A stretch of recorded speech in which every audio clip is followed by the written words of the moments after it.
Chapter 1. A classic beginning of transmigration. Brain storage. Please store in an orderly manner. Stepping outside, turning left, a truck. Green felt a slight headache. Suddenly, he opened his eyes wide. Before him lay the unmistakable decor of the medieval style. "Young master, what troubles you?" A feminine voice resonated from behind. Turning around, he beheld a girl with black hair and dark eyes, gazing at him with a hint of trepidation. Noticing Green's scrutinizing gaze, the girl instinctively shrank back. It was her first day at work, but she had heard tales of the young master's notorious lechery. Had it not been for her father losing a considerable sum in cards, she would never have taken up this position. At that moment, Green's mind gradually merged with the memories of his original self. Oh, so I have transmigrated. Busy parents, no siblings, a house to call home. Regrettably, I fall somewhat short of the standard protagonist template. It was then that he perceived a significant detail.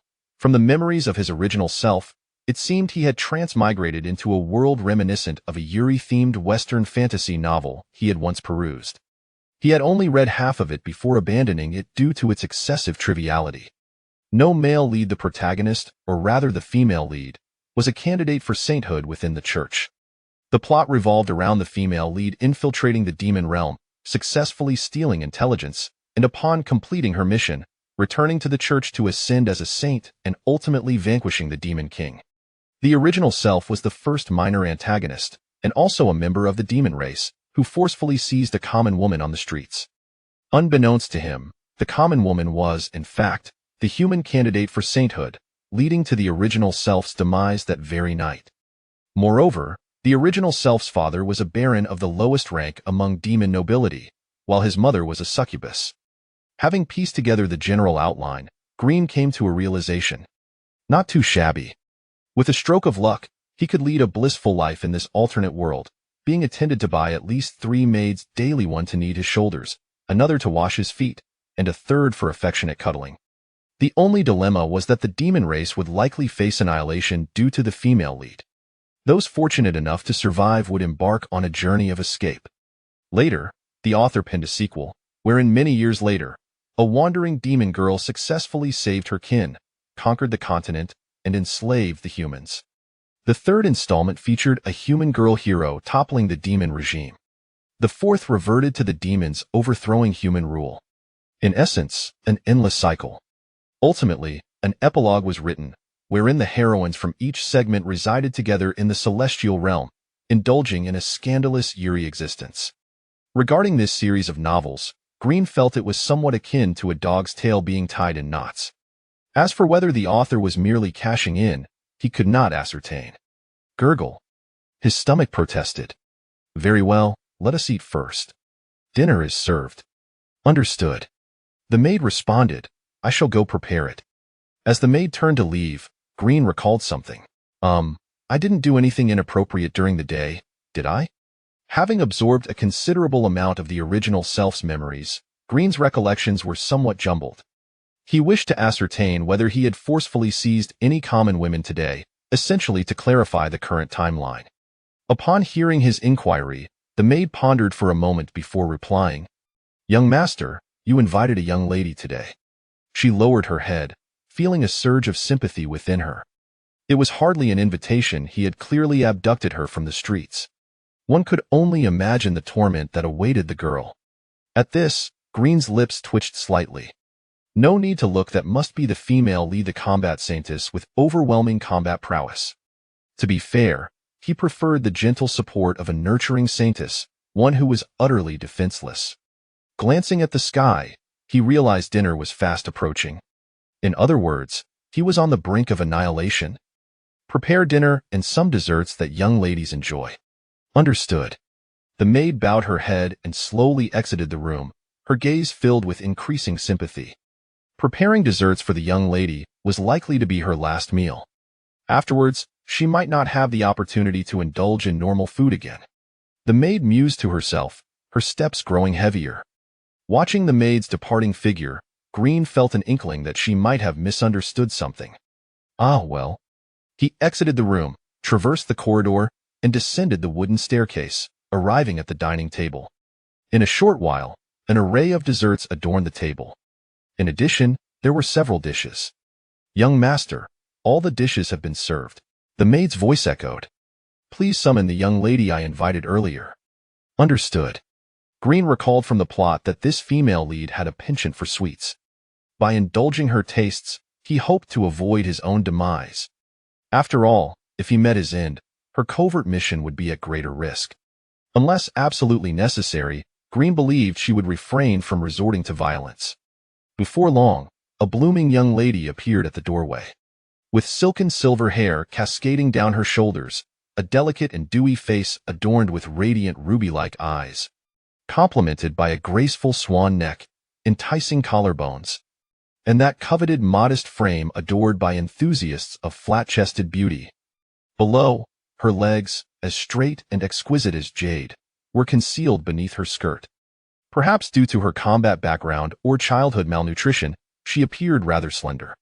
Green averted his gaze, letting out a gentle sigh. He recalled that her name was likely Adele. The girl? Adele furrowed her beautifully shaped brows. She felt a nagging suspicion that his gaze lingered at the vicinity of her chest for a moment. Though unaware of his thoughts, she was certain they were most improper. Demons. Indeed, they are wicked creatures. She had resolved that should he engage in any inappropriate actions, she would reveal her identity and eliminate him. As she contemplated this, she noticed him displaying a gentle smile.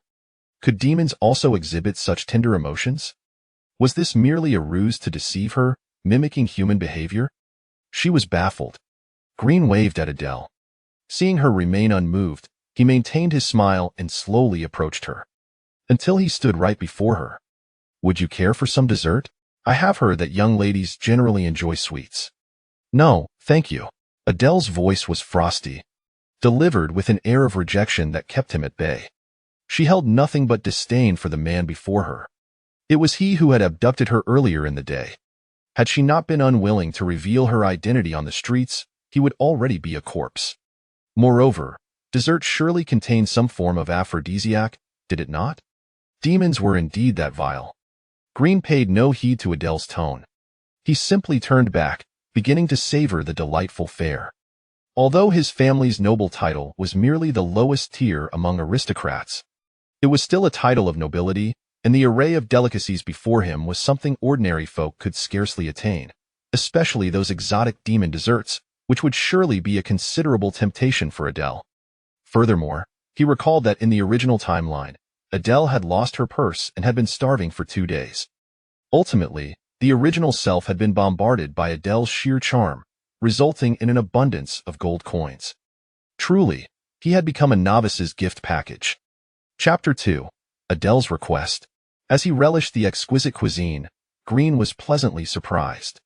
To his astonishment, demon food was quite delectable, free from additives, and he needn't worry about it being pre-packaged meals. Observing Green indulging wholeheartedly, Adele instinctively swallowed hard. Her gaze fixated on the array of desserts on the table. She could scarcely imagine the joy of savoring sweets after having gone 2 days without food.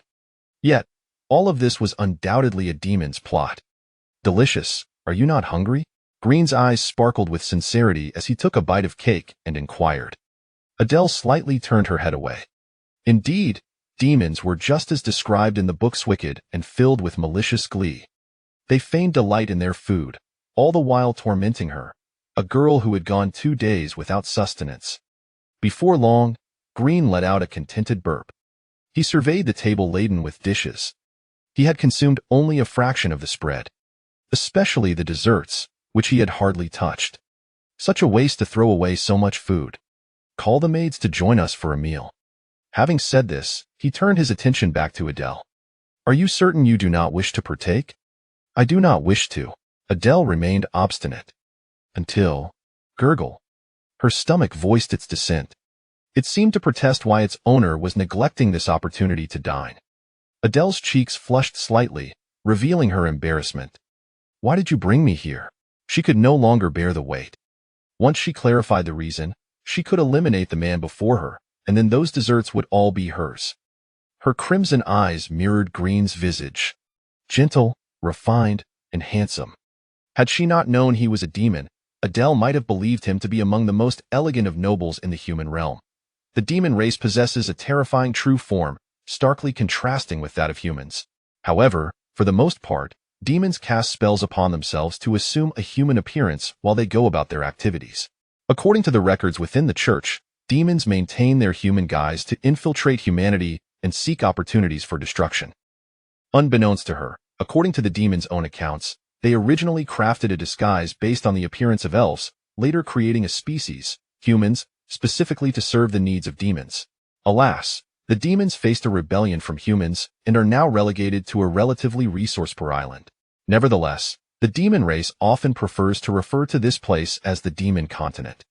Upon hearing Adele's inquiry, Green spoke with an air of naturalness.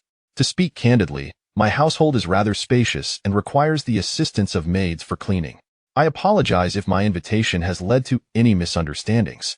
With that, Green displayed a smile imbued with sincerity, one that would leave no room for doubt regarding his honesty. Observing Adele's skeptical expression, Green continued, "Are you questioning my integrity?" He added, "As a subject of the proud demon king, that arrogance is indelibly etched into my very bloodline, and I have never been one to utter falsehoods. You need not worry on that account." Upon hearing such words, a flicker of self-doubt ignited within Adele. Though the demon race is notorious for its insidious nature, it is said that the lineage of the proud demon king disdains cunning machinations. Textbooks have conducted detailed personality analyses of the various branches of demons. Could it be that he truly speaks the truth and genuinely wishes for me to serve as a maid in his household? Currently, she finds herself without funds and lacks a legitimate identity within the demon territory. Serving as a maid might actually facilitate her undercover mission, effectively allowing her to exploit the situation to her advantage. As she grappled with her internal conflict, she heard him speak once more. "I apologize if my request was too abrupt. Should you be unwilling, you are free to leave at any moment." Adele glanced back at the demon before her, his words carrying a certain credibility. Yet, maintaining her wariness, she surmised that he must be employing a long-game strategy, perhaps intending to engage in some master-servant play after securing her stay. This lecherous demon, I shall see how long he can maintain this fought. After much deliberation, Adele finally acquiesced. "I will work in your household, but I have one stipulation." "What is your request?" Green sighed inwardly, recognizing that as the protagonist, she would be difficult to deceive.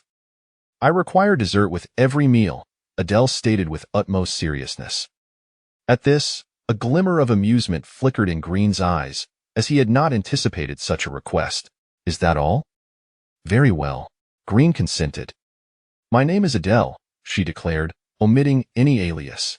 Though she was a prospective saintess of the church, she bore no name there, only the designation of the number 10. Subsequently, Green turned his attention to the dark-haired, dark-eyed maid, Sophia, who stood nearby. "She will assist you. Please help our new guest settle in, and by the way, share the desserts on the table between the two of you." "Really? Is that permissible?" the maid inquired, astonished. It was her first day on the job, and rumors had circulated that her master was a man of lascivious tendencies. Could it be that they were merely envious, attempting to tarnish his reputation? Unaware of her thoughts, Green rested his chin on his hand, pondering something at the table. With Green's approval, Sophia and Adele took their seats at the dining table. Initially, Sophia was somewhat concerned about Green's presence, but as she observed that he seemed unbothered, her confidence grew. She began to share amusing anecdotes with Adele, eliciting a subtle smile from her. From time to time, Green would cast glances towards Adele and the maid, and he could not deny that the sight of these two charming young women together exuded a certain beauty. In that moment, he found himself comprehending the essence of Yuri. Upon reflection, it occurred to him that aside from Adele, his household consisted solely of a single maid. Recalling the past, he remembered that the original owner of this body was exceedingly lascivious, and with a half-incubus lineage, his words could easily stir the passions of the opposite sex. As a result, the maids had faced opposition from their husbands and collectively resigned. In addition to the maid, there were a few male servants and a butler within the household. To better understand this world and avoid the disastrous fate of the demon race being obliterated, Green ascended the staircase. Adele, engrossed in the desserts, merely glanced at Green before losing interest. After all, He was just a demon she had turned to her advantage. Should he dare to lay a hand upon her, she could swiftly ensure his head would roll. Upon entering the study, Green was pleasantly surprised to discover a considerable collection of books within the house, covering topics from astronomy and geography to the trivialities of daily life. Additionally, he stumbled upon several scandalous novels that were quite unsavory. In light of the family's reputation, Green resolved to take them back to his bedroom and deliver a thorough reprimand. Chapter 3. As a member of the demon race, it seems quite reasonable for me to wield divine magic. In addition, he retrieved several volumes from the bookshelf. Illustrated History of the Demon Race. Essential historical points you must know. Analysis of the turning points in the Demon War, among others. Just as he was preparing to leave with these books, he noticed a volume propping up a corner of the table beneath it. Curiously crouching down, he took a fleeting glance at the title. The Teachings of the Goddess of Magic. The Church of the Goddess of Magic belongs to the humans. The demon race has no such institution. Furthermore, Adele is a candidate for the Holy Maiden of the Goddess of Magic Church. Members of the church can master divine magic through the study of such texts, which is said to directly harness the power of the goddess. This divine magic encompasses various aspects such as purification, healing, offense, and defense, specifically tailored to the unique physiology of demons. The same attack that inflicts 100 damage on a human would deal no less than 500 damage to a demon. In previous conflicts between the demon race and humans, demons have invariably suffered losses due to this discrepancy. He retrieved the book from beneath the table, gently brushing off the dust before taking the other volumes downstairs. As Green descended the staircase, Adele turned her head to glance at him, then continued savoring her dessert. Adele's petite mouth seemed to swell adorably as she indulged in the treats. Upon reaching the bottom of the stairs, Green returned to the table, placing the books down. He intended to examine the teachings of the Goddess of Magic first, for as the saying goes, know thyself and know thy enemy to secure victory in 100 battles. He had no desire for the demon race to face annihilation. Otherwise, he, as a demon, would be condemned to a life of escape. Opening the pages, the first line read, God loves the world. As he continued reading, he found that most of the preceding text comprised moral teachings guiding people towards righteousness. The latter portion, however, contained records of some basic divine spells. Perhaps due to the passage of time, the spells were incomplete, with many sections rendered illegible. After finishing another dessert, Adele contentedly patted her small belly. Indeed, the demon race is inherently wicked. This detestable demon has inflated my stomach with mere snippets of words. Just as this thought crossed her mind, she lifted her head to observe Green, who sat at the main seat, seriously perusing the teachings of the Goddess of Magic under the warm golden light. The earnestness of the man added an extra layer of charm to his already refined demeanor. What she found perplexing was the fact that a demon would be studying the scriptures of humanity. Is this reasonable? Everyone knows that demons and the church are sworn enemies. The church has organized countless crusades against demons, with tens of thousands falling before their hand. Yet here he was, calmly scrutinizing our church's scripture. His earnest demeanor surpassed that of many devoted followers. Had she not known his true identity, Adele would have surely believed him to be the most sincere of believers. Just as she grappled with a myriad of sarcastic remarks that remained unvoiced, the situation took an unexpected turn. A faint white light began to emanate from Green. Even Adele, in this moment, displayed a hint of astonishment. For she recognized that light. It was divine magic. It appeared to be a spell intended to soothe emotions, known as sacred calm. However, the divine magic he wielded was not entirely akin to her own sacred calm. Even if this were the most basic and rudimentary of spells, it should not be within the capabilities of a demon. The knowledge ingrained in him since childhood was that God loves the world, yet despises demons. Fundamentally, demons were incapable of utilizing divine magic, and there had never been a precedent in history. Green observed the white light surrounding him, feeling somewhat indifferent. It seemed to have no effect beyond its visual allure. This was not what the book described. Could it be that he had employed the wrong method? Moreover, he was taken aback by the fact that he could indeed harness divine magic. Initially motivated by mere curiosity, he had not anticipated success. Flipping to a particular page, Green discovered the most basic requirements for utilizing divine magic. 1. Human.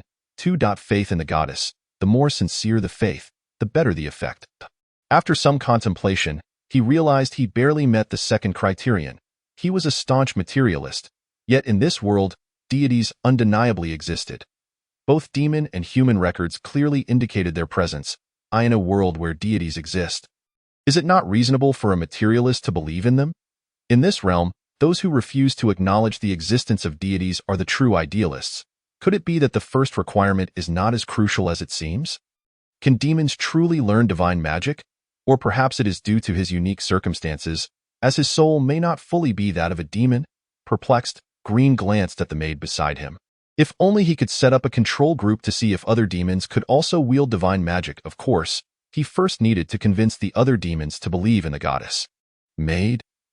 The demon maid instinctively shrank her neck. Surely, he cannot be interested in me. She worried that she was merely an ordinary girl, and that would be embarrassing. By the way, I haven't asked your name yet. You must be new to our household, right? Green's congenial voice nearly swept the maid away into a reverie. Setting aside his notorious reputation, every aspect of Green, his appearance, physique, background, and demeanor, aligned perfectly with the fantasies young girls hold for their future partners. My name is Sophia, the maid replied, her head bowed and voice soft. What a lovely name. Green offered a sincere compliment. With her black hair and eyes resembling those from his homeland, coupled with her fair complexion and delicate features, she appeared endearing in her black and white maid outfit. Thank you. Sophia's cheeks flushed with color. At that moment, a hint of disdain flickered in Adele's gaze. Surely, he must be employing flattery to deceive the young girl. Yet, there was something so genuine in his tone that made her question whether Green might truly be sincere. His voice, demeanor, and even micro-expressions did not seem to convey deceit. He belonged to the proud lineage of the Demon King, which made it seem reasonable that he would disdain lying. After a few praises for Sophia, Green rose and slowly approached her, gazing into her eyes. I would like to speak with you for a moment. If I may? Yes, Sophia stammered, her heart racing as her small hands unconsciously clutched the hem of her skirt. Adele thought to herself, ha, a demon. Sophia, on the other hand, wondered, could it be a confession? Surely not. If she were to agree, it would feel disloyal to the childhood friend who had secretly harbored feelings for her for many years. But she had always regarded him as a brother and had made her rejection clear. So perhaps accepting this would not be an issue. Chapter for the shocked holy maiden. Just as her thoughts swirled, Green opened the scripture in his hands. God said, "Let there be light," and thus light came into being. God loves the world, and to prevent humanity from sinking into darkness, light was born. I wonder, Miss Sophia, would you be willing to believe in the goddess of magic? Huh? Sophia was taken aback, blinking her large eyes, confusion evident in her gaze. Was this not a confession? Even if it weren't, the topic had shifted too abruptly. What demon would worship the goddess of magic? Young master, are you serious? Are you certain you're not joking? The maid inquired, uncertainty creeping into her voice.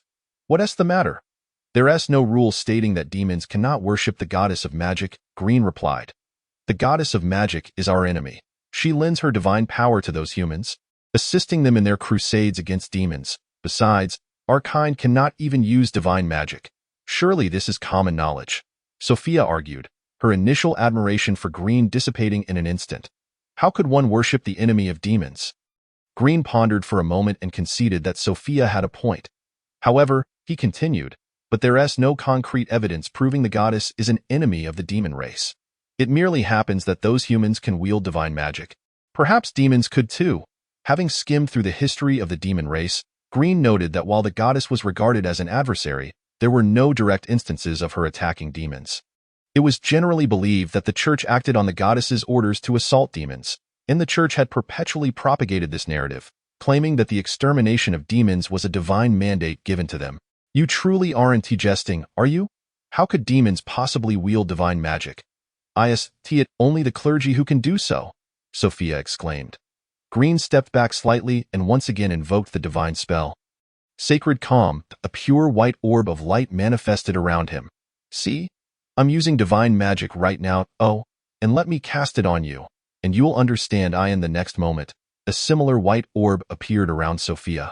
She sensed a tranquility wash over her heart, as if it truly was divine magic. Why Father said divine magic generally manifests as something bright and pure.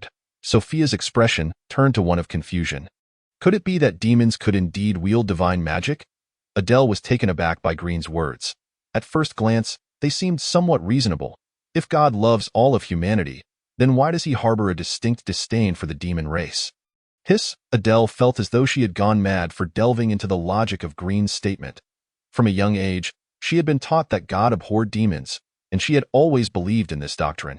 Since demons were incapable of wielding divine magic, there could only be one truth. Green was a hybrid of human and demon. Only in such a case might God, out of pity, allow the other to access divine magic. Hence, a thorough investigation into demon identities was imperative. So, Sophia, do you intend to give it a try? Green revealed a gentle smile. Sophia gazed into Green's eyes, which were clear and sincere. Yet, she shook her head, stating, "But I still cannot accept it." Her lifelong understanding dictated that goddesses were enemies of demons. Even if there was a hint of truth in the young master's words, she would not easily change her stance and would still regard the goddess as an adversary. Very well, Green conceded without pressing further. Such matters must rely on one's own volition. A fleeting shadow of disappointment crossed his eyes, tinged with a deeper sadness. Although Green did not articulate his feelings, Sophia could perceive his sorrow merely by observing his expression. Have I made the young master cry? A wave of inexplicable guilt washed over her. After a moment's hesitation, she softly said, "All right, I will give it a try." Good. Green's expression brightened instantly, as if the melancholic figure from moments ago had vanished. In that instant, Sophia felt as if she had been deceived. Men, truly, my mother was right. Men are nothing but deceitful lechers. Before starting work, my mother repeatedly cautioned me not to trust the young master's words. However, having already agreed, Sophia felt compelled to comply. Approaching Sophia, Green began to explain the essence of divine magic. The so-called divine magic was merely a means of harnessing divine power through faith and subsequently releasing it in some form. The most crucial aspect was faith. Sophia, you should attempt to believe in the goddess of magic. I will try my best. Sophia pouted instinctively, somewhat reluctant to embrace faith. After a brief wait, Green demonstrated once more how to wield divine magic before her. Sophia, give this divine magic a try. Oh, the girl acquiesced, endeavoring to utilize the divine magic under Green's guidance. Moments later, nothing occurred. Green stroked his chin, pondering that perhaps Sophia's faith was insufficient. Sophia, are you unable to believe in the goddess? I'm sorry, I truly cannot. That's all right, let it be. Green refrained from elaborating. However, for the sake of pretense, should he not also have Adele give it a go? With this thought, he turned his gaze toward Adele. Adele felt a premonition growing within her. Sure enough, Green's voice soon echoed, Adele, would you like to believe in the goddess together? God says that if the world is filled with love, it will become a realm where everyone is happy. Upon hearing this, Adele's lips twitched slightly. She found it increasingly difficult to maintain her composure. After all, she was a candidate for the holy maiden in the church. Even if she were never to become a holy maiden, she could still easily become a priestess or perhaps even the high priestess of the goddess of magic in some nation. And yet, you, a demon, are preaching to me, a human holy maiden? I entered the church at the age of 3, became a great cleric at 8, and was designated a candidate for holy maiden at 10. The number of times I have prayed to the goddess far exceeds the number of times you have wet your bed at night. Ha! Suddenly, she felt a twinge of curiosity. Would it not be awkward for him if he were to learn that she was a candidate for the church's holy maiden? Green was oblivious to Adele's thoughts and continued to speak of the goddess of magic. O goddess of magic, I, your faithful follower Green, sincerely pray to you. In the next moment, a radiant light enveloped Green. Adele? Adele was left utterly dumbfounded. This light could only manifest on the most devout of believers, typically seen only on the bishops of various regions. The purity of the light reflected the sincerity of one's faith. The more immaculate the light, the more genuine the belief. Although the radiance surrounding Green did not quite match her own previous experiences, it was nevertheless quite close. This meant that Green, this demon, held faith in the goddess second only to her? Could it be that the church not only had candidates for holy maidens, but also candidates for holy sons? Was Green perhaps an undercover agent from the church, infiltrating the demon realm? Such absurd thoughts were quickly dismissed by Adele. What a coincidence that would be. Chapter 5. Level Up. Green gazed at the light surrounding him. equally astonished. This light radiated warmth, reminiscent of a mother's embrace. Though he was uncertain of what had transpired, the sight of Adele's agape mouth indicated that he had indeed surprised her. A staunch materialist. Believing in the goddess seemed perfectly normal to him. My faith in science is as profound as my belief in the goddess. Approaching Adele, Green parted his lips. Adele, let us believe in the goddess of magic together. The girl blinked, her red eyes filled with disbelief. The man before her radiated a sacred light, and his gaze was imbued with sincerity.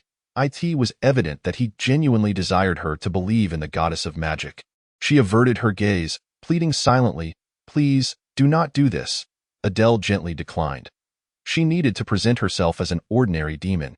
At the very least, she could not openly profess her faith in the goddess.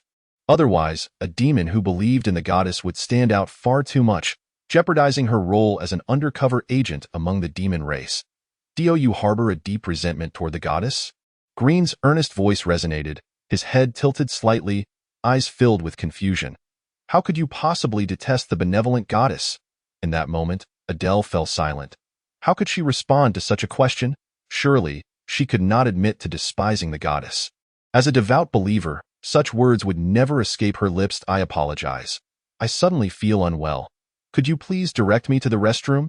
After much deliberation, Adele concocted an excuse to escape the situation. Sophia, please escort her. Oh, all right.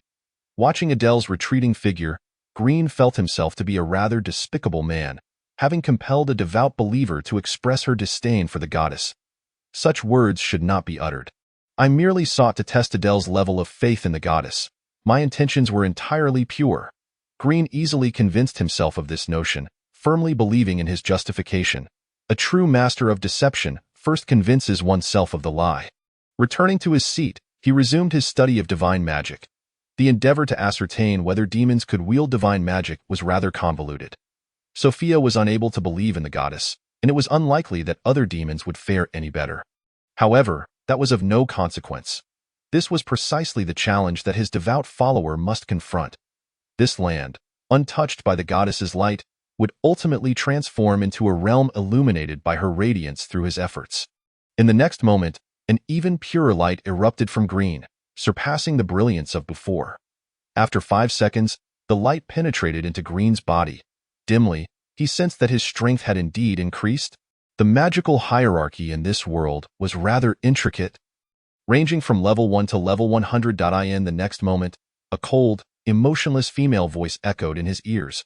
Level increased to 8. Magic points awarded. 100. In this world, upon leveling up, one could hear a voice, the source of which remained a mystery. Additionally, everyone could access their personal panels, through which they could utilize magic points to exchange for spells. Magic points could be acquired through leveling up, defeating powerful foes, or slaying magical beasts, with a slim chance of obtaining a small number of points.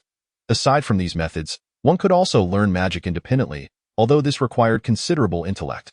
Furthermore, there were instances when individuals might gain magical abilities following certain experiences. A rather esoteric phenomenon. Green cast a glance at his personal panel. Name: Green level, 8 race, demon, succubus occupation, priest magic points, 300 mastered magic, enhanced waist strength, stage 1, low-level seduction, stage 1, low-level appearance alteration, stage 1, mastered divine magic, inferior divine comfort. There was little to comment on regarding his race. As a hybrid, it was reasonable to have 2 listed. He had not expected his occupation to have transformed into that of a priest so soon. The first 2 spells he had mastered were rather lackluster in his opinion.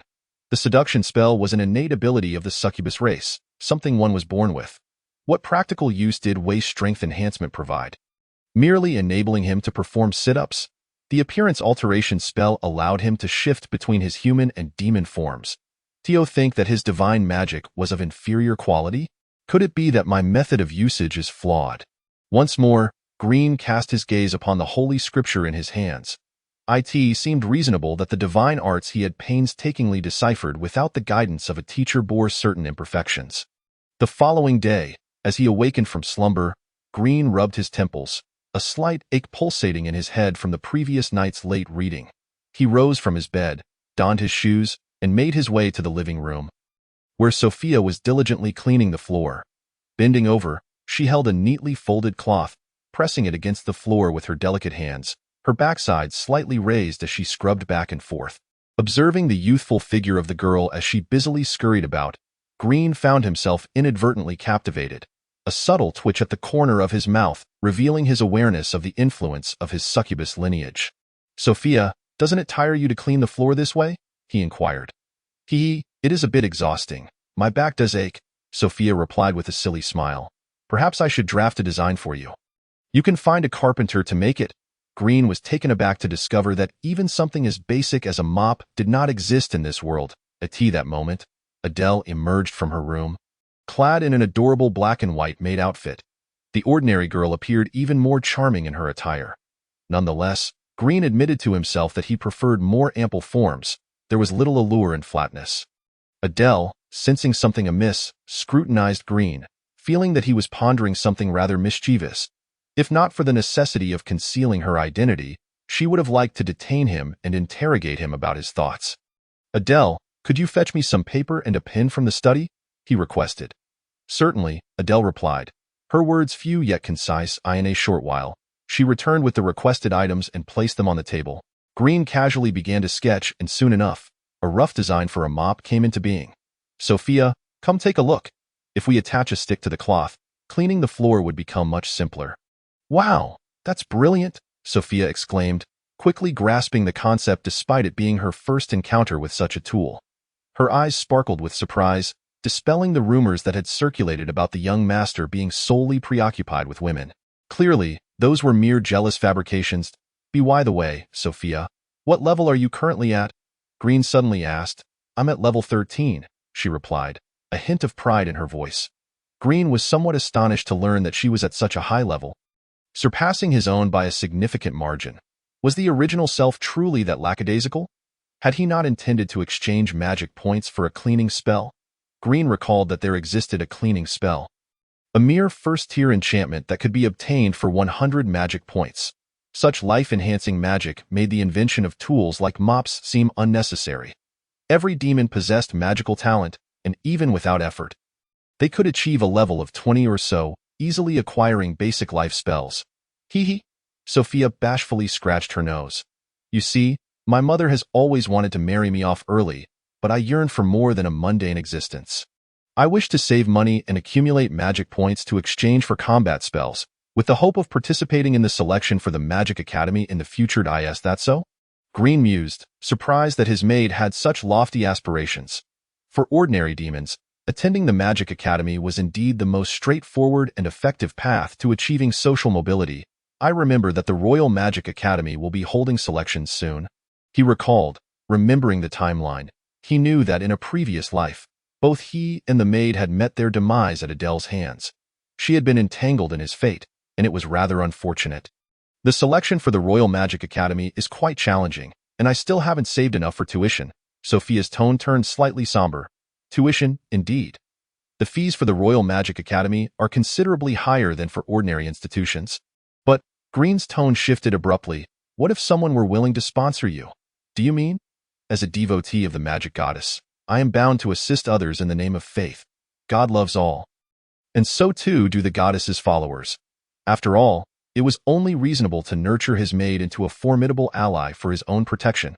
Sophia's eyes sparkled with delight. "Master, you truly are a good person." "Ah, Sophia, remember that when praising a man, one should refrain from calling him a good person." Though Sophia did not entirely comprehend his meaning, she complied with his request and amended her words. "Master, you are my benefactor." Meanwhile, Adele harbored her own suspicions. She had overheard others in the manor discussing how Green's parents were a demon and a succubus, granting him half of his lineage from the latter. Thus, she wondered whether Green genuinely aimed to do good or if he sought to gain favor with Sophia through ulterior motives. She squinted slightly, attempting to discern his true intentions through his expression. However, no matter how she scrutinized, Green appeared earnest, seemingly engaged in simple acts of kindness. "Sophia, if you manage to pass the selection at the Royal Magic Academy, I shall cover your tuition and living expenses. By the way, Adele, would you like to participate in the selection as well?" "Me?" Adele pointed to herself in surprise, then shook her head. I have no need for the Magic Academy. My magical level is already quite high, and even the elite instructors there may not match my prowess. Besides, attending the academy could risk exposing my human identity. Very well, Green replied, a hint of regret in his tone. Sophia beamed with joy for a while, then turned her green eyes toward Green, filled with anticipation. Master, will you participate in the selection? I likely will, Green said, intending to visit the Royal Magic Academy himself. Having come to this otherworldly realm, he was determined to experience as much as possible. Even if, by some chance, the demons were ultimately defeated by humanity, he could rely on the magic he acquired to conceal his identity and bide his time until the demons rose again. After breakfast, Green proceeded to the backyard to practice the divine arts. The morning passed swiftly. Gazing at the scripture, he found himself perplexed. A portion of the text was missing, rendering comprehension elusive. Oh well, I shall continue my research. At that moment, Sophia's voice resonated from nearby. Master, lunch is ready. Very well. Upon reaching the dining table, Green invited Sophia and Adele to sit beside him. Ordinarily, maids were not permitted to dine with their masters. Yet Green, being an educated man, did not adhere strictly to such conventions. Even while eating, he pondered the missing fragment from the divine arts. Adele took a delicate bite of dessert, a gentle smile illuminating her face as she savored the sweetness. Occasionally, she glanced at Green, having noticed him in the backyard earlier, diligently studying the divine arts. However, the results were not particularly promising, as most of his attempts seemed more form than function. For instance, the healing spell he attempted to wield resulted in an odd green glow emanating from him. She suspected that a portion of the scripture was indeed missing and, even if complete, demons might struggle to utilize human spells effectively. After all, human spells were crafted with the physiological characteristics of human beings in mind. After lunch, Green returned to the backyard to continue his study of the divine arts. Gradually, he began to grasp a realization. It was reasonable that certain spells, lacking a crucial word, were beyond his reach. However, even the complete spells he attempted to use yielded unsatisfactory results. This discrepancy could perhaps be attributed to the differences in their races. Nonetheless, it was not a significant problem. He simply needed to devise spells suitable for demonkind. After all, demons enjoyed long lives. While not as prolonged as that of elves, they were still among the longer-lived species. This would give him ample opportunity to occupy himself. Just as Green continued his research, Adele passed by in the corridor and glanced at him, finding his serious demeanor somewhat charming. Yet, she mused, how could a demon possibly wield divine arts, even if the goddess did not explicitly prohibit demons from using them? Human spells were not something a mere demon could master effectively. Physiologically, it was an impossibility, unless one were to transform into a human, at times. She wondered if Green were not a demon. She might even recommend him to the clergy as a candidate for the Holy Sun. Huh? Adele shook her head, dismissing her fleeting thoughts with a smile. Instead, she turned her mind to her covert mission among the demons. If she wished to compete for the title of Holy Maiden, she would need to achieve notable accomplishments. However, she currently ranked 10th among the candidates for the Holy Maiden, and attaining the title would be no easy feat. A few days later, Maid Sophia was busy in the kitchen preparing desserts. While Adele took on Sophia's duties to deliver afternoon tea, she spoke, her words few. Very well. Green wiped the fine sweat from his forehead. Adele, to be frank, there is a matter on which I seek your assistance. What is it? It is thus. I have recently been studying a divine art, a healing type of divine magic. However, this technique possesses a flaw. It cannot be used on oneself. Therefore, I wish to enlist your help for a trial. Why not conduct experiments on animals? Adele posed the question, her brow slightly furrowed, clearly reluctant to serve as a test subject. Can you guess why we have been indulging in meat lately, with nary a vegetable in sight? Adele understood. Since Green had been diligently practicing healing divine magic, it implied he had been repeatedly inflicting wounds on chickens, ducks, and fish in an attempt to heal them. It was evident that Green had met with failure. Noticing a hint of hesitation in Adele, Green quickly added, tomorrow, I shall cover all expenses at the dessert shop. Adele pressed her lips together, a flicker of conflict crossing her face. Very well, she ultimately acquiesced. There was a reason Green sought her out. After all, chickens, ducks, and fish could not articulate their experiences, and there might be effects beyond mere healing that could not be expressed. As for Sophia, divine magic generally offered a damage enhancement against demons, and Green was concerned that his healing spell could inadvertently transform into an offensive one. It would be rather unfortunate if Sophia were to be dispatched in an instant. Adele approached Green, extending her hand to grasp a sharp blade, and delicately made a small incision on her fair finger. Done. Green gazed at Adele's crimson eyes, her expression remarkably tranquil, devoid of discernible emotion. A soft luminescence began to emanate from Green. As divine energy coalesced in his palm, as a prospective saintess, Adele was well acquainted with most divine arts. The magic Green employed was known as Divine Mercy, a healing spell designed to expedite the restoration of magical energy while offering some degree of wound healing. It was a commendable auxiliary skill. Observing the unstable power in Green's grasp, Adele realized that it was highly likely that he had once again failed in his magical endeavor. In the next moment, the spell activated, and to Adele's astonishment, the wound on her finger began to heal, albeit at a painfully slow pace, only marginally faster than natural healing, for the restoration of her magical energy. She sensed a slight acceleration, perhaps by a mere 0.1%, which was hardly significant. The demon race. Even if they could employ divine magic, it would not be something easily mastered in just a few days.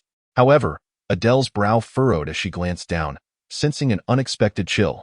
She looked up to find Green staring at a peculiar black object in his hand, his lips twitching slightly. Why has this healing divine magic inexplicably transformed into a thieving technique? How is this even logical? Of all things to pilfer, why undergarments? In the next moment, Green's gaze met Adele's, and sensing the palpable aura of hostility emanating from her, his eyelids twitched involuntarily as he discreetly set the object aside. What splendid weather we are having, Green remarked, rubbing his nose, before silently turning away, quickening his pace.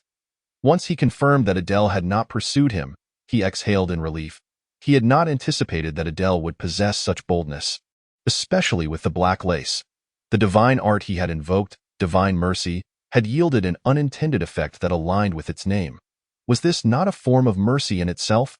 A satisfied smile graced his face. Although the outcome had deviated from his expectations, it was not a matter of great concern. In combat against female adversaries, he could employ this divine art as a surprise tactic. However, a name change was in order. As the creator of this spell, he held the authority to name it, and the spell's designation on his personal interface would follow suit. He resolved to call it Assist Me, Divine Lady. Behind him, Adele observed Green's retreating figure, a nagging feeling that he was contemplating something most inappropriate. Her chest heaved with intensity as her delicate hand clenched into a fist. Her previously calm expression now bore an unusual hint of indignation. The fierce aura radiating from her caused the birds in the nearby trees to take flight. Had it not been for the concern of exposing her identity and provoking unnecessary trouble, and had it not been for the promise of desserts, she would have been compelled to act. Taking a deep breath, she endeavored to regain her composure. "Curse you, demon!" she mentally berated Green. She struggled to comprehend how a legitimate divine art could become so disreputable in his hands. This is not the divine magic we teach. It was simply illogical. If a demon were to profess faith in a goddess, that could be tolerated.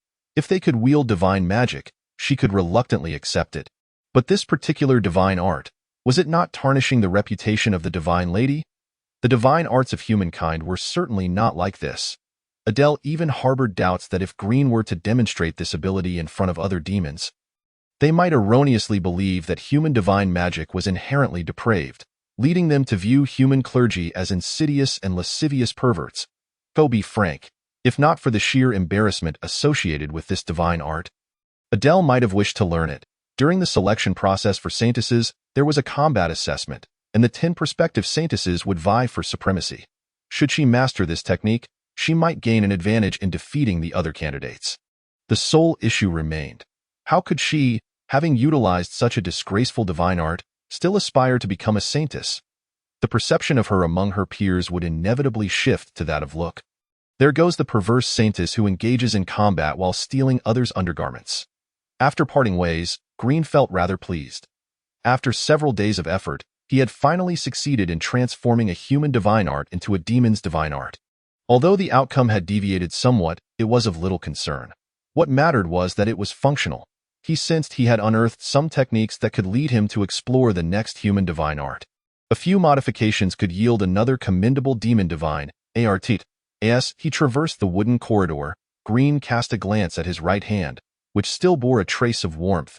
This is excessively perverse. I am a legitimate demon. Upon reaching the dining table, he found an array of dishes and desserts already laid out. Next time, let's not prepare so much in the kitchen. It's wasteful to overdo it. Perhaps we could increase the quantity of desserts instead. Speaking of desserts, Green found himself puzzled. Do women truly possess two stomachs?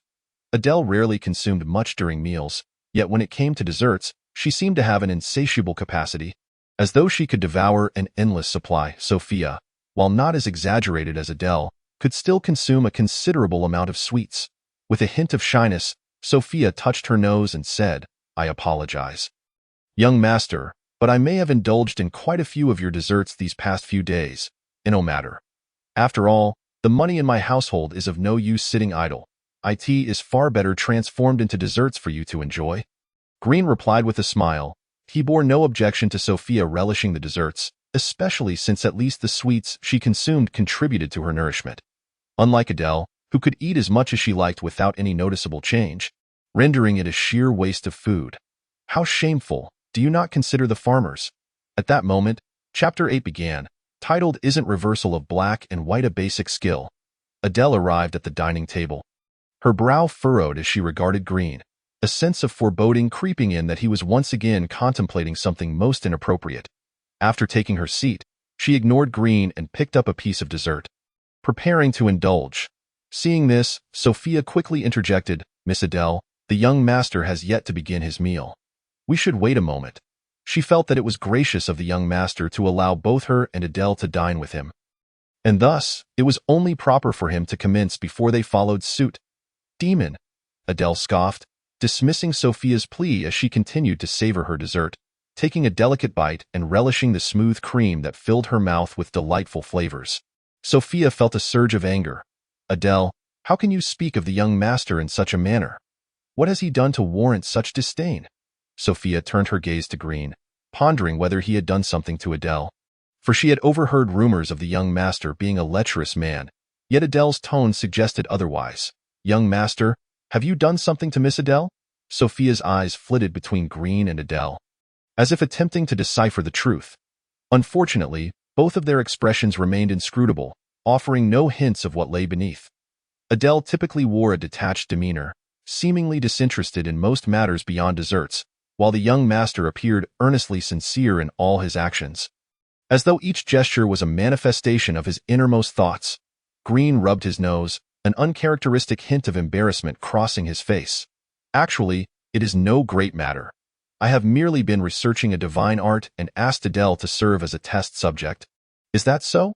Sophia turned her gaze back to Adele, seeking to glean something from her calm, ruby-hued eyes. Yet, alas, she discerned nothing, save for a fleeting glimpse of embarrassment. Sophia was certain she had caught a hint of it, even if it vanished in an instant. Merely a test subject, is it? Adele's voice betrayed no hint of emotion, yet Green discerned a trace of murderous intent. A modicum of surprise lingered. As for the desserts over the next month, they were all on him. Very well, Adele nodded. Were it not for the allure of the desserts, she would never have acquiesced. She then commenced indulging in the sweets, her demeanor as graceful as that of a princess.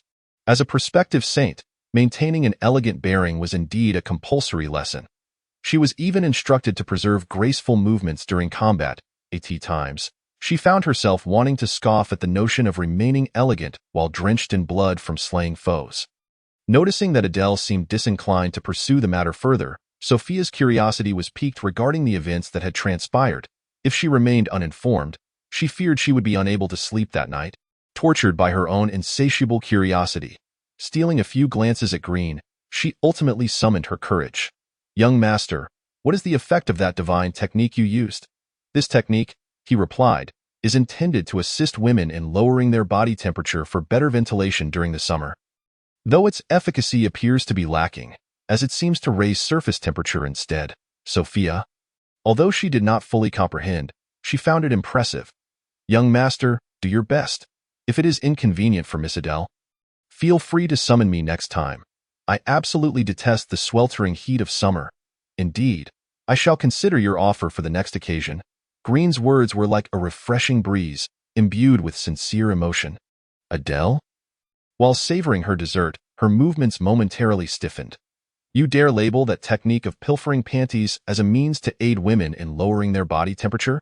Logically speaking, the outcome was indeed similar.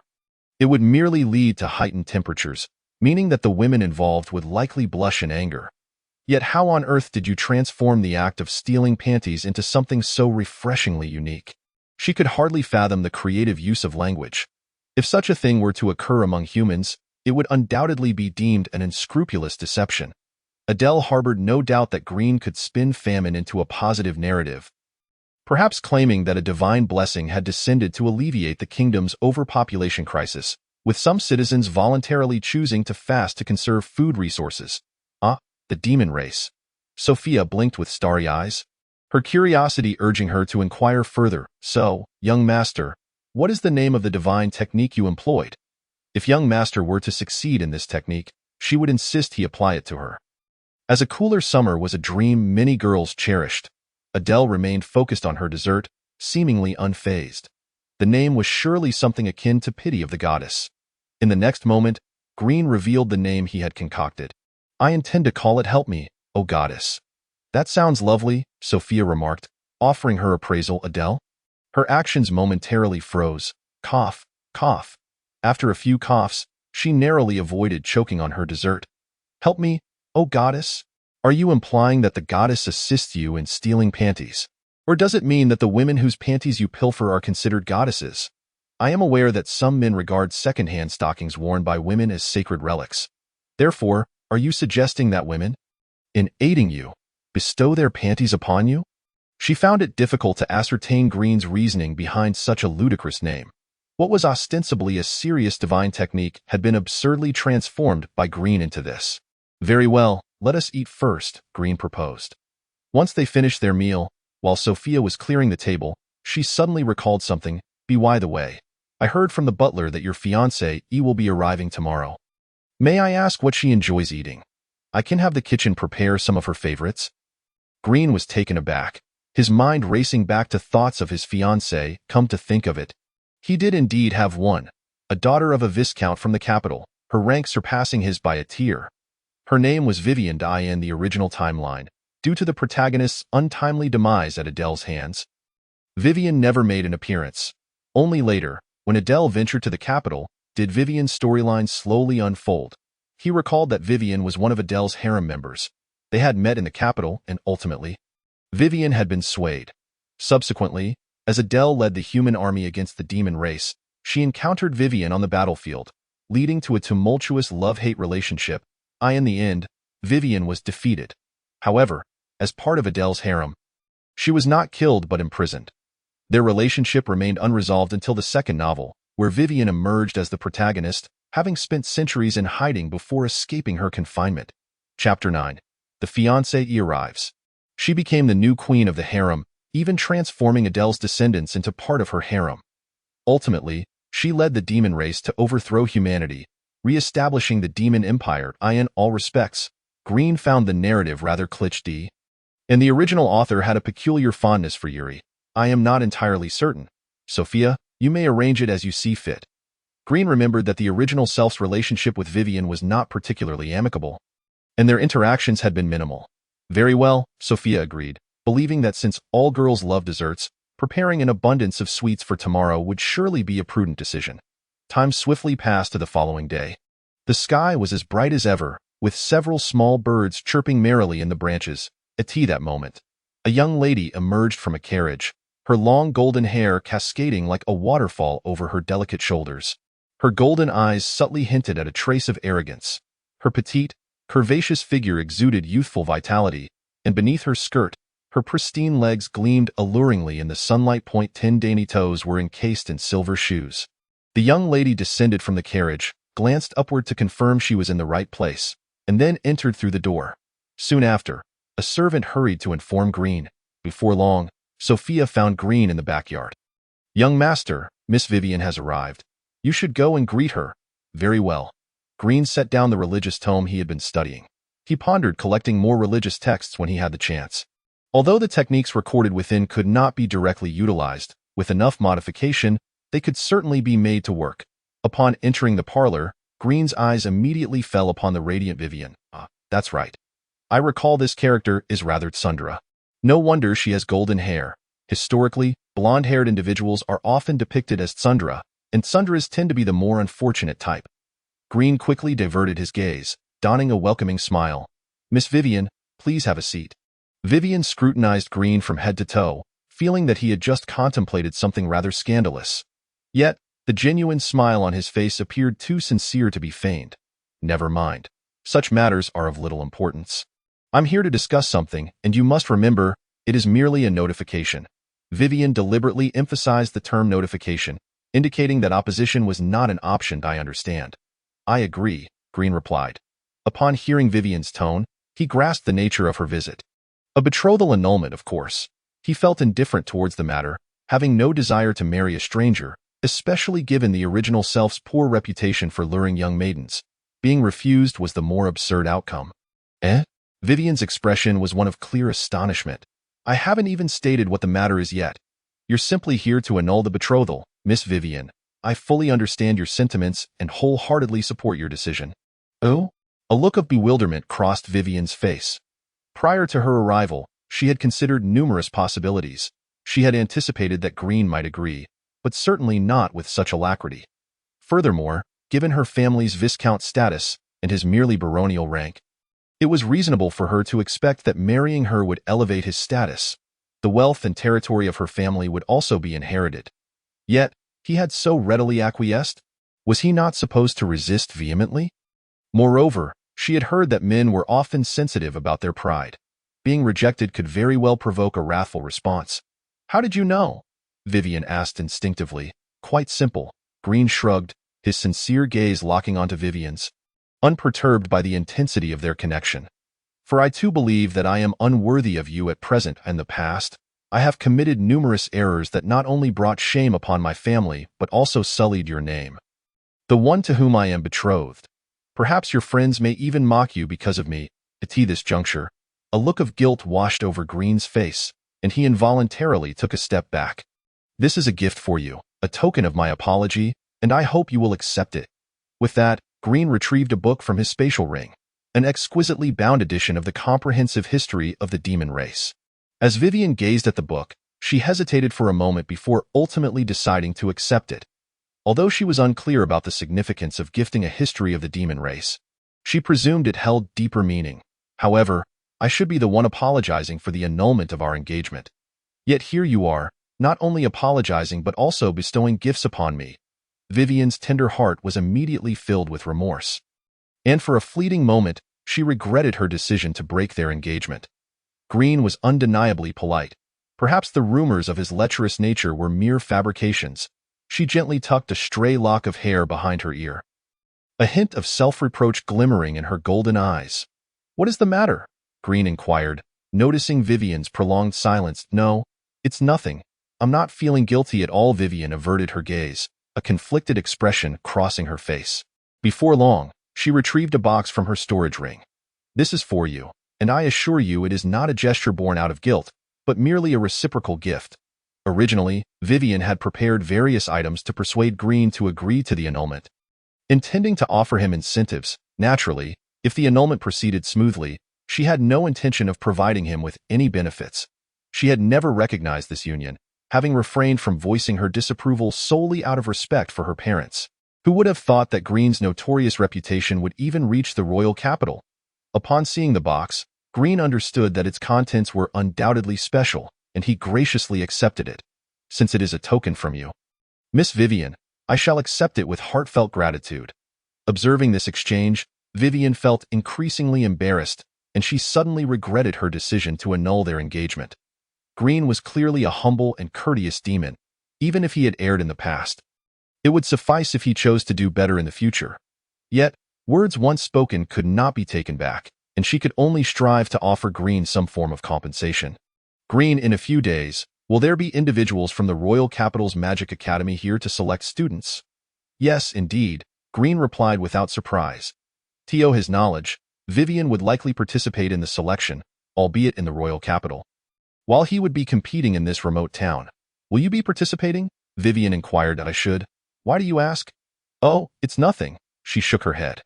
Since Green would also be taking part, perhaps she could assist him in securing a slight advantage. One of the teachers responsible for overseeing this region's selection was her aunt, and with a simple request, there was a reasonable chance that Green could gain an edge in entering the academy.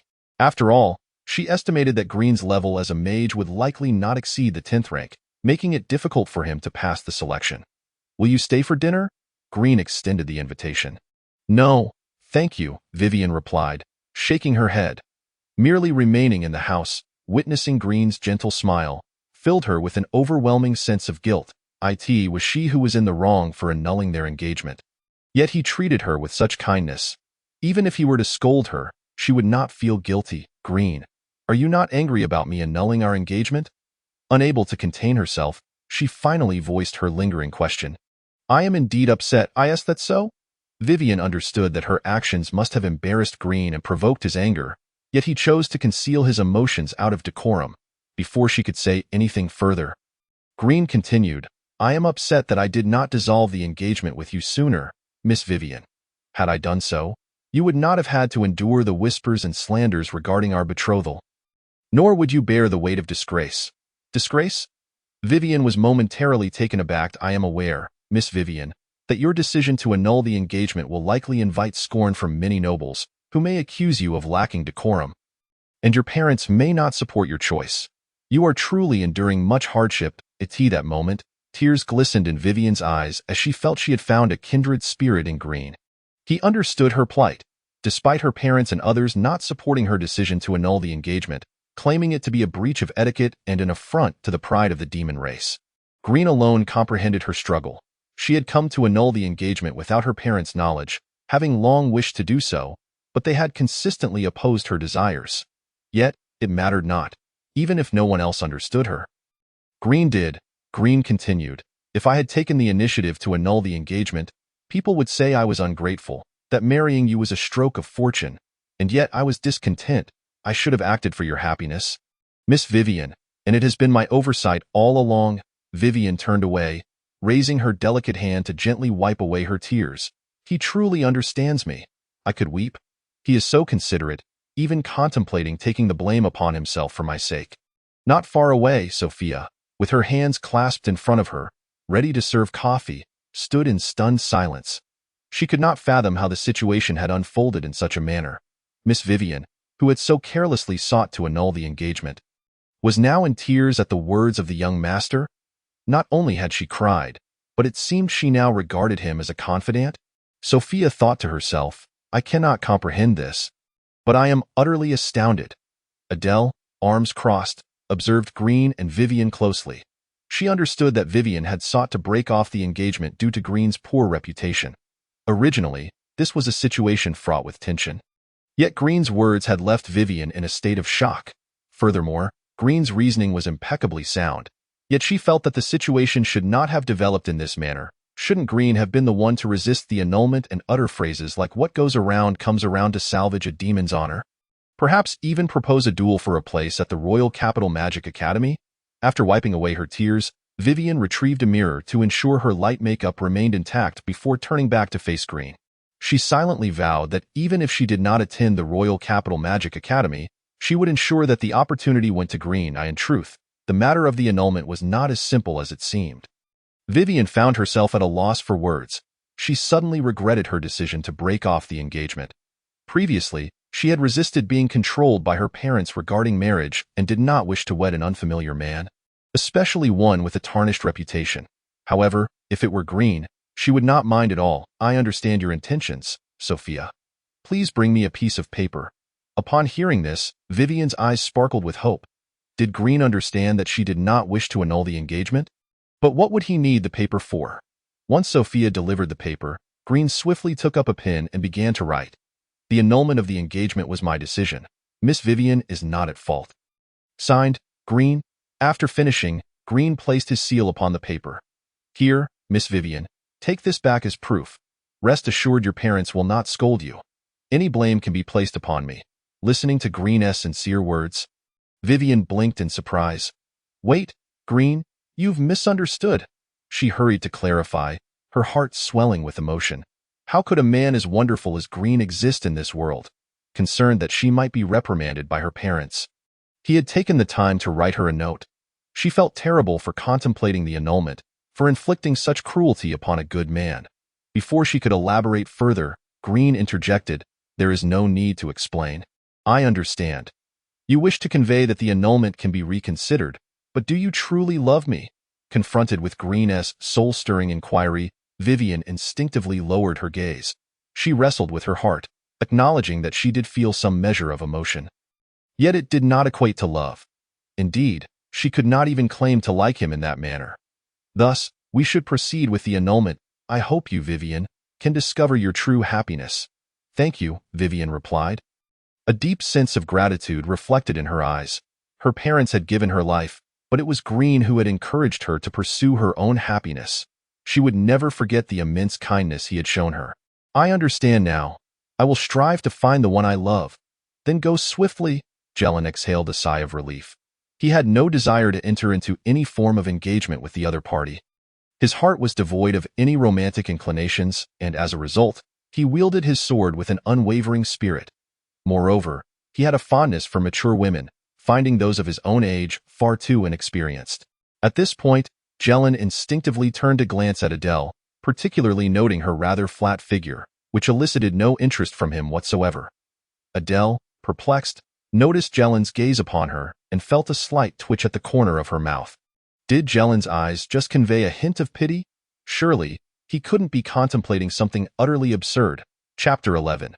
The kaleidoscopic black. After expressing her gratitude multiple times, Vivian's face bore a newfound determination. Farewell, and should fate allow, we shall meet again in the royal capital. Thus, matters were amicably resolved. Jelen yawned and resumed his study of divine arts. Adele, observing Jelen's retreating figure, experienced a sense of déjà vu. She recalled the words of the church's priest when guiding wayward maidens, which seemed somewhat similar. She remembered how Vivian's eyes had been resolute upon entering, intent on breaking off their engagement, only to be left bewildered and hesitant by Jelen's words. Ultimately being coaxed into a determined pursuit of happiness. If Jelen were indeed a member of the clergy, he would surely rank as a bishop. Upon returning to the courtyard, Jelen extracted a tome of scriptures. The divine art he was currently studying was a form of illusion magic, primarily designed to alter hair color. Before him lay a small white dog, sprawled on the ground, its round, glistening eyes fixed intently on Jelen. Little pup, what color of fur do you fancy? The dog, unable to comprehend, tilted its head in confusion. No matter. Let us transform you into a lovely shade of yellow. In the next moment, Jelen activated the spell, and a radiant white light enveloped the small creature. Gradually, the light dissipated, revealing the dog transformed from white to a strikingly patterned black, adorned with stripes of red, orange, yellow, green, blue, and purple. Now I comprehend the notion of kaleidoscopic black. It manifests in this manner. The poor dog, blissfully unaware of its transformation, continued to lie there, contemplating whether there would be a delectable treat later. Is there a flaw in my approach? Surely, my modifications should be correct. Perhaps I ought to experiment on a demon instead. Yet, what if I inadvertently render Sophia into a kaleidoscopic black and she cannot revert? That would be quite unfortunate. A kaleidoscopic black-skinned maiden. A devoted and endearing maid deserves to be treated kindly. Right? I could borrow a death row inmate from the prison. After all, there would be no fear of compensation should anything go awry. O Divine One, I shall demonstrate your miracles to the prisoner. As Jelen muttered this, a faint white light emanated from him. At that moment, Adele happened to pass by, captivated by the luminescence surrounding Jelen. When an individual's faith in the divine reaches a certain threshold, it is not uncommon for them to occasionally radiate a light of belief. This can fortify one's physique, alleviate ailments, and marginally enhance experience gain. However, was Jelen's frequency of such occurrences not rather excessive? Even as a prospective saintess, I hardly radiate this light as often as he does. Are you truly of the demon race? Could it be that you are a human masquerading as a demon? Perhaps the foremost saintess among the candidates, disguised as a male. Adele contemplated composing a thesis upon her return to the church, exploring the relationship between demons and faith. As the divine light seeped into Jelen's being, his previously weary demeanor transformed into one of vitality. Turning his head, he chanced upon Adele. I wonder if you would be unwilling. Without a moment's hesitation, Adele rejected him outright. She had no desire to be a test subject any longer. Coughing lightly, Jelen rubbed his nose, using the gesture to mask his embarrassment. In truth, he had contemplated whether to send Adele away. She was unlikely to pose a threat to him. However, considering the long-term prospects, should humanity triumph over demons, and the latter be forced into obscurity, his previous kindness towards Adele might just ensure his survival. With a stroke of luck, he could even attain a modicum of freedom. Where is Sophia? In her bedroom. Very well. Before long, Jelen found himself at Sophia's door, gently knocking. He was not the type to expect a revealing sight upon entry. Come in. Upon receiving permission, he opened the door. Sophia was busily tidying her room, bouncing about energetically as she diligently polished the high glass surfaces. The contours of her figure swayed gently as she moved. Approaching her side, Jelen offered, "Allow me to assist." Before Sophia could protest, Jelen snatched the cloth from her, helping her clean the upper panes. In terms of height, Sophia was about a head shorter than Jelen, standing at approximately 1.60 meters, dressed in her maid outfit. She appeared petite and adorable. "Young master, this is not a task suited for you," Sophia exclaimed, her tone suddenly urgent as she attempted to reclaim the cloth from Jelen. He held it aloft, beyond her reach. As she leaped around in frustration, unable to grasp it. "Very well. Once the glass is clean, accompany me outside." "Oh?" Sophia acquiesced softly. Once the glass was wiped, Jelen gracefully executed a knightly bow. "Miss Sophia, might I inquire if you would accompany me on an outing?" Sophia hesitated for a moment before quickly responding, "Young master, please don't. It wouldn't be proper for others to see us together. I am merely a maid, and you are the young master. There is a distinction in our stations." So you do not wish to accompany me?" Jelen's previously vibrant expression dimmed almost instantaneously. Adele felt a surge of guilt rise within her and hurried to clarify. "That's not it, young master. Please don't misunderstand. I merely worry about how others might perceive it." All in jest. In the next heartbeat, Jelen's demeanor returned to its usual calmness. Sophia pouted slightly, her eyes inadvertently clouded with a touch of melancholy. "Are we truly going out?" "Indeed, I plan to visit the prison." "The prison? Does the young master have a friend incarcerated there? Should I prepare some pastries?" "No friends, but you may indeed prepare some treats." Jelen recalled that the earl responsible for the prison, Lady Dolores, was rather fond of sweets. "Understood. I shall change my shoes." The young maiden settled on the edge of the bed, her delicate feet, encased in white stockings, slipped out of her slippers and smoothly into her outdoor shoes. Her movements fluid and graceful. Jelen noted the elegance of her slender, fair calves, which were evident even through the sheer fabric. "Young master, please wait a moment while I fetch some pastries from the kitchen." "Very well." Jelen made his way to the sitting room, retrieving a tome on the history of the demon race from his spatial ring. While he waited, he perused the historical accounts. The records detailed how the 7 demon lords each established their own realms, once ruling over the entirety of the continent. In contrast, the present-day territory of the demons was once merely a desolate island, a place to which exiles were cast. Following the great war between humans and demons, the demons were forced to retreat, with several lords perishing in battle. The current demon lords were primarily the offspring of those ancient rulers. The specifics of the war were rather nebulous. The texts made no mention of the turning points that led to the decline of the demon race, merely stating that the demon army retreated, leaving behind thousands of isolated soldiers who could not withdraw, ultimately leading to their annihilation after years of holding fort. From the perspective of the demons, reflecting upon this history was quite poignant. Just then, Sophia emerged from the kitchen, holding a beautifully crafted gift box. "Young master, I am ready." Chapter 12. The Countess in distress exiting the bedroom. Sophia and Jelen exchanged a few remarks. "Young master, a new pastry shop has opened in the west of the city. Said to be absolutely delightful. Shall we bring some back for Adele?" "No need. She has a toothache." "Oh? Which of you has a toothache?" Suddenly, Adele's voice echoed from behind them. Jelen turned, only then noticing that Adele had appeared unnoticed. "I didn't say anything. You must have misheard. That's so?" Adele did not press further. "I wish to join as well." "Very well. Jelen consented, inwardly pondering if there existed a divine art to prevent cavities. Adele, with her insatiable appetite for sweet delicacies, astonishingly remains free from dental distress. It is truly ludicrous. Instinctively, she glanced at Green, perpetually sensing that he was contemplating something rather nefarious. Unfortunately, she lacked any substantiating evidence. This marked Green's inaugural venture beyond the confines of his home. Everything around him felt both familiar and foreign. After all, he had inherited the memories of his predecessor. He had visited these places in his recollections.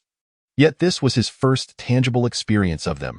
The sensation was quite extraordinary.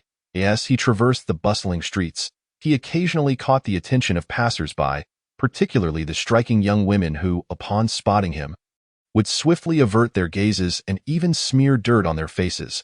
This involuntary reaction elicited a slight twitch at the corner of Green's mouth. The reputation of his predecessor was indeed dismal.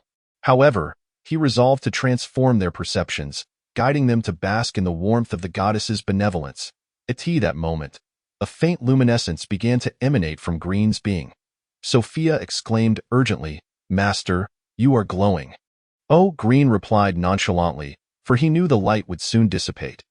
Yet, the nearby demons, sensing the repugnant aura of divinity, frowned and instinctively sought its source, although they ultimately failed to identify it. Only a handful of individuals noticed that the radiant glow originated from Green. Yet, being mere commoners, they dared not speak of it. Navigating through the throngs of the street, Green marveled at how the demon race had predominantly focused on recuperation and strength accumulation in recent years. Historical records indicated that following the cataclysmic war between humans and demons, the demon population had plummeted by at least 70%. It was evident that their numbers had significantly rebounded since then. Soon, he arrived at a foreboding edifice with blood-red walls that seemed to exude the terror of a prison. Upon entering through the prison gates, Green sought out the duty officer, stating, "I am here to inquire about Lord Viscount Delos." I understand," the young attendant stammered, initially intending to ask for his identity, but upon recognizing Green's appearance, her demeanor shifted to one of flustered haste as she hurried away. Being exceptionally handsome can indeed bring its own set of troubles. "Wouldn't you agree?" Green remarked to Sophia, who appeared somewhat flustered by the attention. Sophia's expression was peculiar. She felt compelled to keep silent about her master's self-assurance. She believed it was not merely Green's attractiveness that caused such reactions, but rather the notorious reputation that preceded him. It was truly baffling how such distasteful rumors had spread, leading others to fear and abhor him. Before long, the attendant returned, but her countenance seemed somewhat clouded, as if she had smeared mud upon her face. Her already unremarkable looks had diminished further. "There is truly no need to be so intimidated by the master," Sophia asserted. "He is undeniably a good person. He is absolutely not the kind of perverse fiend who would abduct beautiful young women for lewd purposes. If I discover who is responsible for spreading such vile rumors that tarnish the master's reputation, I shall be compelled to silence them. Lord Viscount Delos is in the office on the second floor. She mentioned you could go straight up." "Okay, thank you," Green replied. The attendant's eyes widened in disbelief. "He actually thanked me. Surely, I must be dreaming," she thought, pinching herself to ascertain her reality. "Regardless, I shall take a week off to lay low. If he takes a liking to me, it could spell disaster." Ascending to the second floor, Green scanned the signs on the doors. Archives management, lounge, conference room, warden's office. He found the right door and knocked gently. A voice, somewhat commanding, beckoned from within. "Come in." Turning the doorknob, he entered to find a warm and inviting decor. A potted plant adorned the desk, and beside it, a fish tank housed several plump little fish. Evidently well-fed. "Greetings, Viscount Delos, I am Green," he announced with a hint of respect, recognizing her higher rank, especially since he had yet to inherit his title. "Do not be so formal. I am acquainted with your parents. In fact, I once held you as a child, though it resulted in your tears," she chuckled, revealing a charming smile. Rising from her desk, Viscount Delos approached the sofa with grace, hands delicately clasped over her skirt. As she seated herself, her legs crossed elegantly, revealing a strikingly alluring figure, distinctly mature and voluptuous, clad in a sleek black suit. Her pristine white legs were encased in sheer stockings, her bosom accentuated, creating a striking silhouette. "Pray tell, what brings you here, Green?" she inquired with a warm smile. It is not of great significance. My parents entrusted me with the task of visiting you before they departed, he replied. Turning slightly, Green gestured towards Sophia, who promptly placed some pastries on the coffee table before quietly retreating behind him, casting a furtive glance at her own form. Though she did not consider herself lacking, in comparison, she felt somewhat impoverished. Viscount Delos gestured for Green to take a seat, stating, I prefer to dispense with niceties. Simply articulate your needs, and I shall not hesitate to assist you. As she spoke, she opened a gift box and extracted a confection, delicately biting into it. Delicious. It seems your household has a talented pastry chef. I am pleased you enjoy it.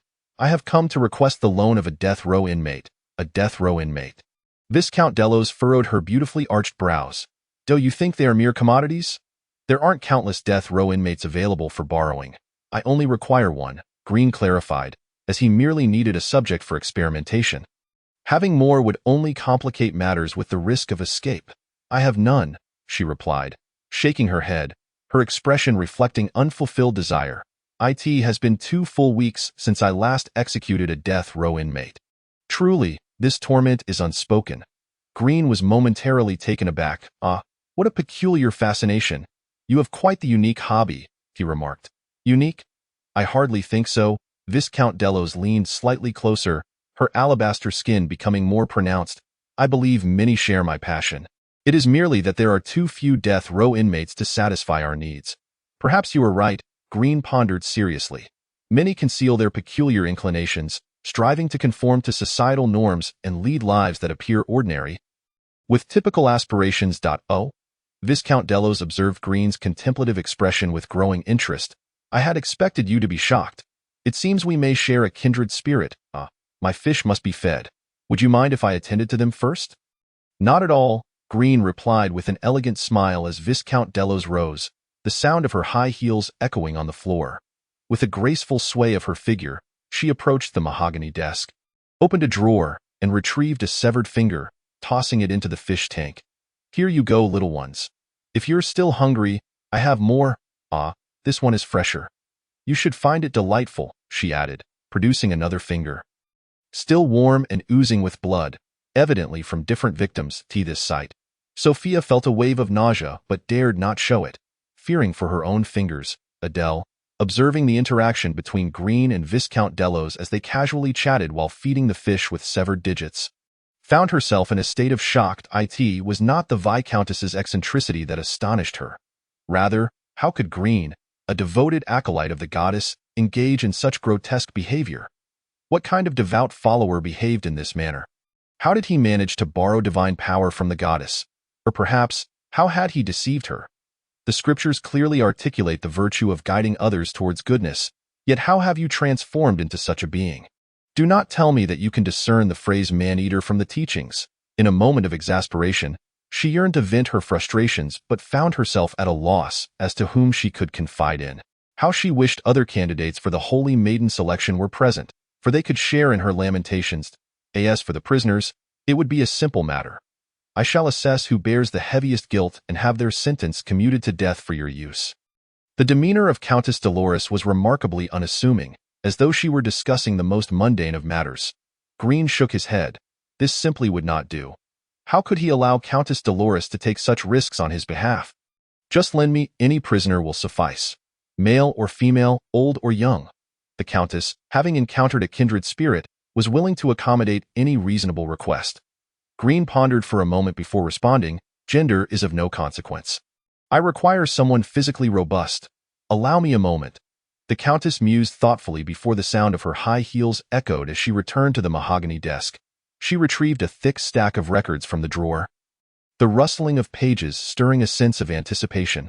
Sophia had already shut her eyes, for the imagery of fish devouring fingers was simply too horrifying. Adele, however, seemed unfazed by such gruesome visuals. As a candidate for the Holy Maiden, she had been tasked with killing in the past. The Church never hesitated in dealing with heretics. Aha! The Countess exclaimed with delight. Look at this individual, aged 28, sentenced to 50 years, and in excellent physical condition. What do you think? Green leaned closer, took a glance, and declared, Perfect, let it be him. The Countess then penned a note, saying, Take this note to the individuals below, and they will escort you to retrieve him. Very well, thank you, Countess Dolores. Green offered a polite smile, and no need for thanks. The Countess lifted her cup of red tea and took a delicate sip. Do remember, do not kill him. Dismemberment is of no concern.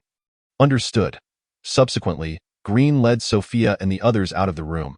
Upon exiting, Sophia exhaled in relief, instinctively grasping Adele's hand, striving to calm her racing heart. That moment, Adele could not help but inquire, Green, are you perhaps one who enjoys using fingers to nurture fish? She found it incomprehensible how Green could harbor such peculiarities while simultaneously venerating the goddess. How could that be? Green waved his hand dismissively, asserting that respecting the hobbies of others was the most fundamental etiquette of nobility. Adele refrained from continuing the conversation, feeling uncertain about how to respond to Green's display of respect towards others' peculiarities regarding fish nurturing. Armed with the note from Countess Dolores, Green promptly returned from the prison with the prisoner in tow. With him, conducting experiments on divine arts would become considerably easier. Time passed swiftly, and in the blink of an eye, 2 weeks had elapsed. Today marked the day of new student enrollment at the Royal Capital's Magic Academy.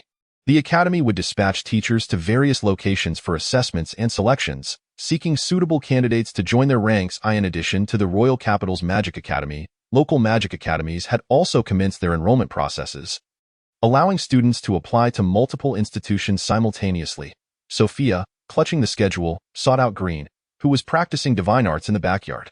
Young master, the Academy has begun enrolling new students. We previously filled out the application form, but we must return today to confirm our registration. Understood. After securing the scriptures, Green followed Sophia out of the backyard.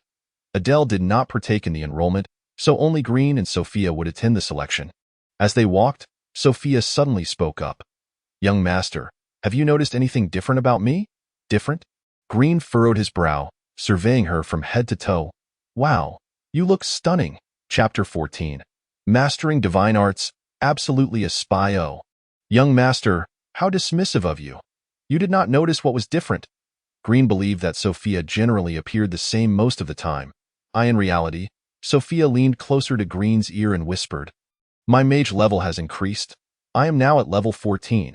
I believe, with my naked eye, I cannot discern such changes in mage levels, but I do possess identification skills that require a significant amount of magic points to exchange. I have also contemplated whether to save magic points for an identification skill. In the future, I could become an appraiser.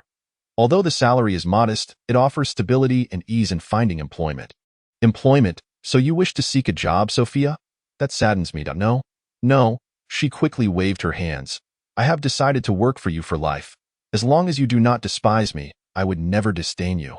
Oh, we have arrived. Green raised his gaze to the registration desk in the distance. Several staff members were there registering applicants, with many people queuing up. Most of those in line were commoners. Nobles enjoyed certain privileges, allowing them to proceed to a separate expedited registration point. Besides the commoners, Green also spotted several local nobles, such as the twin siblings chatting over there, who were the children of a viscount. The boy was named Erwu, possessing decent looks and a well-built physique, while the girl, named Eve, was rumored to be protective of her brother.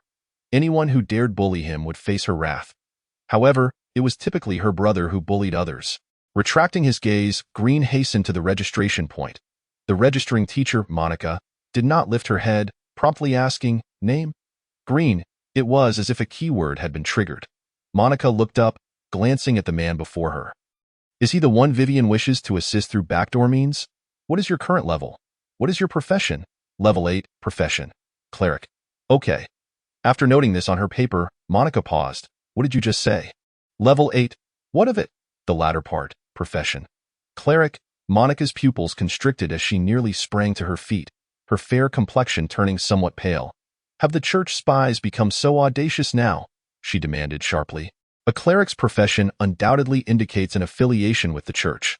The disturbance quickly drew the attention of others. Several teachers approached, their expressions turning wary upon learning that he was a cleric.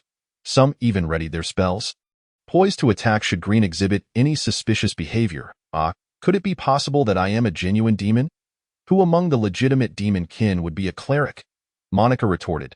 It is common knowledge that not all church members are clerics. But all clerics are affiliated with the church. Green shrugged. Surely you have teachers or tools capable of identifying my race and profession. He sighed. The attitude towards new ideas remains stagnant. How antiquated. Who decreed that demons cannot master divine arts? One must learn from the strengths of others to counteract them, Monica, maintaining a vigilant tone and cautious demeanor, instructed, please do not move. Place your hand on this light sphere. Monica produced a clearly magical artifact in the form of a glowing orb. Green recognized it as a high-tier magical item, quite expensive. Upon placing his hand on it, the orb quickly displayed Green's level, profession, and race. Half demon and succubus. Indeed, a pure demon. His identity posed no issue. He was the son of a baron. However, why is your profession cleric? Do you possess divine arts? In this world, one cannot simply choose their profession. It is determined by the magic they command, and one's personal panel will automatically display a corresponding profession. Professions are not immutable. When one masters a significant type of magic, their profession may change accordingly. Green nodded. I have self-taught a bit of divine arts. I have no ties to the church, merely a momentary whim. To avoid complications, Green offered this clarification. Is that so? Monica nodded. As long as you are not a spy from the church, it is manageable. Yet, she still could not fathom how demons could learn divine arts. Is not the goddess an enemy to demons? Would she truly lend her divine power to demons? Could it be that the goddess harbors some ulterior motive? At that moment, Countess Dolores, tasked with maintaining order, took notice of the commotion. Today, she was not at the prison but rather present to uphold order and apprehend a few troublemakers to send them to prison for punishment. Upon approaching and grasping the situation, a look of surprise crossed her face. She had not anticipated that Green was a cleric. This development had certainly piqued her interest. Miss Monica, it is undeniably true that Green is a demon. And he has lived here since childhood without ever leaving the demon territory. I can vouch for the fact that Green is not a spy from the church. Upon saying this, Countess Dolores winked at Green, her lips subtly moving. You owe me a greater debt of gratitude now. I understand. Since someone is vouching for you, Monica nodded. After all, if anything were to go awry, it would not fall upon her shoulders. I will approve your registration. However, I must report your profession to the head of the Academic Affairs Office. He may very well deny your application for admission. Are you agreeable to that? If you achieve first place, will your admission still be denied? Ha, the young man certainly has a bold demeanor. If you attain the top grades, as long as it can be confirmed that you are not a spy, admission is absolutely assured. Then there are no issues. Indeed, students with excellent grades are highly sought after in an academy such as this. Monica shook her head. She had encountered many boastful youths before. Every year during recruitment, there are always a few who brag. Tio put it plainly, they are but frogs at the bottom of a well, lacking in experience. Aspiring to be first, even if it is merely the highest admission score in this region, is no small feat. Moreover, she glanced at Green's level, only level 8. Merely qualifying for admission would be commendable. After registering Green, Sophia approached to complete her registration. Level 14 and a mage by profession, quite impressive. And barring any unforeseen circumstances, she still held a good chance of admission. Here, take this booklet and study the rules diligently, little ones. Green and Sophia each received a small booklet, temporarily stowing it away. Green sought out Viscount Delos and pointed towards a certain direction. Over there is a pickpocket. The eyes of Viscount Delos brightened instantly. She had been waiting here for quite some time without encountering a single offender. You know, is it not excessive to sever 5 fingers for a mere theft? Indeed, it lacks symmetry, Green replied sincerely. Viscount Delos covered her mouth, letting out a soft chuckle. I understand your point. It appears we are indeed kindred spirits. You may carry on. I shall take my leave. Meanwhile, Sophia looked at the distant thief with a gaze filled with pity. Although theft is wrong, having all 10 fingers severed is rather tragic. What's wrong? Green noted that Sophia had not moved and turned to inquire. Nothing at all. Sophia hastily caught up, merely feeling that losing 10 fingers would be quite inconvenient. Why 10 fingers? Green's voice sounded innocently perplexed, as he did not comprehend. Huh? But, young master, did you not just say that 5 fingers lacked symmetry? Sophia tilted her head slightly, thinking she had not misspoken. If 5 fingers were not symmetric, then surely 10 must be the answer. Right? Did I specify left-right symmetry? Why could it not be interpreted as up-down symmetry? Sophia was momentarily taken aback, wanting to ask if there was a distinction. In the next moment, she understood. Up-down symmetry referred to toes. She retracted her neck, casting a sympathetic glance at the captured thief. Subsequently, she silently opened the booklet in her hands, intending to study the selection rules. The selection rules tend to remain consistent each year. Yet some details may undergo changes, making it essential to review the booklet. Young Master, this year's selection consists of 3 rounds. The first round is a 1-on-1 match, with the victor advancing to the next round. The second round is a 2-on-2 match. Following that is the third round, a chaotic battle involving 100 participants. In the third round, a small number of outstanding losers from the first and second rounds will also have a chance to be admitted if they perform well. After listening, Green remarked, "It seems reasonably designed, taking chance into account. Otherwise, it would be rather unfortunate to be eliminated in the first round despite possessing considerable strength." Sophia somewhat agreed. She resolved in her heart that if both she and the young master could persist until the third round, she, being of a higher level than him, would ensure his safety to repay the favor of the young master covering her tuition fees. Speaking of which, there are no cultural subject examinations, Green mused regretfully. Otherwise, with the knowledge gleaned from 9 years of compulsory education, he could potentially leave a small impression on this other world. Cultural subjects, what are those? Sophia inquired, curious about the unfamiliar term. Well, they are essentially examinations on demon history and the basic principles of magical item crafting. Green elucidated. It seems that the greedy demon king places great emphasis on the crafting of magical items. Sophia shared what she knew. Young master, do you have an interest in this? Would you like me to investigate which magical academies focus on these aspects? No need. The Royal Capital Magic Academy will suffice. Upon returning, Green resumed his studies on divine techniques in the backyard. The potency of divine techniques, aside from their inherent effects, also correlates with the user's level and the sincerity of their faith. As a staunch materialist, Green felt no concern about the sincerity of his faith. Modifying this in such a manner seems more conducive to the magical circuits of the demon race. Green was investigating a divine technique capable of fostering benevolence within individuals. This divine technique appeared to resemble a form of psychological suggestion. Upon reflection, should he not learn some magic from the succubi for his own use? By leveling up, one can acquire magical points. In addition to universally available spells, magical points can be exchanged for specific spells according to one's profession and race. For instance, Green can exchange for demon-side and succubus-side spells. Unfortunately, priests lack magical capabilities. Such a fact is rather regrettable. If they were mages, assassins, or blacksmiths, they could exchange for spells that align with their professions, such as stealth spells or shadow blending. Prepare for the official 1-on-1 selection tomorrow. Green believed it prudent to slightly enhance his strength. With a thought, a personal panel materialized before him. Magical points, 300. Mastered magic. Waist strength enhancement, level 1. Low-level seduction spell, level 1. Mastered divine technique, help me? Dear goddess.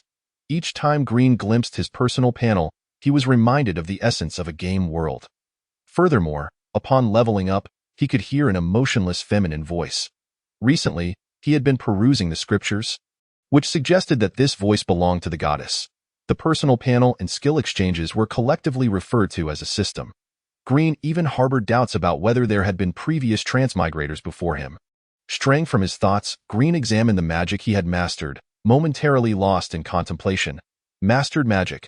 Waist strength enhancement, level 1. Low-level seduction spell, level 1. Low-level appearance alteration spell, level 1. The waist strength enhancement was a magic point exchange made by his original self. Green felt it was utterly useless, providing no enhancement to his combat prowess and was rather costly. He noted that it required 300 magical points to exchange, indicating that his original self had a tendency to squander. Green then turned his attention to the other spell. The seduction spell belonged to the succubus-side magic. It was useful, albeit only marginally. Nevertheless, he firmly believed that what is deemed trash is merely misplaced resources. Name: low-level seduction spell, level 1. Effect: becomes more alluring in the presence of the opposite sex. Description: come, strip me bare. Rubbing his chin, Green contemplated how to develop the seduction spell to enhance its utility.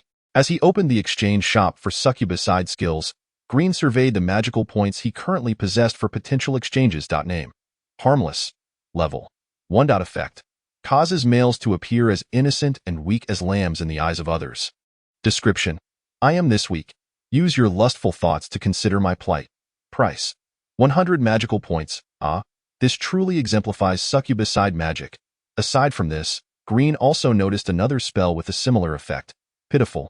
The effect was the same, yet the latter specifically targeted females. He felt that at certain times, such magic might yield remarkable results. As for combat spells, Green had no desire to exchange. Being only level 8? In actual combat, his offensive magic would not stand a chance against his opponents. Scholars, after all, have no need to engage in brawls.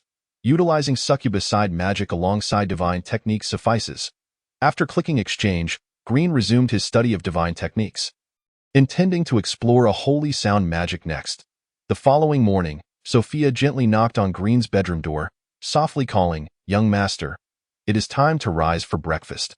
"Young master?" "Green, young master." Sophia glanced at the time. It was no longer early. She had already come to rouse Green once, but received no response. If he did not awaken soon, he would indeed miss the selection in a moment of desperation. Sophia silently muttered an apology, then turned the doorknob and opened the door. "Young master." "Huh?" Sophia was taken aback, not due to any peculiar scene of Green changing clothes, but rather because Green was absent from the room entirely. Where could he be? Confused, she approached the bedside and hesitated for a moment before reaching into Green's covers. It was icy cold within, devoid of any warmth, indicating that Green had long since vacated the bed. The young master must have already gone to the selection. Sophia shook her head. It was impossible for the young master to abandon her without cause. After searching the room, she fortuitously spotted Adele. "Adele, have you seen the young master?" she inquired. "Him?" Adele replied. "I haven't seen him. Isn't he in the backyard?" After thanking Adele, Sophia hurriedly made her way to the backyard. The young master usually spent his idle hours there, delving into divine arts. Could it be that he had risen early today to prepare the divine arts needed for the selection? How could she have forgotten to check the backyard? What a fool she was. Sophia berated herself, for just moments ago, in her quest to locate the young master, she had even asked others to check the boys' restroom to see if he was there. She soon arrived at the backyard and, to her relief, found Green, as usual, engrossed in his studies of divine arts. "Young master," she called out, her anxiety evident. "What is it?" Green turned, wearing the same gentle smile he always did. "We're going to be late. Let us set off quickly." "Understood," Green replied, stowing away his tome with a satisfied expression. Indeed, last-minute preparations may not be swift, but they yield results. After a night of diligent effort, he had finally managed to adapt a divine art suitable for demon children, transforming the original sacred sound art, primarily used for the prayers of believers, producing phrases from the scriptures that caused no harm, into something slightly different. Name: Sacred Sound, Modified, Effect. The recipient will hear specific phrases echoing continuously in their ears. Description: Now, that's not right. Could it be a mere triviality? With a flicker of inspiration, Green altered the name to Demon Child as Scripture.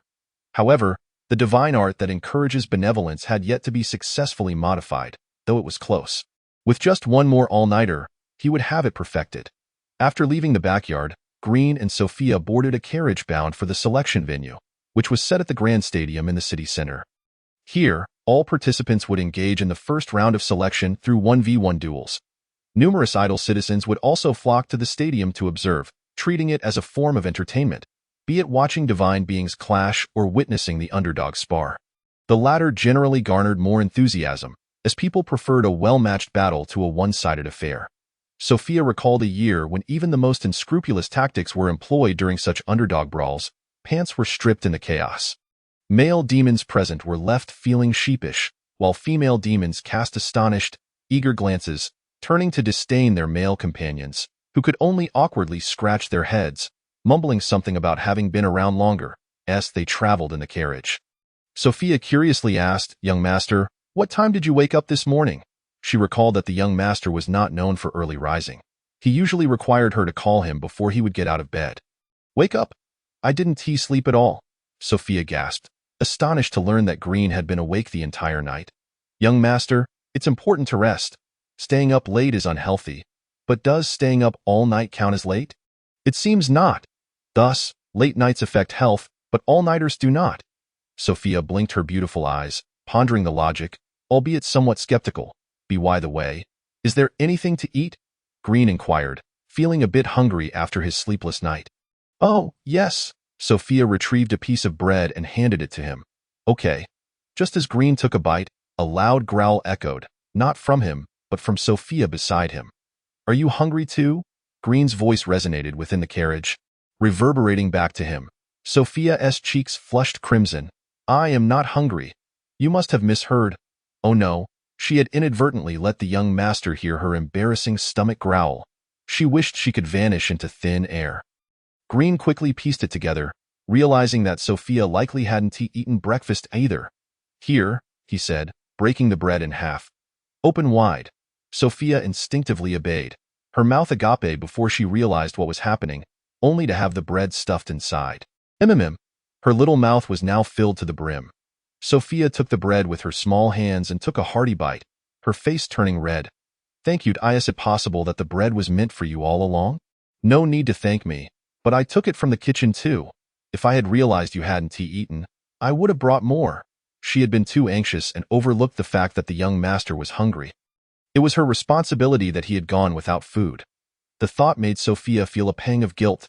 It's fine. Green waved his hand dismissively, seemingly unconcerned. Before long, they arrived at the grand stadium. At the entrance, spectators were required to purchase tickets to enter, the price being quite reasonable, equivalent to an ordinary meal. Participants in the selection, however, were exempt from the FEE.AT. The entrance. A large screen displayed the matchups, and Green soon identified his opponent for the first round of selection. Simon? I don't recognize him. Probably just a commoner. Green was familiar with many local nobles, if not all, at least enough to have heard their names. Sophia, who is your opponent? Upon hearing Sophia announce the name, Green recalled that it belonged to a child of a baron, likely at level 10. No significant threat. The moment Sophia learned her opponent was at level 10, she felt a bit more at ease, knowing she was at level 14, with a low likelihood of losing. However, the young master was only at level 8, which caused her some concern. Let us go inside the stadium. The matches will begin shortly. After they entered, not long after, Adele appeared at the stadium entrance, having purchased a ticket.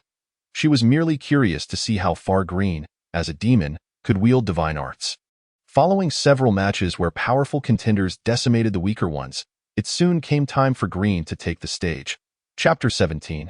Can you win? I ate the table. As Green stepped into the arena, whispers erupted among the audience. Look, it's him.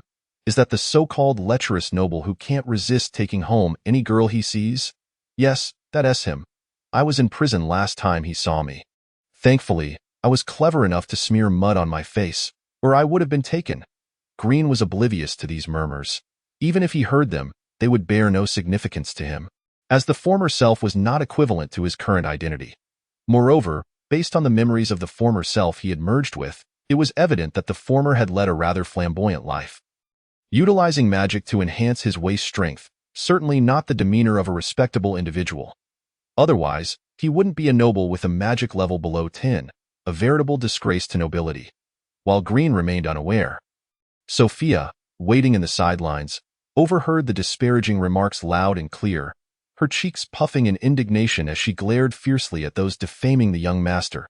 It was utterly unfathomable how someone could spread such vile rumors about him, sullying his reputation. At that moment, a few individuals noticed Sophia, their gazes tinged with pity.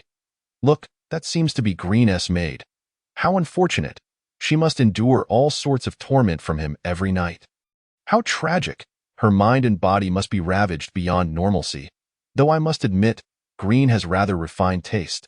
This maid is far more attractive than mine. Don't you think the girl behind us is even prettier? He turned to look. Adele's icy gaze fell upon him, exuding a palpable aura of menace that made him instinctively shrink back, muttering to his companion, "She's beautiful, but a bit frightening. You don't understand. That sort of disdainful gaze is the most alluring. If she looks at me like trash, I'd gladly let her trample me at night." Before he could finish, he felt a chill against his neck. I am sorry.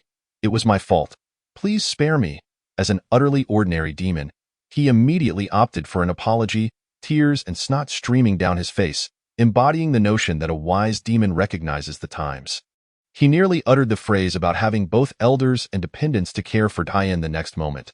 Adele withdrew the blade from her hand and turned her gaze back to Green on the field.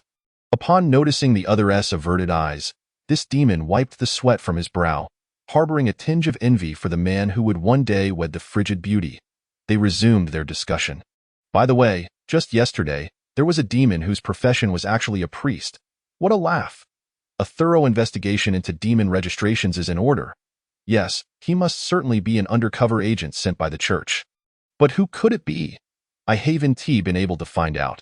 They say he possesses 3 heads and 6 arms, able to unleash 10 divine spells simultaneously. Yesterday, the Academy's teacher nearly met his demise at his hands.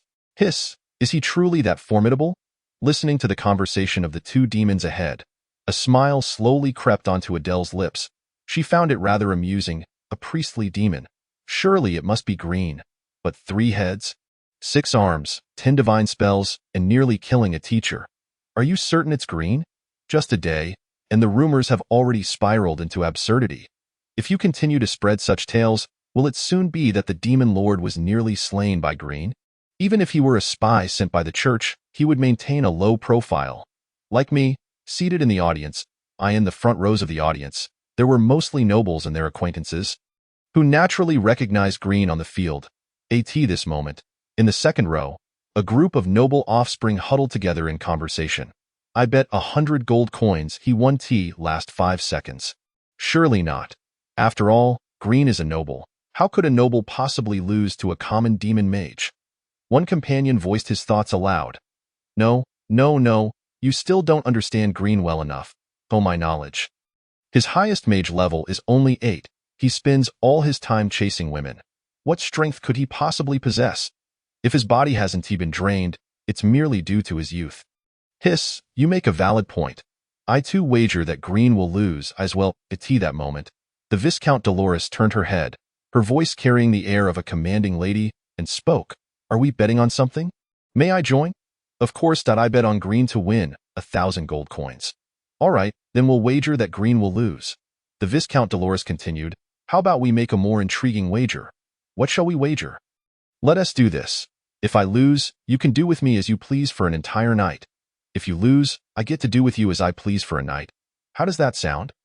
As she spoke, Dolores' gaze instinctively fell on their fingers. Several young men immediately gulped, captivated by the long, elegant legs of the Viscount Dolores. They were on the verge of agreeing, thinking to themselves that even if they were to be at her mercy, it would surely be delightfully sweet. Just as they were about to acquiesce, the other viscounts and barons in the first row could no longer remain still. They were the fathers of these boys. And they all reached out, striking their sons across the face. Although they didn't believe Green would win either. What if he did? Dad. Why are you hitting me for no reason? The boys were bewildered. Seriously, Dad. You used to be quite the flirt yourself. Why can't I have my fun too? Mamias, to even hear, I get it. Several boys suddenly realized. My dad wants to place a bet too. We re-betting that Green will lose. They understood that their fathers were lamenting their own failure to take them along. It made sense. Viscount Dolores was simply too stunning. TSK, it was only natural that their fathers couldn't resist. A father-son duo on the battlefield. The expressions of several young barons darkened. If it weren't a public setting, they would surely beat their sons half to death. The Viscount Dolores was not someone they could provoke. Despite being nobles themselves, the Viscount Dolores held sway over the prison, making her a powerful aristocrat, one of considerable influence among the local viscounts.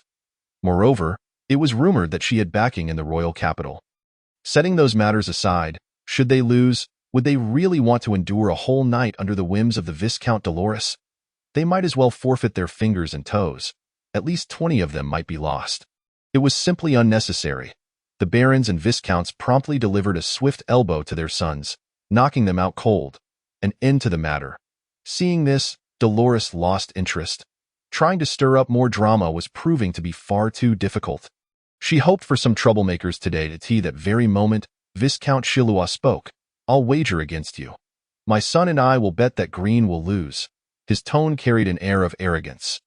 Just a moment ago, He had checked the roster and discovered that although Green's opponent was a commoner, the mage level had shockingly reached 18, Chapter 18. The strong do not deign to fight. Green was only at level 8. How could he possibly contend with an 18-level mage? Surviving the encounter would be a miracle. This, indeed, was his confidence. He scrutinized the Viscount Dolores with a predatory gaze. He had long desired to savor those exquisite legs. Others, upon witnessing Viscount Shiluah daring to place a bet, found their courage swelling as well. They were well aware of Shiluah's cunning. He would never act so rashly without absolute certainty. In no time, they began to place their bets, some even waking their sons to join in. Dolores chuckled softly. This was how a proud demon lord's subjects ought to behave. Cowards who dared not bet were simply drawn to the greedy demon lord. Meanwhile, on the podium, a group of teachers from the Royal Capital Magic Academy were monitoring and recording the proceedings. They were noting down those of notable strength who had failed in the first round, selecting the best among them for advancement to the third round of selection. At the center of this group of teachers stood a middle-aged man exuding a formidable presence. Merely standing there, his aura surpassed that of any ordinary teacher. At that moment, he spoke. "Monica, is he the priestly demon you mentioned?" "Indeed," Monica nodded. Although she had promised Vivian to assist Green in entering the academy through the back door, Vivian had never indicated that Green was a priest. What if Green were a human spy? Considering the backdoor arrangement, the probability of him being a human infiltrator seemed even higher. He appears to be of little consequence, the middle-aged man remarked. Monica then added, "Director, he is indeed a priest. You may verify this later." Her tone carried a hint of respect. There was no denying that he was the director of the teaching department, with a subtle possibility of ascending to the role of vice principal. Meanwhile, she, merely a deputy director, harbored hopes of succeeding him upon his promotion. "He is of the demon race." The director's voice echoed again. "Without a doubt. Could he be a demon sent by the church?" The director suddenly lowered his voice. The demon race was not confined solely to this place. A significant number of half-breeds and a very few pure-blooded demons existed among humans.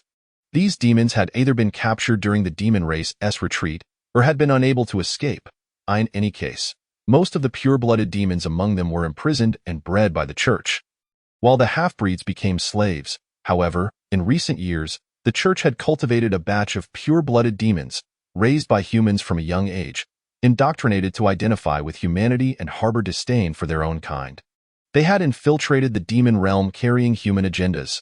Compared to ordinary human spies, these demons with human hearts were far more challenging to discern. Monica's expression grew serious. "No, I have investigated the local nobility. Green has grown up here and has never left. Since he is not a spy, if he can pass the assessment, he may be allowed to enroll." After stating this, the director's gaze fell upon Green. He too was curious. Could a demon truly wield divine spells? Even if they could they unleash the spell's full potential? He had once battled a powerful being from the human church. Had it not been for the divine spells on that individual, he would have undoubtedly defeated him on the field. Green gazed at his opponent. "Simon?" No need for pleasantries. Simon's expression was grave as he assumed a battle stance. Tio gained admission to the Royal Capital Magic Academy. He had devoted an extraordinary amount of effort, unimaginable for an average demon. Thus, he had achieved the remarkable feat of reaching level 18 at such a young age, without the aid of magical resources. Today, victory was imperative, especially since his opponent was the notoriously malign demon. Green, if he could triumph over him, he might even emerge a hero. Upon returning home, his childhood friend would surely look up to him with admiration. Amid the attention of the crowd, Green maintained a nonchalant demeanor, as if he were the one at level 18 and his opponent merely at level 8. On the podium, the director of education, observing Green's calm composure, felt a surge of admiration. He is indeed quite composed. Beside him, a teacher timidly interjected, "The level difference between the two is 10. Could it be that Green knows he is destined to lose? Hence he is feigning calm?" Hearing this, the director turned his gaze towards him. He committed this teacher's face to memory. If the year-end bonus were still distributed, he would ensure that the director's four-character name would be written in reverse. "Let the battle commence." At that moment, some individuals in the audience urged eagerly, all longing to witness the sight of Green's defeat. Above the arena, a large screen displayed the scenes and sounds from the competition. allowing everyone in the stands to clearly see. Green glanced upward. The sounds from outside were inaudible on the battlefield, and he could only observe the spectators' shouts. Surely, they were cheering him on, he mused. How about you admit defeat? Green proposed. Me? Simon pointed to himself, his face contorted with disdain. Do you have any idea how hard I worked to enter the Magic Academy? I am at level 18. It is you who should concede. I can offer money, Green replied languidly. What? Simon was momentarily taken aback. It was the first time he had encountered such arrogance in the selection arena. The majority of the proud demons were indeed haughty, or perhaps overly concerned with their dignity, incapable of resorting to such bribery. Even if bribery occurred, it would typically be done discreetly. This was his first experience witnessing such an overt attempt to buy off someone during the selection process. Not only was he stunned, but the audience outside the arena was equally astonished. What respectable sorcerer would attempt to bribe someone in the middle of a selection? Ignoring Simon's astonishment, Green continued, How about 500 gold coins? Ha! 500 gold coins is insufficient. My pride forbids me from such actions, Simon declared scornfully. His unwavering voice echoed throughout the entire stadium, heard by all the demons present. Simon! Simon! Simon! The crowd erupted with cheers and applause. Anticipating Simon's refusal, Green continued, You must be a commoner, correct? And if I am, don't think that just because you are a noble, I will yield to you. Simon held the utmost disdain for Green, whom he regarded as a frivolous aristocrat. With such ample resources, yet lacking diligence, it was utterly laughable that Green would attempt to buy him off. Unperturbed by Simon's unkind tone, Green smiled and said, Perhaps your math skills are lacking. Allow me to calculate for you. The annual income of an ordinary commoner is approximately 30 to 40 gold coins. Conversely, a graduate from the Royal Magic Academy earns around 300 gold coins per year. I am offering you 500 gold coins, which amounts to just over a year's salary after graduation. However, this is free money that requires no labor. Not to mention, you may not even be accepted into the Royal Magic Academy. Even if accepted, your salary after graduation may not reach 300 gold coins, as there are those who graduate with salaries barely exceeding 100 gold coins.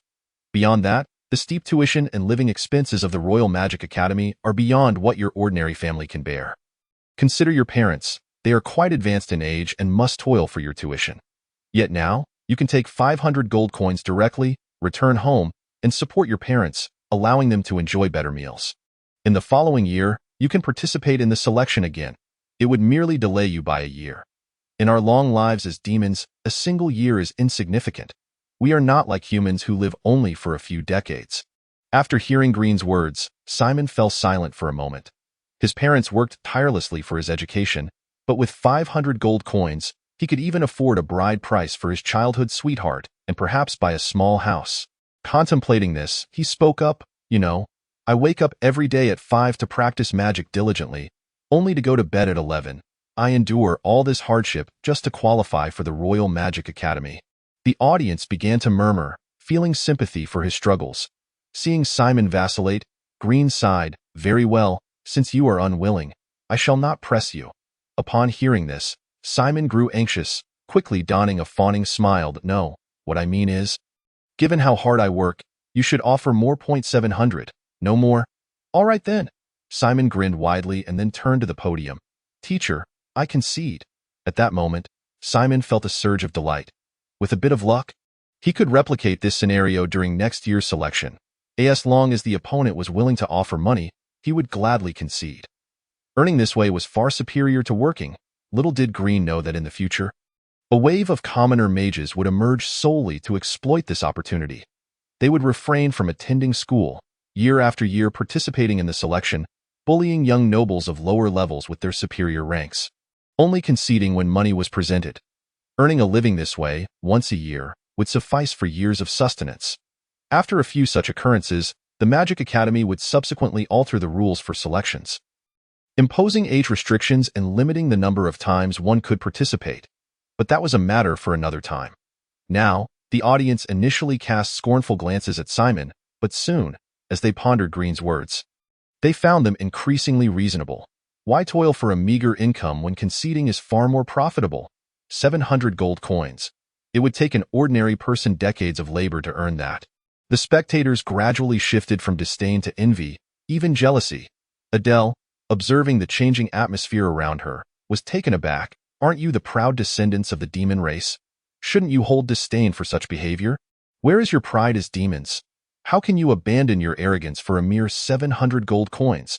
She couldn't shake the feeling that the lineage of the proud demon king would be led astray by Green. Before watching the match, she had hoped to see how Green would triumph with genuine magic.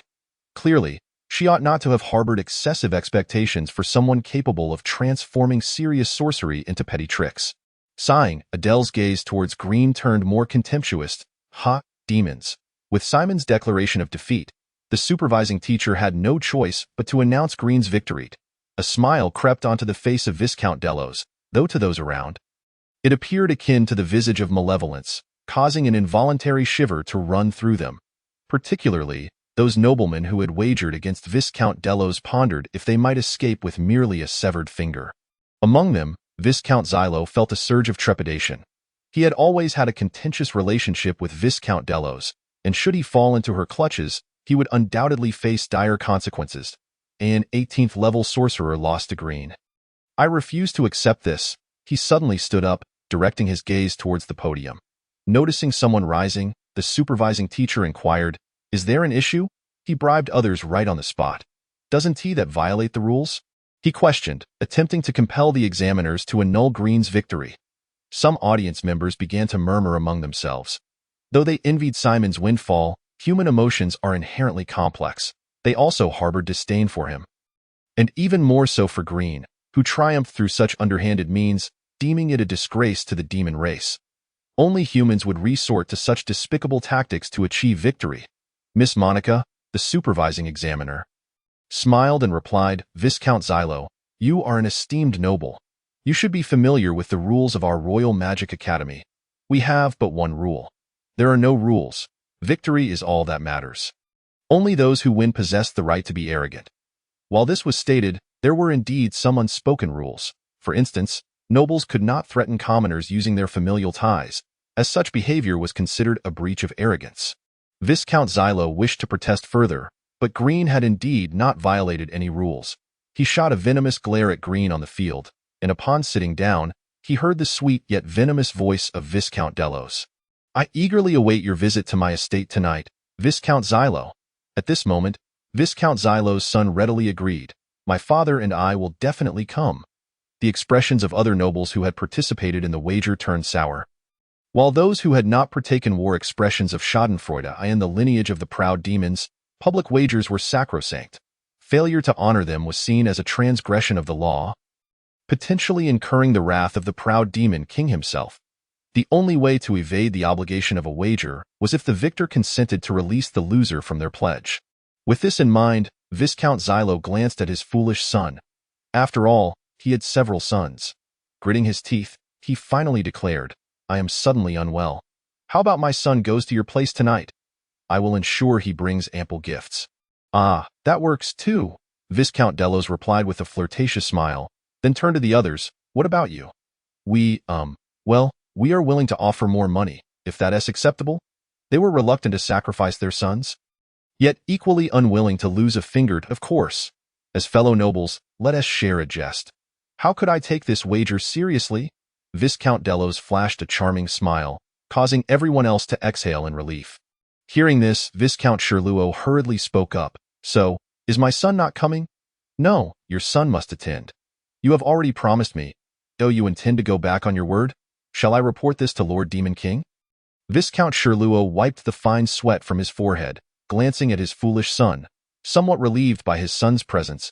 At that moment, the foolish son, excited about the prospect of visiting Viscount Delos's home that evening, planned to indulge in some restorative food upon returning home. Chapter 20. A conspiracy against Green. Viscount Delos continued, "I am not a villain. Your son can forego attending, and you may come in his stead. I am open to those of greater age as well. No, that's unnecessary." Viscount Sherluo waved his hand, resolutely deciding to sell his son. Other nobles, witnessing how easily Viscount Sherluo was willing to part with his son, began to think it unwise to associate with him, preferring to keep their distance lest they too be sold off one day. Meanwhile, Green stepped off the stage and approached the preparation area. Encouraging Sophia, "You got this, that I will," Sophia replied. Before long, it was Sophia's turn to compete. Her opponent was a noble youth, albeit only at level 10, not due to lack of skill, but simply because of his young age. His profession was that of an assassin, while Sophia was a mage.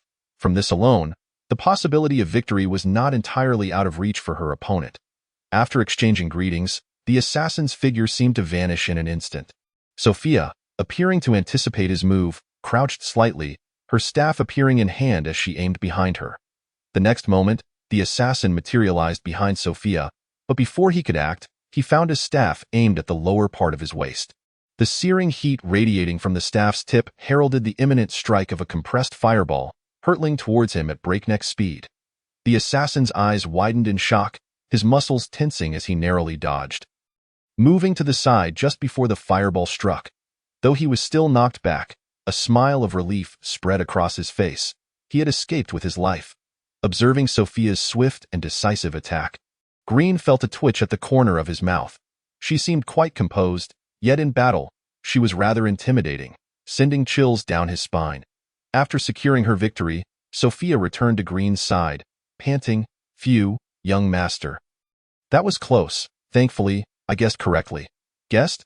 Yes, in novels, when an enemy disappears, they often reappear behind the protagonist. That's true. Perhaps the next time, the assassin should make his entrance more unexpectedly. This type of assassin is rather intriguing. Sophia chuckled, settling beside Green. "Shall we stay a while longer or head back? I'm hungry. Let's return. Oh." However, Sophia seemed disinclined to leave, stating, "You go ahead, young master. I wish to observe and learn how others fight. It will be useful for the third round of the melee." "Okay." After Green departed, Sophia retrieved a small notebook and a pen. She intended to record the abilities of the strong contenders to present to Green later, believing it might assist him in the subsequent rounds. At the judges' table, the examiners were engaged in a discussion about an unusual matter.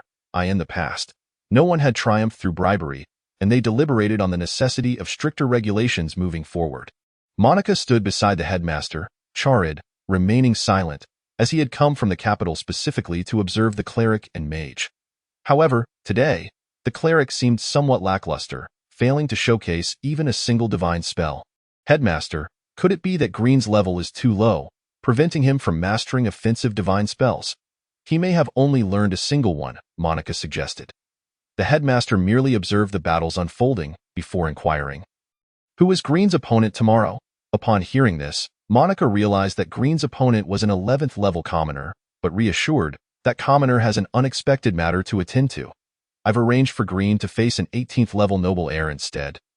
An 8th level versus an 18th level is quite a disparity. Let us adjust it to a 15th level. Understood. Monica muttered to herself, a 15th level still presents a 7-level gap. How could that possibly lead to victory? Yet, she dared not openly criticize the headmaster, promptly setting about arranging the matter. However, she recalled her promise to Vivian to facilitate Green's enrollment. If she did not assist at all, it would be difficult to explain to Vivian later. Thus, she remembered that Green had a maid named Sophia. The second round of selection was a 2v2 match. She decided to pair Sophia with Green. This way, she could also keep an eye on him. After sorting this out, she noticed Viscount Cherluo standing near the entrance to the judges' table. Approaching him, she asked, "Are you looking for someone?" "Monica, yes, I have a matter that requires your assistance. May I speak with you privately?" At his words, Monica frowned. As a teacher at the Royal Magic Academy and the vice-headmaster, she was not intimidated by the local nobility. However, since he sought her out, she was curious about the nature of his request. After all, income does not equate to salary. Following him to a secluded spot rarely visited, Monica crossed her arms and said, "Speak. What is it?" She surmised he likely wished to arrange for someone to gain admission through less conventional means. Such requests were not uncommon, as the academy tacitly permitted teachers to facilitate a few students' entry, provided it was not excessive. After all, the institution required a few underperforming students to serve as benchmarks, motivating the more diligent ones. Viscount Cherluo revealed a flicker of malice in his expression. He was one to repay grievances and withhold kindness. Since Green had caused him some loss, he intended to make Green pay a price. After all, Green was merely a Baron's heir, while he held the title of Viscount. For tomorrow's second round of selection, I wish for Green's opponent to be slightly stronger. As he spoke, he dropped a check onto the ground. Picking it up, he remarked, Monica, you seem to have dropped something. Upon seeing the figure on the check, a smile broke across Monica's face. Oh, thank you. I would never have noticed if I lost this 1,000 gold piece check. At that moment, Monica was elated, having stumbled upon unexpected fortune. Just as the headmaster had suggested arranging a formidable opponent for Green, someone had come bearing gifts. Very well, Green's opponent tomorrow will be the 15th level Erwu. Working with Miss Monica is delightful. Next time we have the opportunity, I shall treat you to a meal. Viscount Sherluo smiled. He recognized Erwu as the child of a neighboring viscount, a formidable 15th level contender, 7 levels above Green. Furthermore, within the 15th level, Erwu was notably powerful, having a track record of defeating peers of equal standing, and even once overcoming a 16th level opponent. With such a rival, Green's defeat was all but assured. The following morning, Sophia knocked on Green's bedroom door. After receiving no response, she deduced that her young master was likely still diligently studying divine spells in preparation for the selection. Goodness, he works too hard. Not at all like the rumors suggest, she thought, sprinting towards the backyard. Just as she departed, the door creaked open. Chapter 21. Facing a formidable opponent, Green, yawning, observed Sophia's retreating figure, falling into contemplation. Why did she knock and then leave? Forget it. He dismissed the thought, closing the door and heading to the dining table, where he grabbed a piece of bread, slathering it with butter and cheese to enjoy his breakfast. Speaking of which, I should promote some of my own world's culinary delights to the demons here whenever I have the chance. As Sophia entered the backyard, she surveyed the seemingly empty space, lost in thought. Well, it's not entirely devoid of life. Green's experimental subject is still tied up here. The subject's hair was a riot of colors, displaying erratic emotions, alternating between laughter and tears. Sophia grew suspicious that her young master might have inadvertently damaged him during his experiments. Yet, recalling that this individual had once robbed children of their allowances and received a lengthy prison sentence, she felt no sympathy for him. Returning to the living room, Sophia hurried through it to knock on Green's bedroom door again. If the young master was not in the backyard, he must still be in his room.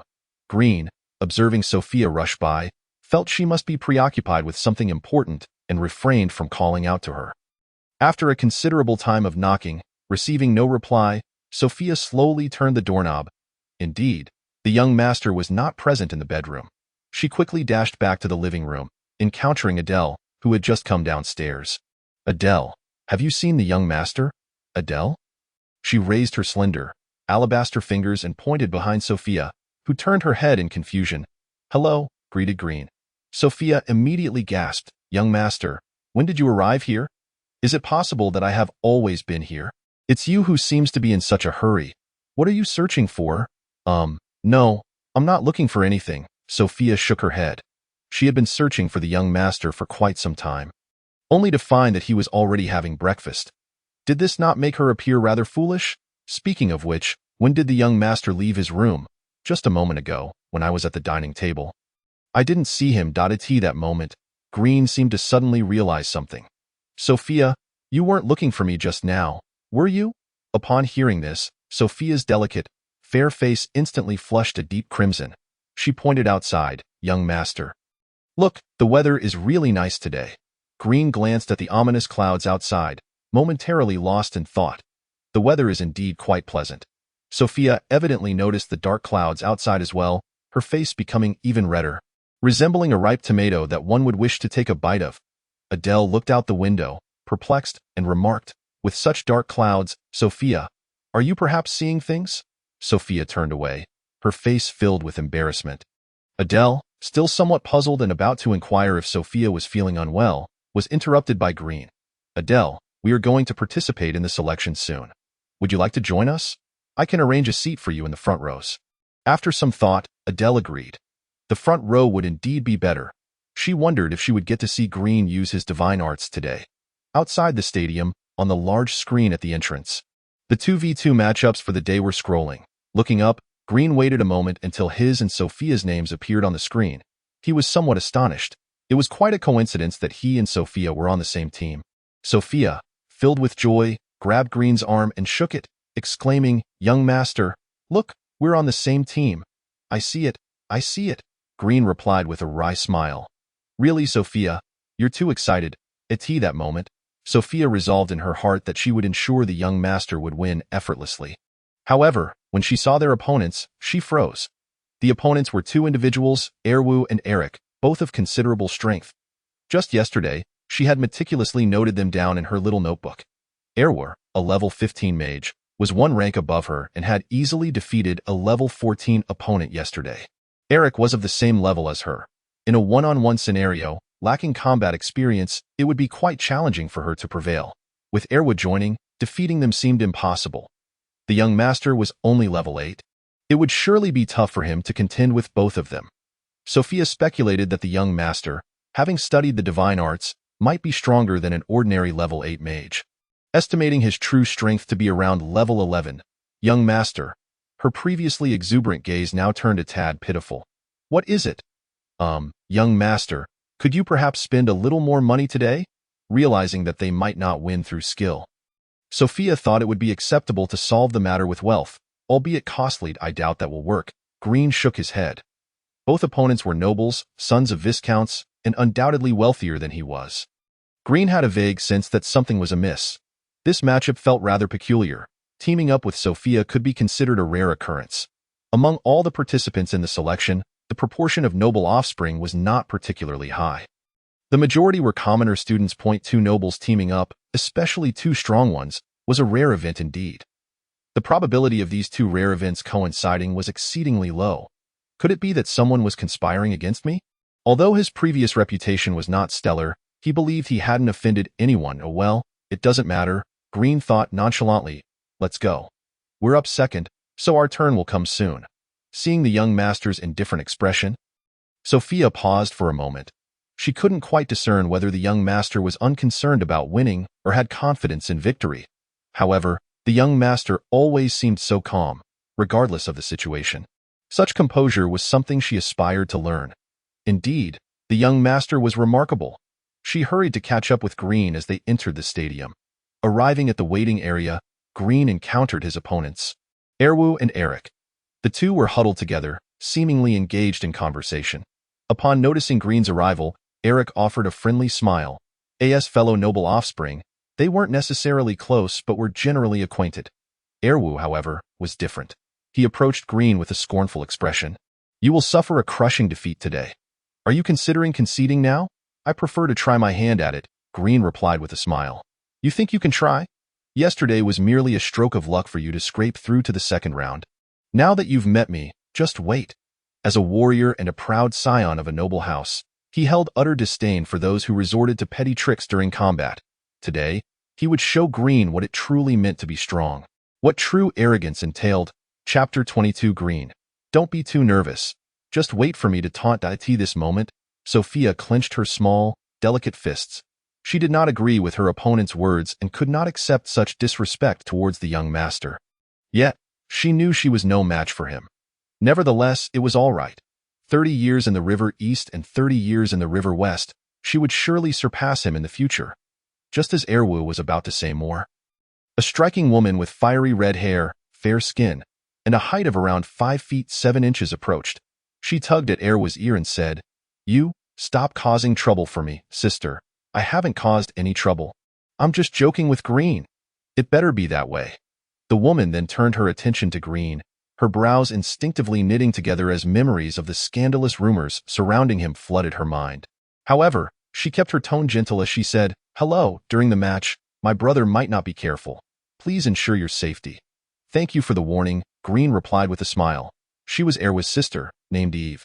The name sounded somewhat gentle, yet her temperament leaned towards the fiery side. Specializing in fire magic, her profession was that of a hearthkeeper. Green had always wanted to poke fun at the title of fire mages. Hearthkeeper was quite a comical title. Why not just call it water boiler? Eve frowned as she looked at the handsome young man before her. Setting aside the sordid rumors, his appearance was rather appealing. Despite her brother's words, he remained unfazed. Yet, her instincts told her that he was contemplating something rather troublesome. Not wanting to say much more, she led her brother away. Sophia pouted slightly and whispered to Green. She said to watch out for safety. It clearly implies she thinks we can't beat her brother. Haha, Sophia, are you angry? No, Sophia crossed her arms and put on a fierce expression. When we get on stage, I will definitely show that Erwu fellow what for. Is that so? I look forward to it. Meanwhile, in the front row of the audience, Viscount Shilu wore a somewhat sullen expression. It wasn't until this morning that his son had been returned by Viscount Delos. Missing all 21 fingers and toes, he intended to settle the score with Green for this matter. Beside him, Delos appeared quite cheerful, having procured fish food yesterday, which made her happy. However, Viscount Shilu seemed rather displeased. She was typically one to share joym, why fish seemed to have gained a bit of weight. Do you think they might fall ill from being overweight? Is that what they call 3 highs? Viscount Shilu was uninterested in such talk. Why are your fish getting fat? Don't you have any self-awareness? My son has been tormented to this state. He can hardly speak properly. Seeing that Delos appeared unwilling to engage with her, she sighed. Indeed, the only person who understood her was Green. It's just a small part of your son's body that was removed. Why be so stingy? If only you could be a bit magnanimous. No wonder you're aging so quickly. Just then, Viscount Shilu noticed that Green was about to take the stage, and a smile crept across his face. His courage swelled a little, however, to be on the safe side. He turned to his other son and asked, "Do you want to avenge your brother?" "Yes," the young man immediately replied fiercely. Viscount Shilu signaled for his son to approach Delos, who also understood and smiled as she said, "Just like yesterday, if I lose, you can do as you wish. If you lose, I get to play with you." "How does that sound?" "Ah, indeed. I have not yet fed all of your brother's belongings to the fish. Perhaps it is wise to retrieve them, as there remains a possibility of reclaiming them." Delos pondered seriously for a moment, just as I happen to know a physician who specializes in such surgeries. After a few exchanges, the young man's mind became overwhelmed, filled with the urge to confront the other party in a fervor to avenge his brother. He immediately agreed. Meanwhile, several viscounts and barons cast a glance at Viscount Shilua, then turned away, having resolved to distance themselves from him. How despicable! He sent his son to gamble against the opponent, and why, friend, you have 4 sons, and you've already lost one. Are you not afraid of losing another? At that moment, the big screen announced the upcoming 2v2 match list, and the viscounts and barons realized that this time, Green was to face Erwu. Green's chances of victory were indeed 0, being 7 levels below. No wonder Viscount Shilua was so bold today. Regardless, this fellow is contemptible for sending his son to wager. On the other side of the podium, the director of the academy stood high above. Observing the scene below, he was eager to see how the demon clan would utilize divine arts. However, with a 7-level disparity, the odds of winning were indeed minimal. Thus, as long as Green did not perform too poorly, he would arrange for him to advance to the 3rd round of testing. Understood, Monica responded affirmatively. As Green and Sophia stepped onto the arena, Green noticed the audience fervently cheering.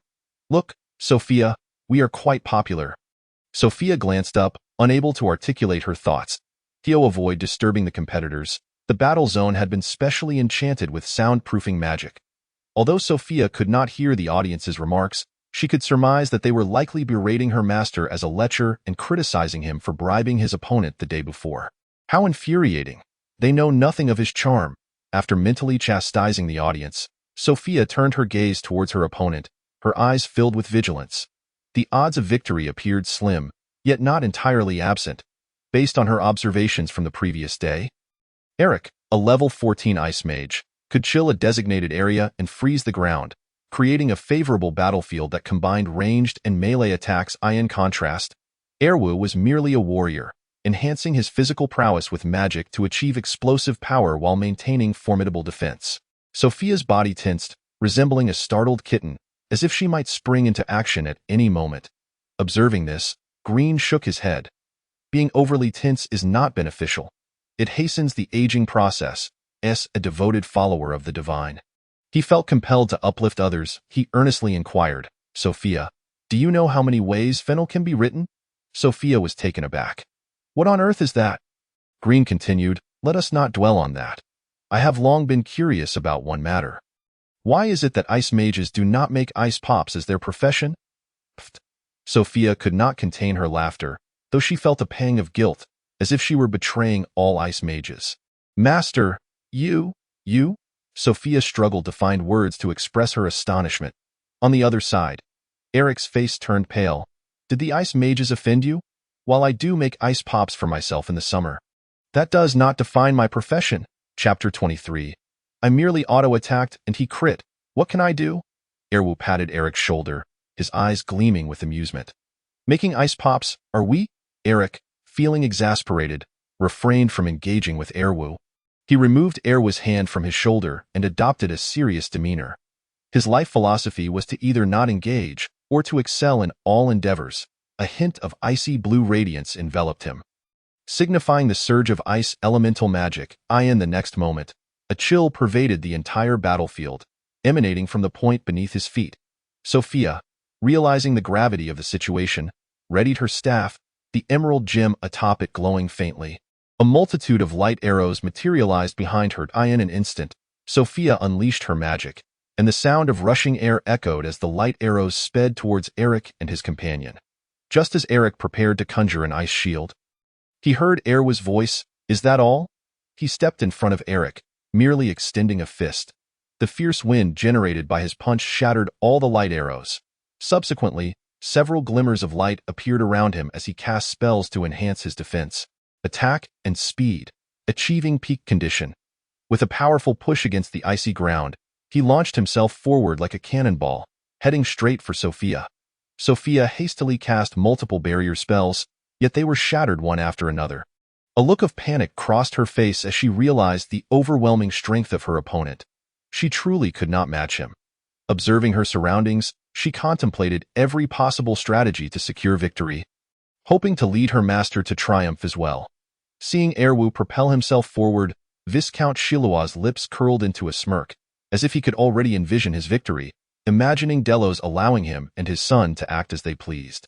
The audience erupted in shouts, "Charge! Eliminate that lecher!" It seemed that someone was finally taking action against him for bribing his opponent. On the podium, the director's gaze deepened, revealing no discernible emotion, yet his focus remained fixed on Green.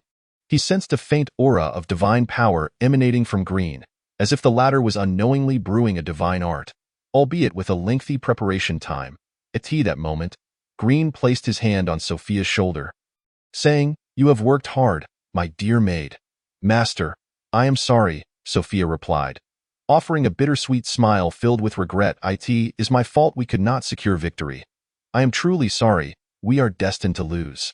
"What are you saying?" Green beamed a radiant smile. "Hey?" Sophia was momentarily taken aback. In the next instant, Green retrieved a tome from his robes, flipping through its pages as a divine light radiated from him.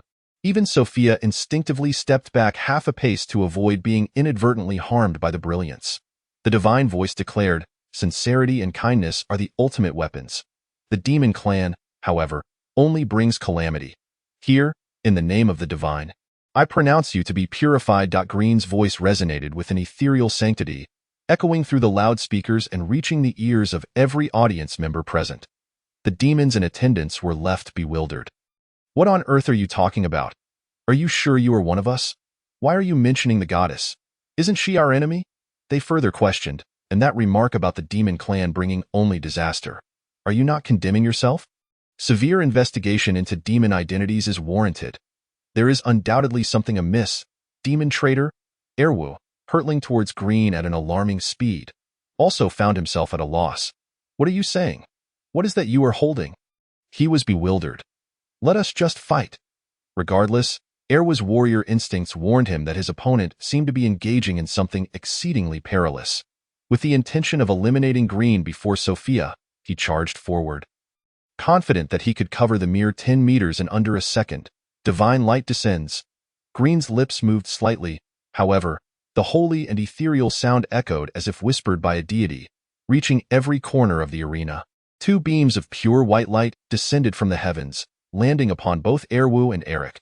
They simultaneously emitted cries of anguish as wisps of black smoke began to rise from their bodies in the presence of the holy light. The entire audience was left in stunned silence. The spectators could not comprehend how the formidable Erwu had suddenly become so listless. Their confusion transformed into astonishment. On the podium, the director, Charlid, regarded Green with a newfound surprise. He had witnessed such divine arts before. Unlike the younger generation of demons, Those of his age had encountered humans in battle on several occasions. He recognized this divine art as the divine light descends, commonly referred to as holy light. This divine art posed no harm to humans. Rather, it strengthened their bodies and cured ailments. However, for demons, it inflicted critical damage.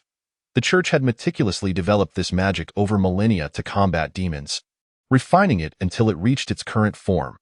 Its power was exceedingly high, with the sole drawback being its slow casting time, requiring prior mental recitation of the tome before uttering a few divine phrases. Yet, given its potency, this flaw was deemed acceptable. The demons were not entirely without countermeasures, having developed spells and magical items to mitigate the damage. However, the younger demons had never encountered humans, let alone prepared for the holy light's assault. Green, you truly do not act like a demon. To employ a divine technique that guarantees 100% critical damage against the demon race in combat? Moreover, you are merely at level 8? And yet your divine arts possess such formidable power. Could it be that the demon race has a greater affinity for divine techniques? Or are you an exceptional case? Before encountering Green, he had never considered that demons could wield divine arts, let alone unleash such devastating force. Today, Green has proven one undeniable fact. Demons can indeed utilize divine techniques. If this were to become widespread, one could envision a future where two demons engage in battle, employing sacred magic to unleash 100% critical damage upon each other. Such a scene would certainly be rather peculiar. At this moment, Viscount Sherluo gaped in disbelief, and after a fleeting moment of shock and incredulity, he became increasingly agitated. He recognized that repugnant aura emanating from Green. It was undoubtedly divine magic. Is it reasonable for a demon to wield human divine arts during the internal academy selection tournament? Aren't demons incapable of using divine techniques? At this juncture, Viscount Sherluo contemplated reporting Green for cheating, yet the selection tournament lacked any rules regarding such matters. Even if Green had employed divine arts, he had not violated any regulations. As he observed Erwar on the verge of defeat, a flicker of resentment crossed Viscount Sherluo's face. It was all Green's fault. He was about to lose yet another son. This vendetta would surely be avenged. For now, he could only endure the predicament of his son. With that thought, he cast a meaningful glance at his beloved son behind him. It matters not. He had several sons. Chapter 24.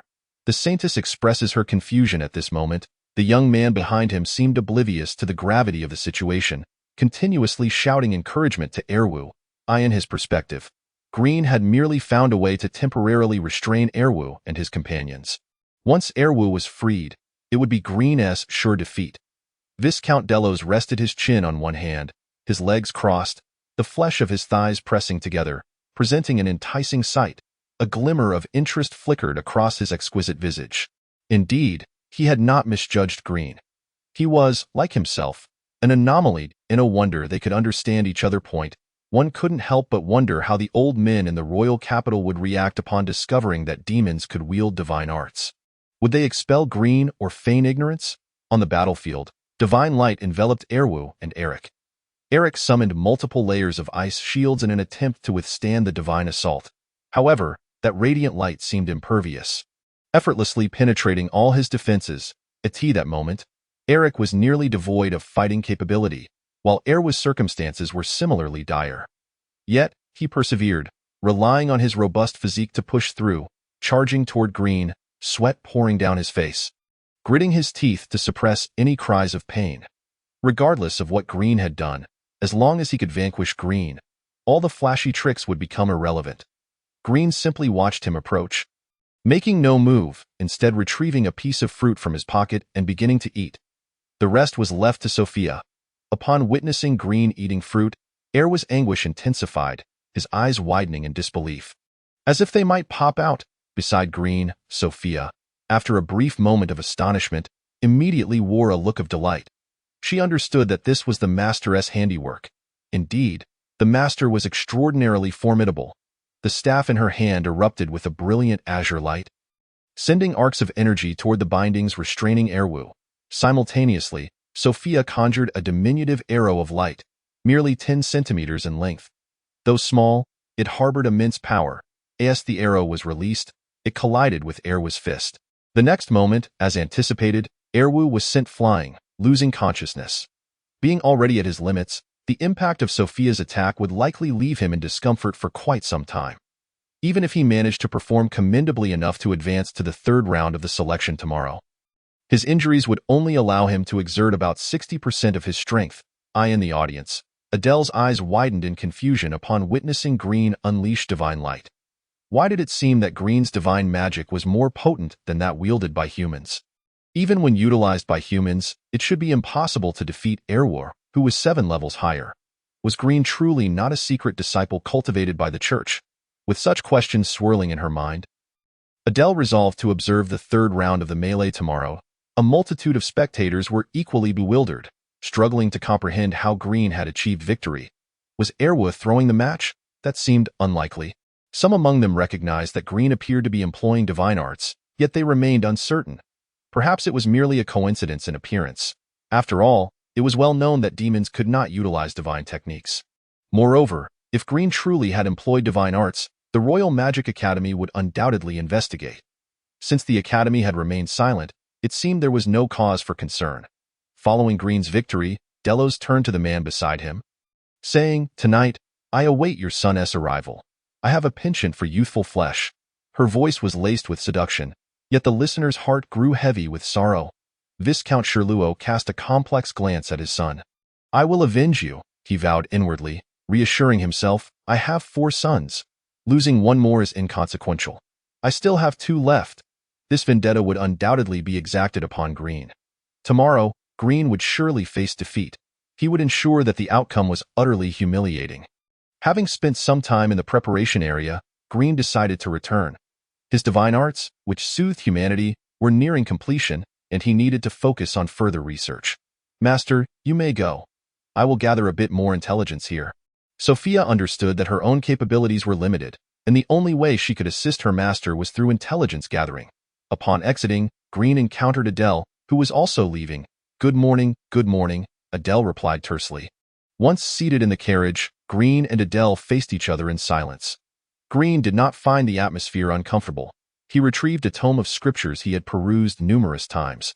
The quality of the church's compilation was commendable. Though it contained biases that looked down upon demons, Adele's mind was preoccupied with the recent display of Green's divine light.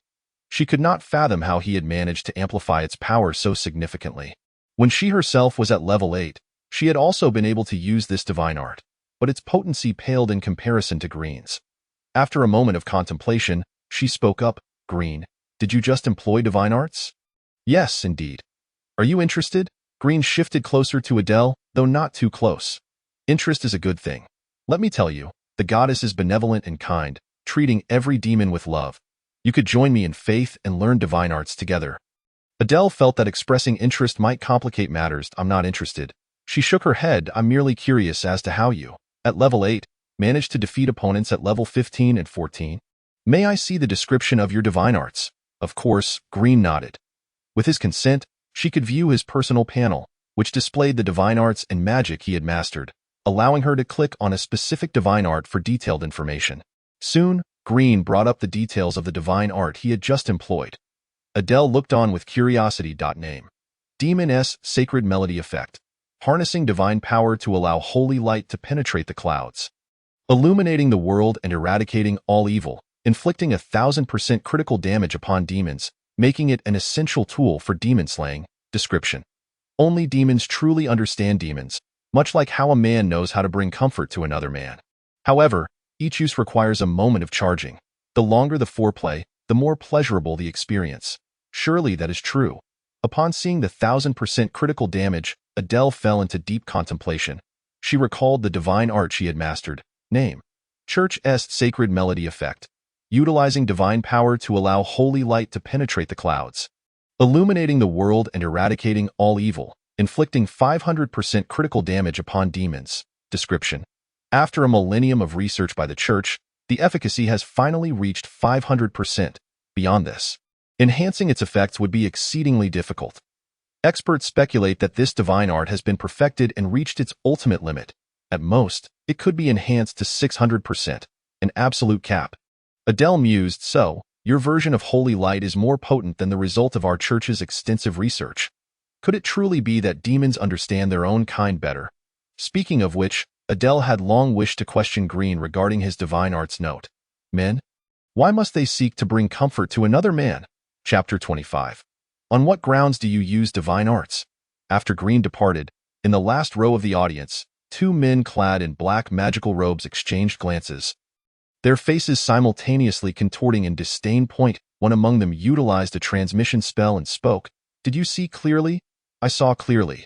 It is our church's divine art. How dare a mere demon wield our divine techniques?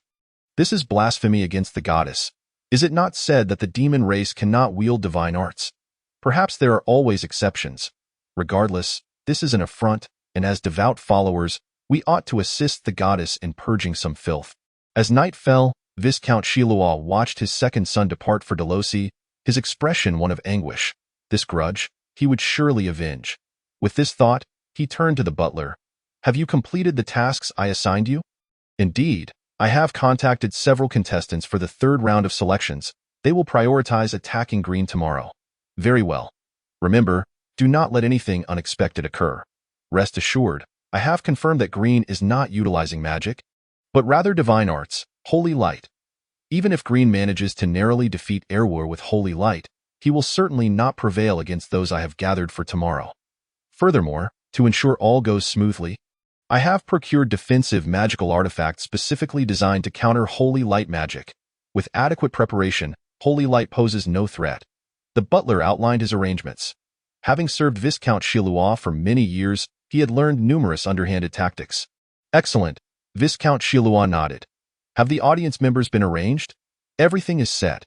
Tomorrow, approximately 100 of our people will occupy the audience, cooperating with you, my lord. Splendid. A sinister smile crept across Viscount Shiloah's face. He had thoroughly prepared for tomorrow. Green could not possibly win. Even if, by some stroke of luck, he did, Viscount Shiloah had contingencies in place. The 100 audience members would assist him in manipulating public opinion. He excelled at this. He turned and entered the drawing room, where he saw his fourth son. Where is the third? Third brother said he was unwell and went to the capital for treatment. Unwell today? He seemed fine yesterday. I'm not sure. The fourth son shook his head, perplexed. He couldn't fathom why third brother had left in such haste, even asking if he himself was ill and if he wished to accompany him. Viscount Shiloah paid it little mind. Never mind, fourth. You will accompany me to the arena tomorrow. Weren't you going to send second brother? Suddenly realizing, he asked, where is second brother? Your second brother failed to avenge your eldest. The task falls to you now. Upon hearing this, the fourth son's expression turned sorrowful. Would second brother meet the same fate as eldest? He knew eldest had lost all 21 fingers and toes. It is possible. The burden of vengeance rests upon you. Must I go? The fourth son asked, fear creeping into his voice. He dreaded becoming like them. Consider how good second brother has been to you. Every time there was something nice, did he not always share it with you? Do you not wish to help your brothers avenge themselves? Do you wish to be a coward? I am not a coward. The fourth son, recalling how well his brothers had treated him, grew agitated. Fear not. I have made ample preparations. We shall not lose. A confident glint appeared in Viscount Shiloah's eyes. The third preparation, besides the two previously mentioned, was, of course, his beloved son. After all, should he lose the wager, it would not be he who suffered. Meanwhile, a man resembling Viscount Shiloah sat in a carriage, urging the driver to hasten. If I remain here any longer, I will inevitably meet the same fate as eldest and second brother. This time, as I seek refuge with my aunt, I shall never return. I have left a letter severing our father-son relationship in the study. I wonder when he will read it, be why the time he does. I should be far away as night enveloped the land. A look of joy and satisfaction graced Green's face. The fruits of his labor, achieved through diligence, instilled in him a sense of accomplishment. Just moments ago, he successfully refined the divine art for calming emotions. Perhaps tomorrow, he would put it to use. He tidied his belongings and traversed the corridor back to the drawing room. Upon arrival, he furrowed his brow. Two unfamiliar individuals occupied the room.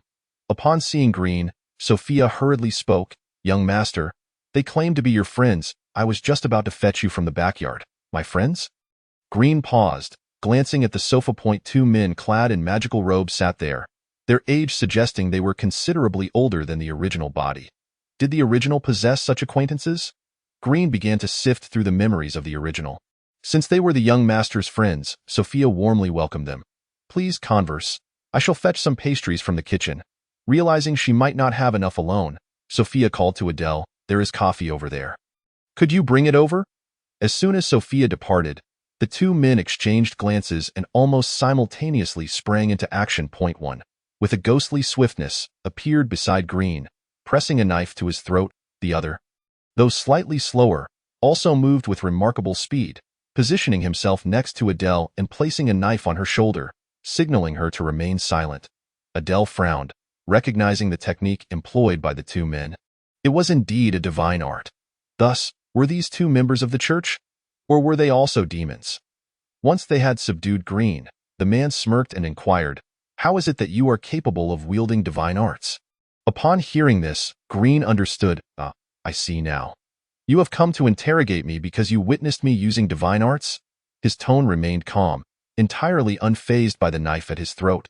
The man frowned, noticing Green's remarkable composure. Could it be that he is concealing his true strength? Yet, I am at level 38. Green cannot possibly surpass me. The other subdued mate appeared to be of a low level as well. Let me go. I cannot escape.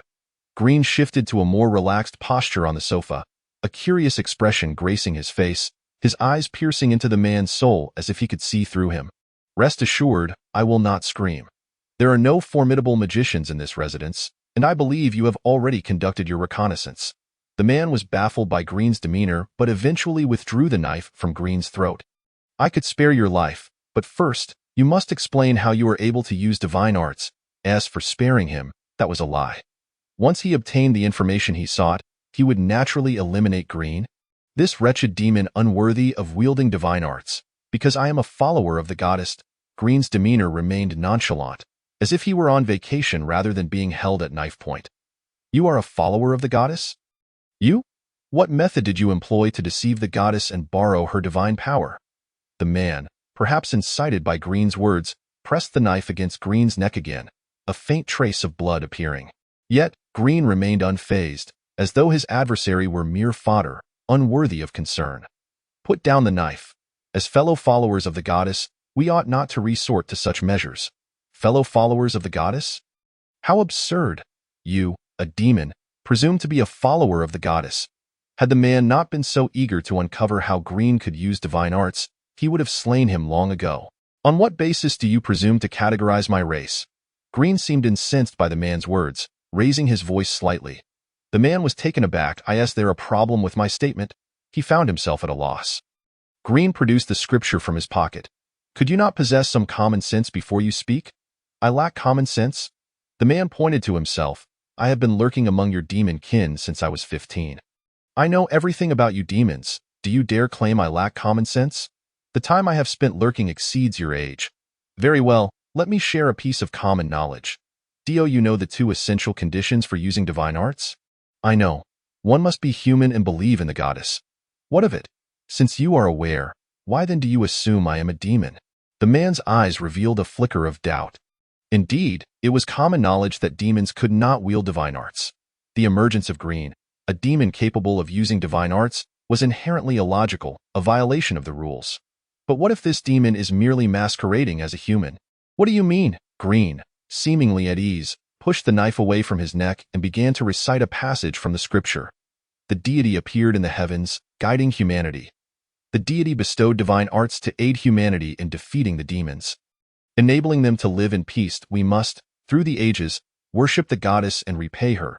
As he finished reading, a radiant, pure light enveloped Green. Now, do you still dare to presume my race? Do you truly believe that a demon could attain such a level of devotion to the goddess? The man's eyes widened in shock. As he beheld the white light, he involuntarily knelt before Green, prostrating himself. May I inquire about your position within the church?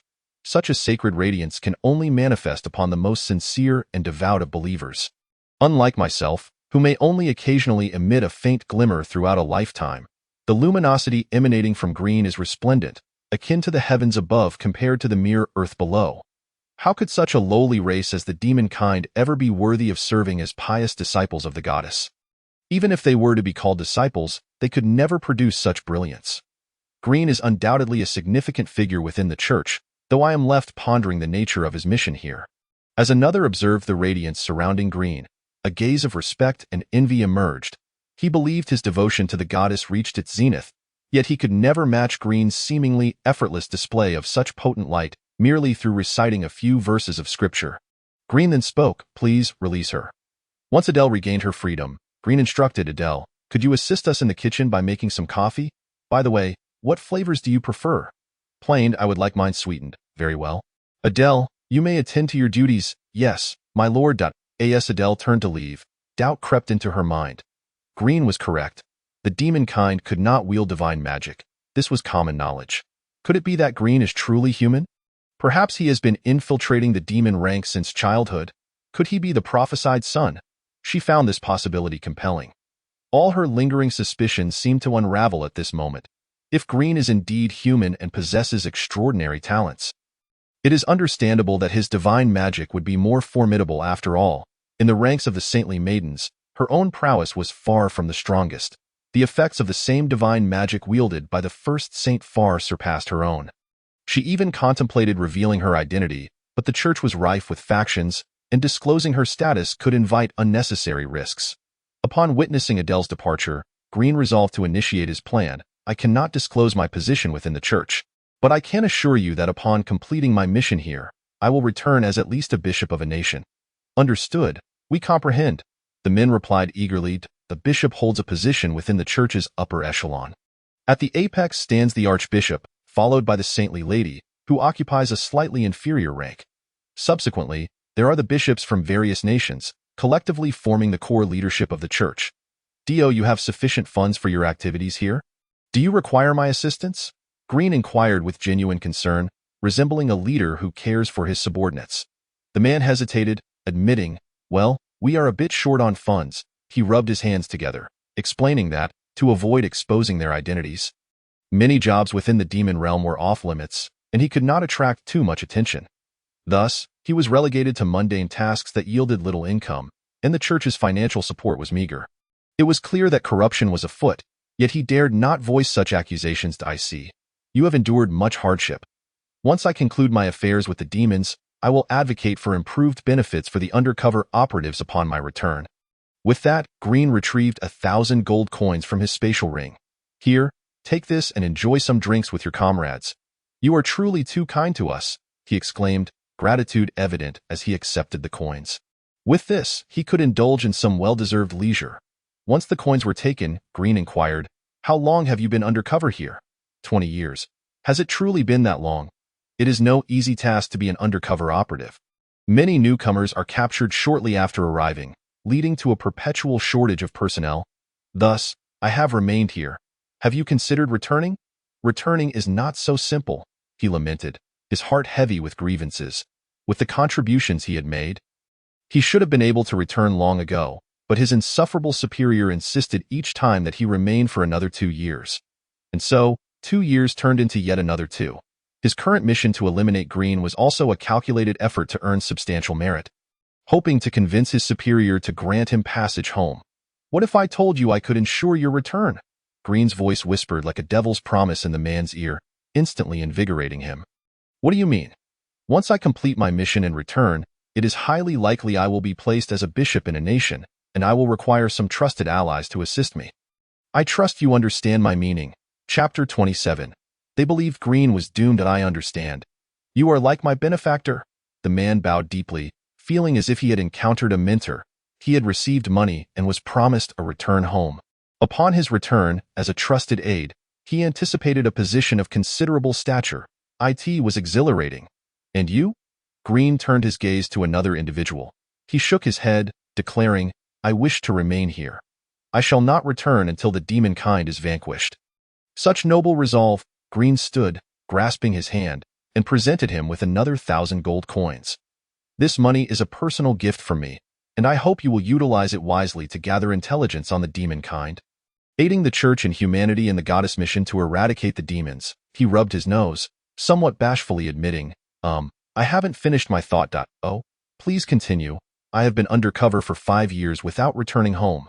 It is not that I don't wish to eliminate the demon kind. Rather, I worry that by the time I complete my mission and return, my wife will be with the neighbor, and I will become a third party. Ha ha ha. I understand. Green chuckled heartily, patting him on the shoulder. The other man, somewhat exasperated, interjected, "Don't listen to his nonsense. He clearly misses the neighbor's wife. 6. Green raised his thumb in approval. Not that impressive. After receiving the compliment, he blushed slightly. I can assure you. At least one of the neighbor's 3 children is undoubtedly his. Ha ha ha. You are quite amusing.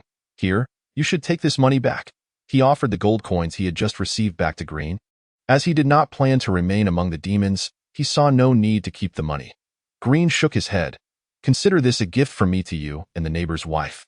I will still rely on you to share your insights when the time comes." Such kind words. "You are too gracious." After exchanging a few more lighthearted jests, Green resumed, "Once I complete my mission, I will bring you both back, rest assured. It will be no more than 3 months. By the way, I wonder if you would be willing to assist me with a small task?" Both men, seasoned veterans, understood Green's implication. Since they would be returning as his confidants, this was their moment to pledge their loyalty. They nodded in unison. "Please, give your orders. Tomorrow, you will report me as an undercover operative for the church." They were taken aback. This was unprecedented. While they had often witnessed reports against others, to report one of their own was a first. Green smiled. "I imagine you are quite perplexed." "Somewhat, but your actions must certainly have profound significance." Green revealed a mysterious smile. "I can only divulge a fragment. I seek to test a particular magical artifact, and if successful, it will yield significant merit." The two exchanged glances, both realizing the implications. After being reported, they would inevitably undergo scrutiny by the demon kind. The critical examination would involve determining their race. The church had previously developed numerous divine arts, magical artifacts, and spells for disguising races, yet the demon kind possessed countermeasures against such deceptions. Just as counterfeit currency can be identified, no matter how convincing, the demons would employ various detection spells to unveil the truth. Green must certainly be equipped with the church's latest race-disguising magic. To invite scrutiny was a means to compel the demons to exhaust their resources in verification. If the demon kind failed to detect him, it would signify the success of the disguise, presenting a monumental advantage for all undercover operatives. However, they voiced their concerns. "But what if your test fails? If Green's ruse was discovered, would he not face dire consequences? Do you truly believe I am merely at level 8? Green replied with a nonchalant smile. They understood. Green possessed the strength to protect himself. Even if discovered, he could undoubtedly escape unscathed. "We comprehend." "Excellent. To ensure the success of our plan, I would appreciate your bringing along 2 trustworthy associates to help manipulate public opinion and report me." "Understood." At that moment, Adele returned with the coffee. Upon seeing her, Green addressed the 2 men. "Will you be staying for dinner?" "No, we must prepare now." "Very well." Adele gazed silently at the retreating figures of the 2 individuals, her thoughts a mystery to those around her. That moment, Green was also observing Adele's silhouette, acutely aware that his earlier words had been mere fabrications. He intended for those 2 to be directed to the stadium tomorrow, conveniently allowing Viscount Delos to apprehend them, thus repaying a favor owed. However, Adele posed a slight dilemma.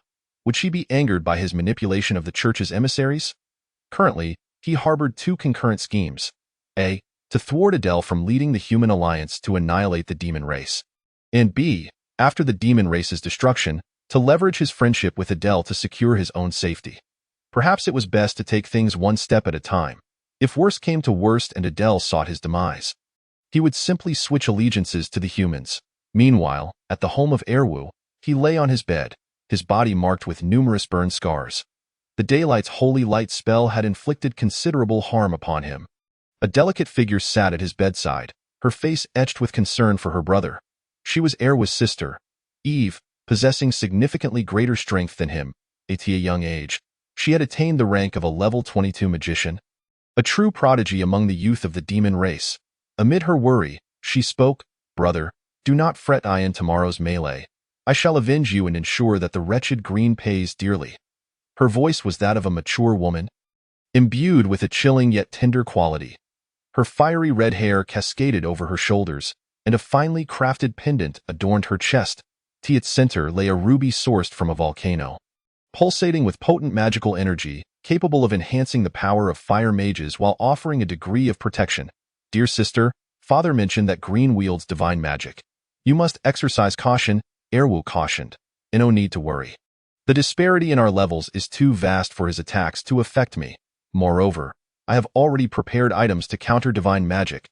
As she spoke, she raised a finger, revealing a military magic ring on her pinky. This ring effectively mitigated the damage inflicted by holy light. That is reassuring, Erwu sighed with relief. Rest assured, Eve declared, her protective instincts as a sister ignited, determined not to let Green escape her wrath. In the upcoming 100-person brawl, she was resolute in eliminating Green first. Even if you lose, brother, your outstanding performance will allow you to participate in the melee. Together, we shall secure first and second place. Chapter 28. Again and again morning dawned, and Green was roused by a knock at the door. I know, he called out, emerging from his bedroom to find Sophia waiting quietly nearby. You needn't wait for me here. It makes me quite embarrassed to ask your maid. It is my duty to be here for you, and sir, this is the 5th time today I've called you to rise. Really? Indeed. You sleep in every day? Ha ha ha, you've exposed me. I must dock your pay, sir. Sophia's expression shifted instantly. You are not a good person. I certainly am not. By the way, is there enough time for breakfast? Not really, Sophia replied.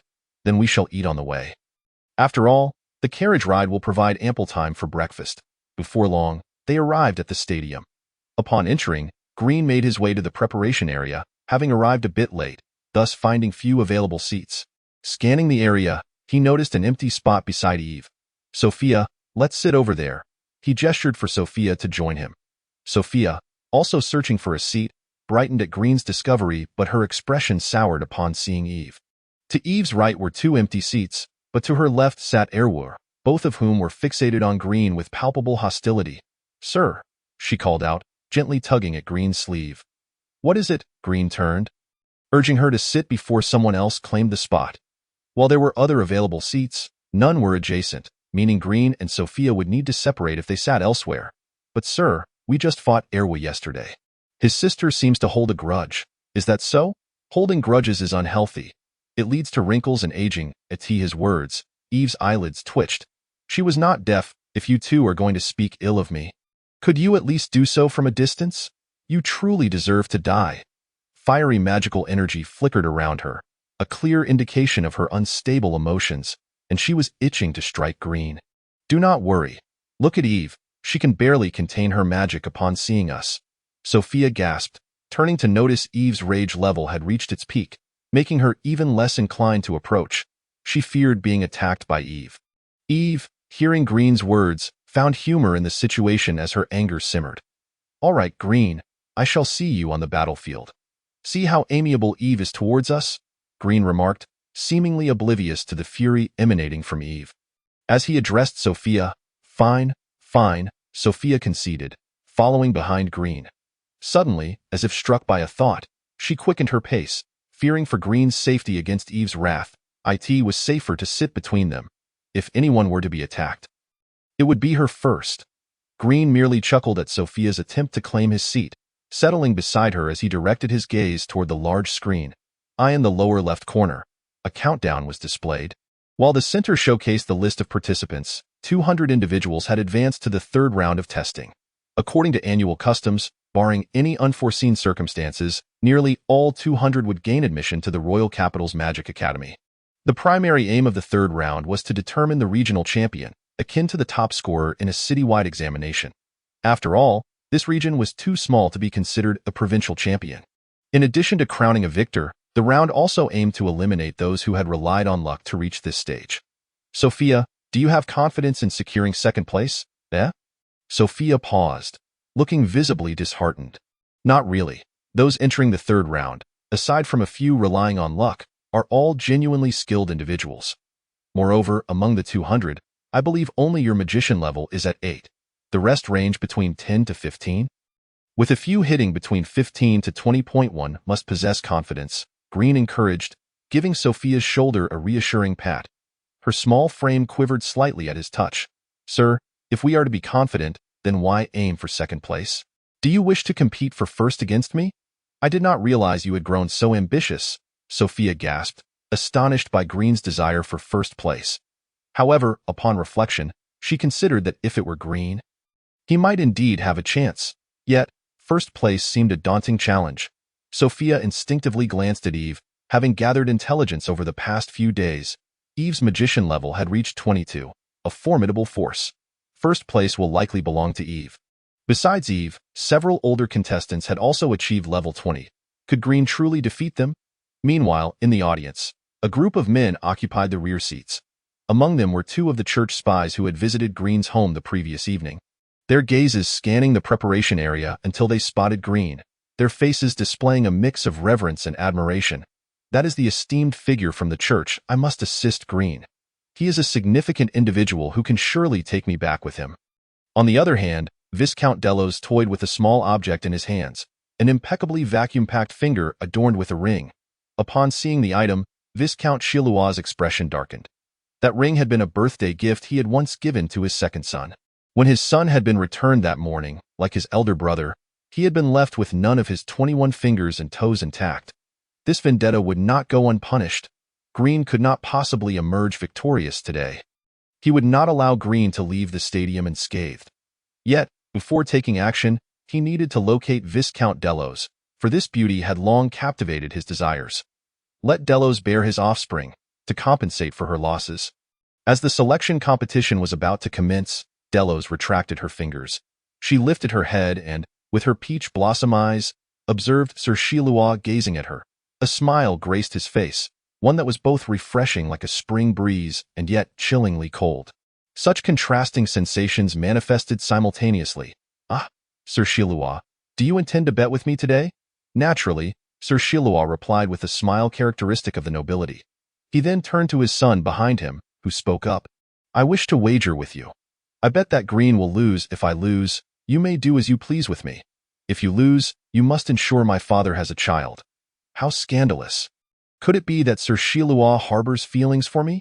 Delos giggled, her laughter delicate and vibrant. Before responding, I wager that Green will win. However, in the chaos of battle, the outcome is uncertain.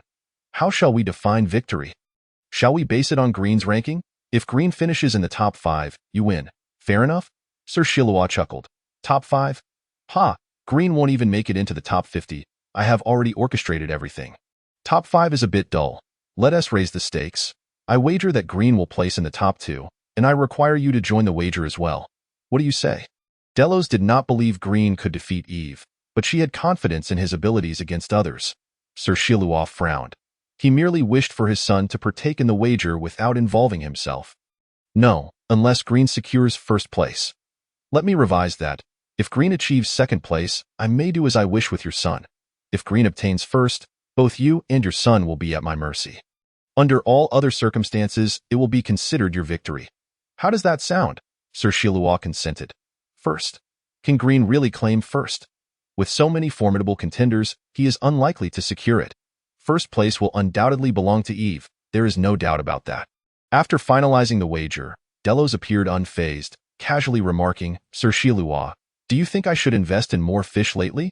I seem to have an excess of fish food, and if they don't consume it promptly, it will lose its freshness, and stale fish is unappetizing. Humph! Sir Chilua merely snorted, not engaging further at that moment. The countdown on the large screen neared its end. Green and the others rose, entering the arena. The venue was vast, roughly the size of 15 football fields, with 200 participants spaced widely apart. Upon entering, Green sought a relatively secluded corner, while Sophia trailed closely behind him, and the others scattered in search of their positions. Soon, the selection officially commenced, with participants remaining vigilant. None wished to strike first, wary of being ambushed by others. However, a few wizards exchanged glances and simultaneously launched an assault towards Green, declaring, Green used divine magic yesterday. He is undoubtedly a spy for the church. Brothers, let us eliminate him first. Upon hearing this, several others joined in, believing that using divine magic and bribery, irrespective of whether he was a spy, was a disgrace to their kind. Such traitors must be eradicated. Erwu and Eve also moved in unison, dispatching 2 wizards before rushing towards Green.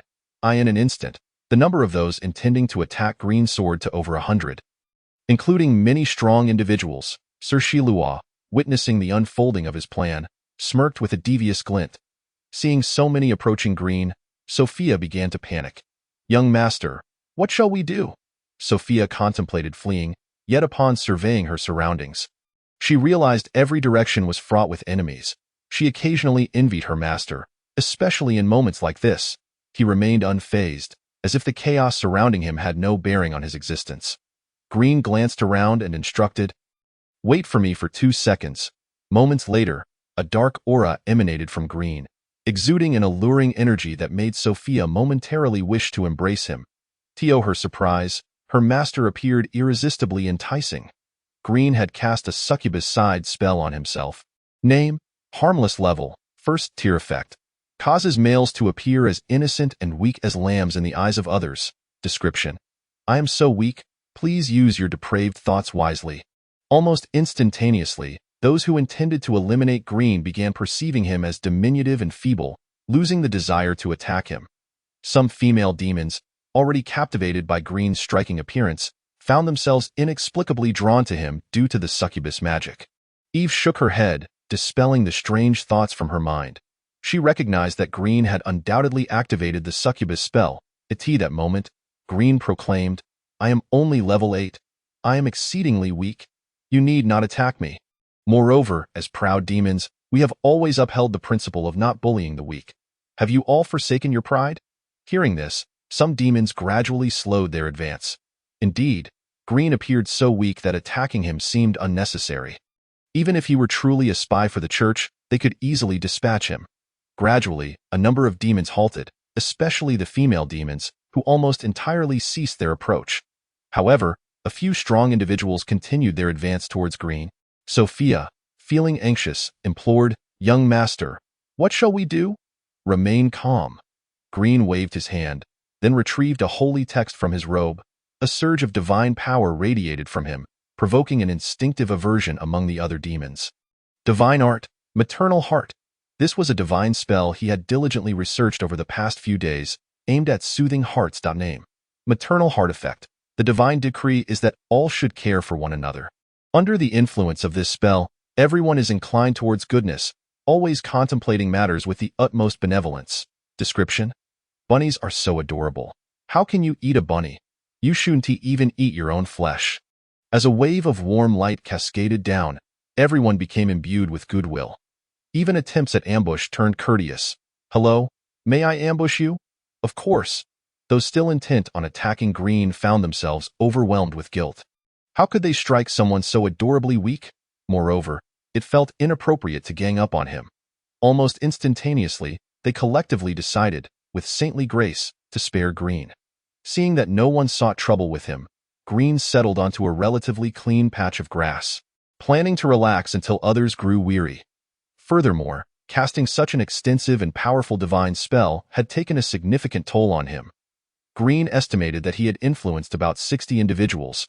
Achieving this left him utterly fatigued, to the point where standing seemed a daunting task. Sophia, I am famished. Chapter 30. Everyone is jealous, eh? Oh, I see. Sophia noticed Green's state was far from optimal and quickly grasped the situation. He was likely suffering from mental fatigue, compounded with depleted magical energy. Using divine spells also required considerable energy. One needed to expend magic to draw upon divine power. However, in comparison to divine spells, the requirements for magic were lower, while the demands for mental acuity and faith were considerably higher.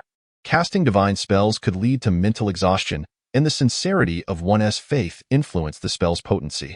Young master, no wonder you asked me to bring along some treats before leaving. Your foresight is commendable. Sophia felt her admiration for Green growing. Before departing, he had specifically instructed her to carry special sweets that would aid in recovering magical energy. Initially, she had thought it impractical to consume treats amidst the chaos of battle, believing potions for energy restoration would be more beneficial. Yet now, she realized the advantage lay with her. Her master was indeed wise, of course. Had Green known about the potions, he would surely have prepared them.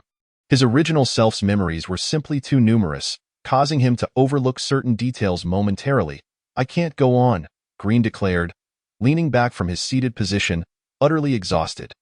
The fatigue was overwhelming, both mentally and physically, akin to a relentless cycle of exhaustion. Sophia, worried that he might fall, hurriedly shifted to support him. Yet Green happened to collapse onto her legs, achieving a knee pillow. Sophia's cheeks flushed crimson as she felt the warmth beneath her. Green remarked, you must admit, this is indeed more comfortable than a pillow. In her mind, Sophia reassured herself, it's perfectly normal to let young master rest on my lap. He is simply too weary. Young master, if you lie like this, how can you eat your treats? Sophia found herself in a quandary. Quickly, her eyes brightened. Young master, open your mouth. Green momentarily froze, instinctively parting his lips, eyeing the next heartbeat. Sophia broke off a small piece of dessert and gently placed it into Green's mouth. Reclining on her lap and being fed sweets, his gaze was obscured by two soft mounds. Green felt that life was rather pleasant in contrast. Adele seemed exceedingly tranquil. Alas, one must not gaze upon that which is inappropriate. I am but a pure devotee of the goddess. Green shifted his gaze slightly to this moment, in the audience. A multitude of spectators were rather taken aback by the unfolding events. Initially, they had presumed Green would be besieged and the first to be eliminated. Yet, why have you all ceased your attack on Green? This is beside the point. Green, you truly ought to be ashamed. While others engage in battle, you are here indulging in sweet nothings. Woe is me. I too wish to be fed by a girl that I concur. It would be even better if she could step right into my mouth. Feed me, now, that is what true feeding entails. Adele, at this moment, was rendered speechless, utterly confounded. The divine magic of the church had been whimsically altered by Green. She recognized the divine art he had just employed, originally intended to calm those overwhelmed with emotion, to settle their minds for a proper conversation. Yet, how had it transformed into this? Moreover, he now lay upon Sophia's lap. Green. In the front row of the audience, Lord Shiloh's expression turned somewhat grim. He was uncertain of the method Green had employed to prevent his chosen targets from attacking him. It diverged from his original plan. However, at present, Green had entered a state of weakness. Even if he could regain some strength, he would be incapable of unleashing powerful magic or divine arts. For instance, yesterday's holy light was beyond Green's current capabilities. Furthermore, as long as Eve was present, Green could never claim the first position, as for the second. That was equally impossible. With so many formidable beings around, it was not the lot of a weakened 8th-level mage like Green to shine. With this thought, his confidence began to resurge, his mind wandering to visions of Lady Delos bearing his child. At the podium, the director of education spoke. Let us replay the segment we just witnessed. Understood. Soon, the large screen displayed the moment when Green had unleashed his magic and divine art.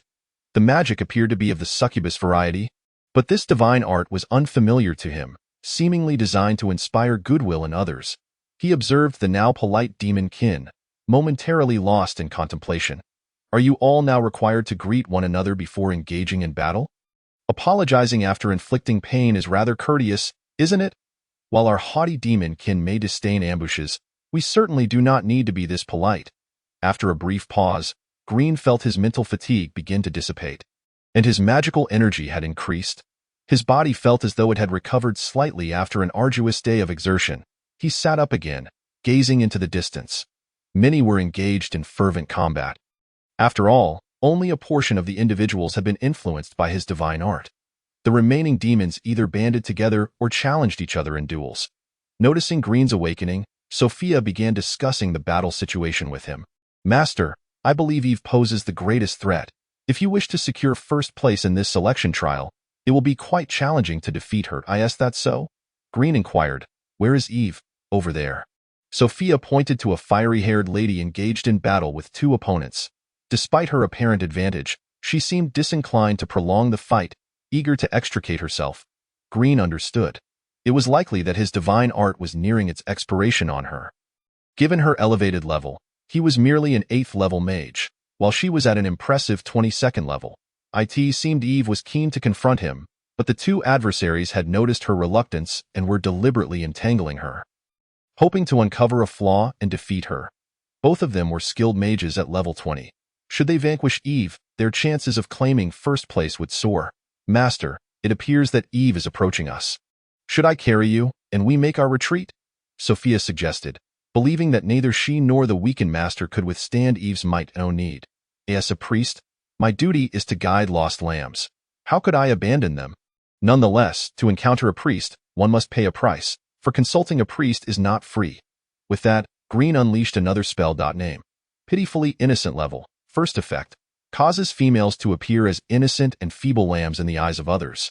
Description. I am so weak now. Quickly use your lustful thoughts to contemplate this. The next moment, Green cast the spell upon Eve. A layer of alluring pink energy enveloped the girl, making the surrounding male demons instinctively perceive her as fragile. Evoking the image of a delicate succubus. At the podium, the director of education recognized the magic as belonging to the succubus category but could not identify its specific nature. Monica, do you recognize this magic? I do, Monica replied, for this was a spell she herself could wield. With a quarter of succubus blood in her veins, she too could learn succubus magic. She then briefly explained the spell's purpose. However, she found it perplexing. Such magic should be cast upon oneself. Typically, succubi employ this spell to entice men or women. For instance, she would use it on herself at night, compelling her husband to succumb. Many of her succubus spells were learned with the aim of draining her husband. The notion of casting such magic upon another was a novel concept for Monica, who had never considered it before. Perhaps when she returned home, she might experiment with casting it on her husband to see the outcome. Of course, this would have to take place at night. She wouldn't want to cast it in the morning, only to have her husband go out and entice others, resulting in her own heartache. Meanwhile, Eve sensed that someone had cast a spell upon her. However, she paid it little mind, as the spell seemed non-aggressive. Likely some form of debuff, such as hindering magical recovery. Concurrently, after casting the spell, Green unleashed another divine art. Name. Succubus proverb effect. The recipient hears the utterances from the proverb incessantly in their ear. Description. Oh dear, this won't do. Could they truly be mere fodder? This time, the spell was not directed at Eve, but rather at all the male demons surrounding her. In the next moment, a feminine voice filled their ears, brimming with provocation. Ha! Mere fodder. Look at your pitiful state. It is simply too amusing. Confused, they wondered who was speaking.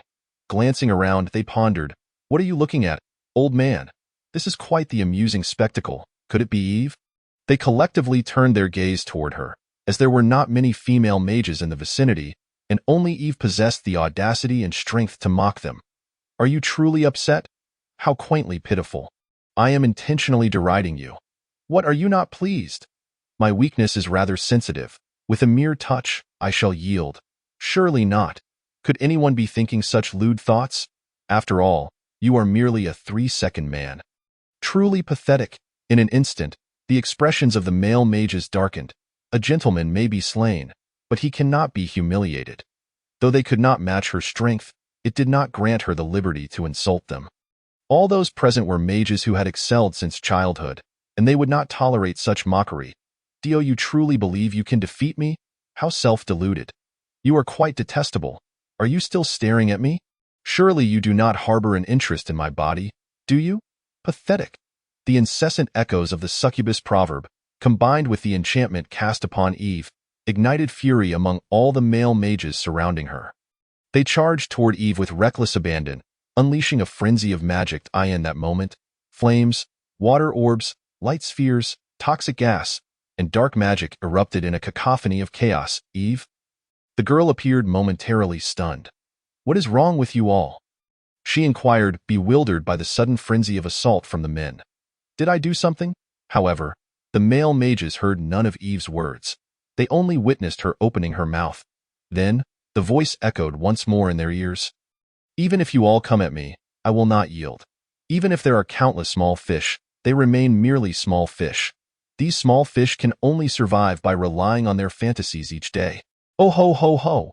A male mage, unable to contain himself any longer, shouted loudly, then summoned all the magical power within him, condensing it into a magic sphere for an attack, concentrating all his energy into one point. Upon witnessing this, Eve furrowed her brow. Although her mage level was higher, she needed to take this all-out strike seriously. After releasing the female imp's incantation, Green fell into a state of utter exhaustion once more. He leaned back, and Sophia hurriedly caught her young master, then resumed her feeding. Though she did not comprehend what her master had done, Sophia noticed that many had begun to attack Eve. Sophia exclaimed, "Young master, how impressive!" On the podium, the director of education frowned. This divine technique was unfamiliar to him. What is this? He glanced at Monica, who shook her head, revealing that she could only discern that Green had used a divine technique. After which others rushed to besiege Eve. Logically, given Green's condition, he should not have been able to unleash a divine technique that controls the heart. Later, Monica, you should privately inquire about this, the director instructed. His curiosity piqued. Unlike the director, who had little knowledge of divine techniques, Adele could perceive more. The divine technique Green released seemed to be one that could continuously play the contents of the scriptures in others' ears. However, its current function was similar, capable of emitting sound. Yet, what exactly was being played? Adele could not fathom how Green managed to incite those people to attack Eve. She was even more puzzled by how he had so ingeniously modified the divine technique. How did he possess such creativity? She rarely altered divine techniques herself, merely studying them as they were, for they were already quite perfected, leaving no need for her to make changes. Perhaps she should learn a thing or two from Green. Who exactly was Green in the church? How had he managed to conceal his identity to participate in the Academy's selection? In the front row of the audience, Viscount Chilois clenched his fists. "What are you all doing?" he questioned incredulously. Why was a crowd attacking Eve? Among so many people, not a single one was targeting Green. Green was currently so weak, with only a level 14 female mage to protect him. If just 2 people acted, they could certainly eliminate Green. "You bunch of useless fools," Viscount Chilois muttered under his breath. Beside him, Viscount Delos caught the murmur and raised an eyebrow, curiously asking, "Have you lost your composure?" An hour later, fewer and fewer mages remained standing in the arena. Most lay on the ground or voluntarily withdrew from the area, their magical energy nearly depleted. At that moment, only a handful of individuals remained. Green observed that Erwa had just defeated an opponent and reminded Sophia, "Sophia, over there. I'm counting on you." Chapter 32. The Final Circle. You cannot turn the tide. Sophia followed Green's gaze and understood. Seizing the opportunity while Erwu was vulnerable, she intended to launch a surprise attack. Erwu, having just defeated an opponent, was planning to support his sister Eve. Who knew what those men were thinking, each one madly besieging his sister? If not for her strength, she would have been defeated long ago. Just as he turned, his body suddenly tensed, all his senses issuing simultaneous warnings. He immediately pivoted, gathering magic in his hands, but it was too late. Sophia's attack struck him, sending him hurtling backward. He lay on the ground, motionless. Though not dead, he would at least be bedridden for 20 days. Erwu.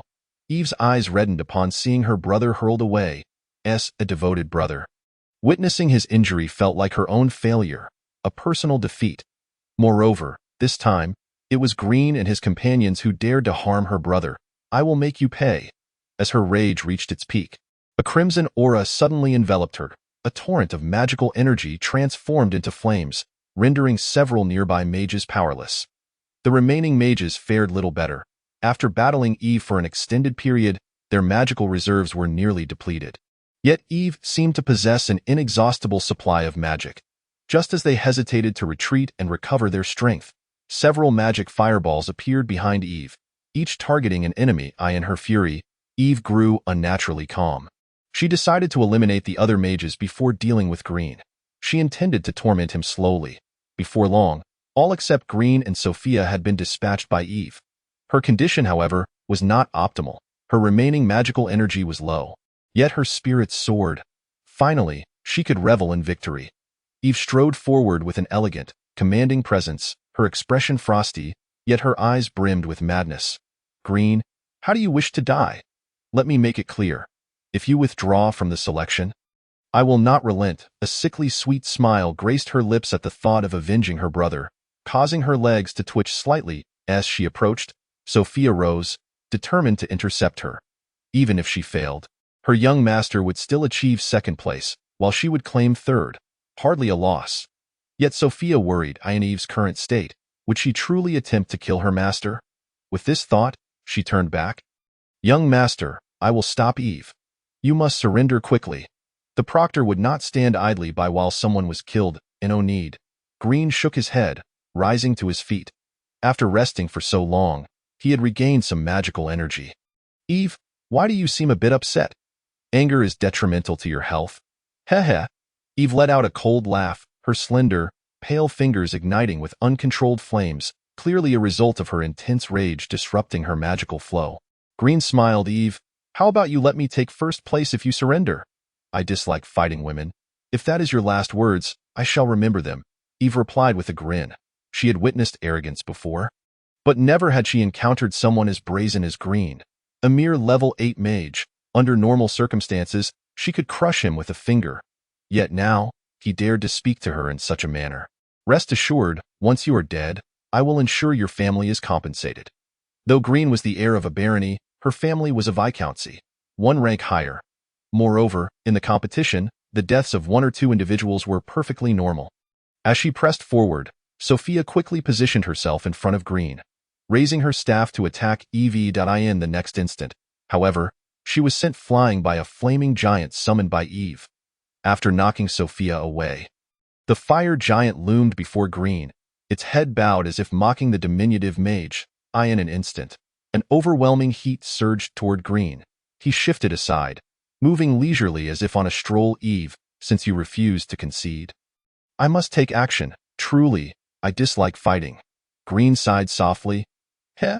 Eve scoffed disdainfully. Even now, you still speak bravado? Do you think you can scare me off with mere words? Meanwhile, in the audience, numerous spectators gazed at the large screen, none believing Green would emerge victorious.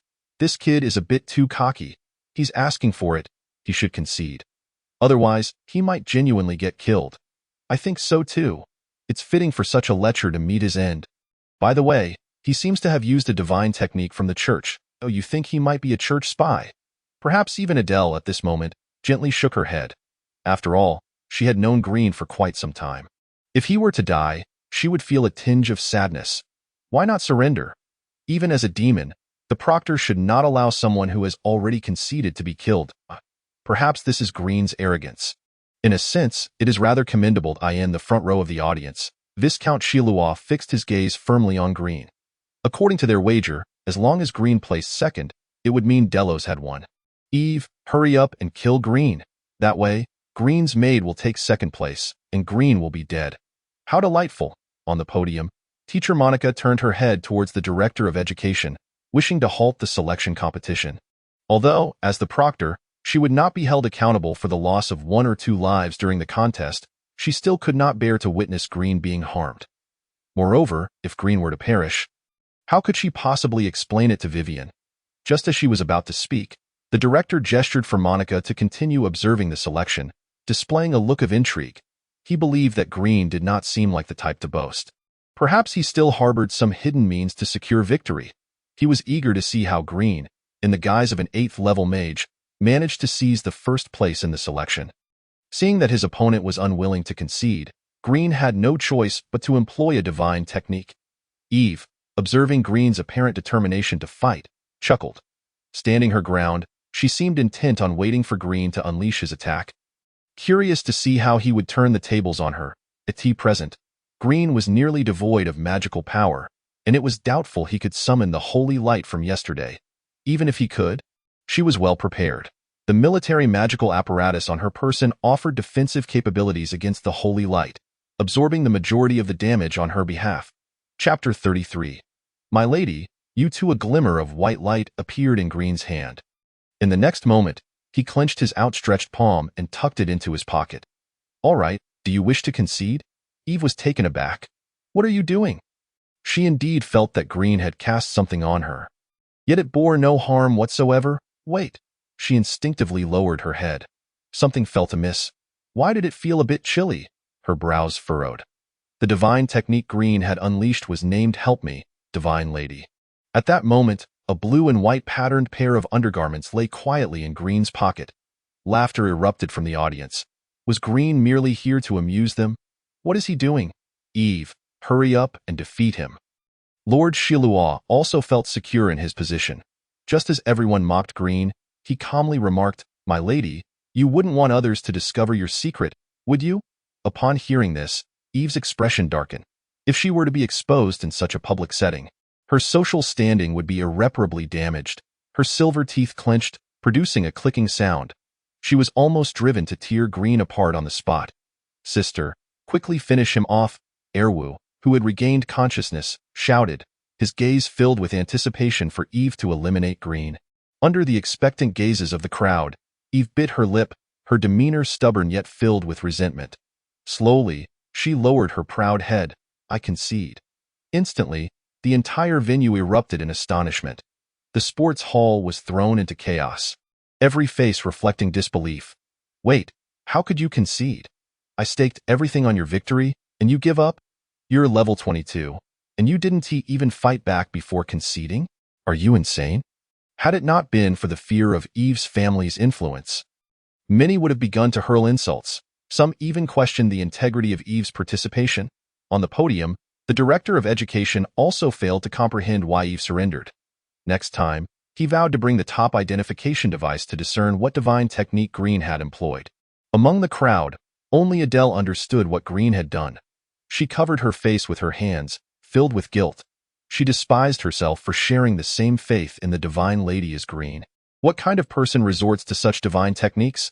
Last time, he stole my undergarments, and now he is stealing from others. Have some decency. Can we not behave like normal people? Adele never imagined that Green would resort to such unethical means to win. Suddenly, she felt a twinge of sympathy for Eve. Her loss was too humiliating. Just as she had anticipated, Eve lifted her head, gritting her teeth. "You better sleep with your eyes open, and at the Royal Capital Magic Academy. I hope I never cross paths with you again." Her hands were clenched into tight fists, her nails digging into her flesh, drawing blood. She had never encountered such shamelessness, such a lack of morality in a mage. It was as if the proud reputation of the demon race had been tarnished. If the other 6 demon races were to learn of this, they would undoubtedly ridicule them. She turned to leave, unwilling to cast another glance at Green. One more look, and she feared she would be unable to restrain herself from rushing over to self-detonate, ensuring mutual destruction to preserve her dignity among the demons. At that moment, Sophia glanced at Green and then at Eve, puzzled as to why Eve had surrendered. Never mind, it didn't matter. Young Master is the strongest. With the conclusion of the selection, participants were either carried off to the infirmary or returned to the preparation area, awaiting the proctors to announce the rankings and selected names. Having no further business, Green naturally returned to the preparation area alongside Sophia. Due to his extreme fatigue, he was still being supported by Sophia on the way back. It must be said that the softness and fragrance of the young girl's body caused a subtle stirring within Green's incubus genes, in the front row of the audience. Lord Delos smiled at Lord Shilua beside him. "Tonight, I eagerly await your performance." "Huh?" Lord Shilua snorted coldly, a bead of cold sweat forming on his forehead. He had not expected Green to truly take first place. According to the wager he had made with Delos, he would have to visit her that very evening. The next match promised to be quite disastrous. However, he was fully prepared this time. "Oh? Why do I sense that you, Lord Shilua, seem to have other preparations in place?" Delos inquired, noticing Shilua's calm demeanor. "You'll find out soon enough." Lord Shilua smiled. Before long, the audience members he had arranged in advance began to take action. "Brothers, it seems that Green just used a divine technique. Are you sure you saw that clearly?" "Of course. Moreover, the one he used yesterday was also a divine technique, known as Holy Light from the Church. I can confirm, he speaks the truth." Initially, a portion of the crowd had recognized that Green had likely employed a divine technique but were uncertain. Now, they all chimed in. "No wonder. I thought it didn't seem like a demon's magic. Could it be that Green is a spy from the church? A thorough investigation is necessary. We must apprehend the traitorous demon Green." Many voices rose in fervor, witnessing the shift in the atmosphere. Lord Shilua wore a confident smile. As long as it could be proven that Green was a spy for the church, his qualification for the competition would naturally be nullified, rendering any discussion of rankings moot. He would then successfully win the wager with Delos. With that thought, he glanced at the stunning beauty beside him. Delos, he had longed to sample her ample form. Rising to his feet and clearing his throat, he announced, "Teachers from the Royal Capital Magic Academy, as you have seen, contestant Green has employed a divine technique. I suspect he may very well be a spy sent by the church to infiltrate the demon race. As a local official, I shall now arrest Green and, based on the investigation's outcome, either punish him or exonerate him. On the podium, the proctoring teachers turned to the Director of Education, Charid, awaiting his command. The director suddenly chuckled and then looked at Monica, stating, "This matter shall be entrusted to you." Understood. Chapter 34. If you do this, you must have a deeper intention, right? Monica instantly grasped the director's meaning. He seemed to hold Green in high regard, and she naturally needed to devise a way to protect him. Who knew what might happen if they investigated? Just 2 days prior, this fellow named Lord Shilua had even urged her to arrange for Green to face a formidable opponent. Clearing her throat, Monica employed an amplification spell, addressing the entire sports hall. Before the selection commenced, our Royal Capital Magic Academy conducted an investigation into Green's identity and confirmed that he is indeed a demon, with no possibility of being a spy for the church. Please rest assured. Upon hearing this, Lord Shilua felt a pang of dissatisfaction. Whether or not Green was a spy was irrelevant, as long as he fell into his hands. He had numerous ways to coerce him into confessing to being a spy for the demon race. Thus, he interjected, "This is a serious matter. To prevent any unforeseen circumstances, I believe Green should undergo another investigation by our local officials. That one be necessary. Our Royal Capital Magic Academy possesses various detection methods and has already confirmed that Green's lineage is indeed that of our demon race." Many chose to trust the Royal Capital Magic Academy after this statement. "We are just a small place. Our detection capabilities cannot compare to those of the capital. Since the teachers from the capital have said so, it must be fine. We should trust the authorities." Lord Shilua seemed to have anticipated such a response. He then stated, "Green is a local. He should fall under our jurisdiction. While I have great respect for your esteemed academy, if we do not investigate Green, it will be difficult to gain public trust." As he spoke, he turned to face the audience behind him. Those whom he had strategically placed among the spectators immediately sprang into action, vociferously chanting, "Strictly investigate Green. The criminal of our territory should be examined by us. Just a simple check, surely Green would not dare to refuse." With this group setting the tone, many ordinary spectators joined in, loudly accusing Green of being a church spy. This caused a flicker of concern on Monica's face. She was not afraid of the nobles, but according to the law, the academy lacked the authority to enforce regulations. And the opposing party indeed had the right to investigate Green. Yes, she pondered how to deflect the situation. Suddenly, Viscount Delos stood up, employing amplification magic, her voice resonating throughout the entire stadium. "Ladies and gentlemen, I am Viscount Delos, the warden of the prison. Green is a demon I have watched grow since childhood. His identity requires no investigation. I can vouch for him." Upon hearing someone vouch for Green, many eager citizens fell silent, not wishing to be incarcerated. Green, resting his chin on one hand, regarded the audience with intrigue, displaying no signs of panic. Beside him, Sophia pouted, glaring fiercely at Viscount Shiro. "Young master, that person is definitely targeting you, attempting to capture you and force a confession." "You cannot say such a thing," Green replied earnestly. "It is entirely reasonable for Viscount Shiro to wish to investigate me for the safety of our kind. He has invested so much effort. I must assist him." Sophia was taken aback. "Young master, are you serious or jesting?" At this moment, Green rose and, lacking mastery of amplification magic, sought out a teacher from the academy to borrow a magical megaphone. As the trumpet sounded, Green's voice reverberated throughout the stadium, while the staff wielding a magical camera deftly shifted the focus to him, allowing the audience to see Green clearly. "Viscount Shiro, do you perhaps doubt the professional capabilities of the Royal Magic Academy's investigation?" Green inquired, fixing his gaze upon him. "You?" Caught off guard by Green's assertion, Viscount Shiro momentarily lost his words, admitting such would be overly offensive to the academy, which he could not afford to antagonize. "I do not," he ultimately replied, his countenance darkening. He understood that by denying it, Green could follow up with, "Since there is no doubt, we should trust the academy and its investigation." This line of reasoning would leave him without grounds to continue investigating Green. Others shared this sentiment.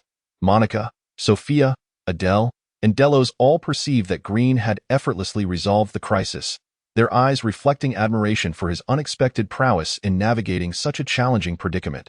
However, the next moment, an unforeseen event unfolded. Green continued, "I understand, Viscount Shiro. You must suspect that someone in the capital is deliberately shielding a church spy, perhaps even that the Royal Magic Academy has been infiltrated by the church. It is out of this consideration that you openly oppose the Royal Magic Academy, attempting to awaken the public's vigilance, urging them not to cower in the face of the Academy's authority, but to maintain a skeptical outlook. I comprehend your intentions, Viscount Shiro. Green wore an expression akin to that of a confidant. In an instant, the entire stadium fell silent. Thousands of spectators ceased their chatter, the only sound being heavy breaths. Then, as if a long-suppressed emotion had finally erupted, a tumultuous discussion arose throughout the arena. Many spectators began to speculate on the matter. Oh my goodness, so Viscount Shiro's thoughts are like this, sacrificing himself to prevent us from blindly trusting the Royal Magic Academy? Indeed, we had never considered that perhaps the Royal Magic Academy might harbor church spies. Agreed, we must exercise caution against humanity. After a moment, Green raised his voice. Everyone, please be silent. In the next instant, thousands collectively halted their conversations, all eyes fixed on Green, awaiting his next words. Unbeknownst to them, the discourse and initiative of the entire situation had firmly slipped into Green's grasp. Viscount Shiro's selfless intentions truly set a standard for our kind. I wish to encapsulate Viscount Shiro in a single phrase. Then, with heartfelt intonation, Green declared, "The Viscount enters the fray, a masterful player in this game of fate." This proclamation was imbued with emotion, causing anyone who heard it to instinctively raise a thumb in approval for Viscount Shiro. Viscount Shiro, Viscount Shiro, Viscount Shiro. The chants surged like waves, nearly drowning out all else. At this moment, the focal point of the entire incident, Viscount Shiro, found himself utterly bewildered, akin to a bewildered traveler lost in the M78 nebula. Who am I? Where am I? He pondered. What am I supposed to do? Wasn't I investigating Green to eliminate him? How have I now become a hero? Did I possess such profound intentions without even realizing it?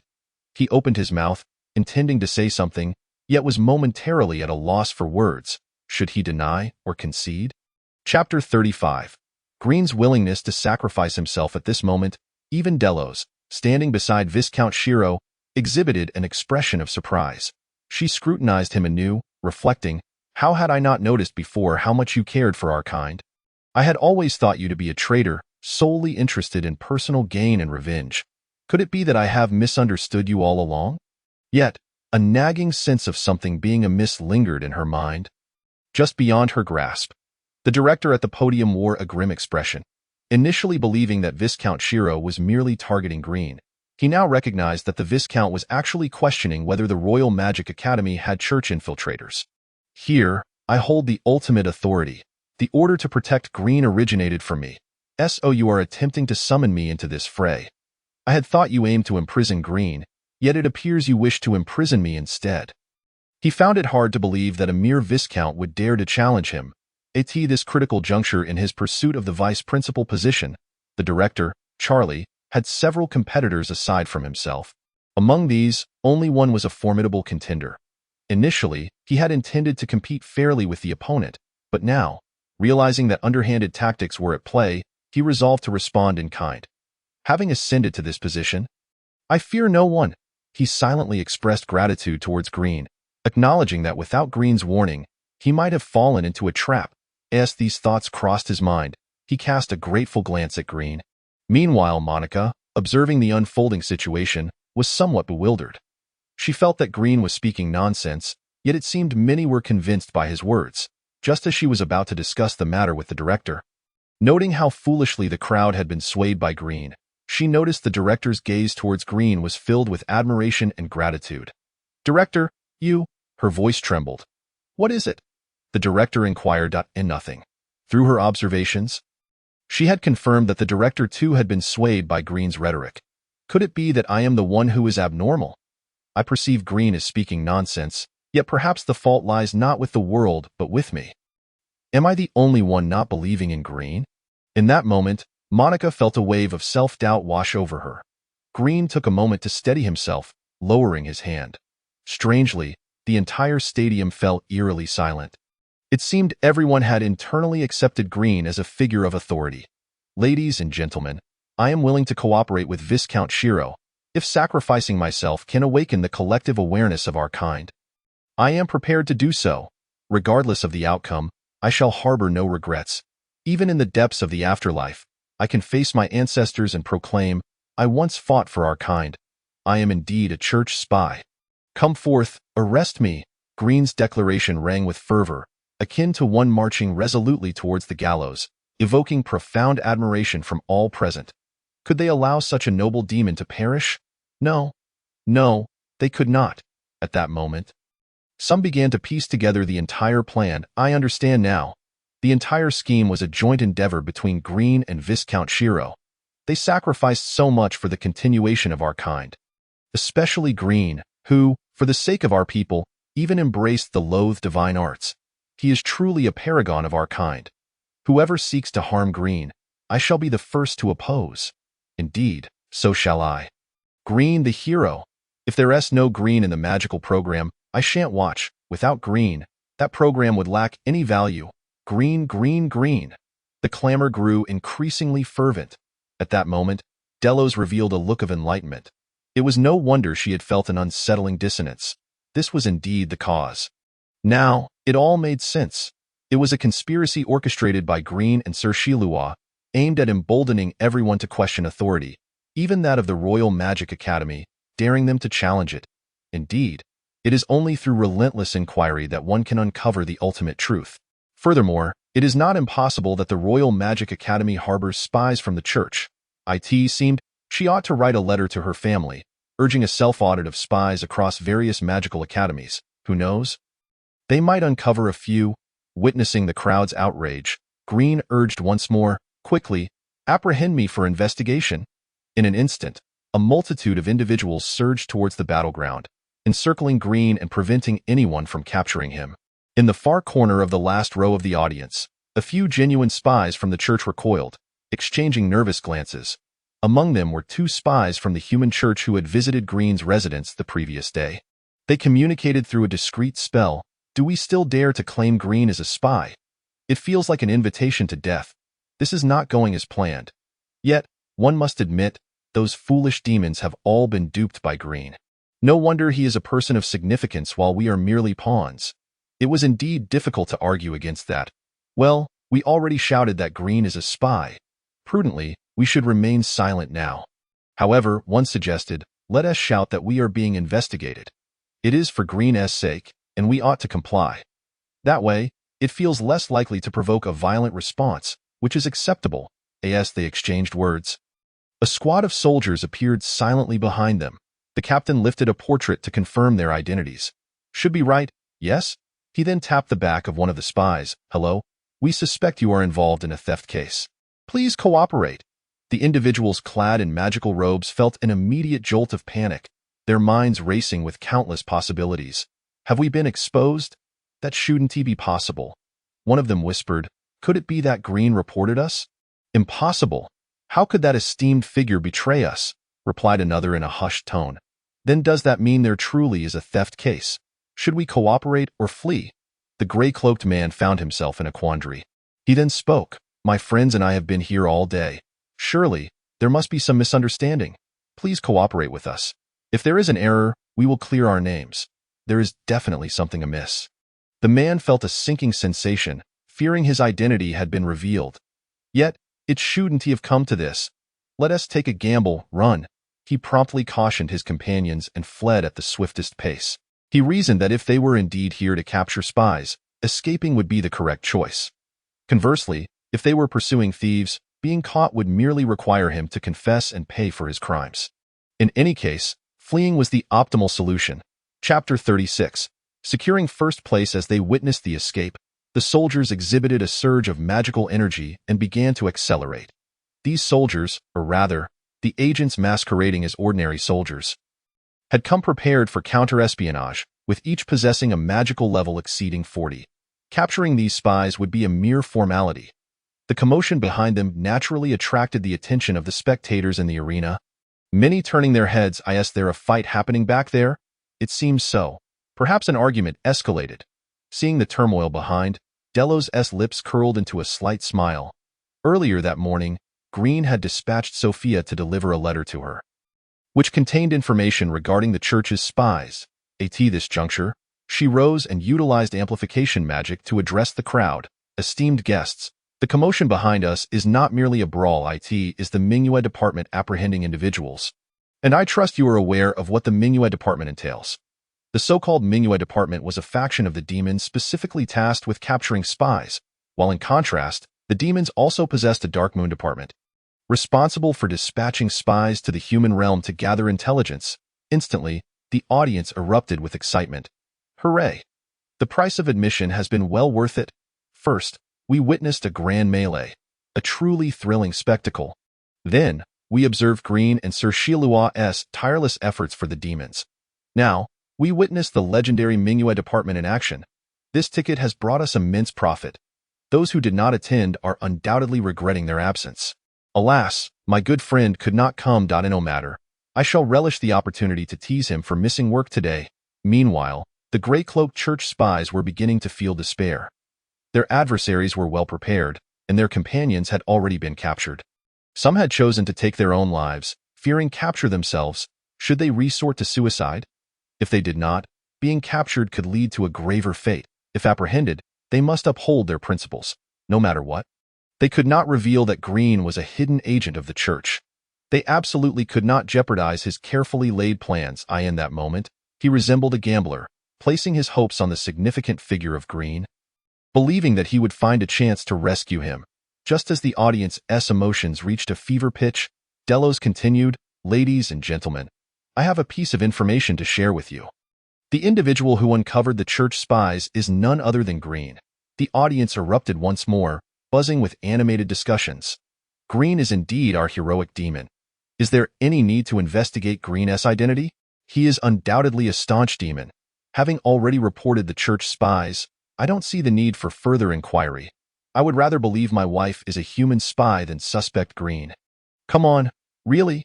My wife is definitely a spy. She abuses me daily because she is human, harboring resentment towards demons. Are you really just slandering your wife because you can't stand up to her? Actually, I suspect my wife might be a succubus, trying to make me perish sooner, torturing me every night.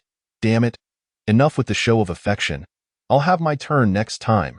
The church spy in gray, who had been counting on Green to save him, could no longer contain himself. So you were deceiving me all along. Damn it. I thought I was to keep your identity hidden no matter what. After this little interlude, Richard, the director of the Royal Magic Academy, stepped onto the stage, dressed impeccably in a sharp suit, his countenance exuding authority. Now, the matter is quite clear. Green cannot be a spy for the church. And I believe, Sir Shilua, that there is no need for you to conduct further inquiries. Before Sir Shilua could respond, the audience chorused, "No need, no need." In an instant, Sir Shilua felt immense pressure. If he did not investigate, he would undoubtedly lose the wager with Delos. Conversely, if he did investigate, he feared the audience might turn violent against him. Faced with the choice of losing a finger or his life, he opted to sacrifice a finger. Besides, he could always explain to Delos that he had colluded with Green.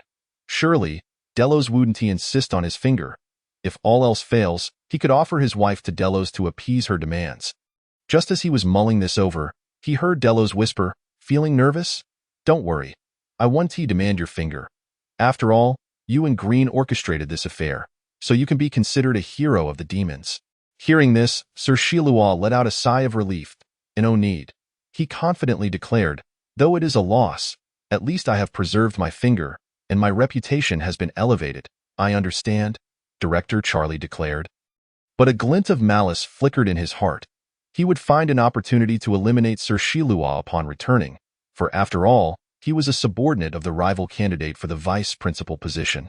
Meanwhile, Sir Shilua was contemplating bringing gifts for the director, hoping that the director would overlook his previous actions. At that moment, he was blissfully unaware that his subsequent gift-giving would come across as an intentional provocation, hastening his demise by several days. On the other side, Green side. Why won't they investigate me?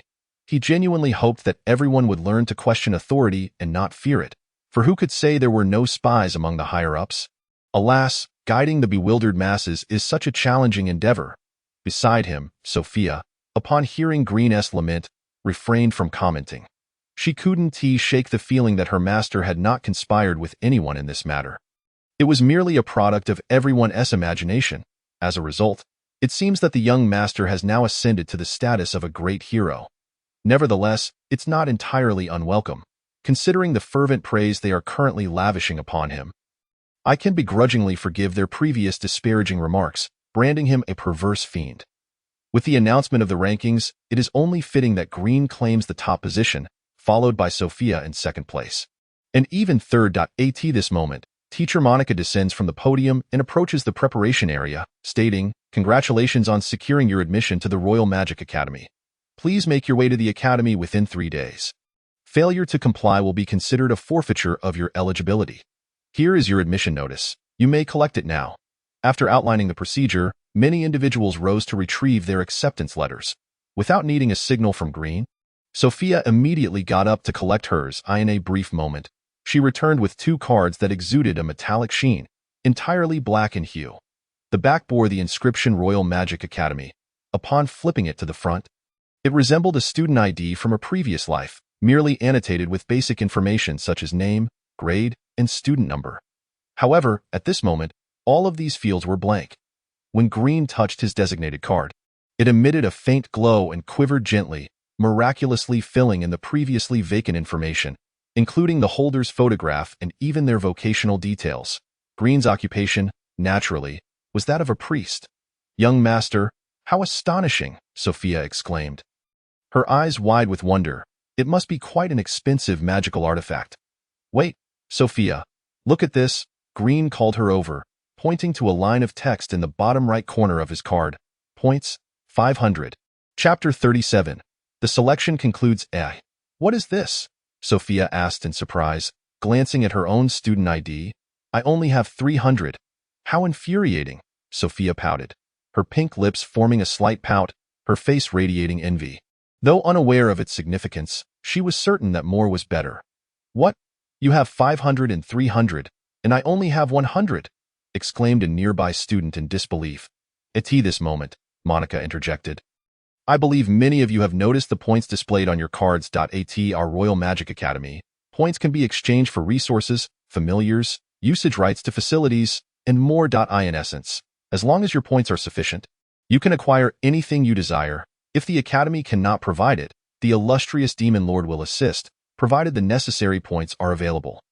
Additionally, the first place in this selection received 500 points, the second 300, and the third 200 points. The remaining students in the top 100 received 100 points, while the rest received 50 points. Well, I have no further comments. I wish you all good fortune. With that, Monica turned and departed. The assertion that points can be exchanged for anything is not mere folly. She had diligently accumulated points herself, eventually exchanging them for a position as an assistant teacher. From there, her career gradually ascended. The items she exchanged for were quite reasonable. Historically, there had been individuals who aspired to marry the headmistress, but the exorbitant point requirement made it nearly impossible to gather enough. That sycophant lingered at the academy for a century, still attempting to flunk courses deliberately to remain a student, thereby accumulating points to win the headmistress's affection. A true exemplar of a devoted admirer. It is said he managed to amass roughly a third of the required points, though Monica was unaware of the exact figure. Regardless, she found it hard to believe that the headmistress, that ancient succubus, would ever consider marrying. Headmistress Roina, that old succubus, was a source of shame among her kind. A true oddity in the realm of succubi. At several centuries of age, it was rumored she still remained untouched by a man.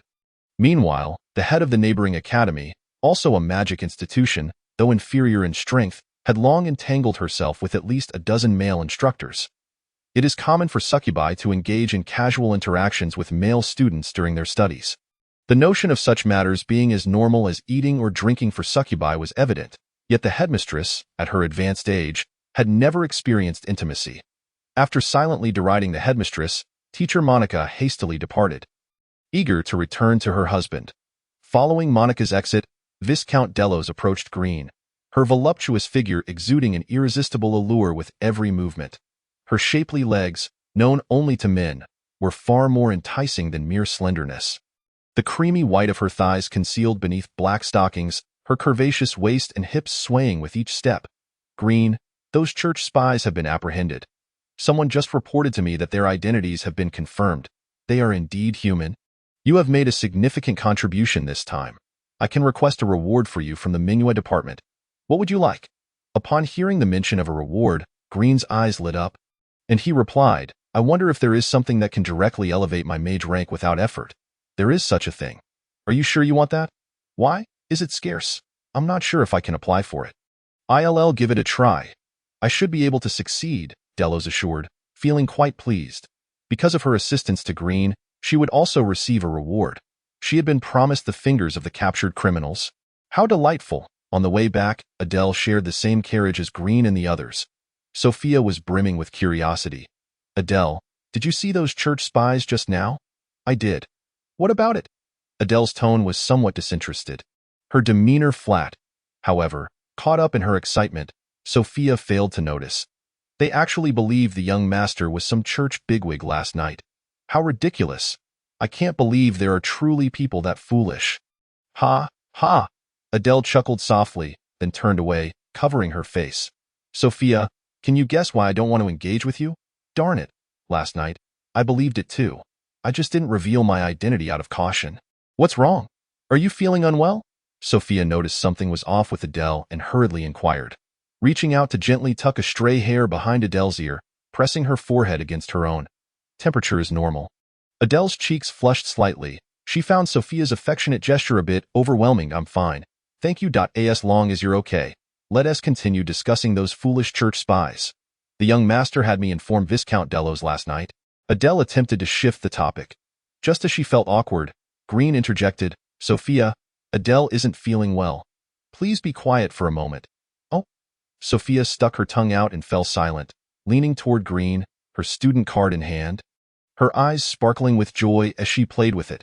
She could hardly believe how effortlessly she had secured second place. According to her initial plan, she intended to work for 2 more years, save some money, and then participate in the selection. Given her abilities, she estimated she would need to try at most twice to gain admission, but certainly not secure second place. The top 50 students typically began at level 15. Securing second place was entirely thanks to the young master. My salary is about to come in. Should I buy the young master a gift? But he lacks for nothing. It seems there's nothing suitable to give him. Sophia fell into a moment of contemplation. Young master, do you have any favorite items? What prompted this question? Green replied, slightly taken aback. Nothing, just a bit curious, Sophia stammered, her bashfulness endearing. Green pondered for a moment.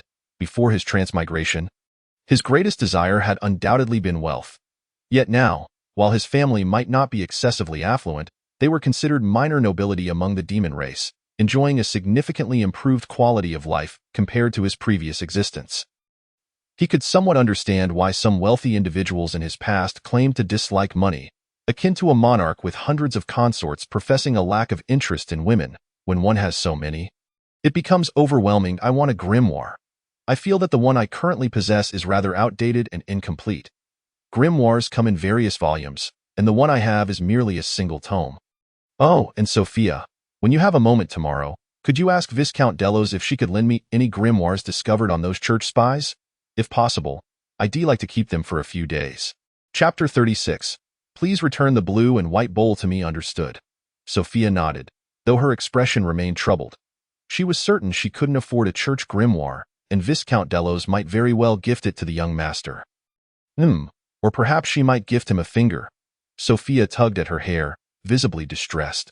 Observing this, Green chuckled softly, saying, Well, if you cannot think of a gift for me, how about you prepare a dessert for dinner tonight? Startled, Sophia lifted her head, her delicate visage etched with disbelief. How did you know, young master? Do you truly wish to hear? Yes. Would you prefer the truth or a fabrication? The truth. Your thoughts are clearly written upon your face, Green replied.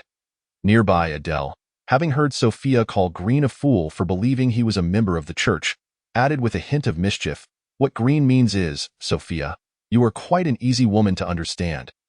Sophia puffed up her cheeks in irritation. Young master, humph. With a light huff, she turned her head away, feeling somewhat insulted by the suggestion of being easy to comprehend. Even if you are the young master, I can still get upset. Unless you sweet-talk me first, tonight, I shall take to the kitchen and prepare some delightful culinary treats for you, Green casually remarked. He had inherited decent culinary skills from his mother. Adele shrugged, unconvinced that a noble like Green could actually cook. She imagined he could merely toast bread and slap some lettuce into a sandwich, hardly a testament to his culinary prowess, upon hearing Green's intent to cook. Sophia couldn't help but inquire, "Young master, can you truly cook?" "Of course that I look forward to it." Sophia beamed with a pure smile, resembling an innocent little sister. By the way, young master, why did Eve suddenly concede during the selection competition? Did you do something? Green donned a mysterious smile, instinctively reaching into his pocket to subtly adjust Eve's undergarment, ensuring it didn't fall out. "I must say, the fabric is quite fine. No wonder it belongs to a viscount's household." "Heh, a succubus," Adele interjected with clear sarcasm. Sophia, perplexed, glanced between Green and Adele, sensing they were withholding something from her. "Wah, I feel so isolated." That evening, a splendid residence constructed from a century-old magical incense wood was nestled within the city's third ring. While it wasn't located in the absolute center, it was deemed quite fitting for a baron. The heart of the city primarily housed government offices, large shopping malls, and the estates of viscounts. The residence was ablaze with light when an unexpected visitor appeared at the door, tall and curvaceous. Donned in a red gown and matching shoes, her fiery red hair cascading down, Eve looked up. This must be the Green residence. She raised her hand, hesitating to knock. Given her nature, she shouldn't have been so coy. However, the task ahead was indeed daunting.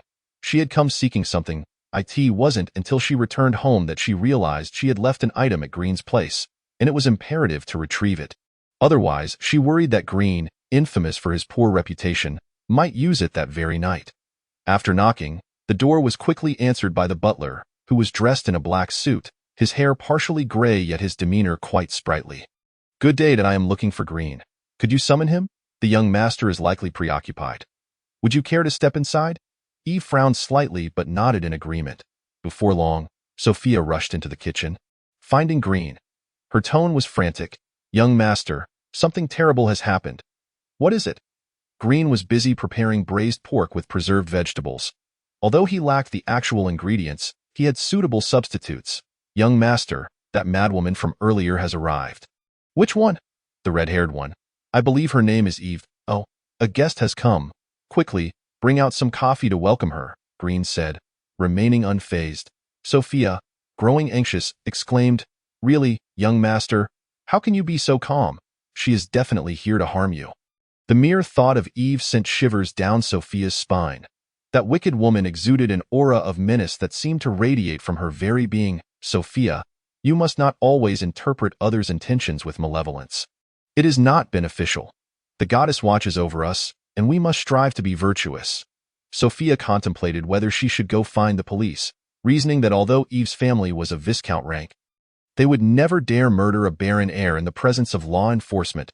Adele, listening to their exchange, wore a look of disbelief. She couldn't fathom Green's confidence. "What on earth did you do to Eve during the day? Don't you have even an inkling?" Green wiped his hands, hung up his apron, and exited the kitchen. "I see Eve in the parlor?" "Yes." "Very well, soon." Green entered the parlor and encountered Eve, setting aside her intimidating presence. She indeed possessed the grace of a refined beauty, tall, nearly matching Green's height, and with long, fair legs clad in black stockings. "As a gentleman." Green paid no mind to such trivialities. "I apologize. I was in the midst of cooking." "Cooking?" Eve arched an eyebrow, perplexed. While a baron's title was inferior to a viscount's, it hardly suggested he had fallen to the level of cooking for himself. "By the way, I intend to prepare some specialty dishes tonight. Would you care to stay for dinner?" "No, I am here to retrieve something." "Something? What is it?" "You." Eve's tone turned sharp, her worry that Green might withhold or even sell it in the black market surfacing. "What is it?" Green feigned innocence, his expression unassuming. Seeing Green's seemingly harmless smile made Eve question her own confidence. Could it be that he genuinely forgot? Frowning, she persisted, "That item." "Which item?" Eve's lips twitched, her face flushing. She fixed her gaze intently on Green's eyes, ready to act should she detect any sign of deceit. Green's eyes sparkled with an innocent clarity, tinged with a hint of naivety. exuding an air reminiscent of a modern university student, which made one want to believe him. Eve found no indications of deceit from Green. Perhaps he truly had forgotten. Despite her embarrassment, she continued to prompt him. The one below. Chapter 37. Young Master, that is not permissible. What? Green replied innocently once more. Eve felt her anger simmering near its boiling point when suddenly, Green's expression shifted to one of realization. Ah, you meant that. You could have simply said so. We are all adults here. No need for shyness. Eve scoffed coldly, but as Green's actions unfolded, her amusement was lost. Her expression stiffened as she watched him retrieve a blue and white pair of undergarments from his pocket, holding it by one corner with a look of disdain. He had expected someone of Eve's stature to wear black. Who would have thought it would be blue and white? Eve's countenance twisted into a grimace, her beauty marred by a flicker of rage. Clenching her fists, she glared intensely. The good news was Green handled the undergarment with apparent respect and care, refraining from any inappropriate gestures. The bad news was it seemed he harbored some disdain for it. What gives you the right to look down on this? She stormed forward, snatching the blue and white undergarment from him. In an instant, flames of red engulfed the fabric, reducing it to ashes that fell to the floor. A clear indication of her fury, Green then spoke. I apologize for achieving victory through dishonorable means. I regret my actions. Oh, so you do know how to apologize? And you're aware of what is dishonorable? Eve's tone dripped with sarcasm. Yet, being the daughter of a viscount, she was a proper lady and refrained from using coarse language, her mockery lacking the bite of genuine anger. I wish to express my apologies. May I inquire if you would accept them? Declined. Thank you. Eve asserted, her pride intact. As a member of the arrogant demon race, she believed defeating her opponent in competition or on the battlefield was the only way to uphold her dignity. She would find her own way to vanquish Green and ensure he regretted his actions today. Regardless, whether you accept is your prerogative. My apology must carry sincerity. Humph. Eve let out a chuckle, feeling a slight shift in her sentiments toward Green. Not quite affection, but rather a diminished sense of disdain. How about this? In the spirit of gender equality, since I have utilized divine magic to acquire your undergarments, I shall present to you my own pair of boxers as a token of goodwill. A humble gesture, devoid of any deep respect. At that moment, Eve's haughty waist almost faltered, her exquisitely delicate face etched with astonishment. What on earth? She questioned, doubting her own comprehension as her gaze fell upon Green, whose countenance was laden with remorse. It was evident that he genuinely intended to offer his boxers as an apology. The expression on his face seemed to convey a message. See, this exchange is quite equitable. Right? What on earth do you want with this? How could your boxers possibly compare to my blue and white bowl? Yet, that was not the crux of the matter. With too many points to critique, Eve found herself momentarily at a loss for where to begin. An aura of magic emanated from her, and she decided that the less said, the better. Perhaps it would be best to simply eliminate Green. The pride of the demon race could wait until after she dealt with Green. Killing Green did not equate to discarding her pride. Eve resolved to use a mathematical inequality she had read about in human literature. As Eve appeared on the verge of exploding with rage, Sophia rushed over, swiftly covering Green's mouth, even inadvertently inserting her dainty fingers inside. She silently mouthed an apology, then pressed down on Green's head, forcing a bow. She joined in the bow, then spoke. I apologize, my young master is feeling unwell today. Perhaps contagious. Might I suggest you visit us another time? Eve's expression fluctuated, but in the end, she refrained from losing her temper, instead threateningly stating, in 3 days, during the new student competition at the Royal Magic Academy. We shall meet. With that, she placed her slender hand across her neck and made a gesture as if to slice it, then turned and departed. Green was left bewildered. What is this new student competition? Yet, he had gleaned some valuable information. Sophia sighed in relief, grateful that the crisis had been averted. She had genuinely feared for her master's safety against Eve.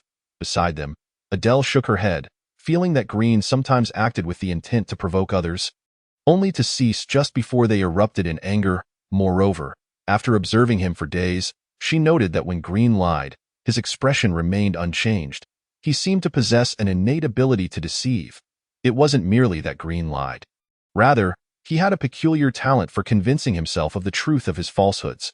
From his perspective, he believed he was not lying at all. Turning back, Green addressed Sophia and Adele, by the way. What brings you here? Did I not instruct you to keep an eye on the food in the kitchen? Sophia and Adele exchanged knowing smiles, regarding Green with disdainful eyes brimming with contempt. If Green had any peculiar inclinations, this moment might have been quite pleasurable for him. What is the matter? Green asked innocently, feeling unjustly accused. Sophia's lips twitched slightly. Why are you looking at me like that? Don't you understand? Sophia mused. I think I now comprehend how my master managed to win during the day. No wonder Eve suddenly conceded. Sophia continued. It seems that my master has gained some leverage over her. Regarding her master's character, she felt reluctant to comment. Instead, she comforted herself with the thought that at least her master would not treat her in such a manner. He was good to her. At that moment, she noticed her fingers were slightly damp. Looking down, she realized, it's my master's saliva. It must have been when she inadvertently stuck her fingers in his mouth earlier. Oh no. I am not clean. Seeing Sophia staring at her fingers, Green remarked, Why do you seem a bit repulsed? Shouldn't it be me who feels that way? There are so many germs on your fingers. And you shoved them into my mouth. In response to Green's comment, Sophia began to see the validity in his argument. I'm sorry. She sincerely apologized. I do not accept that, Green replied. Sophia gasped, taken aback that her master would refuse her apology. Adele interjected leisurely, by Green's logic, the next step is undoubtedly this. She then cleared her throat and mimicked Green's tone. Sophia, for the sake of fairness, I too shall insert my fingers into your delicate little mouth. How vulgar! Adele exclaimed disdainfully. Ugh! Sophia recoiled a step back, utterly unable to accept the thought of her master's unwashed fingers being inserted into her mouth. After all, his fingers had just touched someone else's blue and white bowl. That was simply too perverse. The mingling of saliva. Ugh! Her cheeks flushed red. Master, such things are unacceptable. Chapter 38. The butler pondered, coughing lightly. Green rubbed his nose, feeling slightly embarrassed. Adele, since you've already spoken, how can I continue to tease Sophia? I shall return to cooking. Just as Green stepped into the kitchen, Sophia followed suit. After washing her hands, she reminded him, Master, wash your hands. Huh? Green paused. Wash your hands, Sophia reiterated firmly. While she eagerly anticipated the culinary delights her master would create, she insisted he wash his hands, considering that he had touched Eve's blue and white bowl. She was not some perverse individual who would be interested in someone else's bowl. Once he had washed his hands, Green resumed cooking, while Sophia assisted in washing and preparing the vegetables, creating a warm and cozy scene. At tea times, Green thought to himself that living like this for a lifetime would not be so bad. The lifespan of demons is long, allowing one to enjoy a life of leisure for many years. Unfortunately, they were in tumultuous times, and he still needed to learn some magic at the Magic Academy and build connections. His current efforts were aimed at future ease. When dinner time arrived, the table was laden with a variety of dishes. Sophia, like a glutton, gazed at the feast with sparkling eyes, eagerly fixated on the dining table. Adele, though slightly more composed than Sophia, was not far behind in her enthusiasm. All right, it's time to eat, Green announced. Sophia could no longer contain herself. Then I shall dig in contrast to Sophia's eagerness. Adele's dining demeanor was far more elegant. One could only commend her as a candidate for the church as holy maiden, excelling in both combat and etiquette. Adele, both Sophia and I have been accepted into the Royal Magic Academy. Would you like to join us in the capital? Green contemplated whether to persuade Adele to accompany them to the capital, intending to later report her as a human spy. However, according to the original plot, Adele would eventually be discovered as a spy in the demon realm and captured by a demon lord. Yet, she possessed a teleportation scroll that allowed her to escape. After all, she was a child of destiny, making her difficult to deal with. Moreover, Green suspected that even if Adele were to perish, the human invasion of the demon realm would likely still occur. He had not read the entire novel. Only the first 200 pages and the concluding chapters, by the end. Adele had only reached demon lord level, and there were 7 demon lords. Even if she attained that level, she could not single-handedly annihilate the demon race. There must be other factors at play. Adele could merely be considered a key factor, but certainly not a decisive one. Ultimately, pondering the unknown was futile. It was wiser to keep Adele close, allowing him to monitor her. If worst came to worst, after the demon race's demise, his relationship with Adele might afford him some protection. Meanwhile, Adele was similarly deep in thought. Her mission to infiltrate the demon realm focused on undermining the demon race while gathering crucial intelligence to prepare the church for the next expedition against them. She had heard that the church was even recruiting a preparatory hero. Given her current location on the fringes of demon territory, she could not acquire significant intelligence. Only by going to the capital could she hope to gather enough vital information. Accompanying Green to the capital, she could maintain the guise of a Baroness maid, minimizing her chances of drawing the attention of the Demon Counterintelligence Division. All right, she agreed. After a hearty meal, Sophia rose to clear the table, but quickly sat back down. "What's wrong?" Green inquired, noticing Sophia's unusual behavior. Nothing, Sophia replied, too embarrassed to admit that she had overeaten and felt uncomfortable moving. She sat in her chair, discreetly rubbing her little belly. Adele glanced at Sophia's slightly rounded belly, her expression deadpan as she remarked, "It seems your belly has been affected by your master." Sophia's face flushed crimson in an instant, and she hurriedly retorted, "Adele, don't use such embarrassing words. Besides, your belly has also been affected by Green." At this, Adele turned her head slightly. "I am simply full." Subsequently, she rose and departed. Not far away, the butler happened to pass by the entrance. Upon overhearing such a conversation, his expression instantly transformed into one of astonishment.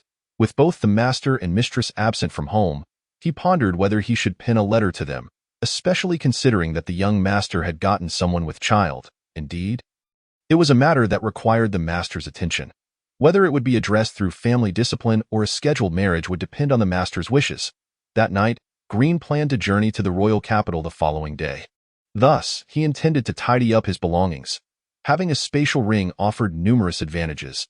He could simply toss items inside without worrying about excessive luggage.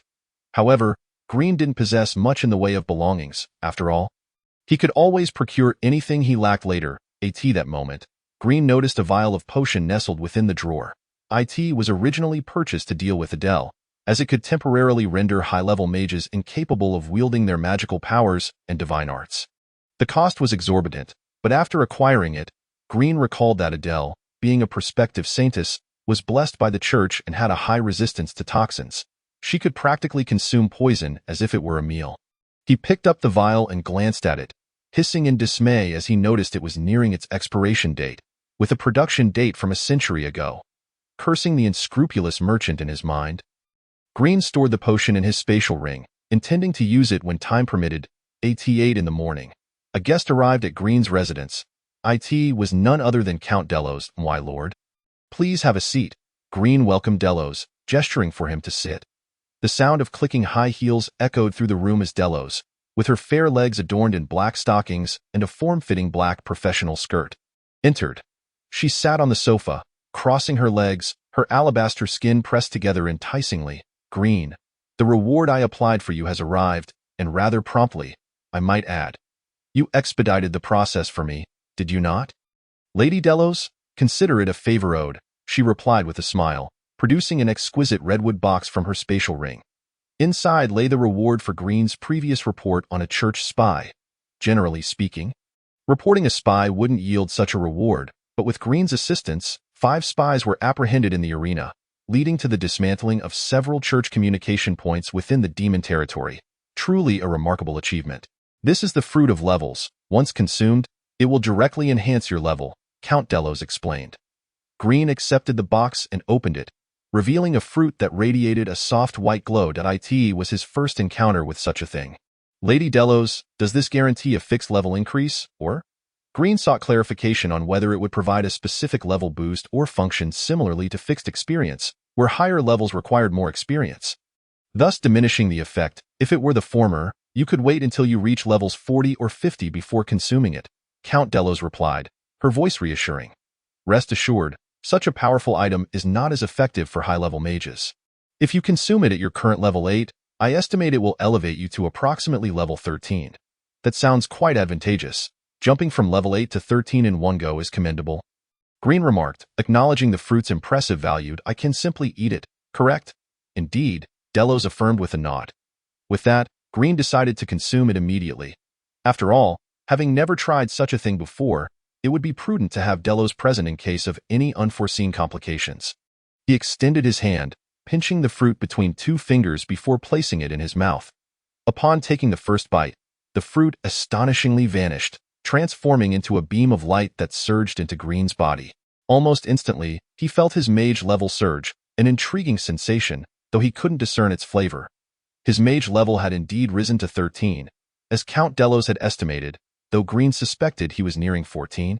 Observing the astonished expression on Green's face, Count Delos's beautiful visage broke into a smile. When you eventually attend the Royal Magic Academy, with diligent study, you should be able to acquire similar items to enhance your levels. That would be splendid. As for the texts you asked me to keep an eye out for, the church spies did not possess them. They likely avoided carrying anything that could expose their identities. Thank you, Green replied, grateful despite not obtaining the text. You're heading to the royal capital today? Indeed. The roads have been rather perilous lately. If you travel today, please exercise caution and try to rest in a town by nightfall. Understood. Well then, I have matters to attend to at the prison, Count Delos said, rising from her seat. Allow me to escort you. Green stood as well, watching as Delos moved gracefully ahead, her alluring figure captivating with each step. Farewell. After bidding Count Delos goodbye, Green called for Sophia and the others. It was time to set out.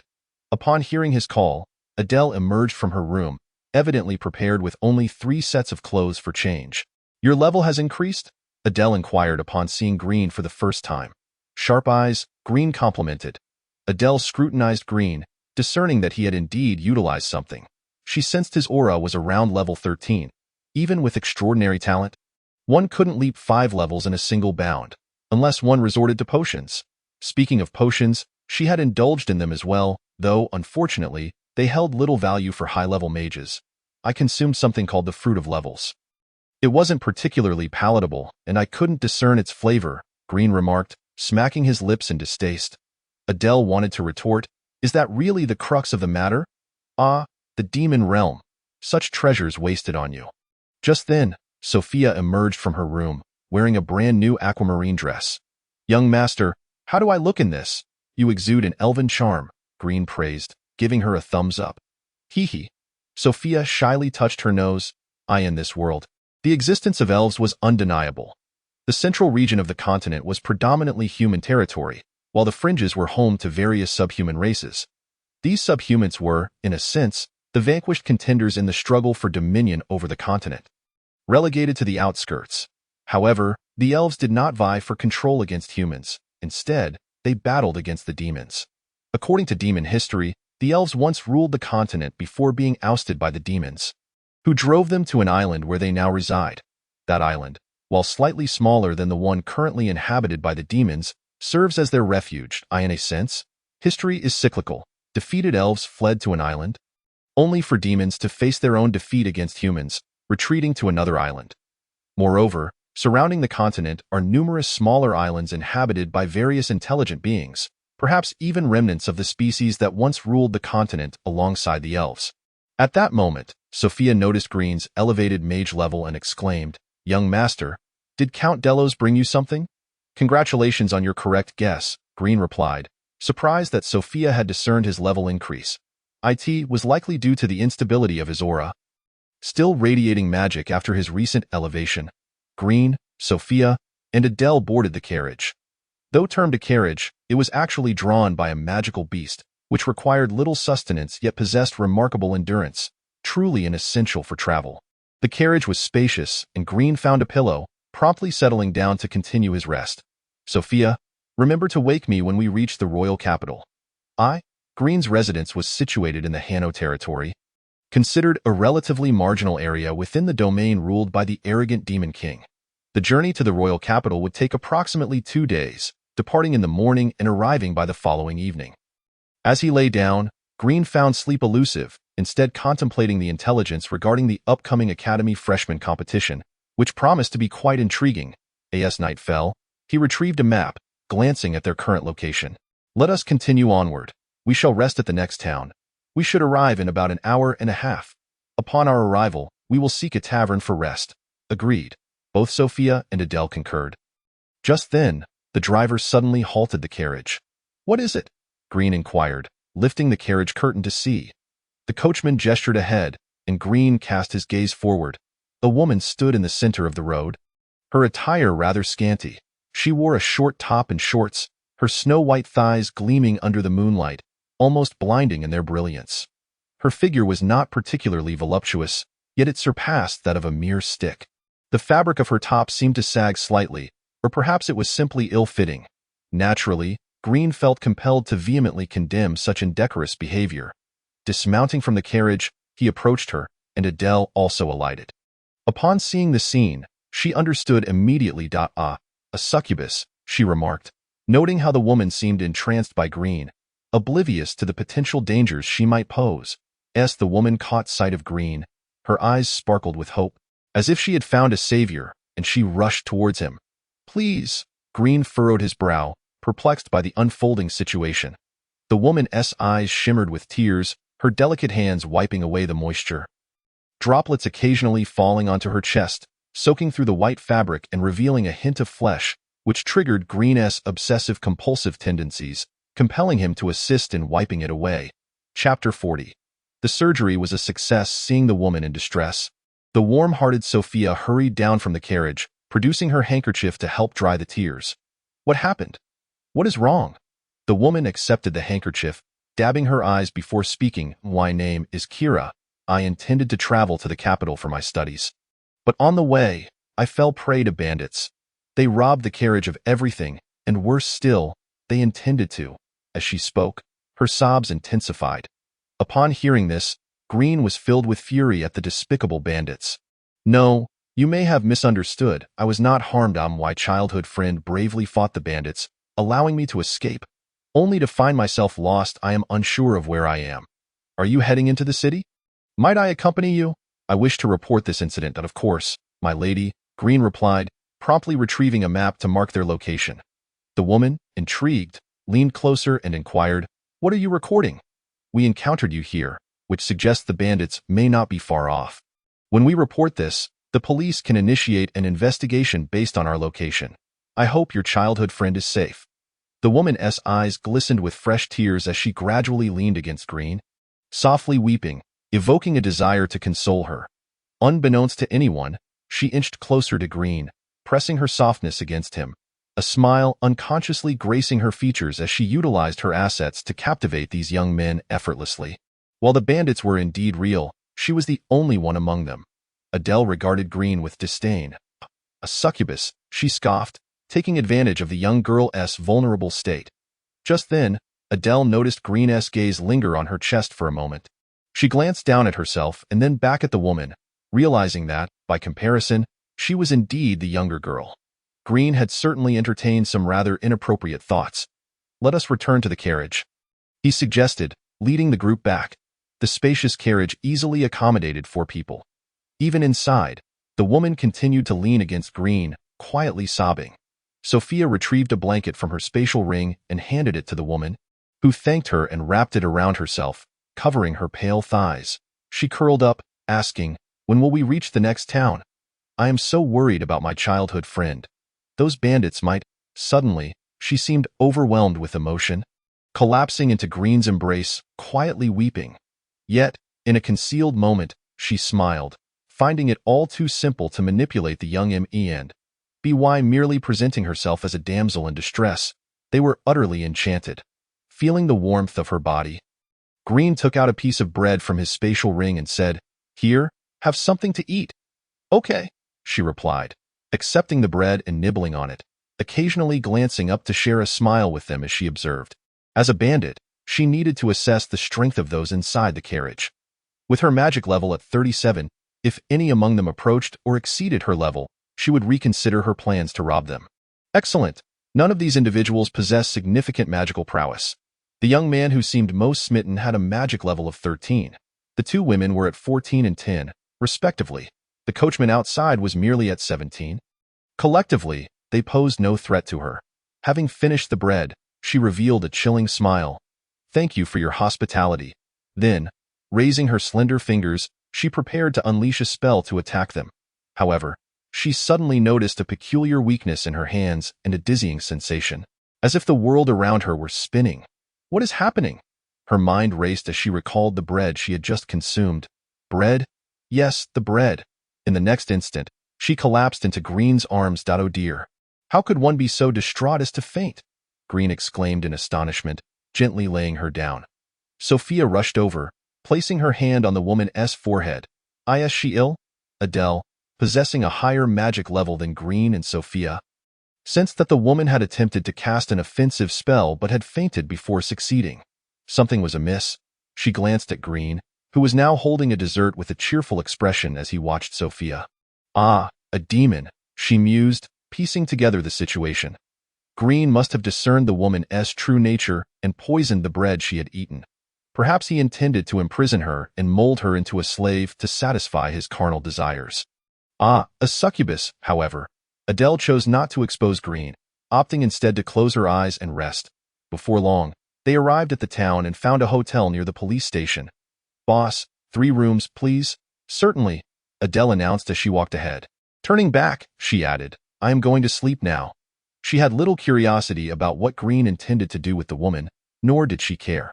After all, a mere succubus would surely engage in such activities. Though she held no fondness for demons, she felt similarly about women who resorted to banditry. Go ahead.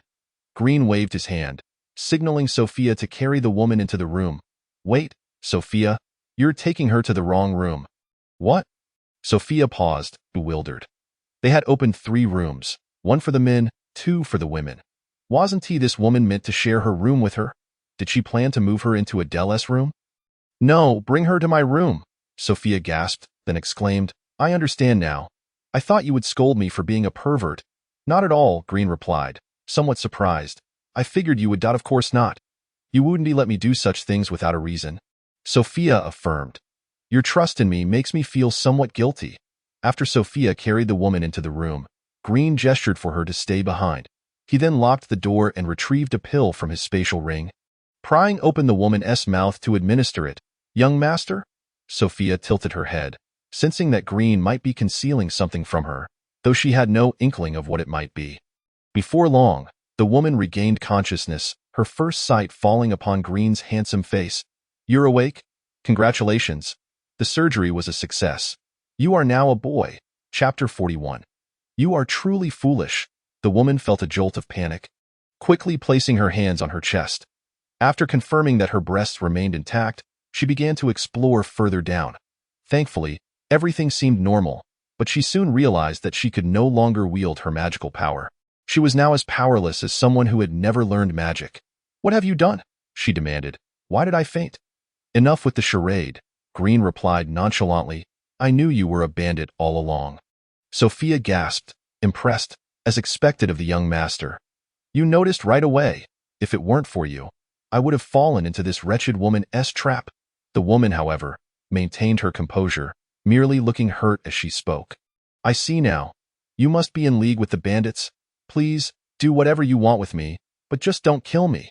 The woman's eyes brimmed with tears, yet Green remained unmoved, merely stating, you have a few options. The first, confess willingly, and I will escort you to the police station. The second, refuse to cooperate, and I shall send you to the goblins. Goblins? The woman was momentarily taken aback, bewildered as to why he mentioned goblins. She could not comprehend how the conversation had jumped to such an alarming topic. Shouldn't her refusal to cooperate result in her release, or be taken to the police to determine her culpability? To be frank, I am a male, and simultaneously a succubus. You understand what a succubus is, do you not? I do, but what of it? The woman remained perplexed. She was aware that succubi often indulged in a more extravagant lifestyle, their moral compass differing from that of ordinary demons. However, what connection did succubi have with goblins? Quite by coincidence, my tastes lean towards the peculiar. I derive pleasure from witnessing women being toyed with by goblins. You should know that there exists a type of goblin that consists solely of males, who abduct females from other races for breeding purposes. You? A flicker of terror flashed in the woman's eyes. The thought of being sent to the goblins was more terrifying than death itself. She had once witnessed a village ravaged by goblins. All the men were slaughtered, and the women were taken to their lairs. When she led a rescue mission, it was too late. Every woman was lost. Her gaze locked onto Green, his composed and confident demeanor betraying his seriousness. He was indeed a pervert, yet perhaps he was merely trying to intimidate her. I truly do not understand what you are saying. Please, spare me. My family is quite wealthy, and I am willing to pay. Ah, so you still do not believe I am a pervert? Green sighed, then quietly retrieved a black object from Sophia's pocket. What do you think this is? The woman cast a fleeting glance at the object, her cheeks flushing crimson. In a wonder she felt a chill below. He was undoubtedly a pervert, absolutely, without a doubt, at that moment. Sophia regarded Green with suspicion, wondering when he had slipped that into her pocket. How infuriating. She would remember this grievance. She slightly puffed out her cheeks. Green continued, So, please choose. Will you confess, or will you remain silent? Aren't you afraid of legal repercussions? If you let me go now, I can act as though nothing ever happened. The woman still intended to deny her actions. As long as you go missing. How could the law ever trace it back to me? Besides, have you not realized that your magical powers are rendered useless? I could dispose of you at any moment, but rest assured, I will send you to the goblins. The woman trembled, her heart gripped by dread. This man was truly depraved. He would actually send her to the goblins. If I confess, will you let me go? Not at all, but I will send you to prison. I understand now. The woman grew increasingly convinced that he was a depraved succubus. She took a deep breath and admitted, I confess, I am a robber, and my intention was to ambush you.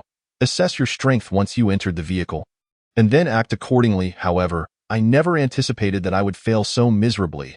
I should have struck immediately. She resented herself for not acting decisively. Surely, he could not have bested her. He must have used some sort of poison to incapacitate her temporarily. How did you realize I was a threat?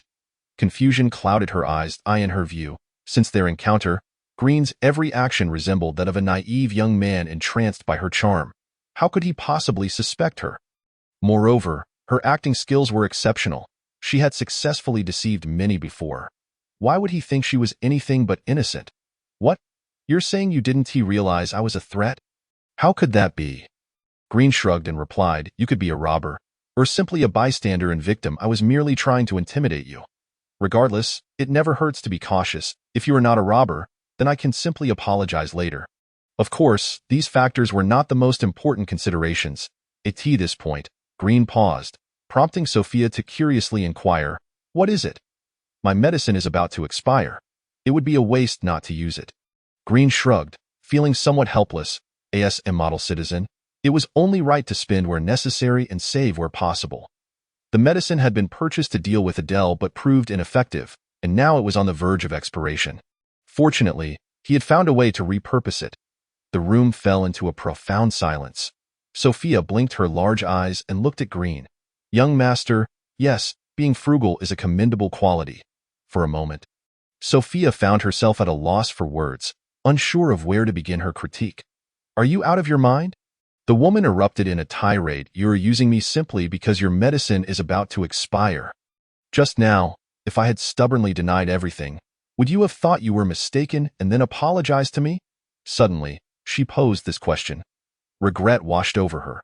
She should have held her ground and refused to confess. Impossible. You are a human spy, as a young demon. I am duty-bound to send you to the Mingyue department for proper handling of spies. The woman furrowed her brow. If she merely maintained her silence and did not confess, surely he would think she was wronged. Wasn't he that the logic? Upon hearing this, a sincere smile spread across Green's face. You are quite foolish. There are no such goblins in the demon realm. Only on the mainland do these creatures exist. Chapter 42. The Fran Empire. The woman's expression shifted dramatically. During her time undercover in the demon realm, she had indeed never heard of goblins causing harm within demon territory.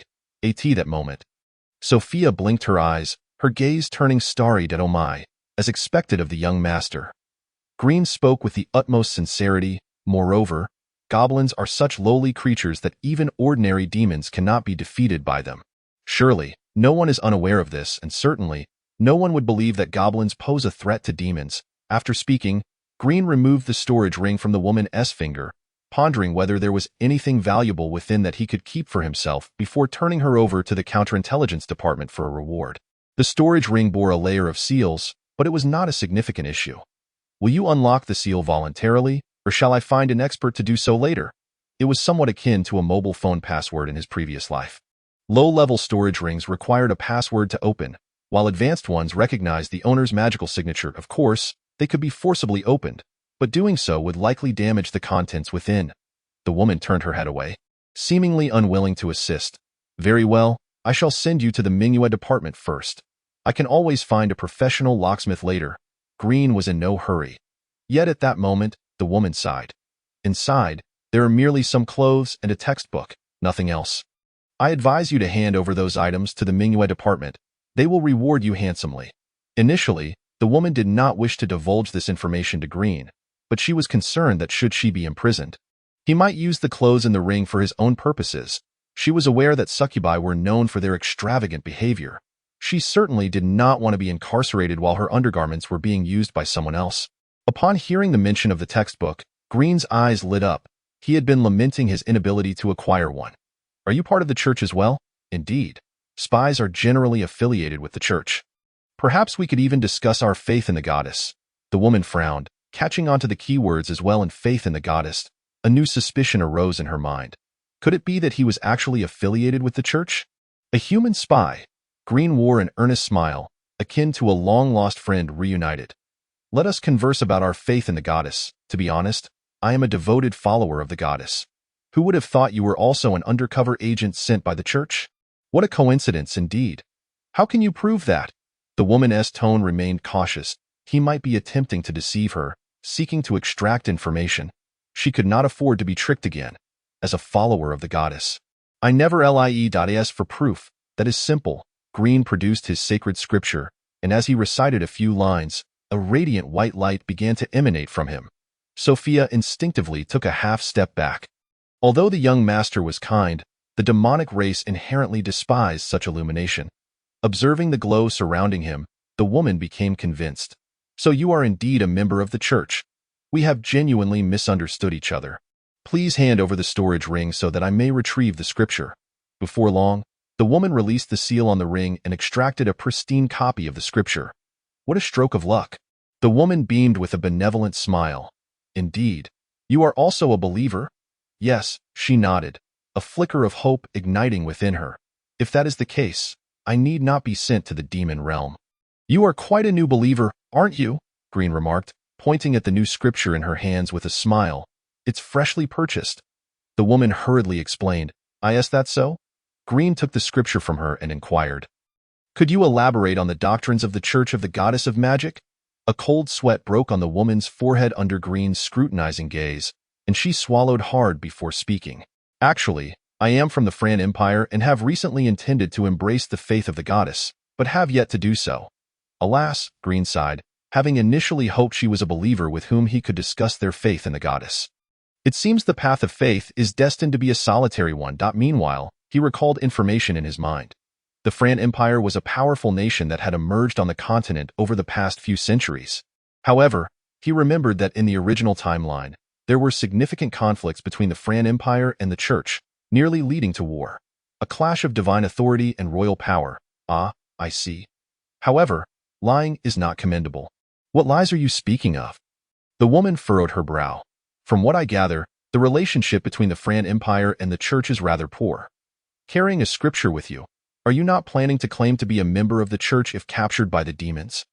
This would only exacerbate the conflict between the Church and the demons, providing the Fran Empire an opportunity to expand its influence amidst a potential large-scale war. A wave of alarm rippled through the woman. This was precisely what he had deduced. She endeavored to maintain her composure. You are overthinking this. Our Fran Empire has always respected the Church. Moreover, the demons are our common enemy. We would never engage in such treachery. No worries, this is merely my conjecture, and it does not concern me. Well then, it's time to escort you to prison. What? We are both humans, and you intend to send me to prison? The woman was taken aback. We have conversed for quite some time, and even if I am not a member of the Church, we are all humans. This is not how it should be. When did I claim to be human? Green shrugged. Are you not a member of the Church? The woman pressed again. As a believer of the goddess, you just claimed you would not lie. I never stated that I was a member of the Church.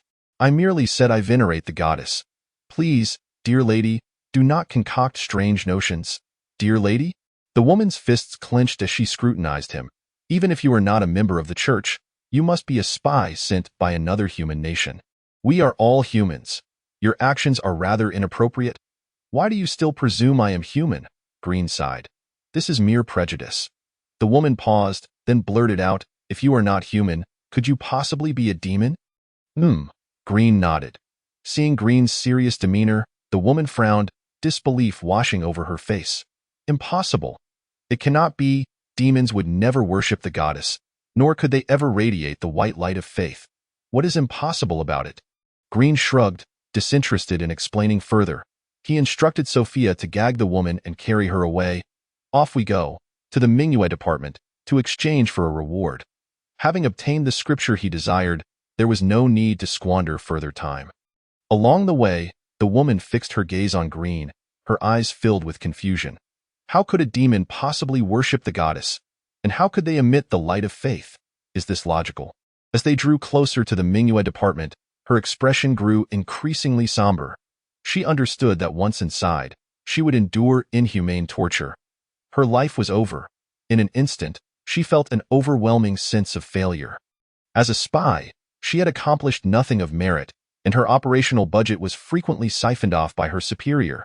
That wretched superior, even embezzling the undercover budget, forcing her to resort to robbery to acquire operational funds. If only she could start over, she would certainly return home and expose the Grand Prince responsible for the embezzlement within the espionage agency.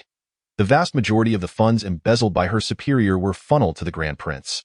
Despite her relentless efforts for the empire and humanity, she was deprived of her wages. As these thoughts coursed through her mind, a surge of resentment welled up within her. Chapter 43.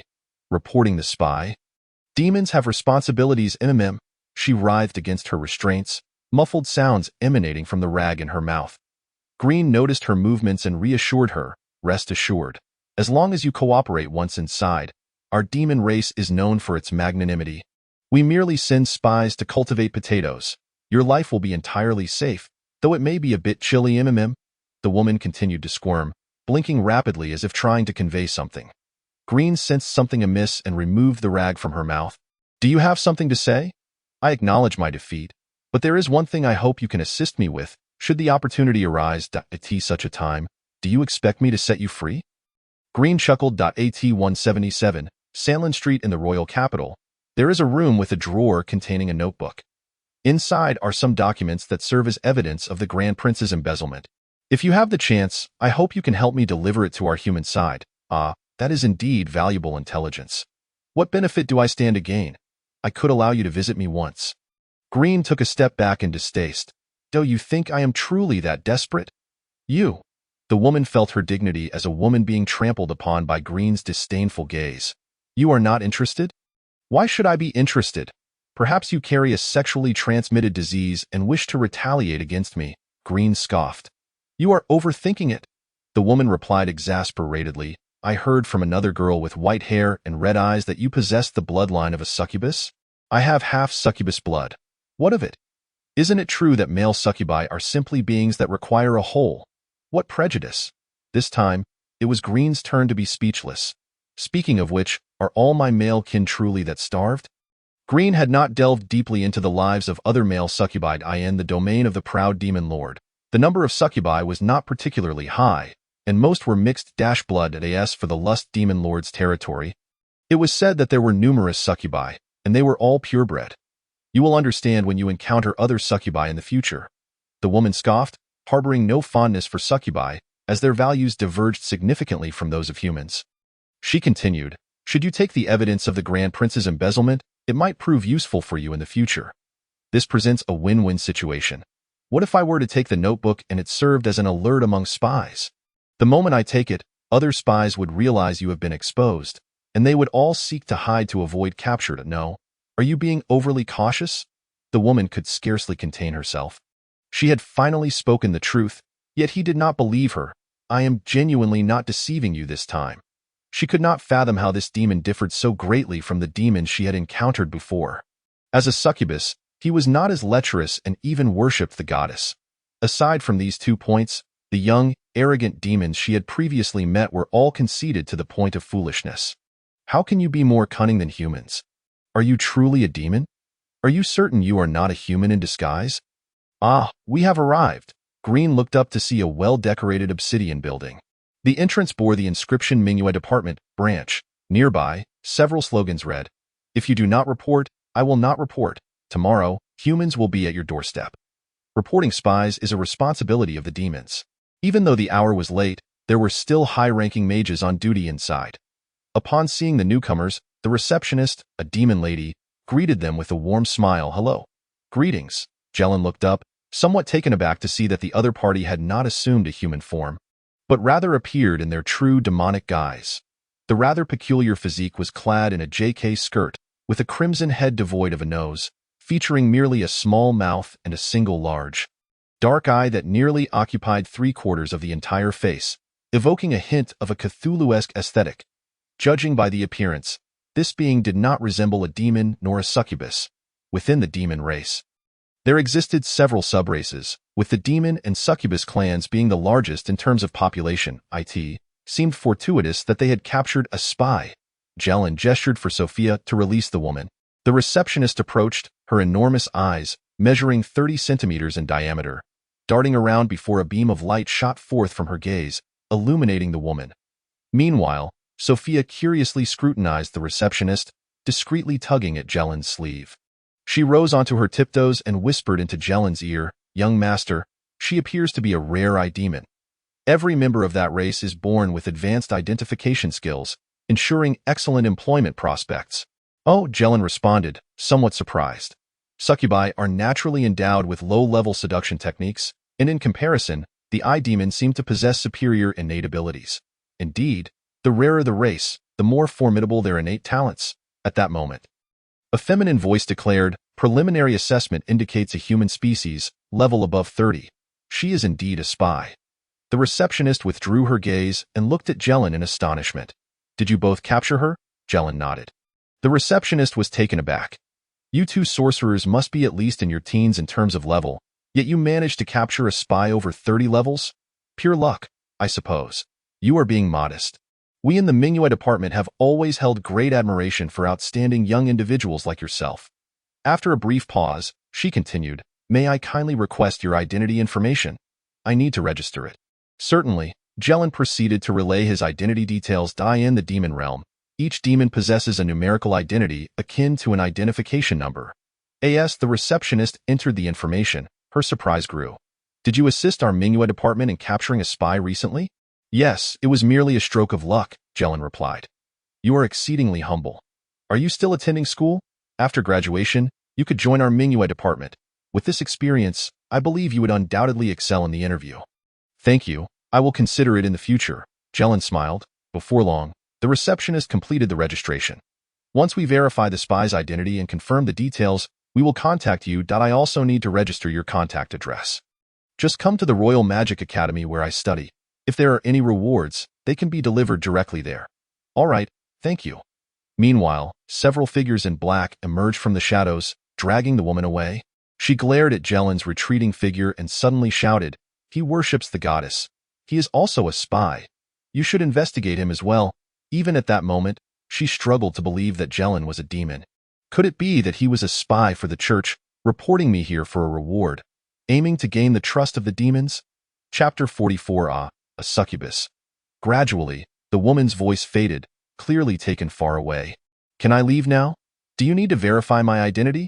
"I wouldn't mind," Jelen casually remarked, confident in his integrity. "No need.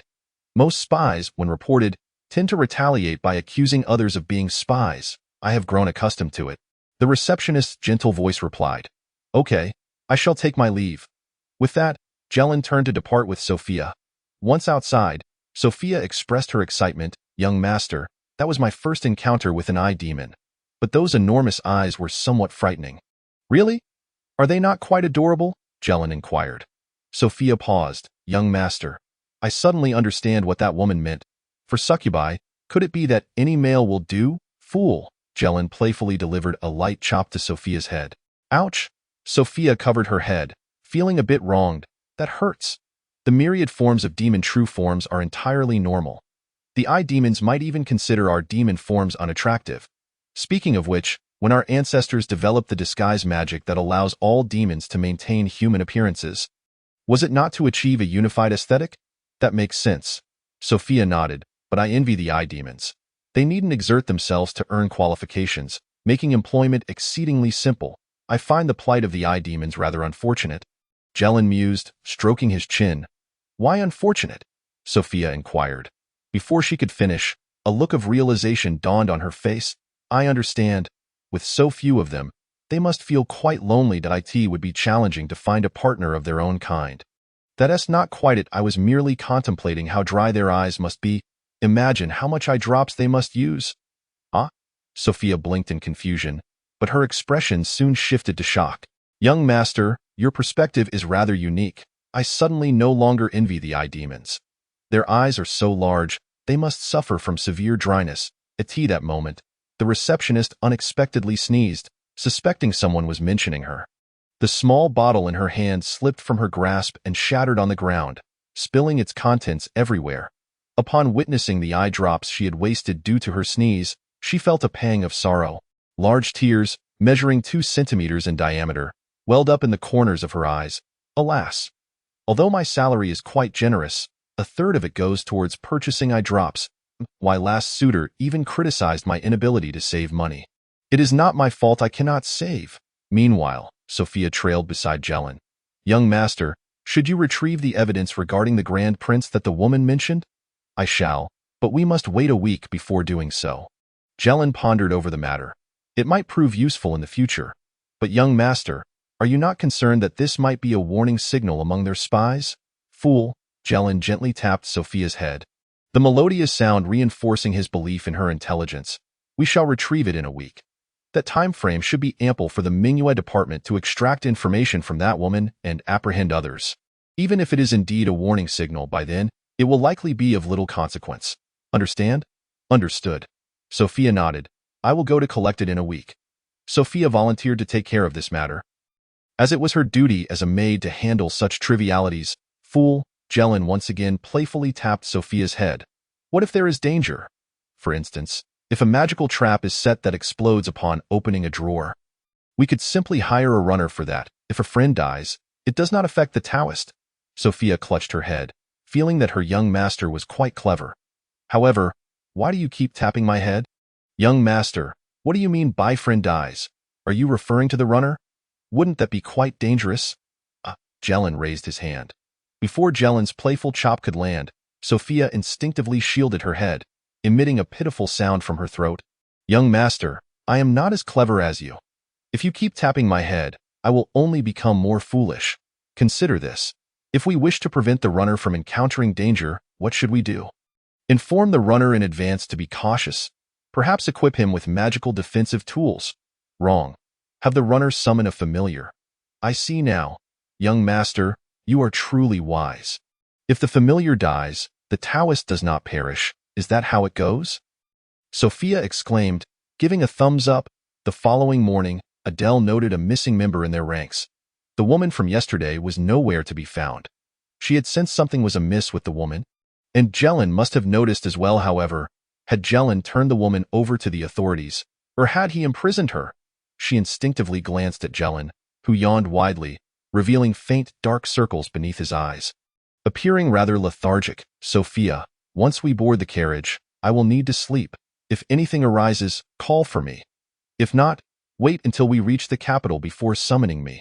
Understood. Sophia acquiesced, and after uttering these words, Green stifled another yawn. He had spent the previous night engrossed in the newly acquired scriptures, which had elevated his spirit through the divine goddess. The arcane arts inscribed within were quite intriguing. However, the tome contained few offensive spells, predominantly comprising those intended for forging and healing. For instance, one particular spell was designed specifically for crafting wooden sculptures of the goddess, which Green had whimsically modified to create figurines of the goddess. Initially, he had intended to adapt it to produce detachable clothing for any female figurine, but time proved insufficient for such an ambitious alteration. Another spell caught Green's interest, titled Divine Healing. Its purpose was to expedite the healing of wounds by accelerating the local time within the affected area, thereby promoting swift recovery.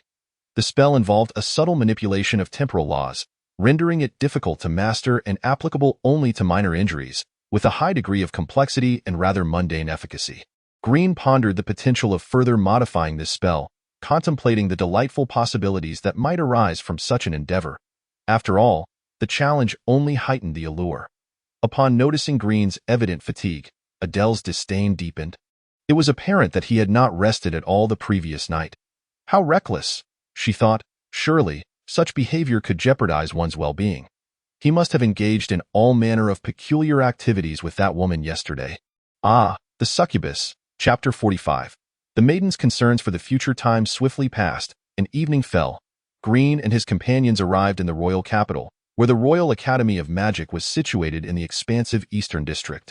After a brief inquiry, Green located the Academy's entrance, descending from the carriage. The entrance was crafted from a rare magical ironwood, a material that, despite its wooden appearance, boasted strength far exceeding that of metal while possessing the ability to absorb magical attacks to some extent. After a brief exchange with the elderly gatekeeper, Green turned to Sophia and the others, stating, "Let us proceed on foot. Student carriages are not permitted beyond this point."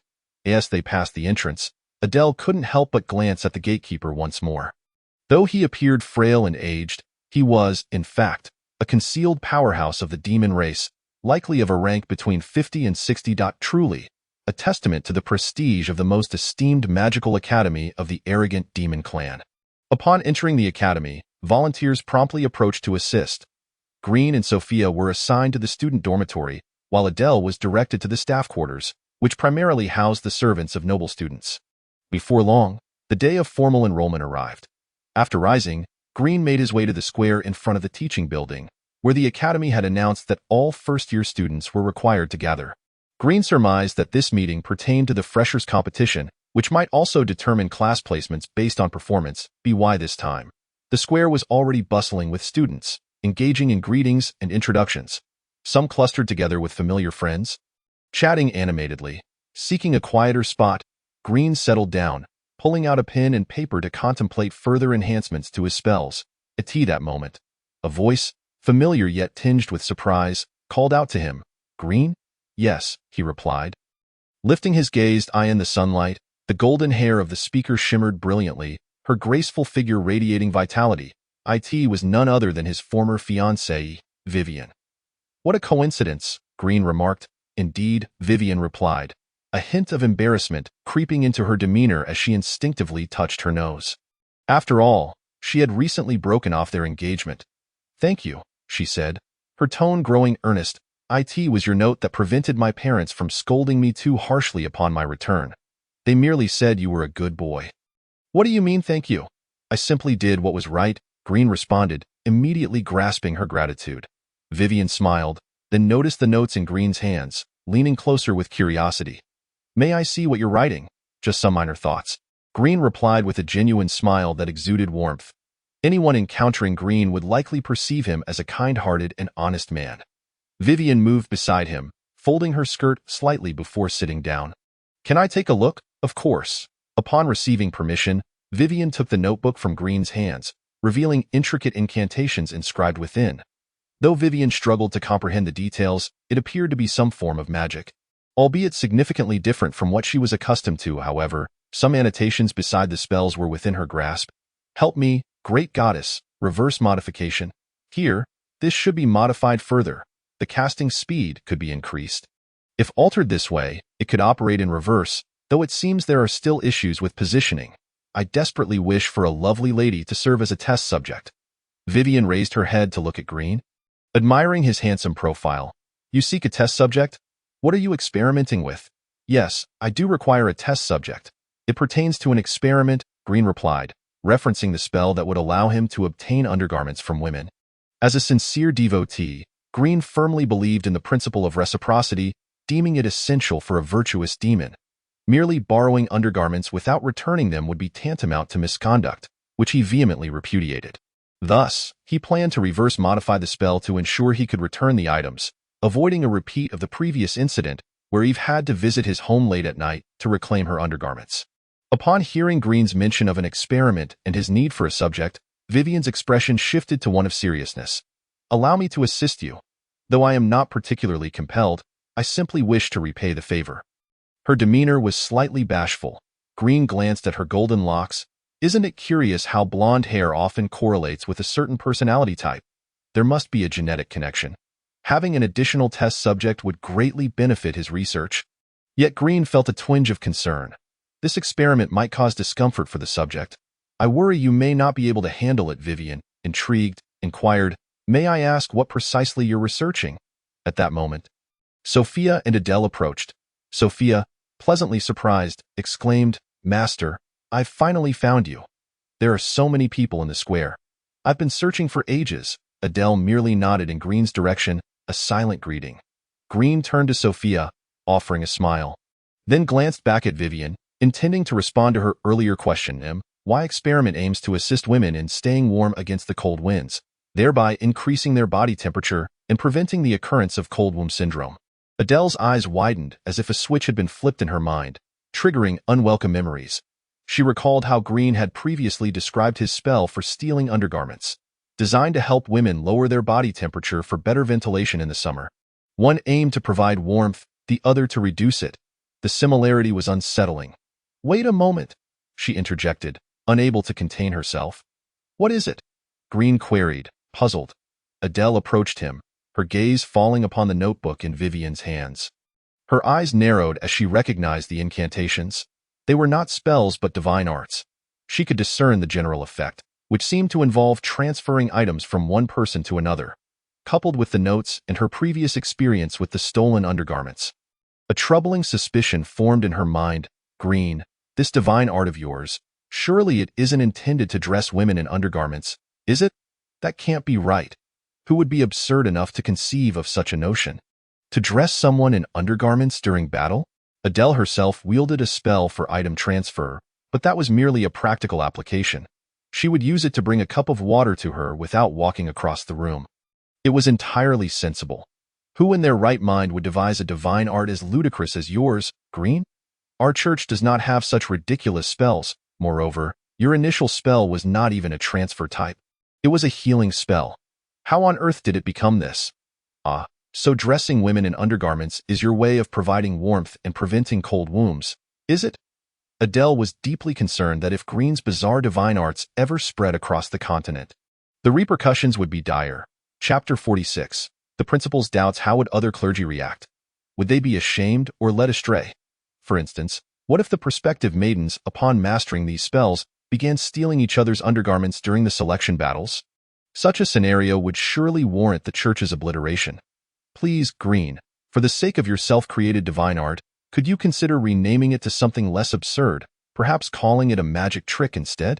Please do not tarnish the reputation of our esteemed priest. In the past, Adele took great pride in wielding divine magic and venerating the goddess. However, in the present day, witnessing Green, who equally reveres the goddess and possesses an array of outlandish divine abilities, she is overcome with a twinge of shame. Ha, a succubus. Adele let out a scathing mockery, utterly unrestrained. Beside her, Sophia pouted, casting a somewhat mournful glance at Adele. She always felt that Miss Adele harbored grievances towards young Master. Clearly, young Master's divine magic sounds quite formidable. It can prevent cold womb syndrome. Vivian, with her golden locks, glanced at Adele but showed little concern. Your experiment seems quite impressive, remarkably accommodating to women, and it can also avert cold womb syndrome. Once the freshman competition concludes, if time permits, I shall volunteer as your test subject. Thank you. I extend my gratitude on behalf of women. Green expressed his heartfelt appreciation, akin to a steed finally encountering its worthy rider. Ha! Adele could not suppress a snort. She truly wished to retort, Green, you provide women with undergarments, such a despicable and perverse divine magic, and you dare thank others on behalf of women? Are you serious? How could the goddess allow someone like you to be a believer? Just how did you deceive the goddess and borrow divine power with such perversion? Vivian shook her head gently, insisting, No, Green, your consideration for women warrants my gratitude on their behalf. Hee hee. Adele once more issued a derisive laugh, her expression somewhat peculiar, her gaze complex as she regarded Vivian.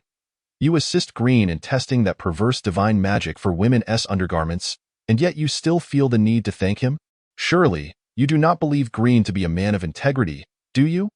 After Vivian and Green had made their agreement, she then turned her attention to the large screen in the square, where a clock was displayed, indicating that the assembly time was imminent, and it seemed the school faculty would soon emerge to preside over the proceedings. I hope this freshman competition yields commendable results. Be confident. As a believer, Green naturally felt compelled to encourage and guide the world. Sigh, Vivian sighed, finding it exceedingly difficult to be confident. It was too challenging. She had heard that many talented students were participating this time, and there were even rumors of a demon clan member capable of wielding divine magic. Such an absurdity. How could a demon possibly use divine magic? They must be a human spy. I suggest a thorough investigation. Green felt that Vivian was biased. How could a demon not be able to use divine magic? Just as he opened his mouth to speak, the silhouette of a figure appeared on the central screen of the square.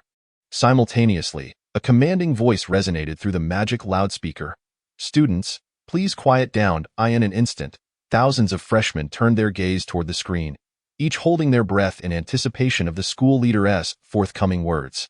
The screen prominently featured a plump woman clad in a suit, her face stern, her swan-like neck elongated, and her ample bosom exaggerated. Surrounding students began to whisper among themselves. This lady is Miss Royna, the principal of our Royal Capital Magic Academy. It is said she is a succubus, a pure-blood succubus, you say? I am uncertain. I shall inquire with my grandparents when I return home. They mentioned that when they were in school. Miss Royna was already the principal. Is that so? She must be quite advanced in age. Silence. The loudspeaker's female voice rang out once more. The woman in the center of the screen furrowed her brow slightly, tracing a circle in the air with her finger. Suddenly, a dark cloud appeared in the sky. Students looked up, puzzled. Is it going to rain? It was just sunny. As the woman's finger descended, hundreds of white lightning bolts erupted from the cloud, striking all the students who had been whispering. The strikes were not painful but sufficient to silence them. Witnessing the principal's display, the students promptly hushed, signaling their absolute compliance. Green stared at the screen in astonishment. The principal has such exceptional hearing? I thought demons grew hard of hearing with age. Though she is indeed advanced in years, the principal still retains her allure, and her bosom is quite striking. I wonder what her diet consists of. If only I could ask, perhaps I could assist Adele in some way. He instinctively glanced at Adele's unremarkable figure, then offered a supportive smile. Truly, as a devoted believer of the goddess, he was always seeking to save the bewildered souls of the world. Even now, worrying for Adele? Adele cast a suspicious glance at Green, sensing that he had just contemplated something rather inappropriate. Subsequently, she turned her attention away from him, striving to maintain a relaxed demeanor. Although she bore several layers of illusion magic, she remained somewhat anxious about being recognized as human by a formidable demon like the principal. Meanwhile, the woman on the screen furrowed her brow again. She sensed that in the square, there was an individual who had just entertained a rather inappropriate thought. At her level of strength, she could vaguely perceive the inner thoughts of a low-level magician, distinguishing between goodwill and malice. Just now, there was a student in the square whose thoughts seemed quite peculiar, neither malicious nor benevolent. Perhaps it could be categorized as benevolent malice? In any case, it seemed rather inappropriate. She searched among the students, but alas, there were simply too many, and even she could not pinpoint the individual. Many students tensed, fearing to provoke the principal. Apart from respect, they dared not harbor any other sentiments. After all, this principal was reputed to be the foremost among our proud demon clan, second only to the demon king. Royna withdrew her searching gaze, deeming the matter of a mischievous student unworthy of her ire. Dear students, you are all the elite of the new generation of our proud demon clan. Yet, this is far from sufficient. Humans are constantly striving to annihilate our demon clan, and we have yet to avenge our great grievances. Conflicts among demons will inevitably erupt several times more. The mission of our Royal Capital Magic Academy is to cultivate one elite after another for the impending Great War. 1 hour from now, I shall impart my final points. Royna continued her discourse. Green? He observed the principal who had been rambling on, lost in thought. What an otherworldly version of a principal! In my previous life, principals would drone on endlessly during meetings and love to add a few final points at the end. I hope that once she finishes speaking, the vice principal will not come to add more points. Ah, forget it. The principal is quite advanced in age, so a bit of rambling is to be expected. As a quality believer, it is only right to respect the elderly and show deference while listening attentively. With this thought, Green renewed his focus, diligently listening to every word of the principal's monologue. Just as Green had this thought, Roina also noticed that many students were beginning to display signs of discontent toward her prolonged speech. However, that insufferable feeling resurfaced. Which student harbored thoughts that were simultaneously malicious and benevolent? Is such a notion typical among magical beings? Her gaze swept across the students, pinpointing a likely suspect in the northeast corner. She soon noticed an intriguing young man. Could it be him? Probably not. While all the other students appeared to be drifting off, this young man was the only one attentively listening to her every utterance of magical wisdom. Such an exemplary student would surely not entertain such inappropriate thoughts. Is his magical rank merely 13th? That does seem rather low. Yet, this earnest quality is truly commendable. Unfortunately, our demon clan currently requires exceptionally gifted talents. For instance, there is a recent young individual capable of wielding divine magic. If properly nurtured, he could become a valuable demon. Chapter 47. The freshman competition of the academy commences. With her gaze withdrawn, Roina cleared her throat. My words conclude here. She then took a step back quietly, just as all the students let out a sigh of relief, believing the ordeal was finally over. Roina suddenly seemed to recall something and spoke again. By the way, I invite Director Charles to add a few words. A group of students sat in silence, too afraid to speak for fear of incurring the principal's wrath, their only means of expression being the emotionless applause that welcomed the gathering. Within a spacious conference room, various intricate magical artifacts were displayed, and the school's leaders and faculty were present. AS Director Charlie stepped onto the stage. A displeased female teacher with deep green hair let out a soft huff. She was responsible for overseeing the moral education of the students and held the position of head of the moral education department, known as IME. With the recent retirement of the former vice principal, a competitive rivalry had naturally developed between her and Charlie.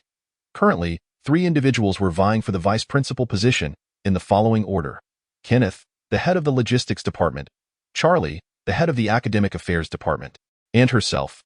Aimee had gifted the principal an array of luxurious cosmetics, hoping to make a statement during the upcoming freshman competition. Popularity among the students was crucial in securing the vice principal role.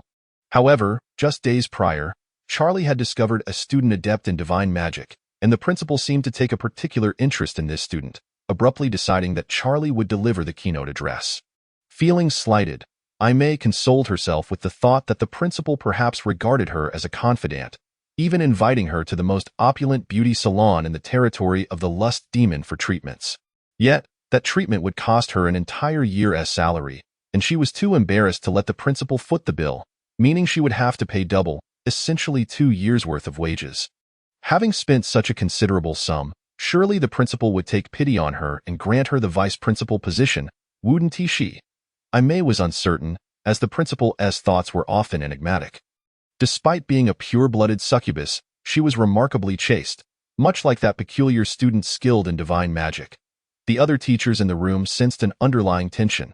Everyone was aware of the rivalry between Aimee and Charlie and hoped the two would not resort to covert skirmishes.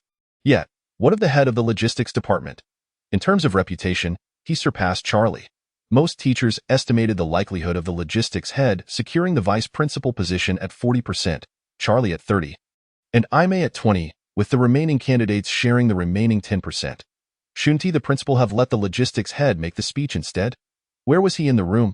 Meanwhile, Charlie's image appeared on the large screen. After briefly summarizing the principal's remarks, he stated, "The freshman competition is about to commence. Your rankings will affect your class placements to some extent. Those with higher rankings will also receive preferential access to the Academy's resources. I want to elaborate on the specific benefits. You're not foolish. This year, all participants will be teleported to a forest, with positions assigned randomly. You will need to survive in the forest for 3 days. Each of you will receive a map and a life-preserving orb die in the event of life-threatening danger. You may shatter the orb to return to the Academy, but you will lose all accrued points. I advise you to prioritize your safety and not overexert yourselves." Charlie did not disclose the orb's full capabilities. When the owner is on the brink of death, the orb generates a protective shield around vital organs while swiftly transporting them to the infirmary. In previous years, There were always fools who believed they could withstand their opponent's attacks and failed to shatter the orb, resulting in lengthy hospital stays. There are additional specific rules, but I shall leave those for you to discover on your own. Wisdom is equally vital to our demon kin.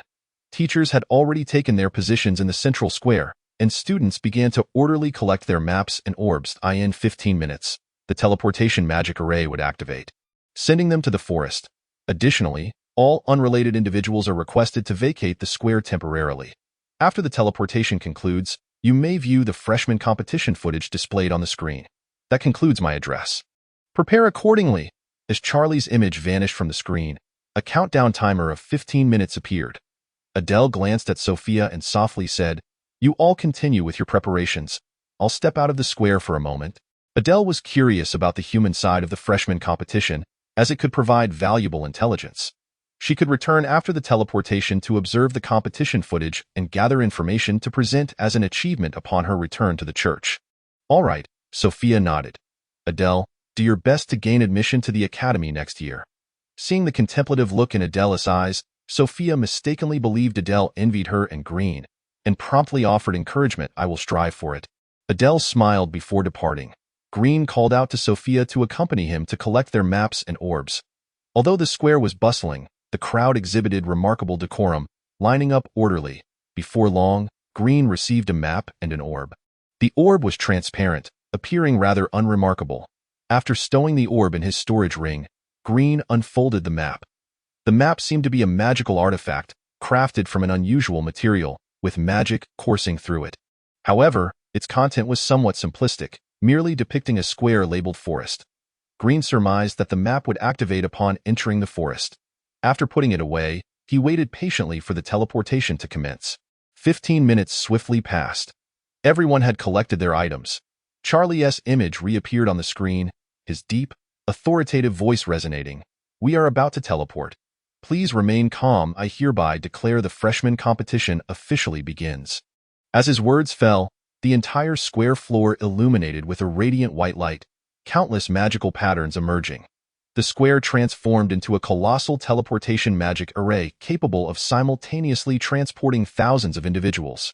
Green could only marvel at the Academy's lavishness. Constructing such a device would be exorbitantly expensive, and its maintenance costs were equally staggering.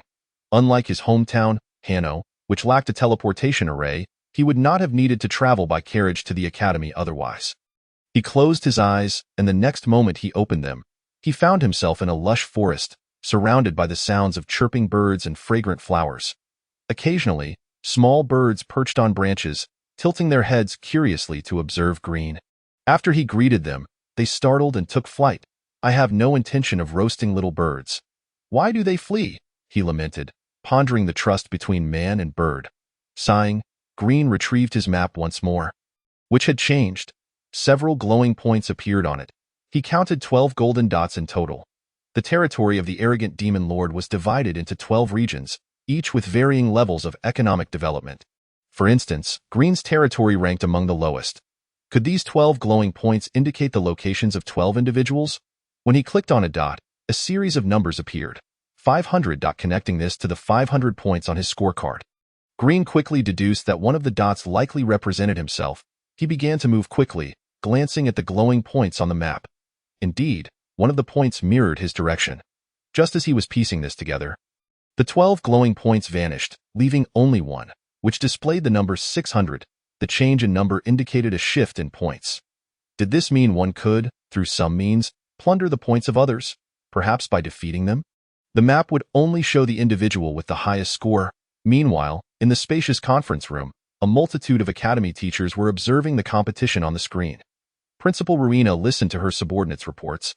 "Principal, we have admitted a total of 2,500 students, achieving a 100% enrollment rate, once again placing us at the top among all magical academies. I believe the Demon Lord will allocate more funding to us." However, it wasn't long before Rowena lost patience. The reports were always similar, and she had endured this countless times. Even the top student was, in her eyes, merely a slightly more remarkable ordinary person. Which one is the little fellow skilled in divine magic? This time, she was somewhat intrigued by this particular demon. Charlie, understanding her cue, signaled for the staff to switch the screen to focus on Green. "Please observe. "This is the little fellow I discovered in Hanno," I asked him. Upon seeing that familiar face, Liyina was reminded of the earnest student who had attentively listened to her words. Such diligence is a quality worthy of emulation by all students. However, at this age, to find a wizard of merely 13th rank is somewhat disappointing. She had initially presumed that this little fellow would at least be at level 20, for it would be inconceivable to secure first place in a 100-person melee otherwise. This slight letdown was quickly masked by her thoughts. Charlie then proceeded to introduce himself, recounting how he had, at the tender level of 8, claimed the top spot in a 100-person melee. Upon hearing this, Liyina's interest waned further. So, he had only been at level 8. Such talent could hardly be deemed mediocre. Among the 2,000 new students in the academy, he would be among the lowest ranks. Only a select few who had gained entry through less than scrupulous means would find themselves at such a level. It seemed likely that he had utilized some sort of trickery to fortuitously secure his victory. In her eyes, innate talent in magic outweighed intellect. One must possess high aptitude to advance further and become a more formidable wizard. While cunning is undeniably important on the battlefield, it is raw power that ultimately dictates the outcome of war. High-ranking wizards can effortlessly obliterate numerous lives with each spell they cast. Nonetheless, considering that he is capable of wielding divine magic, a slight deficiency in his magical talent is something she could accept. At worst, he could resort to potions. If he could facilitate further research into divine magic for the demon race, it would undoubtedly minimize casualties when the time comes for the demon-human war. Charlie, do keep a close watch on him. We must avoid any unforeseen incidents. Liyina harbored concerns that once the church learned of a demon wielding divine magic, they might send assassins after Green. Besides the church, there could be conservatives within the demon clan who might view Green's use of divine magic as a tarnish upon their nobility. Furthermore, the radicals might seek to capture Green, treating him as a breeding stock to produce offspring in hopes that they too could wield divine magic. In light of this, it appears that this little fellow's circumstances are unexpectedly dire. A charming smile graced her lips as she found herself intrigued by the events that might unfold for this little one. Indeed, Charlie concurred, and after discussing a few more precautions, Principal Liyina rose to take her leave. As the academy's head, she had numerous responsibilities awaiting her attention. Once she departed, a collective sigh of relief swept through the room, and the interactions among the teachers grew more amiable, with whispers of conversation exchanged intermittently. At this moment, Teacher Monica cheerfully beckoned to everyone. "All right, it's time to commence our annual tradition. Hooray! The day of reckoning is upon us." What she referred to as a tradition was, in essence, a form of gambling. Each participant would place their bets on who they believed would emerge victorious in the new student competition, a source of annual amusement for all. Many teachers exchanged glances, engaging in discussions. Who do you think will clinch the first place in the competition? Typically, it's one of the 12 strongest selected from our 12 regions that takes the crown. While it was theoretically true that these 12 were the strongest, the quality of students from some territories was rather lacking. The 6 from the Royal Capital region might very well claim first place against competitors from smaller territories like Hanno. Indeed, I plan to bet on Diana, the top contender from the Royal Capital selection. She hails from a ducal family and has already reached level 23 at such a young age, equipped with expensive magical artifacts procured by her family. Is that so? However, I've heard that Diana can be somewhat indecisive in battle, missing opportunities. Personally, I have my sights set on Galvi from my home territory, who is also at level 23. Though his family's status is lesser than a duke's, his father is a general and has trained him with military discipline from a young age. By the way, Teacher Monica, who do you intend to bet on? Another commoner. Quite possibly, as the odds for commoners are high. If I guess correctly, I could strike it rich. Someone inquired with curiosity. Director Charlie, who are you betting on? They planned to mirror Charlie's choice, as he, being the director, surely had better insight. Chapter 49. The teachers do not believe Green will win. Charlie surveyed the students' records before him, pondering briefly before announcing. This time, I shall choose someone with higher odds. If I win, it could yield a greater profit. I will bet on Eve from Hanno. Although she only placed third in her region, she has reached level 22 and possesses ample battle experience, which cannot be underestimated. Charlie had previously overseen the selection process in Hanno. Were it not for Green's low magical rank, he would have preferred to bet on him, especially since Eve had conceded in their last match. This time, with thousands of students, Charlie believed Green's performance would likely be lackluster. Most students with any talent would be between levels 15 and 20 against Green. If one were cautious and wary of his divine light magic, victory would be attainable. He did not believe Green could replicate the miraculous feat of his previous 100-person melee. Eve had faced multiple wizards in the last melee, yet emerged unscathed, even annihilating all her adversaries without significant mistakes or panic, only to inexplicably lose to Green in the end. Otherwise, the victory would have undoubtedly been hers. Charlie held great faith in Eve's innate talent. With proper nurturing, she could undoubtedly become a cornerstone of the demon race. He had also reviewed recordings from other regional selections and noted that Diana from the royal capital lacked sufficient battle experience, likely due to being the pampered daughter of a duke. On the other hand, Galvi, hailing from a military family, possessed ample combat experience, yet his overly rigid adherence to the pride of the demon race might hinder him from employing tactics such as ambushes, potentially leading to his downfall. As for others, each had their own array of flaws. Upon hearing that Charlie had chosen Eve, the regional third, many teachers exhibited surprise and subsequently sought opinions on others' choices. Some even considered placing their faith in Charlie's judgment. At this juncture, someone inquired of Amy, "Director Amy, who do you favor this time?" Amy glanced at Charlie. Given their rivalry, she felt compelled to irritate him. "I choose Green." Of course, she did not genuinely believe Green would win. Her intent was simply to vex Charlie. Her lively, emerald green eyes seemed to convey, "The Eve you selected is but a defeated pawn of Green. In our competition for the vice principal position, you, Charlie, shall also be my vanquished foe." Many discerned that Amy was deliberately trying to provoke Charlie, their gazes flitting between the two before settling on Galvi from the military family. Only a fool would bet on Green. Previously at level 8, and now at what appears to be level 13, how could he possibly secure the first position? At level 13, one could easily find a student in the academy who surpasses him. Among the 2,000 new students, over half were above level 15. With more than 1,000 wizards in that echelon, it was utterly implausible for Green, a mere 13th level wizard, to claim victory. If Green were to win, "I would clean the public restrooms of the school while standing on my head." No, I would stand on my head and eat excrement in the restroom.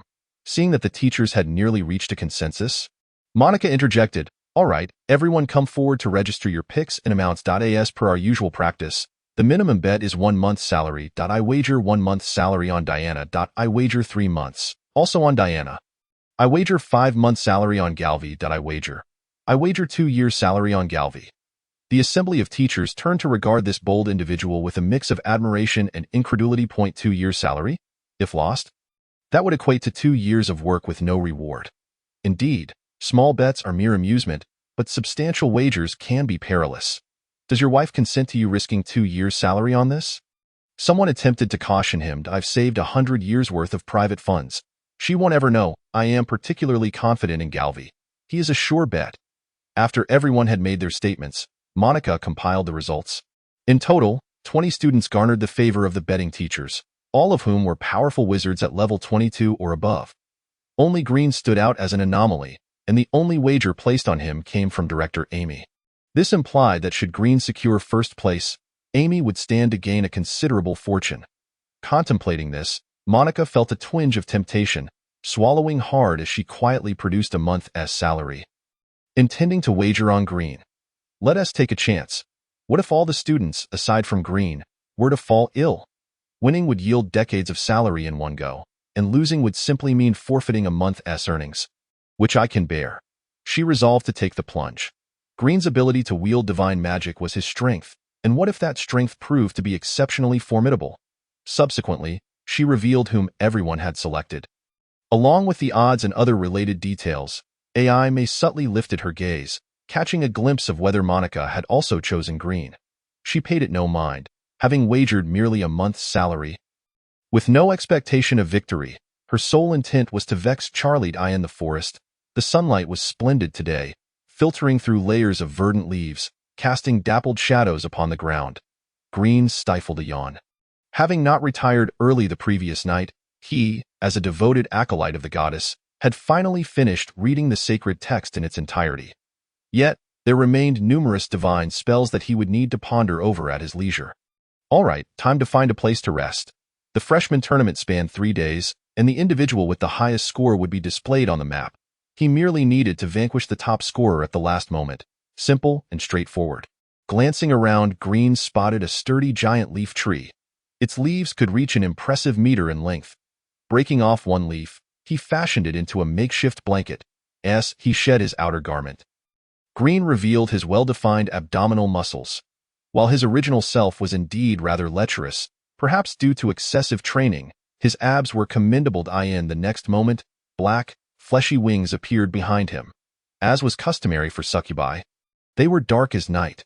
With a gentle flap, Green ascended to a branch, selecting a robust bough to lounge upon and relax. Meanwhile, in the square, many spectators were engrossed in the live broadcast of the freshman tournament. Including Adele. She noted with surprise that Green had chosen to rest. It dawned on her.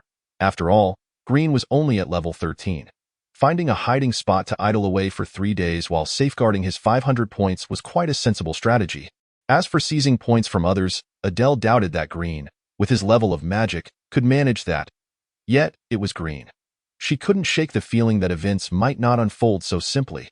Perhaps he could conjure a small miracle and defeat a few foes? In the conference room, the faculty also observed Green's choice to conceal himself.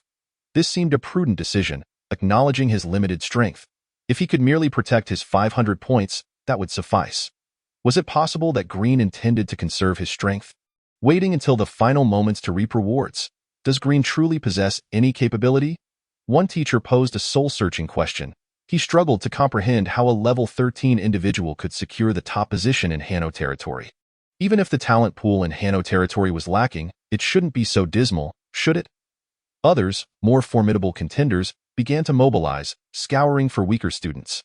Logically, conserving strength was a wise choice. However, if one lacked extraordinary power, such actions could render them a fool.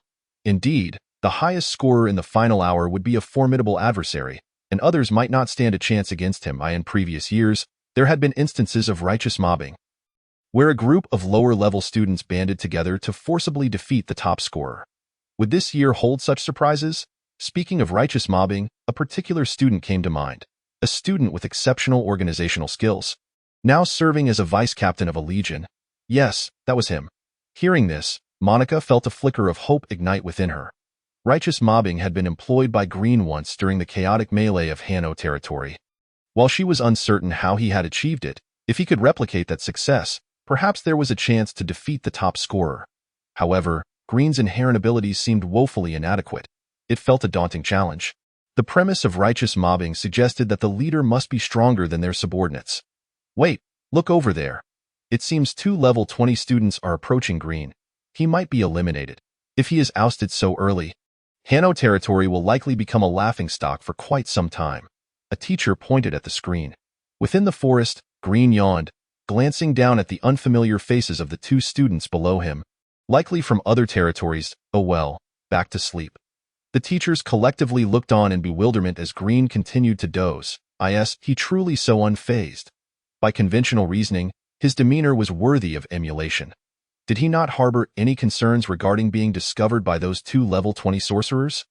Overconfidence, perhaps. Just then, the 2 level 20 sorcerers scanned their surroundings, seemingly in search of something. The dark-haired sorcerer spoke. Just now, there was a golden on the map that vanished nearby.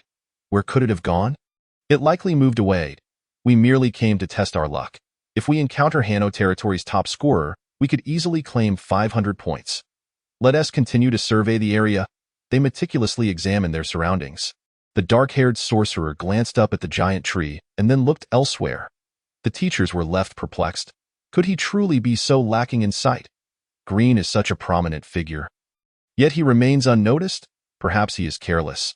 After all, a person is hidden in the tree, and these students lack experience, making it understandable for them to miss it. Wait a moment. Charlie sensed something amiss. Let us rewind that.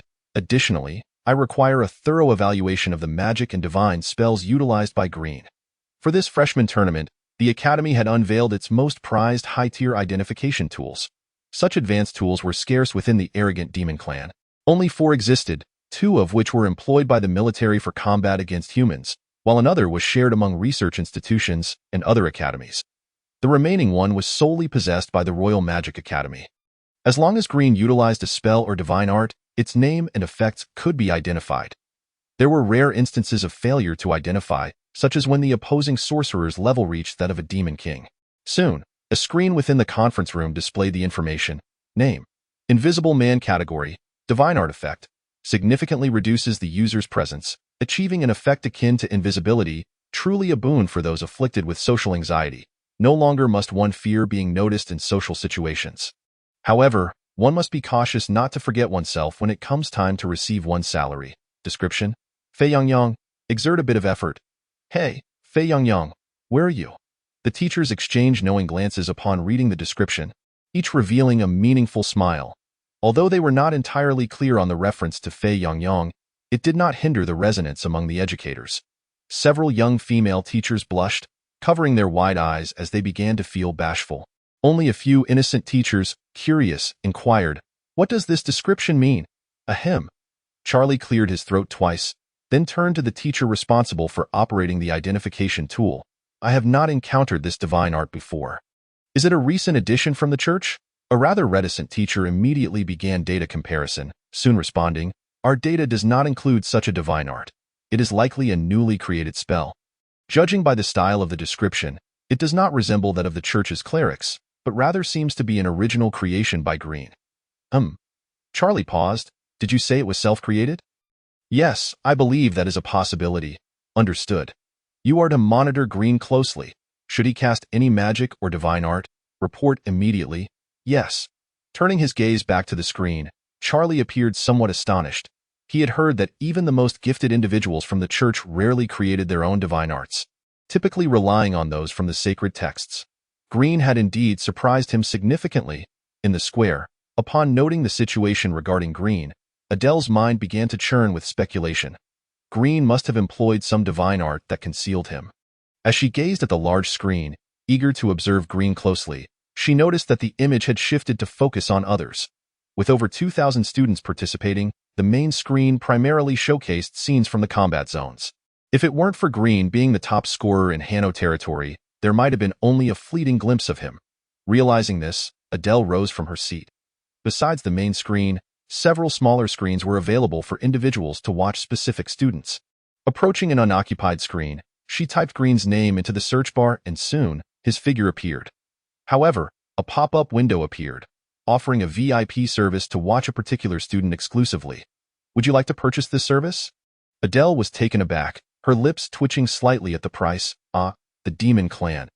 Everything comes at a cost. Fortunately, the price was not exorbitant, merely 20 silver coins. She endured it, unaware that one day in the future, these small screens would be contracted by Green, who would introduce various features such as VIP, Super VIP, and advanced booking, all accompanied by a significant price hike.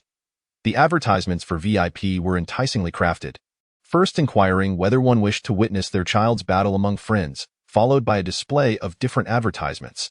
For a mere 50 coins, one could catch a glimpse of their child's combat scenes on the screen. Would you truly forego this opportunity? Your child will participate in the freshman competition only once in their lifetime. Do not allow regret and sorrow to linger. There was once a parent who would wake up in a start at night, slapping themselves in despair, lamenting, "How could I have missed it for just 50 coins?" This was a singular occasion for their child in the freshman competition. Moreover, this was an opportunity to bridge the generational gap, to draw closer to one's child, and to share common interests. The parent thought, "I've had an epiphany, damn it, I'll buy it." No matter how expensive, upon upgrading to VIP, they discovered that the quality was only 360p. For an additional recharge of 50 coins, they could upgrade to 1080p. However, as a loyal customer, they were offered a special price of just 49.9 coins, along with complimentary 2K Ultra Clear service, after attaining Super VIP status. There were features such as screen recording, bullet chat, and advanced booking, each requiring additional payment. Returning to the matter at hand, Adele noticed that the two level 20 mages had yet to detect Green. It was at this moment that a seemingly lost girl suddenly appeared. Chapter 51. Green thought you seemed a bit lost. The girl possessed long blue hair and large, somewhat Navi eyes. Her ends reminiscent of As soon as she made her entrance, the two mages noticed her. "Hello, have you seen a girl with red hair named Eve?" "She is my cousin," she inquired, her voice like silver bells. The black-clad mage glanced over, rubbed his nose, and replied, Sorry, I haven't seen her, Dutto. Thank you. Meanwhile, the gray-clad mage tapped his companion on the head, correcting him. He.S. mistaken. We did see a red-haired woman just now. She went in that direction. He pointed southward. The girl immediately bowed in gratitude. All right, thank you. At that instant, as the girl bowed, the gray mage exchanged a knowing glance with his companion. Though his companion was a bit slow on the uptake, he soon reacted, and they both struck simultaneously. Binding spell, wind blade. In an instant, the girl found herself ensnared by magic, unable to move. Her expression was one of confusion and disbelief. Aren't we classmates? Why are you attacking me? I don't understand. After a brief moment of blankness, her instincts kicked in, and she cast a defensive spell, barely managing to shield herself from the attack. Although she was a level 20 mage, she had recently been subjected to potent stimulants by her overly protective father, who feared for her safety at the academy, thus enabling her to barely reach level 20. A novice mage, bolstered by drugs, stood no chance against two seasoned level 20 mages. Defeat was merely a matter of time. The teachers in the conference room were not concerned about when she would be defeated. Their focus remained on Green. They were curious about his next move. Would he choose to observe, retreat to avoid collateral damage, or seize the opportunity to launch a sneak attack? Amidst the gaze of the teachers, Green's expression shifted to one of mild impatience. He then turned over, covered his ears, and resumed his slumber, seemingly disturbed by the battle below, which affected his quality of sleep. Watching Green's behavior, a heavy silence descended upon the conference room. Deviating from everyone's expectations, one teacher finally couldn't help but voice his thoughts. Is he too calm? There's a battle happening below, and he's up there sleeping. He even rolled over. If it weren't known that Green was only level 13, one might assume he was level 33. His demeanor radiated an air of indifference. Could it just be that he has given up? That's also a possibility. Ha ha ha. Meanwhile, Adele observed Green's actions with a slight upturn of her lips, murmuring, as expected of you. Before long, the blue-haired girl was defeated by the two mages. Even at this moment, she remained perplexed. Why are you attacking me? Aren't we classmates? Aren't you afraid of being punished by the teachers? Ha, classmates? Are you truly that naive or simply too innocent? The gray mage smirked derisively. Let me enlighten you. In this freshman competition, seizing others' points is permitted. How can that be? The blue-haired girl was taken aback. And you seem rather weak, the gray mage remarked, beginning to doubt her status as a level 20 mage. The black-clad mage interjected, by her accent, she sounds like she's from Hanlo territory. It's rather remote there. Oh, a country bumpkin? No wonder. You rustic folks should steer clear of our royal capital to avoid embarrassment and tarnishing the pride of our noble mage clan. You, my cousin Eve, will definitely teach you both a lesson. The blue-haired girl puffed out her cheeks, attempting to appear fierce, though tears were close to spilling. Your sister Eve? I've never heard of her. However, I do remember that your Hanlo territory had the lowest score in this selection round. Don't speak ill of Green. He is undoubtedly the pride of our mage clan. The blue-haired girl shouted in anger. Green, who sullies himself for the clan, studies divine arts, and teaches everyone to question authority, even those in high positions, for they too could be human spies. Thanks to him, Hanlo territory conducted a thorough investigation afterward and uncovered that a high-ranking official of a merchant guild was a human spy. This is all due to Green's efforts. You may look down on me and our Hanlo territory as a backwater, but you must never belittle Green. Huh? Him? What is he, if I encountered him? I would defeat him in an instant. He was only level 8 during the selection round. He probably hasn't improved much since then, right, partner? I really don't know how Hanlo territory conducts its selections. Allowing an 8th level mage to take first place. Such a weak backwater should have their admission revoked. The two mages exchanged a knowing smile, their derision for Green unabashed. Unbeknownst to the two mages, a refined and elegant man behind them wore a progressively regretful expression. How could anyone look down upon a priest? He mused. In that case, it falls upon me to guide you lost souls and help you unlock the doors to a new world. In the next moment, Green's lips moved slightly as he cast a charm spell. Name. Pitifully innocent effect. Makes women appear as innocent and fragile as lambs in the eyes of others. Description. I am this weak. Please use your lecherous minds to contemplate. The blue-haired girl felt a flicker of confusion as she sensed a magical energy directed towards her, though she could not discern its nature. Her body felt no discomfort. Perhaps someone was secretly aiding her? The black-clad mage furrowed his brow, glancing at his companion. Didn't his spell just get cast? I sensed a magical fluctuation. Not likely. It's possible there's another battle occurring nearby. True. So how should we deal with this girl? I initially intended for her to crush the crystal and withdraw from the competition, but she seems so weak and somewhat pitiful. Let us spare her. I think the same. You, hand over your student card. Otherwise, we will force you to exit the competition. Ultimately, the girl, with a heavy heart, surrendered her student card. After a brief operation, the 100 points on her card were reduced to 0. All right, be gone. The girl took back her student card, casting a resentful glance at the two. She vowed to remember them, determined to have her cousin Eve avenge her. They must apologize for stealing her points and for insulting Green. As the girl ran off, she glanced back, feeling as though someone had helped her from the shadows. Could it be that a powerful individual had intervened on her behalf? Regardless, she had no points left. It might be better to linger. After making her decision, she found a large tree, stealthily hidden behind it, and used magic to camouflage herself, carefully observing the surroundings. In the conference room, several teachers conversed. Those two just insulted Green in front of him. I wonder how he will react. Chapter 52. Stay vigilant. Green did not continue to sleep. It appeared he was preparing to take action. Does he really have any room to maneuver? Clearly, he did not. He would be better off biding his time, waiting until his mage level increased before seeking revenge. At level 13, he stood no chance against the two, and he would only risk losing his points. Listening to the conversation of a group of teachers, Charlie de remarked, perhaps Green, who has mastered the art of divine magic, will surprise us. After claiming the points from the blue-haired girl's card, the two mages decided to share them. The black-clad sorcerer glanced up at the sun and remarked, "It's getting a bit warm. Do you possess any ice magic to cool things down?" "I do not," came the reply. "Very well then." The black-clad sorcerer subsequently removed his outer garment, revealing a robust torso, and sighed in relief. This feels delightful."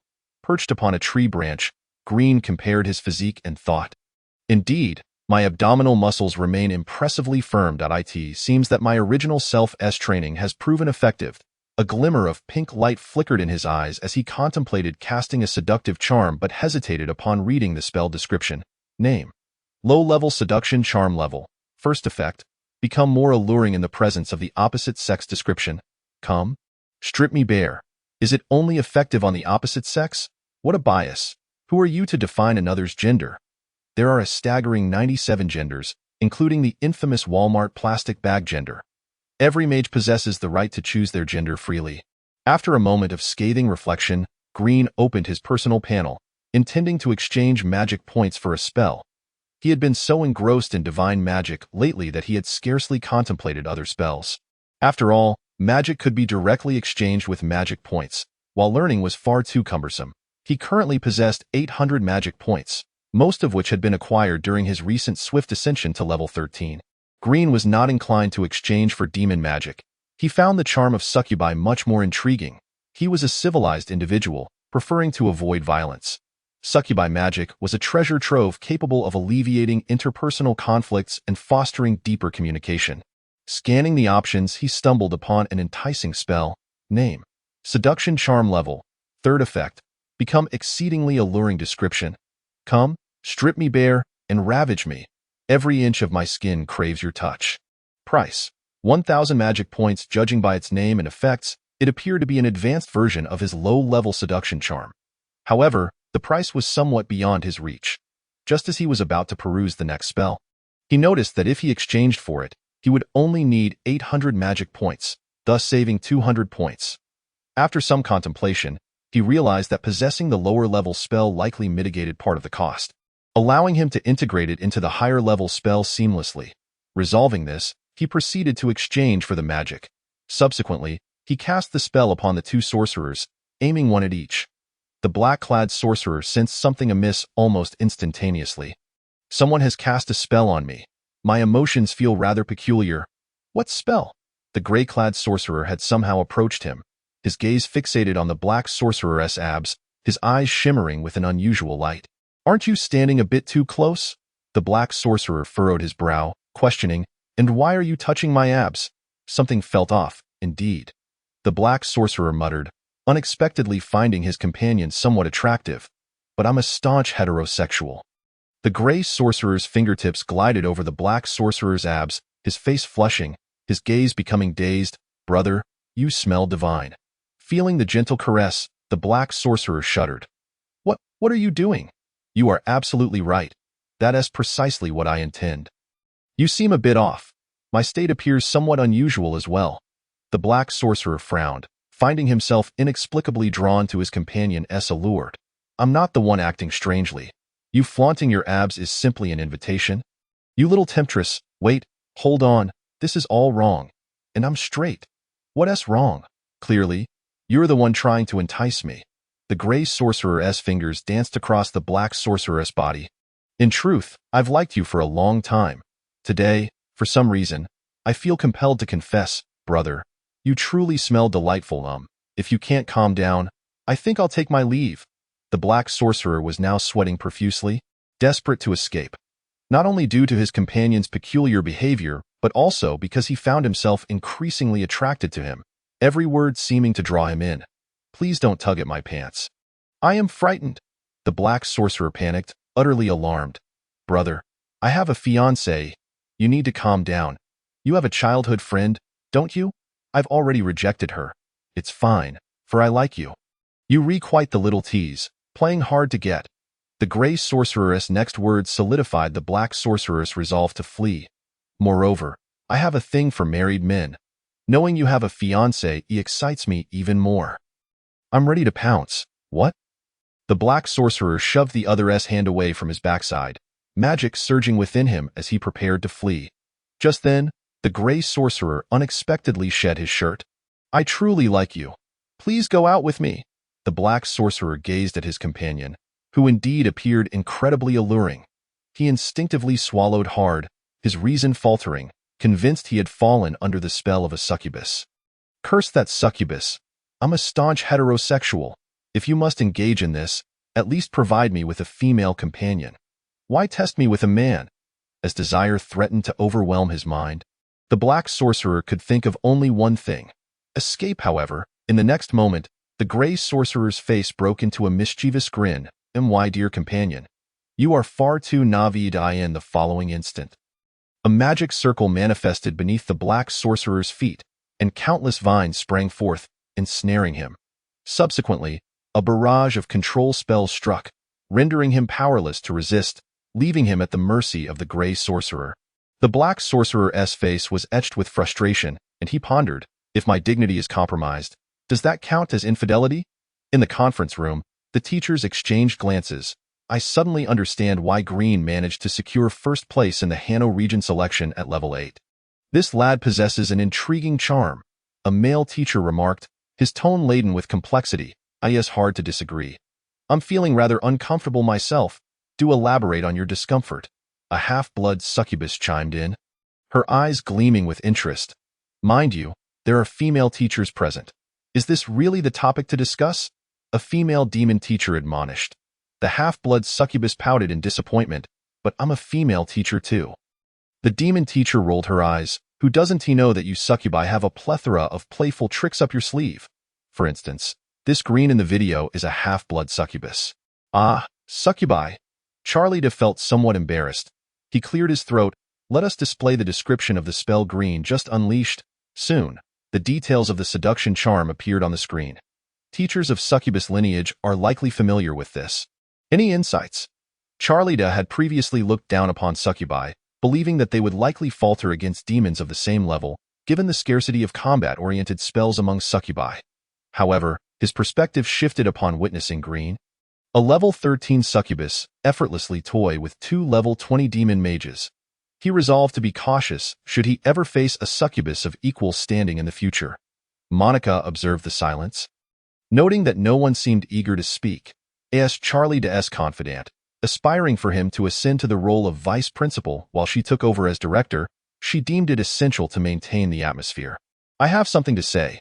You demon folk may be unaware, but most of our succubus spells, such as the seduction charm, color change, and tongue flexibility, are typically cast upon oneself. Including myself, the vast majority of succubi have never considered casting these spells on others. It's a blind spot for us. However, Green has shattered this norm. I believe he may very well pioneer a new combat style for succubi, allowing our kin to play a more significant role in our confrontations with humanity. Initially, the demon teachers regarded Green with skepticism, but now, astonishment crept into their expressions. After Monica's remarks, could it be possible that Green might be immortalized in history? Should I proactively request to teach in Green's class this year? Perhaps I could etch my name into the annals of history. As she finished speaking, the heart-shaped pupils in Monica's eyes sparkled with excitement. Ever since witnessing Green's innovative use of succubus magic in the Hano region, she had returned home and introduced spells like seduction to her husband, developing many delightful, healthy activities. Every night, she could playfully tease her husband, which brought her great joy. Regrettably, my husband is away on a business trip today and will not return for a month. I can only blame his employer to this very moment, a weary male demon, who is laying on a makeshift bed in the stairwell of the company, lets out a deep sigh. He cannot return home and must deceive his wife by claiming he is on a business trip. Indeed, I should have heeded my mother's advice and refrained from marrying a succubus. It is clearly beyond my control. For this month, I shall indulge in some kidneys, as people deliberated over this matter. A new female intern teacher, her cheeks flushed with embarrassment, timidly raised her hand. Esteemed seniors, shouldn't we really address this? What? One of the teachers, having caught the intern's voice, turned to glance at the screen. Oh no. Quickly switch the screen. Right now, immediately cut the feed. It's being broadcast live. Some teachers were still processing the situation, but as everyone turned to the screen responsible for the live broadcast, the gravity of the moment dawned upon them. Indeed, far from non-tongue, we are on the verge of broadcasting inappropriate content. Once this goes live, the Royal Magic Academy will be shamed among all institutions, perhaps even becoming a disgrace to the demon race.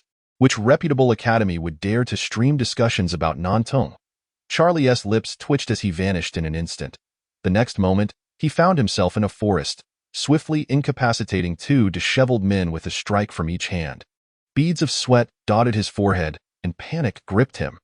If such a scene were to be broadcasted, not only would the demon lord demand accountability, but the enrollment numbers for the academy would undoubtedly plummet. The institution would soon be mockingly dubbed the Non-Tongue Academy.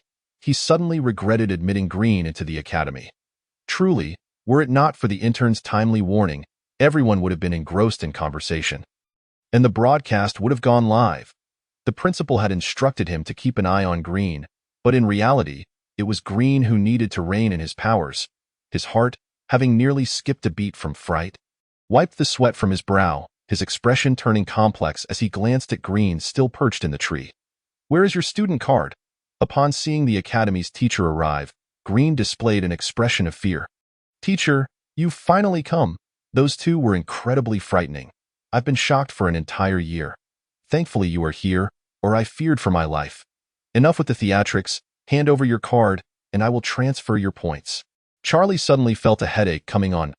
"All right, thank you, teacher." It seems the teachers of the Royal Magic Academy are indeed, as the rumors suggest, refreshing and just, flattered by the praise from an excellent student. Charlie felt a sense of satisfaction.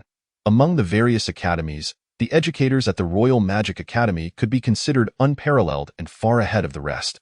Seeing Charlie play along with his flattery, Green's face broke into a sincere and kind smile.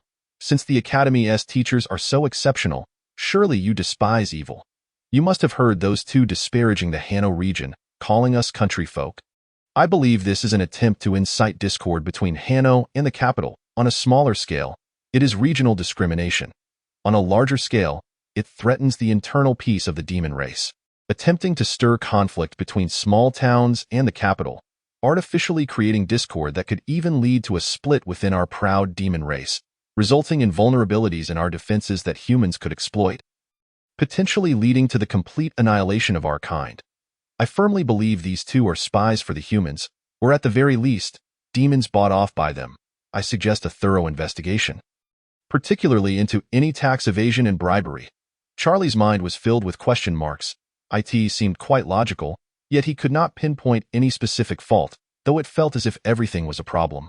Primarily, they merely mocked you a few times, right? While indeed a fault, it hardly warrants death.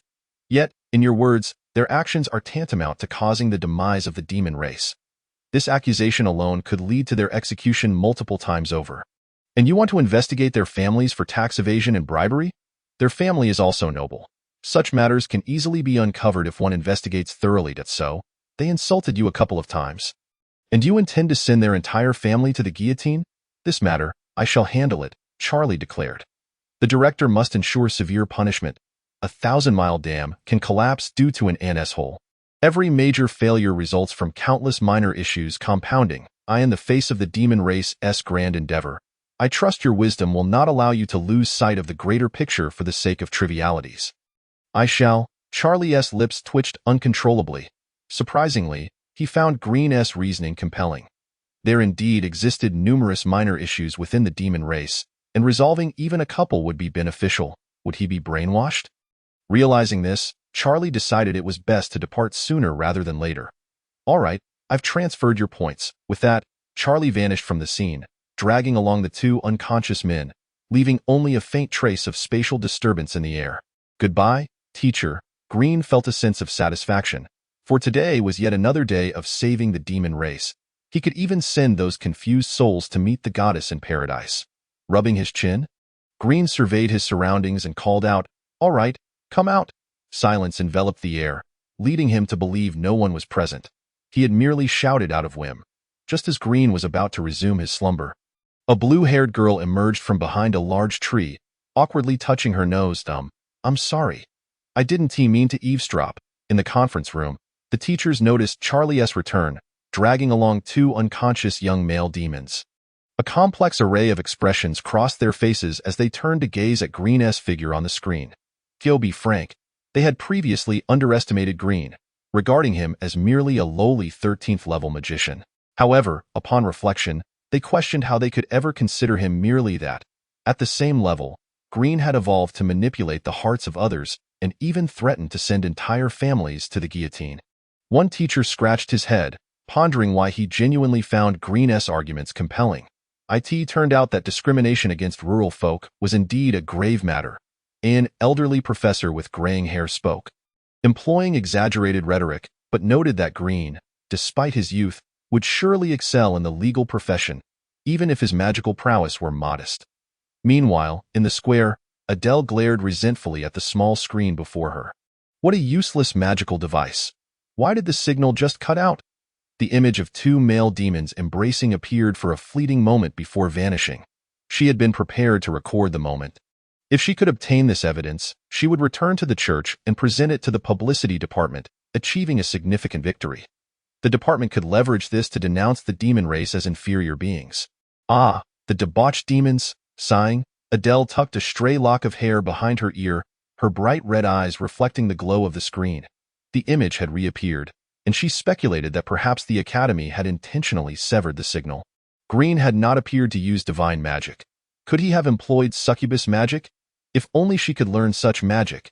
If she mastered it, during the Saintess selection competition, she could use it to seduce her fellow competitors, leading to a scene of mutual temptation, ultimately securing her victory. Suddenly, she shook her head, realizing her thoughts had taken an unexpectedly lascivious turn. As a devout follower of the goddess and a proud candidate for the Saintess title, how could she entertain such notions? Adele felt a twinge of fear, sensing that she was gradually being assimilated by Green. Her thoughts were becoming greenified. Indeed, demons were fearsome creatures. After silently praying to the goddess, Adele turned her gaze back to the screen, where Green was startled to find someone had truly fallen for his ruse. He recognized the blue-haired girl. She seemed to be Eve's cousin from Hanno. The blue-haired girl emerged, her cheeks flushed, her small head in disarray. She felt as though she had witnessed something unspeakable. Could boys be bound in such a manner? It turned out that such intimacy could occur between two boys. Regret washed over her. Had she known? She wouldn't have looked. The shock would linger for 5 centuries. Blinking her large, innocent eyes, she shook her head gently, trying to erase the image from her mind. Her gaze gradually transformed into one of starry-eyed admiration. It's Green. My idol. What he just said was like a revelation. The discrimination against us from Hanno is indeed a grave matter, potentially leading to the downfall of the demon race. Those two must be executed. With her starry eyes sparkling, the girl trotted over, her slender legs moving swiftly despite her petite stature. Thank you. The young girl hurried over, expressing her heartfelt gratitude. Little did she know that the person who had just assisted her was none other than Green. No need for thanks. We are both from Hanner territory. It is only natural for fellow townsfolk to lend a hand. Furthermore, I share a close bond with your sister. In her absence, it is only right that I look after you. The blue-haired girl blinked her large eyes in surprise. Green had a good relationship with her cousin Eve, yet Eve often spoke of wanting to kill Green in jest. Could it be that their relationship was actually quite strong? Aha! She understood now. Such scenarios frequently unfolded in romance novels, where the main characters appeared to be at odds, yet were secretly in love. Was it possible that her idol and her cousin shared such a connection? The girl's cheeks, already flushed, deepened in color. How could my cousin be so inconsiderate, constantly making those remarks about wanting to kill Green? It turns out she was merely showing off her affection. How infuriating, these adults, after silently scolding her cousin, she resolved to be a supportive ally. Why cousin often praises you, saying you are cultured, amiable, sincere, and quick-witted. Is that so? Green replied, a knowing smile gracing his face. Truly, exceptional individuals cannot hide their brilliance. Eve certainly has discerning taste. I also believe my cousin's judgment is impeccable. The blue-haired girl felt a mix of joy for her cousin Eve and a tinge of melancholy. After all, she herself harbored feelings for Green. However, such an outstanding man was far beyond her reach as a mere level 20 mage. Only someone as remarkable as Eve deserved to stand by Green's side. She resolved to silently bless them and, in the future, offer to help care for their children. I'm not here to break you apart. I'm here to help take care of your children. With her determination solidified, she asked, Green, what are your plans next? Do you intend to stay here? Chapter 55. A significant business proposition. Green sensed he had just heard a peculiar phrase. Stroking his chin, he glanced at the student card in his hand. He already possessed 500 points, and with the addition of those two mages' points, he now had a total of 800. He pulled out a map and noted that the current leader had amassed 1,000 points. What is your name? As fellow residents of Hanner, I believe it is essential for us to get to know one another better. This way, we can assist each other at the academy. Green inquired earnestly, his face adorned with a sincere smile. The girl gazed at Green's charming smile, nearly losing herself in its allure. Shaking her head, she reminded herself, he is my brother-in-law, not a single man. My name is Angela Dotto. My dear Angela compatriot, I have a lucrative business proposition I would like to discuss with you. The girl's mind was instantly clouded with sweet happiness. He just called me dear. Could it be that his interest in my cousin Eve is merely a ruse to get closer to me? Her romantic imagination began to take over. Green looked down from the tree, feeling that, as a priest, it was better to guide his bewildered followers face to face. He removed his upper garment, spread his wings, and slowly descended from the tree. Every time I use my wings, I must shed my shirt. It's quite bothersome, as it risks ruining my clothes. The girl watched, captivated, as Green casually removed his shirt, her gaze fixated on his chiseled abs. How dare he expose such a sight so casually? She thought, oh, idol, you have successfully captured my attention. Forgive me, cousin. I can't help it, she lamented silently. How tempting it is to see my idol without a shirt. Does this imply I can secretly admire those abs? Just as her thoughts spiraled into confusion, Green donned his shirt once more. The girl quickly realized that he had only removed it to avoid damaging his clothes. Indeed, she had allowed her romantic fantasies to cloud her judgment. I must read fewer romance novels, she resolved. Once home, I will finish that light novel about how to win Green's heart and then burn it. In Hanner territory, Green's popularity was soaring, and some had already sensed a business opportunity, beginning to produce merchandise and light novels featuring him. What do you think? Are you interested in discussing a business venture? The girl lifted her gaze.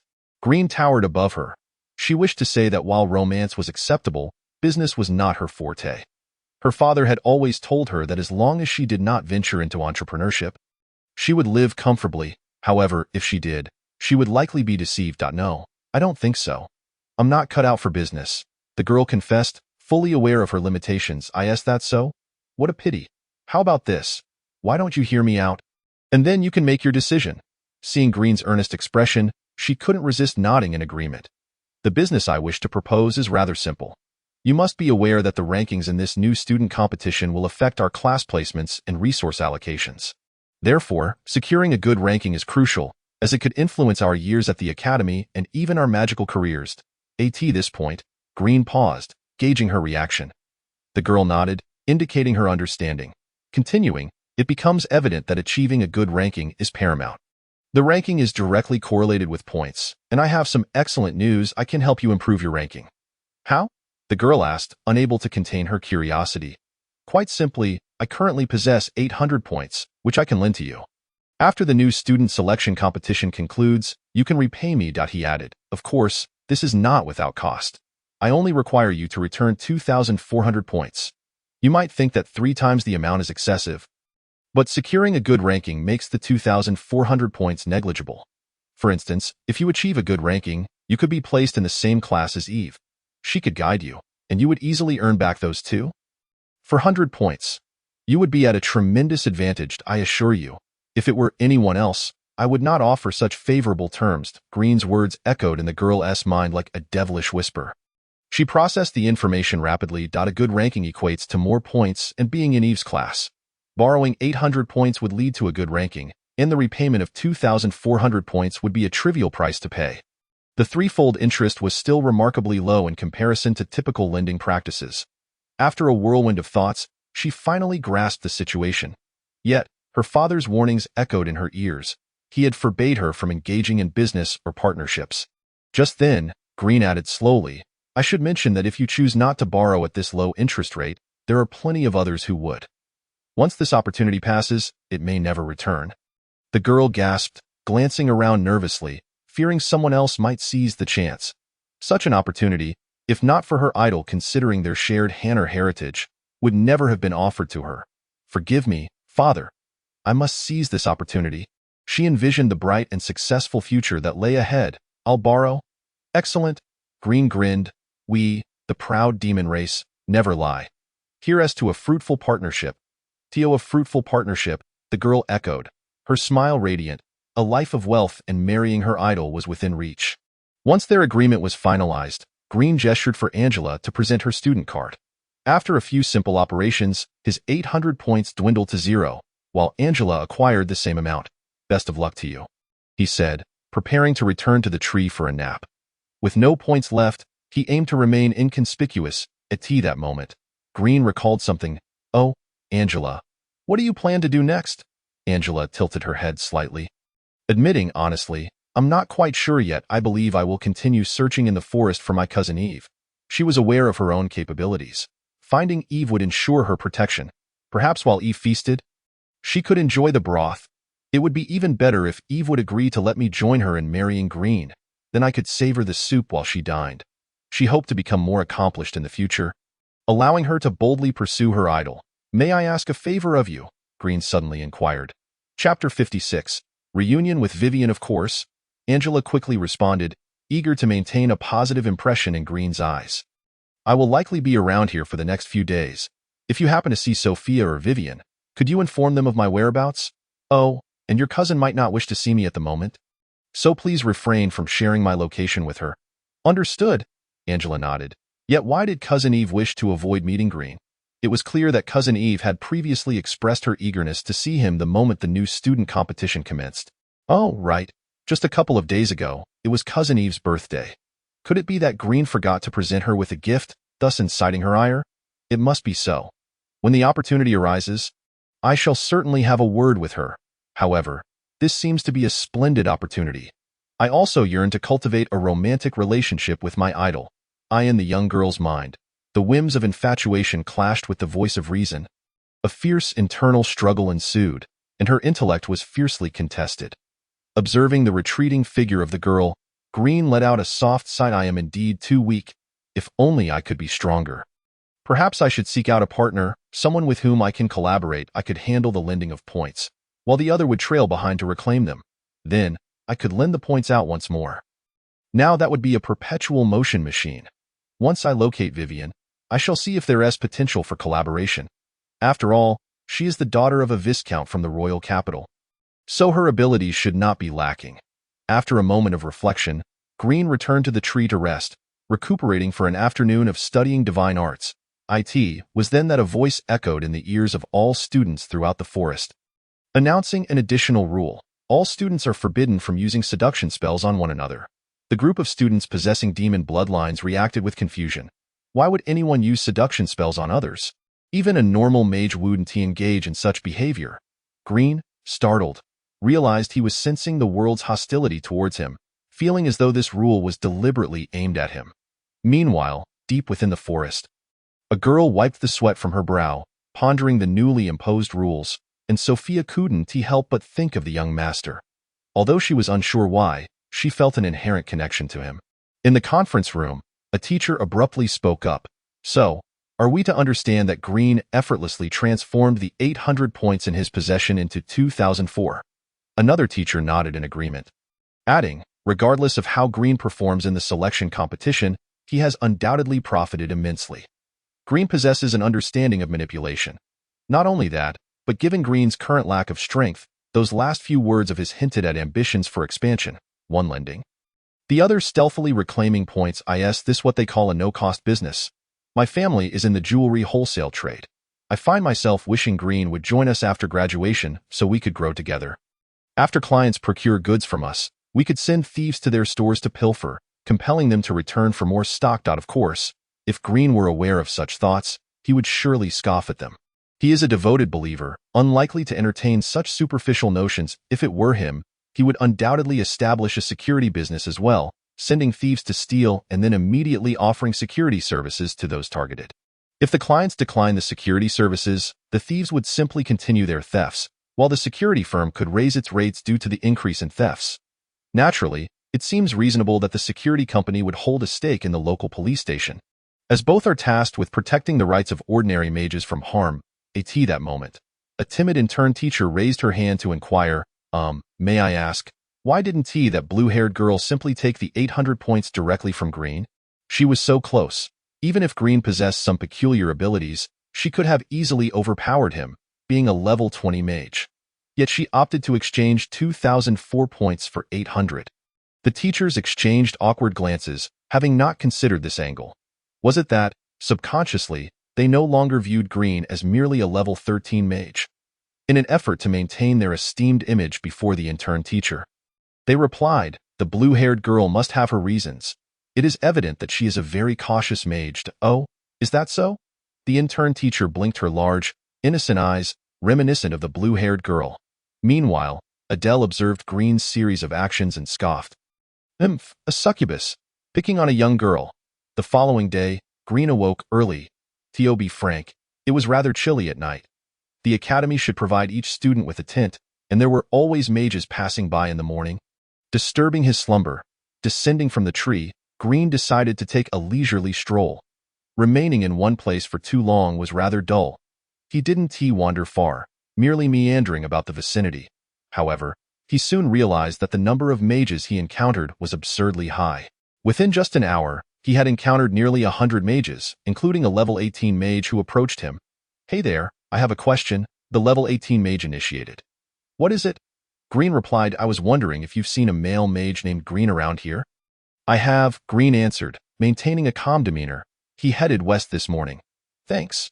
The level 18 mage expressed genuine gratitude, showing no sign of suspicion towards Green's honesty. After thanking him, the mage conjured a magical orb in his palm, indicating an inclination towards aggression. After asking for directions, he swiftly dispatched a low-level mage, profiting handsomely in points. Just because I asked for directions doesn't mean I want to attack you. Green sighed. Why is everyone so violent? He concealed the name on his student card, casually displaying his 0 points. Upon seeing this, the level 18 mage immediately lost interest. Green pondered, why were so many people inquiring about his whereabouts? The mages he had previously encountered were also searching for him. Could it be that confused followers were seeking his guidance? At that moment, he noticed a familiar figure ahead. The silhouette had golden hair, a slender waist, long legs, and delicate feet hidden within her shoes. Vivian? Green called out tentatively. The golden-haired girl turned around, and upon recognizing Green, Her face lit up with joy. Green. She dashed a few steps closer. A hint of surprise in her voice. I didn't expect to find you here. I encountered a blue-haired girl yesterday. I believe her name was Angela. She has been putting up missing person flyers throughout the forest, searching for Vivian and Sophia, and she even marked your location. Chapter 57. Green felt a strong sense of dedication. What? Green was momentarily taken aback. He had indeed asked Angela to inform Sophia and Vivian to find him if she happened upon them. However, her approach was remarkably efficient, and no wonder he had encountered so many mages that morning. After a brief moment of surprise, Green's mood quickly stabilized. No mage is perfect. Even he could make mistakes, and that was entirely normal. Life as a mage meant that not everything would unfold according to one's desires. One must learn to adapt and respond to circumstances as they arise. The missing persons flyers were merely a minor hiccup, and the issue was not grave. Green waved his hand dismissively and then asked, if you don't mind me asking, what is your mage level, Vivian? Green could tell that Vivian's mage level was higher than his, but by how much, he could not discern. I just reached level 22 yesterday, Vivian revealed. Impressive, Green mused, contemplating the possibilities of their plan. If he were to lend points and have Vivian follow, then reclaim the points afterward, it could work splendidly. Would you be interested in collaborating? Vivian blinked, slightly taken aback. What kind of collaboration? Green proceeded to share his ideas with Vivian. Vivian's eyes widened in surprise as she regarded Green. His image in her mind became more vivid and complex. Although it felt somewhat unethical, if this plan were to succeed, they could undoubtedly amass a significant amount of points. Yet, she wore an apologetic expression. But I'm quite weak. Not at all, Vivian. You must have confidence, Green encouraged her, his gaze warm and filled with expectation, akin to a mentor encouraging a timid apprentice. When their eyes met, Vivian quickly averted her gaze. Lowering her head, I really am weak, Vivian. You are a level 22 mage and a distinguished student from the royal capital. You must have more confidence in yourself. Upon hearing his words, Vivian felt even more bashful. Rubbing her nose, well, actually, I got in through a back door. Green was momentarily stunned. He hadn't expected that. Was the competition in the royal capital so fierce that one needed to resort to such measures to secure a place? Seeing the puzzled look on Green's face, it was as if a gap had formed between them, a generational divide. I saved up all my magic points, and just yesterday, I exchanged them all for a spell. What spell? Jelen came to a sudden realization. No wonder he needed to resort to backdoor exchanges. It was quite reasonable to lack the strength if he had never traded for magic, explosive magic. This truly was a revelation for Jelen, who, after a brief moment of astonishment, displayed an expression of excitement. He was well acquainted with explosive magic. It was a fire attribute spell, its effect being the summoning of a colossal fireball from the heavens, which upon impact would unleash a tremendous explosion, causing unparalleled devastation. It belonged to the realm of epic magic, categorized as spells of the 7th tier and above, collectively referred to as epic magic. However, the cost in magical points for redeeming such high-tier spells was astonishingly steep. Before Jelen could finish his thought, Vivian revealed a look of confirmation, saying, I knew it. This is indeed a foolish spell. Her tone carried a hint of disappointment. Indeed, Jelen was just like everyone else, among the myriad of epic spells. Explosive magic was dubbed a fool's spell for good reason. In terms of power, there were other epic spells that required significantly less magical energy to cast. Furthermore, explosive magic bore a severe drawback. Aside from exceptionally high-tier mages, a regular mage expending their entire magical reservoir to unleash a single blast of explosive magic would find themselves rendered utterly vulnerable. This meant that regardless of whether they could defeat their adversary, they would be left in a state of utter weakness. Once their magical energy was depleted, even the slightest movement would become a Herculean task, making them easy prey for even the most basic slime. In circumstances where magical energy consumption was equal, one could find other epic spells capable of achieving greater power. The only advantage explosive magic possessed was its relatively lower cost in magical points. At that moment, Jelen shook his head, exclaiming, how can one insult it as a fool's spell? How can you, Vivian, harbor such disdain for explosive magic? To my mind, explosive magic is undeniably a magnificent area of effect spell. Of course, its cost-effectiveness might not be as high among the plethora of epic spells, but the flair it exhibited was timeless. It possessed many merits, such as, well, never mind. It seems futile to argue with you. I never anticipated that you would hold explosive magic in such contempt. Jelen's passionate remarks left Vivian momentarily bewildered. Am I the one looking down on explosive magic? Isn't it you who disparages it? No, that's not right. You don't actually disdain it. Vivian felt she had found a kindred spirit. She never imagined that Jelen would find explosive magic so impressive. I don't disdain explosive magic. I quite like it. She hurriedly clarified. You don't disdain explosive magic? Jelen replied with a skeptical gaze. Then why did you label it a fool spell? This implied that deep down, she might recognize the opinions of others. Vivian stammered, attempting to defend herself, but she found herself at a loss for words. When did she stop countering others who referred to explosive magic as a fool's spell? In the past, she would have readily contested such claims. Had she unconsciously begun to accept this viewpoint? A layer of confusion began to cloud her golden eyes. While Vivian remained silent, Jelen regarded her with a comforting expression, assuring her, it's perfectly normal to feel lost on the journey of life. Only after experiencing confusion can we solidify our true convictions. Ask yourself, do you genuinely believe explosive magic is a fool's spell? Vivian clutched her chest and then shook her head. It is not a fool's spell. Then, do we need to remain confused? No. Vivian's voice gradually grew more resolute. Others misunderstand explosive magic because they lack understanding of it. Our task is straightforward, to prove that explosive magic is not a fool's spell. To confront their misconceptions rather than succumb to self-doubt, self-doubting, or to become a powerful champion of explosive magic. Vivian, what will you choose? Jelen placed the decision in Vivian's hands. In that moment, Vivian felt as if she had arrived at a crossroads in her life once more. The last time such a moment had arisen was when she went to Jelen's home to call off their engagement. Now, before her lay two paths, one fraught with thorns, yet beckoning her towards explosive magic, and the other, smooth and easy, leading her further away from it. I will become strong. I shall make them understand that explosive magic is not the fool's spell they claim it to be. It is the most magnificent, the most powerful magic. Her eyes now brimmed with unwavering determination. I support you, Jelen stated. His gaze filled with encouragement as his lips curled into a smile. His spirit soared. Today was yet another day dedicated to guiding the lost. As a priest, his dedication was truly commendable. Chapter 58. Jelen is orchestrating a grand strategy. Vivian, at that moment, looked at him with gratitude. The last time. During the engagement cancellation, it was Jelen who encouraged her, helping her solidify her desires and pursue her own happiness. The ones who gave her life were her parents, but it was Jelen who guided her through it. He was akin to a mentor to her. Thank you, Vivian expressed sincerely. Finding a mage with such commendable virtues was an impossible feat for her. You're welcome. It is my duty, Jelen replied with a gentle smile and a nod.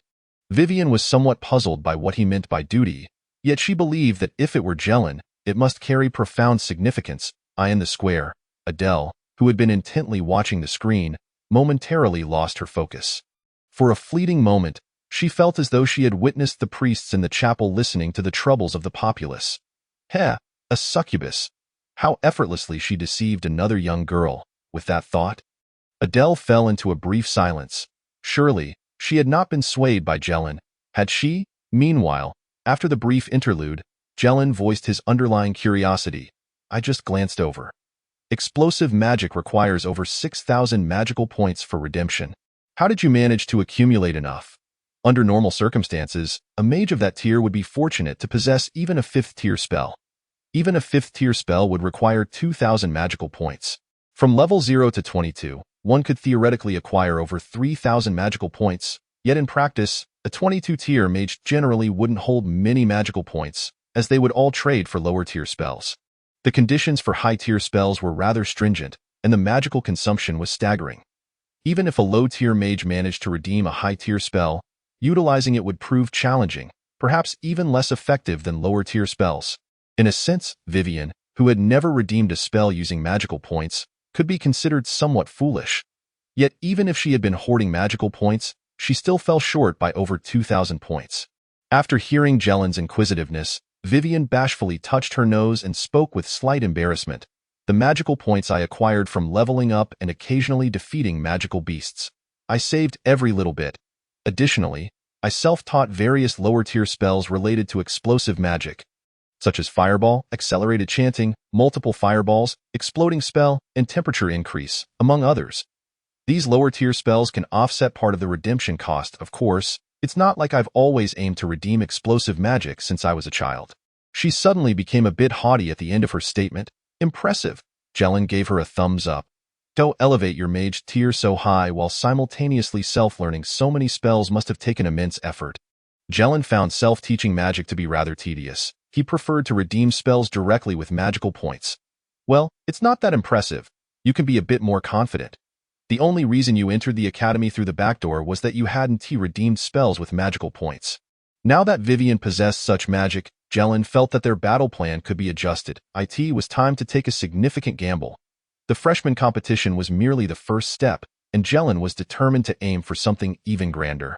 Just as Jelen finalized his battle strategy, another mage passed nearby. This time, Jelen took the initiative to engage them. Kinney?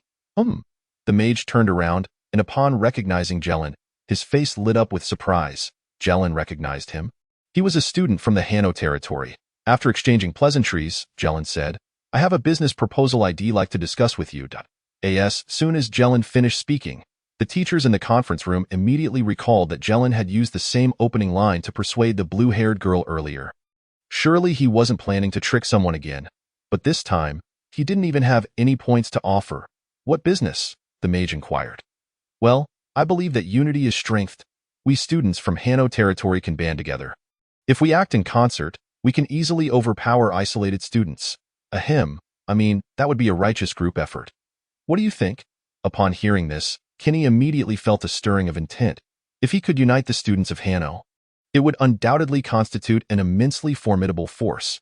For the other students, this power would be overwhelmingly dominant, capable of exhausting even high-ranking magicians with a group of low-tier sorcerers.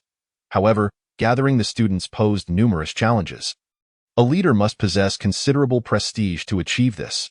Otherwise, why should it be you who takes the lead instead of me?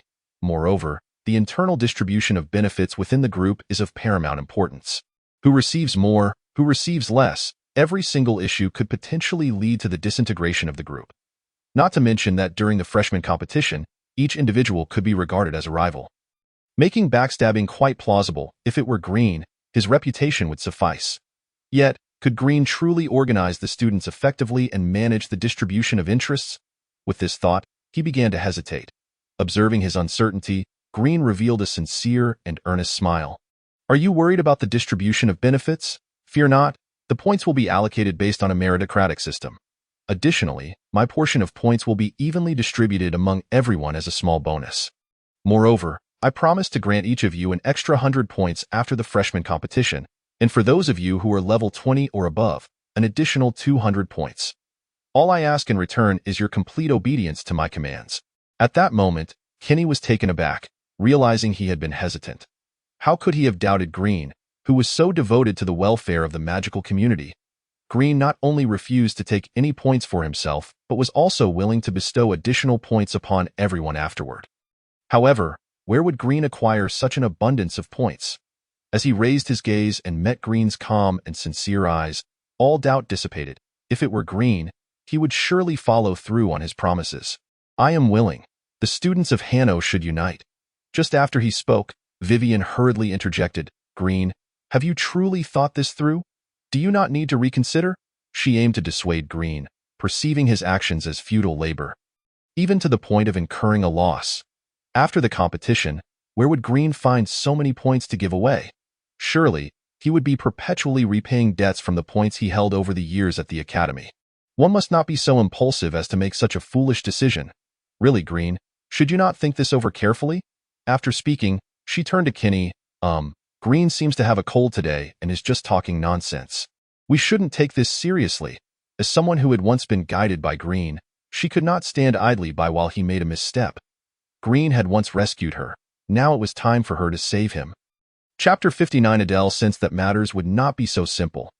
Unexpectedly, Green shook his head. No, I'm not unwell. I simply cannot tolerate those outsiders looking down upon us Hanno. mocking us as country folk? Am I to allow Hanno to endure such humiliation? Absolutely not. I intend to give these outsiders a small shock from Hanno and let them know that we have our own pride. Despite the multitude, I shall march forth. Green's tone was filled with righteous indignation, his gaze resolute, and his expression bore an indomitable spirit. Upon hearing this, Kent nearly knelt before Green. In Green's presence, he felt like a selfish and utterly despicable sorcerer. He recognized that many in the magical community looked down upon Hanno, believing it to be impoverished and its inhabitants uncouth, often deriding them as simpletons. He too felt anger, but had never contemplated change. Now, however, he yearned for transformation. He felt the blood of his ancestors surge within him, roaring at this moment, "Green, my idol, even if I were to perish, I shall forever regard you as my idol." The additional points after the competition? You need not offer them to me. On the contrary, I would like to present you with a grand gift. Kenny felt a surge of guilt. If he were to accept extra points from his idol, it would be utterly disgraceful. Theo breathed the same air as such a selfless figure was already an honor. Green shook his head. "Do not worry about gifts. If you truly wish to show your gratitude, then take some money and donate it to those impoverished families in need." Kent, a dignified 7-foot demon, was nearly moved to tears at that moment. "With an idol like you, Green, how can our race not thrive?" "I will certainly make a donation, rest assured." He resolved that from that point onward, he would increase his visits to the spa from twice a month to 8 times a month, for he could not bear to see those young maidens suffer. Vivian. At that moment, Vivian too understood. Was this truly Green's genuine intention? If so, she could no longer impede him. How could she, a sorceress wholeheartedly dedicated to his hometown, stand in the way? Green was such a perfect figure. How could she have once considered breaking off their engagement, causing him harm? No, it was she, the mere daughter of a viscount, who was unworthy of Green. At the very least, she ought to be the daughter of a count, or even a marquis, to be a suitable match for him. "Green, I will no longer obstruct you.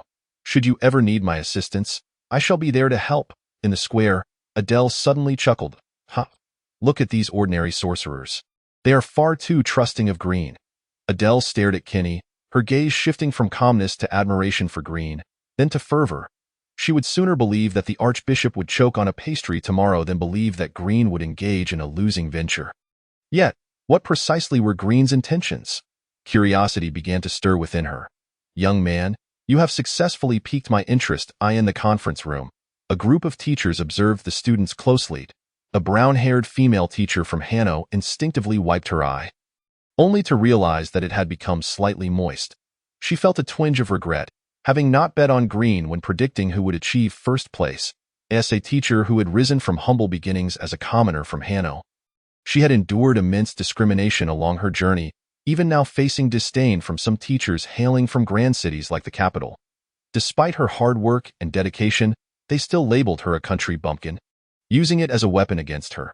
She resolved that she had some points to spare and, after the freshman competition, would discreetly gift Green some points to compensate for his losses. Ms. Monica listened to Green's rhetoric and shook her head. Is that all? Just a way to deceive the naive newcomers? However, when she raised her gaze, she noticed several teachers from Hanno casting approving glances at Green. Monica. Ah, she turned to the other teachers. Realizing that most of them regarded Green with admiration, acknowledging that few sorcerers were as devoted to their hometown as he was, Monica began to doubt herself. Could it be that I am the one with the problem? Am I overthinking this? Is it possible that Green genuinely harbors such intentions? Have I fallen into a conspiracy theory mindset? Monica's confidence began to wane as she wrestled with self-doubt. Seeking to vent her frustrations, she approached a relatively friendly colleague and whispered, "Tell me, is there any possibility that Green is merely deceiving those newcomers? After all, they are rather naive and easily manipulated." The teacher, looking perplexed, replied, "You mentioned that newcomers are naive, but Green is also a newcomer. A naive Green would not deceive others." "Stop. Let me think this through." Monica was momentarily flummoxed. Perhaps there is some truth to that. Have I been indulging in too many rewards from my husband lately, causing my brain to malfunction? Monica found herself ensnared in an unusual spiral of self-doubt, particularly since Green's expression did not resemble that of someone attempting to deceive anyone at all. Meanwhile, deep within the forest, A striking figure with fiery red hair, tall stature, and a mesmerizing voice extinguished the flames in her palm. If Angela were present, she would undoubtedly recognize her long-admired cousin, Eve. Just moments ago, she had successfully slain a forest dragon bear, a creature that contained a trace of dragon blood, thus categorizing it as one of the more formidable magical beasts. After vanquishing the beast, Eve glanced at her student card, noting an increase of 50 points. It seemed that in addition to seizing points from others, defeating powerful magical creatures could also yield points. She raised her gaze, her eyes reflecting the serene forest around her. The battle with the forest dragon bear had frightened away all nearby magical creatures. Some sorcerers, realizing they stood no chance, began to retreat. Seems I must find another location, Eve murmured, her attention drawn to a missing person notice affixed to the trunk of a giant tree. With a sense of curiosity, she approached the notice, which read, "Seeking Sophia and Vivian. Upon seeing this notice, please promptly come to this location to meet with Green." Eve was momentarily engulfed in confusion. But then she realized that Green was here. Ha, I swear I will kill you. Just as Eve was about to make her move, she abruptly halted, her elegantly arched brows knitting together in concern as she paced back and forth on her fair legs. Something felt amiss, absolutely amiss. Green could not possibly be this foolish. Chapter 60. The initial team assembles. Otherwise, he would not have secured the first place in the selection contest. She needed to ponder further. Since her last defeat to Green in the selection contest, she had reflected on her own shortcomings. Relying solely on brute strength was insufficient. She also needed to engage her intellect more frequently. As she continued her restless pacing, her furrowed brow gradually relaxed. Green was intentionally feigning stupidity. He knew I intended to kill him, which is why he deliberately posted such missing person notices in the forest. Aiming to lure me in reality, he was not even at that location. I scoffed at Green's lack of strategy and Sophia's dim-wittedness for devising such a plan. After a derisive chuckle, Eve chose a direction completely opposite to the coordinates provided. Green was undoubtedly in that direction. This time, she would eliminate Green first, and then strive to secure the top spot in the freshman competition. Meanwhile, Green wore an expression of guilt. "To be honest, I have a favor to ask of you." "What is it?" "I will certainly oblige." Kinney immediately agreed, without a hint of doubt. "You see, I want all the students from Hanno Ridge to gather here, but I need someone to notify them. I hope to have as many students from Hanno Ridge as possible come together to prove our worth." "Ah, I understand. Leave it to me. I have encountered a few students from Hanno Ridge, and in addition, I have several friends. I should be able to locate them." "That's great," Green replied. "Take note of this coordinate. I will wait for you all here. This will be our meeting point." "Understood," Kinney nodded. Suddenly, he seemed to recall something. "Someone is posting missing person notices all over the forest, and the coordinates are right here. Could it be that you, Idol, have strategically set this up to gather the students from Hanno Ridge?" Green placed his hands on Kinney's shoulders, offering him an affirming gaze, which gradually shifted to one of self-reproach. "The missing person notices, sigh, that was not my best move. It was indeed my error." Green asserted that as a priest, he never lied and always acknowledged his mistakes, emphasizing sincerity. Kinney shook his head. "Are you suggesting that other regional mages might be drawn here as well?" "That is indeed a concern, but as the saying goes, there are gains and losses. You need not feel guilty." Kinney had not anticipated that Green would go to such lengths for Hanno Ridge. It was likely that many mages, out of curiosity, had already arrived at these coordinates. One could say that the idol was risking being defeated and eliminated by other mages by remaining here. What does it mean to have vision? What does it mean to sacrifice? This year's top 10 outstanding youths of the demon race. Without Green, I would never acknowledge it in an instant. Kinney even considered introducing his sister to Green. However, he quickly dismissed the thought, reasoning that his sister was not worthy of Green. "She spends her days eating and sleeping. I would hesitate to present her to the idol. Thank you for listening to me. Because of you, the seasons are warm." With that, Kinney decided not to linger any longer. "I will head off to complete the task now."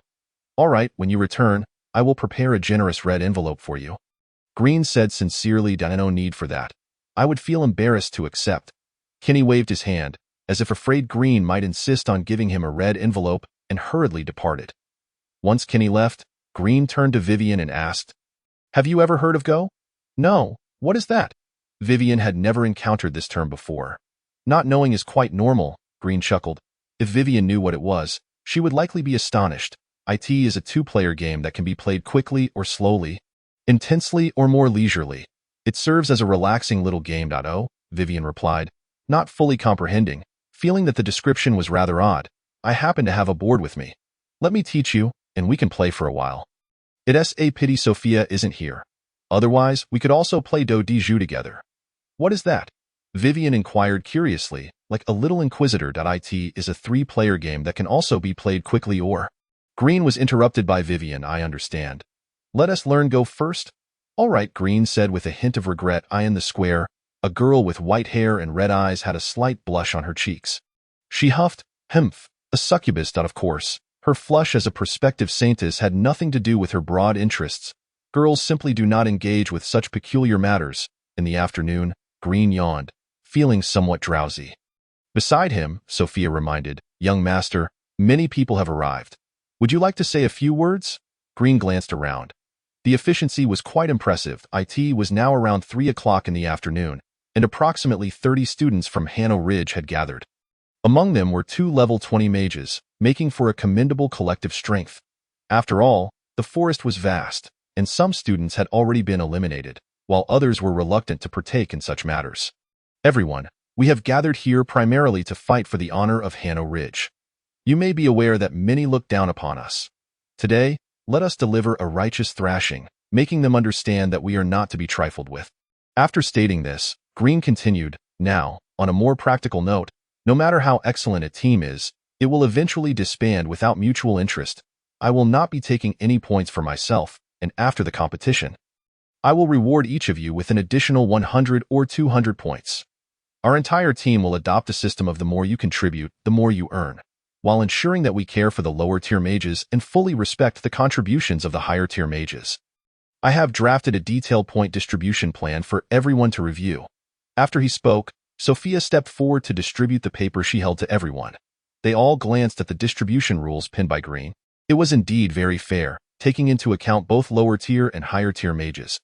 Moreover, the most important point was that the leader, Green himself, not only would not take points but would also generously give points to everyone. Even if anyone felt there were minor issues with the distribution rules, they could easily brush it off with a smile. All right, does anyone have any questions? Green surveyed the crowd, and everyone shook their heads. Unbeknownst to them, they had already acknowledged Green's authority. Perhaps it was because Green exhibited no selfishness and was wholly devoted to Hanno Ridge and the demon race. Very well, let me outline today's arrangements. Chapter 61. Green thought the principal was a bit stingy. Green surveyed the crowd before speaking. For the remainder of the day, you will go out to seek enemies and gain points. I will remain here, waiting for the subsequent students from Hanno Ridge to arrive. This will serve as our temporary stronghold. Once you leave the stronghold, let Kenny assume the role of leader. Upon hearing this, Kenny quickly protested. Idle, I can't do that. Kenny, you must believe in yourself. I value and trust you immensely. Your assistance is as vital to me as water is to fish. Kenny was deeply moved by this. Sophia, observing from the side, tilted her head slightly. Isn't it interesting how the young master just told me something different in private? He mentioned that he barely knows those people, and several of them are Kenny's friends. So it's only logical for Kenny to take charge. Nevertheless, Sophia decided that following the young master was sufficient, as it spared her from having to think too much. I feel like if I continue like this, I'll become foolish. After persuading Kenny, Green continued, you may encounter some students without points if they are willing. I hope they can join our team. After all, I believe they are also reluctant to have their points at 0. As long as they join our team, I will grant them 50 points after the competition. Understood, everyone nodded. With Green's words, they sensed that the team would become an exceptionally formidable force. Joining would not only grant them 50 points but also protect them within the team. Aside from the points, gathering together would allow for conversation, and they might even find a partner among them. With this thought, many male students glanced at their female classmates. They felt that the way these girls looked at Green was always filled with admiration. How infuriating, they thought to themselves, I am also quite exceptional. Yet, in comparison to their idol, they undeniably fell short. As everyone made their final preparations, people began to leave in droves. However, Green, Sophia, and Vivian chose to remain, engaging in a game of do de jeu together. If only Adele were here, we could also play mahjong, Vivian mused. Upon hearing this, She couldn't help but inquire, "What is Mahjong?" "It's a four-player game that can be quite fast-paced." Green replied, before adding, "Ahem, I see." Vivian felt a slight flush creep onto her cheeks, as she found the description rather peculiar. Meanwhile, in the square, a girl with white hair and red eyes had rosy cheeks. Muttering under her breath, "Who would want to play something fast or slow with you? Succubus? Humph, a succubus." Before long, the third day arrived, and the sun shone brightly. Many young women sought refuge in the shade of trees to avoid sunburn. Green's group had significantly expanded, primarily comprising low-tier mages. There were 5 level 20 mages and 80 others below that level. Green then spoke up, "I have a question. Our freshman competition lasts for 3 days. When exactly does it conclude?" Vivian and Sophia exchanged glances and shook their heads. Vivian began, "The format and rules of the freshman competition vary each year, so I can't say for certain. Today is the 3rd day. It might end tonight, or it could last a full 36 hours until tomorrow morning. I asked that so?" Green raised his gaze to the sky and called out, "Ah, my esteemed teacher Monica, Director Charitable, Principal Rona. When will our freshman competition conclude?" Vivian and Sophia were momentarily stunned, and then Vivian, with a hint of exasperation, replied, "Well, Green, I don't think the Academy will respond to such a question." Sophia refrained from commenting, but she too believed the Academy wouldn't reply. Moreover, the Academy couldn't possibly monitor every student, could it? With over 2,000 students, it was impractical for the Academy to keep watch over each individual. Just as Vivian shook her head, a voice echoed in the ears of all students in the forest. "This freshman competition will conclude at 5 o'clock this afternoon. I repeat, it will conclude at 5 o'clock this afternoon." Vivian's eyes widened in disbelief. The Academy actually responded? Was it a coincidence, or did they hear Green's question? Vivian was perplexed. Indeed, Green nodded. "5 o'clock is perfect. We can return early to bathe and rest." He then looked up at the sky again, his expression sincere. "Thank you, Teacher Monica, Director Charitable, and Principal Rona, for clarifying this for me. Especially you, Principal Rona. My admiration for you flows like an unending river. However, I believe it would be even better if each participant were provided a tent for this competition next time." As I nearly caught a cold from the evening chill, Vivian was tempted to retort that surely the Academy wouldn't respond to him again, but she held her tongue, fearing a backlash.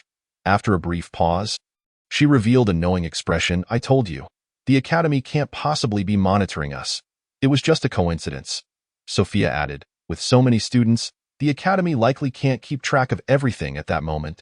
In the distance, members of the team stared in shock, gazing up at the sky.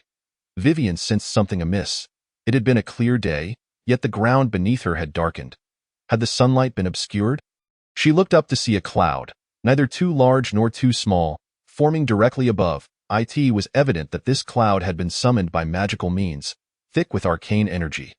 Most notably, Vivian felt an unsettling resemblance between this cloud and the one that had appeared during the principal's speech on the first day of the competition. Albeit smaller in scale, while Vivian was still in a daze, Sophia quickly grasped the situation and pulled Vivian away. With a complicated expression, she urged, "Young master, stay strong." Huh? Green was puzzled as to why Vivian and the others were distancing themselves from him. He soon noticed the anomaly as a massive bolt of lightning descended from the sky, striking him squarely on the forehead. "I merely offered a suggestion. Why is the principal so petty?" "Oh, I get it now. Centuries-old magic. Going through a midlife crisis. Well, no hard feelings." Chapter 62. The principal suspect's Green might be a masochist. Green collapsed, his body crackling with residual electricity. The onlookers exchanged bewildered glances between the sky and Green, unable to comprehend what had just transpired. Green lay on the ground for a few moments before regaining his composure, expelling a puff of black smoke. "Forget it. I must respect my elders and the young.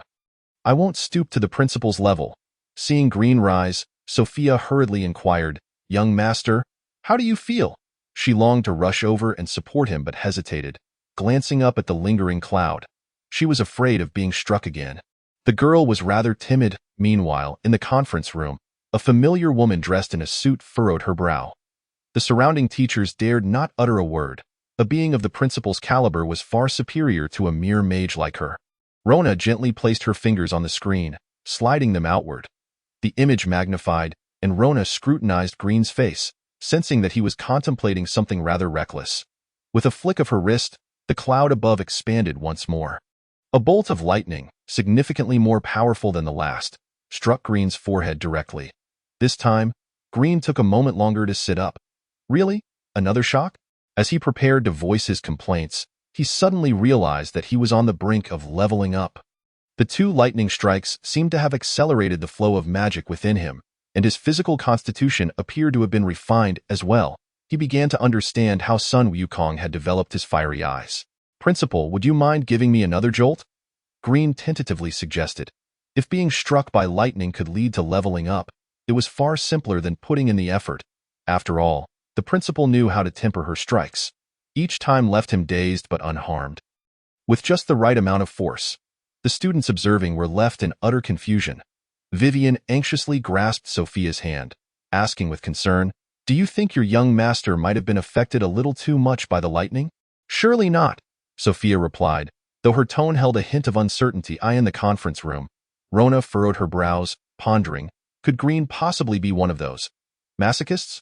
Rona momentarily lost her train of thought, grappling with a term popular among young mages that she wasn't well acquainted with. You mean a masochist?" Amy quickly interjected. "Yes, could Green really be a masochist?" Rona expressed her doubts. Amy glanced at the screen displaying Green, contemplating that perhaps he was not. Based on her observations over the past 2 days, she felt he resembled more of a sadist. Yet now, as she watched Green's subtly excited demeanor on the screen, her certainty wavered. However, she had heard that some individuals could enjoy both masochism and sadism, becoming excited in either scenario. "So, Principal, shall we continue with the shocks?" At this, Rona fell silent, clearly deep in thought. The room was filled only with the sound of her fingers tapping against the table. At that moment, Monica couldn't help but interject, "Don't reward him." The teachers present turned to stare at Monica, and in an instant, her face flushed crimson. Despite being a succubus, her skin was not impervious to embarrassment, especially when speaking such words in front of the principal. "Oh dear, perhaps I've been indulging a bit too frequently in rewarding my husband recently." Coughing lightly, Amy cleared her throat and said, "Monica is relatively young and uses contemporary language. Principal, let us focus on the other students. There are several promising candidates among this year's freshmen." Monica responded, "Oh, I'm so touched." Rona briefly glanced at Monica before returning her gaze elsewhere. "Very well, let us examine the other students." Meanwhile, above the forest, the cloud dispersed. Observing this, Green couldn't help but pout. "Is that all? Principal, your power seems a bit lacking. Hurry up and recharge me." Shaking his head, his expression turned to one of disappointment. Seeing the cloud dissipate, Sophia rushed over to support Green, gently asking, "Young master, are you?" Sophia scrutinized him up and down, hesitating before inquiring, "Your head isn't suffering from any minor issues from the lightning, is it?" "What kind of question is that?" Green immediately adopted a tone of reproach, asserting that the principal's affection could not possibly lead to any issues. After all, the principal cared for us like a dear older sister. Affection? Sophia was momentarily taken aback, but quickly accustomed herself, suppressing the urge to retort. The young master seemed to possess a peculiar perspective on matters. "Then, young master, why do you wish to be shocked by the principal again?" Her curiosity piqued. She mused that since the young master's mind remained intact, his actions must carry a deeper significance. Vivian also approached, her gaze filled with concern. Green then spoke, "I've discovered that receiving a jolt can aid in leveling up. I am on the verge of reaching level 14, and I estimate that I will achieve it within this week." Just as Green finished speaking, a sudden disturbance rippled through his magical aura, which promptly stabilized. Clearly, he had leveled up. "See?" Vivian and Sophia exchanged odd glances, both wanting to exclaim, "How is that even possible?" Yet, the undeniable truth lay before them. Green had indeed leveled up after being shocked twice. If he were to receive a few more jolts, might he not level up even further? After all, the principal was measured in her approach. A single shock was harmless. Vivian and Sophia exchanged knowing looks, each seeing in the other a mutual desire to suggest, "Why not shock me too?" At that moment, others began to arrive. "Idol, how are you? Why did you just get shocked by the principal?" "Yes, Idol. What did you do to provoke the principal's ire?" Kenny inquired with curiosity. "Idol, Why did you want to be shocked twice more? Oh, that's because, as a devoted follower of the goddess, Green believed in sharing good things, never hoarding them. If everyone were to be shocked together, they could become shock buddies. Just as he was about to reveal the efficacy of the shocks for leveling up, especially noting that the greater the shock, the better the effect, his mouth was suddenly covered by Sophia. Green found himself at a loss for words. Sophia, while I can overlook your transgression as a maid for covering my mouth, what is the meaning of your fingers being inserted into my mouth each time? Do you not realize how many germs reside on your fingers? How infuriating. I must educate the demon race on the knowledge of bacteria and viruses. Upon realizing that she had interrupted the young master, Sophia sighed in relief. She did not wish to conceal anything. She merely hoped the school's atmosphere would not be led astray by the young master's whims. If he were to speak out, what if everyone began intentionally provoking the principal? If the principal summoned a great cloud, and everyone collectively got shocked, they might even display excited expressions, fervently declaring it insufficient and suggesting a greater voltage. Some might even audaciously chant, "Principal, is that all you've got? Is this it?" Sophia hesitated to voice such a bizarre scenario. She preferred a more normalized school environment. Otherwise, when she was hundreds of years old reminiscing about her youth, she would feel embarrassed recounting her school days to her grandchildren. While others' youth was vibrant, hers would be clouded. Chapter 63. Charging with his mouth covered, Green pondered the necessity for a slight adjustment to the Academy's teaching methods. In the future, it would be entirely feasible to introduce a class on electric shocks. All students could gather on the playground, receiving shocks from the principal, akin to a nuclear-powered charger, with students resembling mobile phones. Charging would lead to strength. This method of cultivation would undoubtedly be 500 years ahead of its time. Initially, the school could become a designated demonstration area, and if the effects were favorable, it could be further promoted. For example, the principal could electrify the military, assisting the magical beings there in leveling up. It could be said to be beneficial with no drawbacks. The only concern was that it might be taxing for the principal. However, that was inconsequential. The principal, with her lofty ideals and dedication to the demon race, would not be bothered by such trivialities. In an instant, Green had laid out a clear plan for the principal. After Sophia covered Green's mouth, she awkwardly began. Actually, the young master has been studying a lightning-based spell recently, hence his desire for a few more shocks to seek inspiration. Is that so?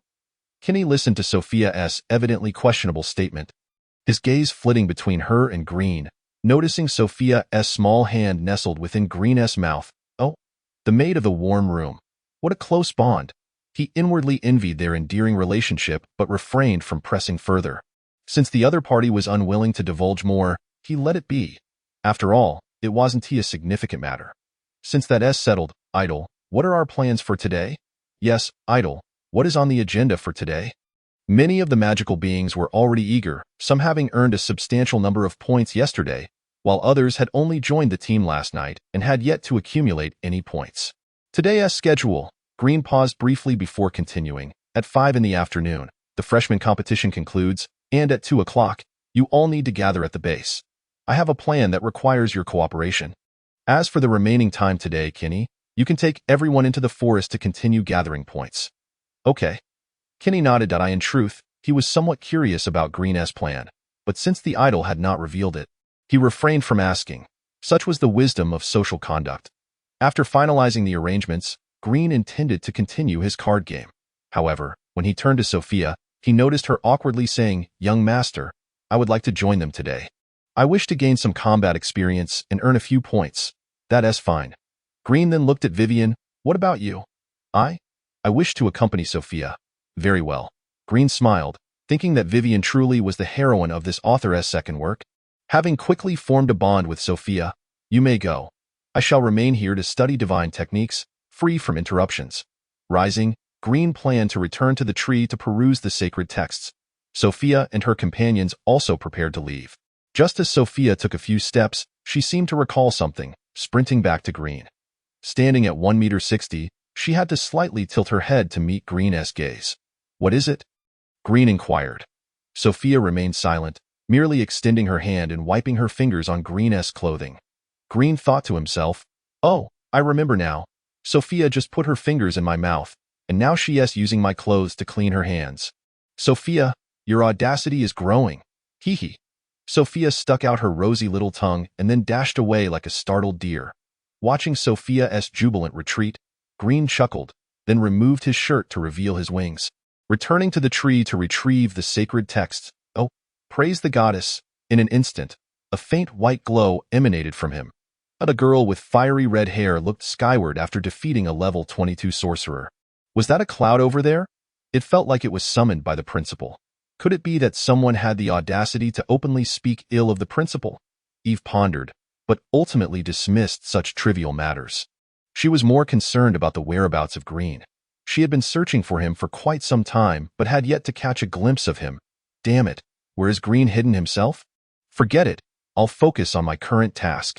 Eve sensed her magical energy surging within her, indicating that she was on the verge of leveling up as a sorceress. She closed her eyes, and fiery red magic radiated from her. The next moment, when she opened her eyes again, her magical energy first became chaotic, then stabilized. She successfully leveled up from 22 to 23. Now, her chances of victory were significantly greater. Winning first place in the freshman competition seemed highly promising. A confident smile graced her face. In the conference room, several teachers noted with surprise that Eve had indeed become a level 23 sorceress. Revealing expressions of astonishment, it seems Director Charlie has a keen eye. They remarked that Eve indeed stood a good chance of securing first place in the freshman competition. Not necessarily, one teacher countered. The number of level 23 sorcerers isn't insignificant. For instance, there are 3 level 23 sorcerers among the students from the royal capital. That may be true, but Eve's abilities are commendable. Director Charlie really does have a discerning eye. Hearing this, Amy doubted whether the speaker was merely flattering Director Charlie. Time swiftly passed, and soon it was 2 o'clock in the afternoon. Green observed that the team had seemingly expanded further. 1 level 21 sorcerer, 6 level 20 sorcerers, and an additional 130 sorcerers below level 20. All right, everyone, quiet down. Green stood elevated, gesturing for silence. Instantly, a hush fell over the assembly of magical beings. I have a plan to share with you. What we're doing now is simply too slow, in my view. Rather than taking the initiative, it would be wiser to adopt a passive approach and wait for the enemy to come to us. The phrase implies that we remain here, allowing our adversaries to approach us of their own accord. Green discovered that sometimes, when he uses certain idioms, they are met with bewilderment. Sighing, he mused that when he has the time, he should compile a comprehensive collection of idioms for the demon race to enhance their knowledge. At this point, Green looked around at everyone and asked, "What do you think we can do to entice the enemy to come to us?" A girl with pink hair raised her hand, eager to speak. Upon receiving Green's nod of approval, she said, "We could post notices throughout the forest, inviting them to engage in battle." Green thought to himself, what a peculiar suggestion akin to Angela's missing person notices. Shortly after, another girl raised her hand, and once granted permission, she proposed, "We could utilize the map in our possession, which indicates the location of the highest scorer. We can head towards them and then wait for the enemy to arrive." That was also a commendable suggestion. Green then pointed out, in truth, we need not rush to the highest scorer's location. Need not? The girl furrowed her brow, contemplating his words. At that moment, another girl, her eyes sparkling with excitement, raised her hand to speak. When asked why only girls were raising their hands, the answer was evident.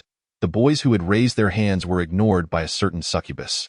As the 64th chapter neared its conclusion, the girl exclaimed, "We can concentrate our points together, thus becoming the new highest scorer." "Excellent," Green remarked, his gaze filled with appreciation. "I recall your name is Edwina. Let's all applaud Edwina." As the applause erupted, the girl blushed, shyly saying, "It was mainly your reminder, idol, that inspired this idea." After this brief interlude, Green continued, "Currently, the individual in first place on the map has amassed 7,600 points. This is quite an extraordinary figure. Yet it poses no significant challenge given our numbers. If everyone is agreeable, I would like you to consolidate all your points under my name, allowing me to claim the top spot, of course.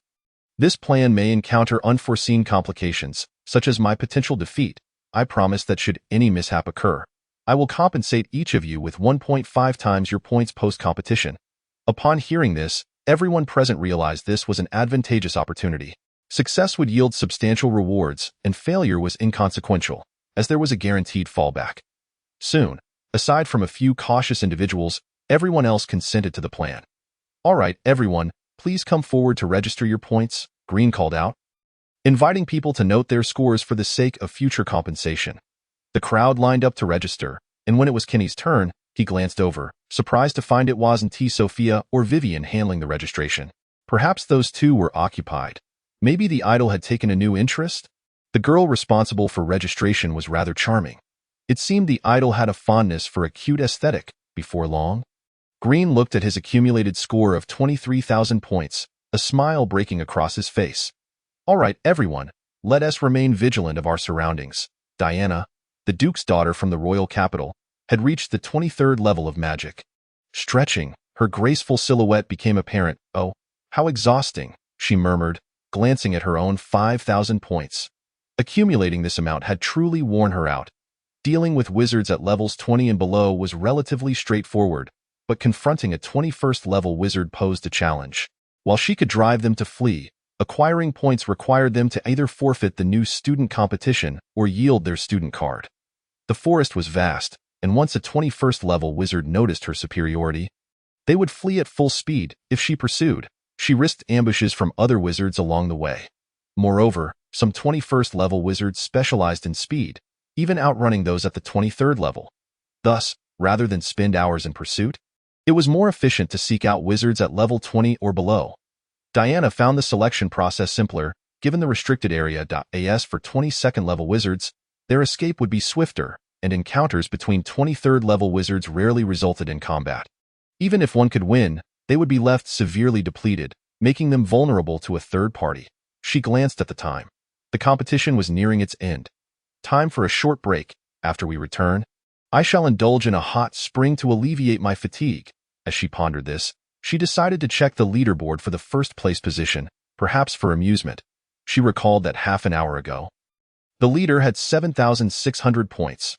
Moreover, the leader seemed engaged in erratic movement, clearly avoiding encounters with other formidable opponents. She wondered if the leader could survive until the end of the competition. Soon, she opened her map and was taken aback. How much? She stared at the glaring number on the map, momentarily lost in thought. 23,000 points. What sorcery was this? The previous leader had 7,600 points, and the second place could not possibly exceed that. If the second had defeated the first to become the new leader, the maximum they could accumulate would be 15,200 points. Where did the extra points come from? The combined scores of three first-place contenders would barely amount to 22,800, falling short of 23,000. As she pondered, clarity struck her. If a third, or even a fourth, contender were included, it all made sense. The truth of the matter was that the first and second had encountered each other, both recognizing the dwindling time in the new student competition, leading them to gamble everything. Ultimately, one strong contender emerged victorious but wounded, only to be bested by a third party who claimed the title of first. Subsequently, a fourth may have appeared, defeating the third. The total points from these four strong contenders summing to 23,000 seemed entirely plausible. The girl felt triumphant in her deduction, giving a satisfied huff before rising. Her gaze burned with determination as she plotted to secure a significant victory. Although the current first-place holder had amassed a considerable score, they must have narrowly triumphed over others.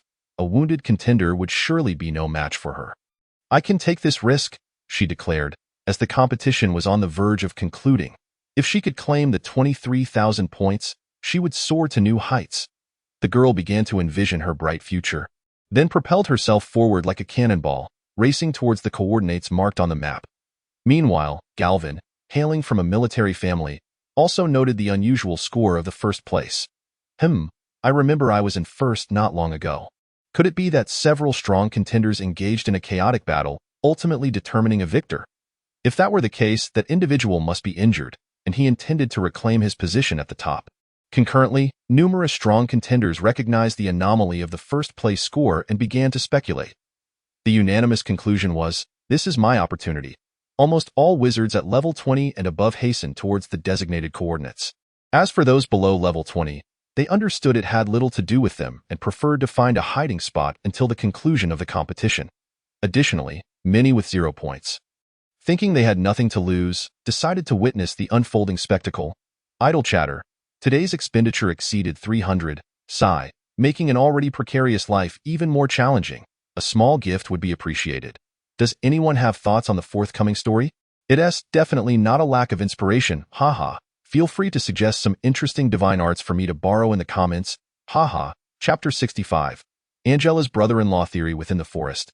Birds took flight in alarm, startled by the multitude of wizards moving swiftly below.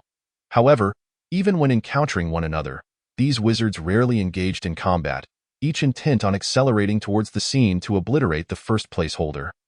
Seize the points and make a hasty retreat. On Green's side, over 100 wizards spread out, ever vigilant of their surroundings. They needed to protect Green while also defeating the approaching enemies. Soon, the first unfortunate victim appeared, a level 20 wizard. As soon as he showed himself, he was besieged and promptly eliminated from the new student competition, with his points swiftly divided among the attackers. Diana, the 23rd level wizard, arrived near the coordinates and immediately extended her sensory magic. Possessing a solid grasp of perception magic, she could conceal herself while gathering information about her surroundings. Before long, she discovered that several powerful contenders were already present, and the highest scorer seemed to be shielded at the center by a group of lower-level wizards. Besides these lower-level wizards, a few level 20 wizards also stood guard beside the first-place contender, who she did not recognize and surmised was not a student from the royal capital. She continued to extend her perception outward, yet soon discovered a magical array nearby that obstructed her awareness of the top scorer's situation. Frowning slightly, she resolved to bide her time.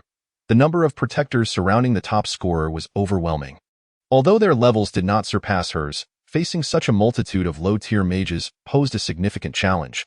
Furthermore, the presence of numerous powerful individuals in the vicinity rendered any rash actions ill-advised. Many mages shared her sentiments, and thus, they remained in a state of observation. After a while, Eve also arrived near the top scorer. Glancing at the time, she realized that the end of the freshman competition was fast approaching. Ah, this coordinate seems to match the one from the earlier missing person notice. Eve paused momentarily, an unsettling premonition gradually creeping into her mind. With her legs slightly bent, she lifted her gaze towards the massive tree. Then, with a sudden burst of energy, she leaped high, landing directly on a branch of the great tree. From her elevated position, she surveyed the scene before her. Most of these individuals are students from our Hanno territory. Aren't they? Before long, amidst the crowd, Eve spotted a familiar figure. Her delicate features instantly betrayed a hint of agitation. So, you were hiding here. Simultaneously, standing amidst the throng, protected by the others, Green yawned. He glanced around and noticed Eve standing on a distant tree. With the thought that they were fellow townsfolk and ought to assist each other while away from home, Green waved his hand. Eve's pristine visage revealed subtle veins of tension as her hand clenched tightly around the tree trunk, causing a slight indentation. How infuriating! Are you deliberately mocking me? Just then, a cheerful and light voice rang out from below the tree. Cousin, is that you? Hearing the familiar voice, Eve strove to suppress her anger. Attempting to present a somewhat congenial expression, she lowered her head slightly. Angela? Yes, it's me. Are you also here to find Green, cousin? Angela had been wandering through the forest for quite some time without encountering Eve. She had nearly given up and was contemplating having a chat with Green when she unexpectedly stumbled upon her cousin. Looking for him? Eve was momentarily taken aback, then let out a cold laugh. Yes, I am indeed searching for him. Upon hearing Eve's admission, Angela felt a pang of sourness in her heart. Indeed, her cousin and idol were like a couple deeply in love. Oh dear, when cousin gets married. Could she possibly take me along as a companion? Then, cousin, let us hurry over together. By the way, did you not see the missing person notice? Green has been at this coordinate for the past 3 days of the freshman competition. Eve's expression changed in an instant as numerous clues began to connect in her mind. Could it be that I had previously overlooked something? No, quickly, she understood. She looked back at Green, muttering incessantly, was this also within your expectations? Did Green anticipate that upon seeing the missing person notice, I would head in the opposite direction? He predicted my prediction. How cunning and insidious. Not at all reflective of our proud lineage. Eve vehemently scorned such behavior. Realizing she had been outmaneuvered by Green, a surge of determination coursed through her. Even if she were to lose the freshman competition, She would ensure that Green suffered alongside her. Angela, lend me a hand. What kind of help? Angela inquired. Charge in from the western direction. Angela was bewildered, uncertain of the significance behind such an action. Why attack her brother-in-law's team when he had gathered so many mages to assist her sister? Oh, I understand. Her brother-in-law sought all these mages to help her sister secure the top position. Is this what they call love? Eve then explained. Once you attract a wave of attention, I will launch a full frontal assault from this direction, determined to break through their defenses and eliminate Green. Angela felt her cousin was being a bit excessive. After all, her brother-in-law was so kind, yet her cousin always spoke of him this way. If I were the girlfriend of an idol, I would shower him with love every day. On Mondays, Wednesdays, and Fridays, I would wear what he liked. On Tuesdays, Thursdays, and Saturdays, I would wear what I liked. Sundays, I would wear nothing at all. Angela found herself wishing to take the idol away from her sister. It wasn't that there were no suitable men. It was just that her brother-in-law was simply more appealing. She could not bear to see her brother-in-law mistreated by her sister daily. Brother-in-law, do not open your eyes. It's just me, your sister. Though Angela's mind was abuzz with thoughts, she obediently followed Eve's orders and headed west to attract the firepower. She was no match for her cousin and felt quite intimidated. Soon, as Angela drew fire towards herself, Eve noticed a reduction in the number of mages protecting Green. It seemed the time had come. Speed enhancement spell. Expanded magical perception range. Temporary increase in fire attribute affinity. Eve continuously cast spells upon herself, striving to break through their defenses at the earliest opportunity, eliminate Green, seize the points, and swiftly escape the battlefield. The end of the freshman competition was drawing near.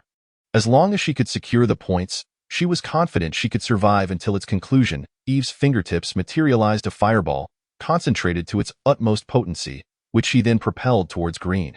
The fireball advanced with an overwhelming pressure that dissuaded proximity. Eve closely followed in its wake. Many mages within Green's team became aware of the impending attack. Water magic, rain summoning spell, freeze. Numerous mages hastily unleashed their spells in an attempt to thwart the fireball. Although its power was gradually diminished, it still managed to break through their defenses. Several level 20 mages stationed by Green hurriedly intervened. After successfully neutralizing the fireball, they exchanged glances and clenched their teeth, deciding to confront Eve. They wished to express their disbelief that their idol seemed to be on the verge of losing control of the situation. However, they thought better of it, rationalizing that it was not their concern. After all, they had a safety net. As Eve observed the level 20 mages blocking her path, flames suddenly erupted from her body. The flames radiated outward from her core, forcing the mages apart as she swiftly advanced towards Green. Seeing this, Green shook his head, and then a divine light appeared in his palm. Divine spell, activate. Chapter 66. Green felt the symmetry was lacking. In the next moment, he withdrew his hand, glancing down.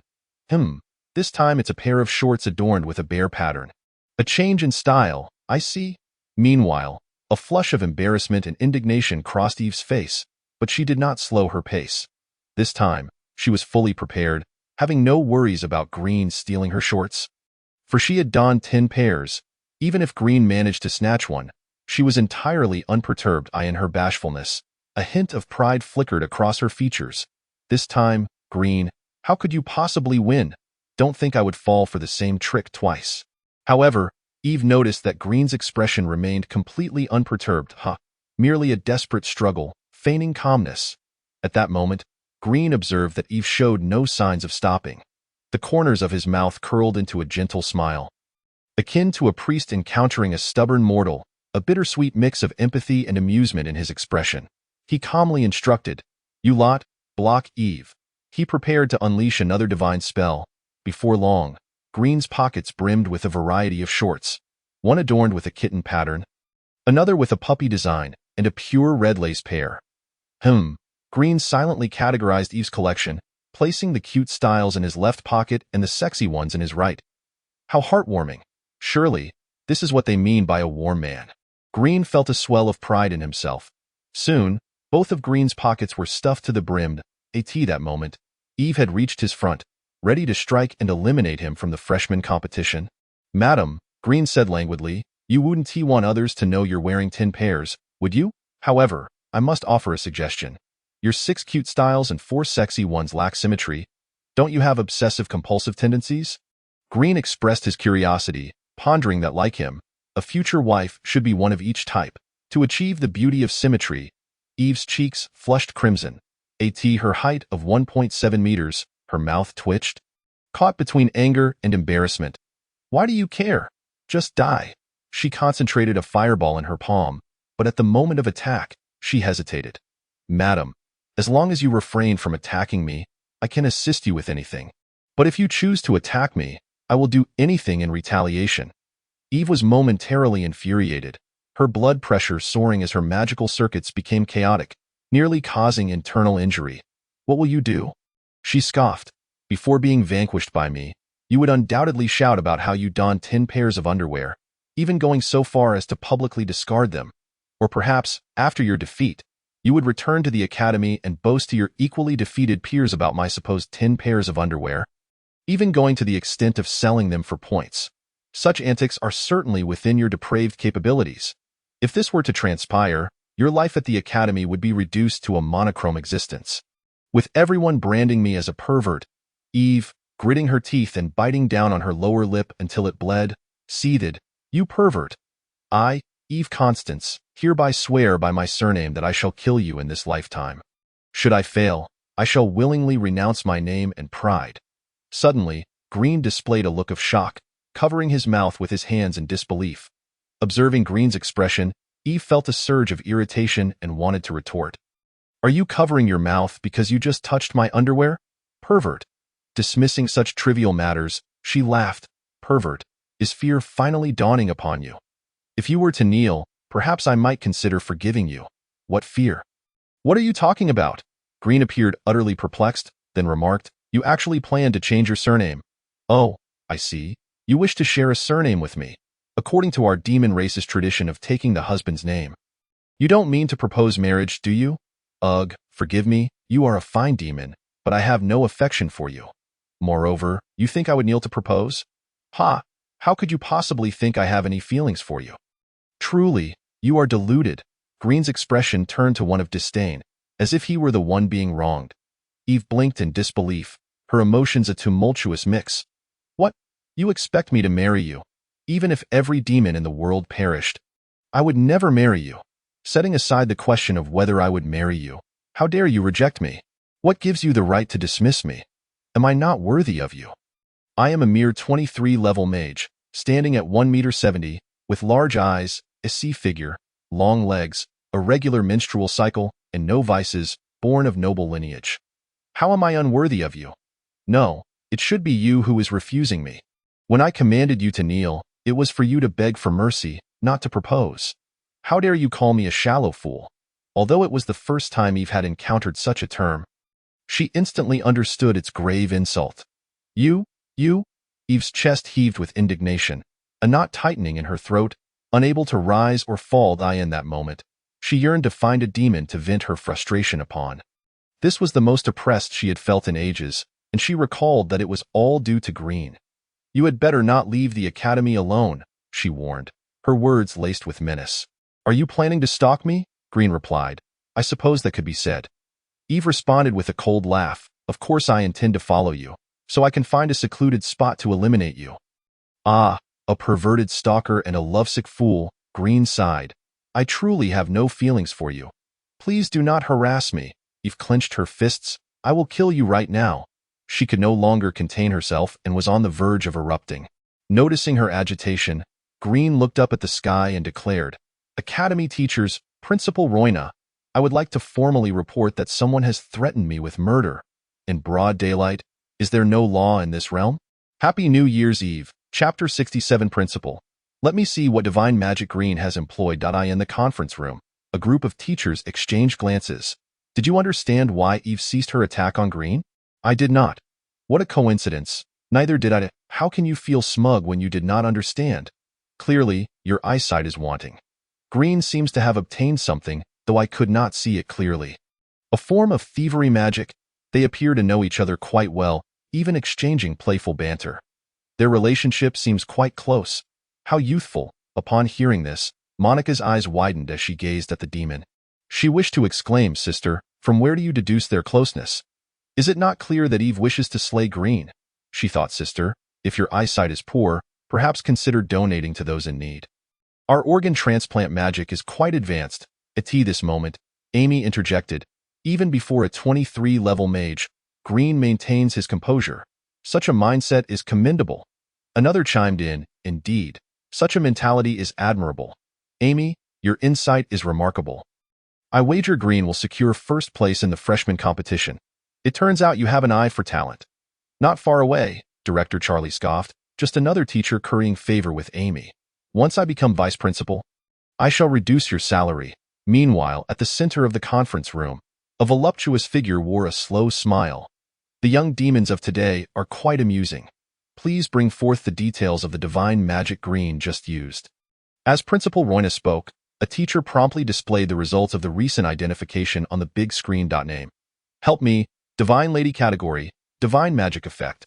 Slightly increases the target's magical recovery speed while assisting in safeguarding important items from theft by others." Description: "What you have lost is merely underwear. What I have lost is my magical energy. To prevent others from acquiring the underwear, I have sacrificed far too much. Moreover, such adorable underwear, how could you wear it? I must represent the Underwear Association in condemning you." The teachers swiftly perused the divine magic's description, and upon completion, the temperature in the room rose among the assembled demons to varying degrees. For instance, young female demons blushed furiously, young single male demons. "If you do not abandon me, I would gladly accept you as my foster father, provided you teach me this divine magic." Young males with partners: "Is that all? I can acquire underwear daily. I have no need for such magic, and it is certainly not because all my clothes are washed by me." Ordinary female succubi: "Oh, coach, I wish to learn this." Stealing underwear sounds thrilling. Centuries-old succubi: their faces flushed crimson, they turned their heads slightly away, unwilling to gaze at the screen. Monica, observing Principal Royna's reaction, felt compelled to voice her thoughts. "Principal, are you truly a succubus? None of us succubi are as embarrassing as you. At your age, how can you still feel shy? When I returned to my hometown 10 years ago, my great-grandmother, a succubus, was boasting about her new 18-year-old boyfriend." Monica thought her great-grandmother's antics were rather absurd. There was no need for such behavior. Each time she returned home, her great-grandmother crafted a new set of blood relatives for her. However, reflecting on the divine magic's description, Monica found herself intrigued. "If I could learn that, whenever my husband angered me, I could secretly use divine magic to steal his underwear when he leaves for work, ensuring he spends the whole day in discomfort." As silence enveloped the conference room, finally, someone broke it. A trainee female teacher inquired, "Is this divine magic? How fascinating, however. I did not quite comprehend it. For instance, here it says it helps safeguard important items from theft by others. What precisely is being safeguarded?" Everyone turned to look at her. They initially intended to chastise her for feigning innocence, but upon seeing her genuinely naive expression, they realized she was truly innocent. A female succubus teacher leaned closer to her ear, whispering an explanation. Soon, the trainee's cheeks flushed a deep red, as though she were opening the door to a new world. Amy coughed lightly, wishing to steer clear of the topic, since their principal was rather bashful. Yet, at that moment, Royna interjected, "Does such an association truly exist? Has the demon realm transformed into this?" Royna questioned whether she had been out of touch with the younger demons for too long. "Have the youth evolved to create an association for underwear? Surely not." Amy shook her head, asserting she had never heard of such a thing. "Is this divine magic the product of those human researchers? It does not seem likely." The teacher responsible for data comparison spoke up. "In our data, there is no mention of such magic from the church. While it is possible that the church has developed this new magic, I believe there is a 90% chance it is a self-created magic of Green." Initially, the female teachers in the conference room held a moderate fondness for Green. Now, they all thought, perhaps it is best to keep our distance from Green. "Ha, a succubus." Only a portion of the female succubi in attendance became excited, wishing to claim him for themselves. A few single female succubi have been contemplating whether to indulge in a change of taste, occasionally savoring something tender. Meanwhile, within the forest, the formidable guardians surrounding the area have begun to display subtle smiles. The defensive formation of the team currently holding the top score has become disordered. Glancing at the time, they realize there are only 3 minutes left until the conclusion of the freshman competition. In this brief interval, as long as they can seize the top score, their prowess ensures that surviving for at least 3 minutes is well within their capabilities. Even if they fail to secure the highest points, it matters little, for in just 3 minutes, their own scores cannot be taken from them. With this thought in mind, many demons surge forward, striving towards the position of the highest score.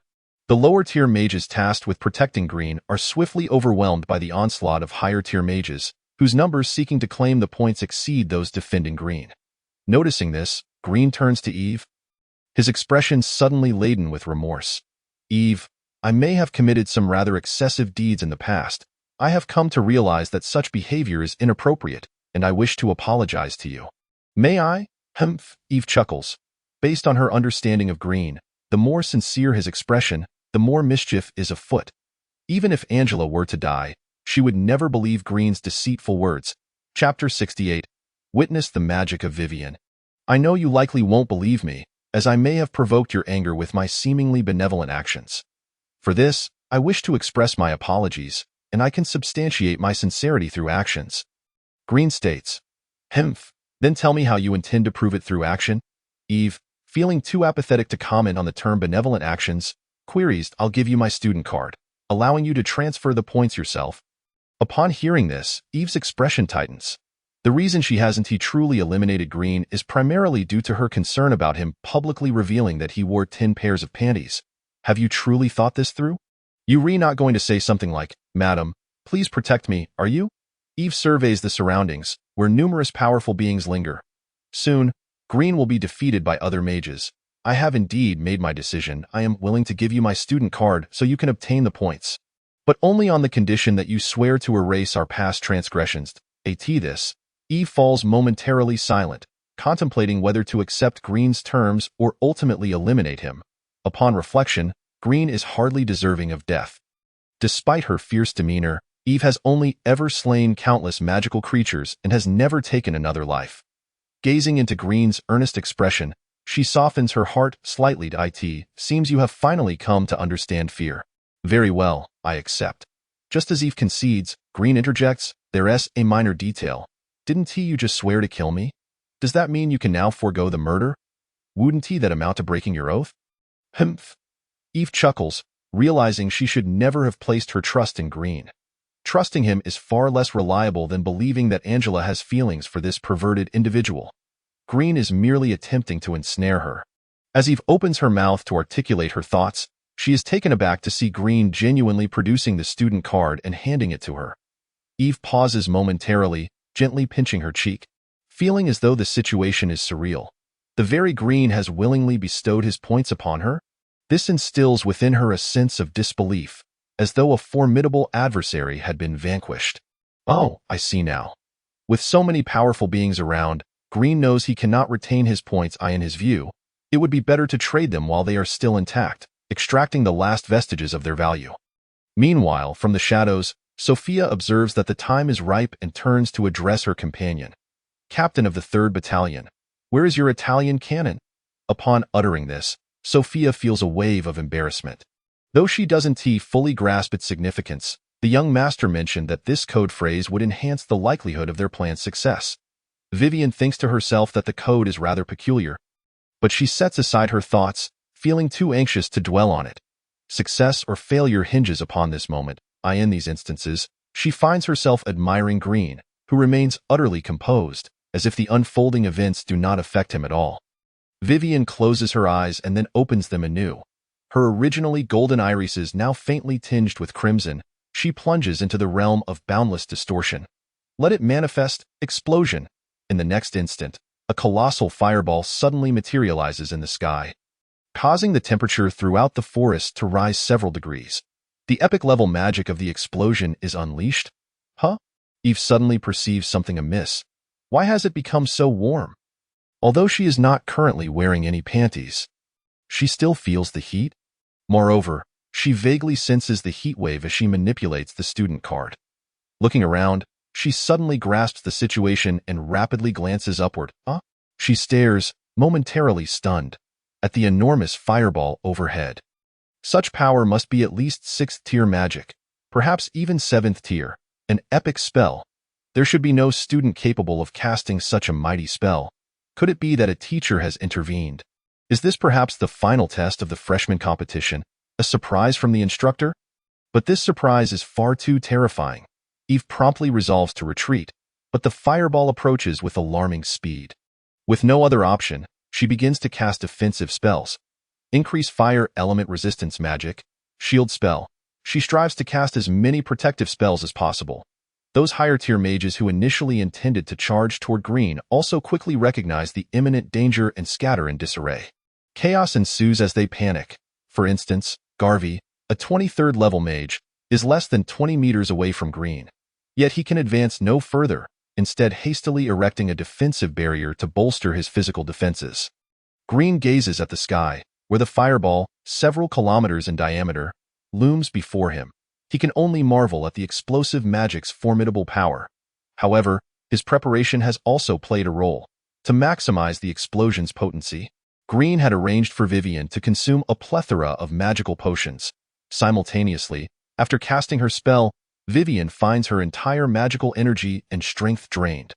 Lying on the ground, she gazes at the sky, mustering the strength to move her right hand and gently caressing her abdomen. That dreadful green has made my belly swell. Fortunately, this explosion magic is quite impressive. Vivian declares that she has no intention of consuming magical potions for the next year. She has nearly forced herself to vomit. Any beverage will do. She simply refuses to drink potions again. On the other side, Green withdraws his gaze and turns toward the flustered Eve. Time. As a responsible individual, for me to repay my debts. Eve, huh? Eve doesn't even lift her head, indicating that she is currently preoccupied and unable to attend to Green. Green shrugs. Even if Eve chooses to ignore him, he must proceed with his course of action. It is his duty.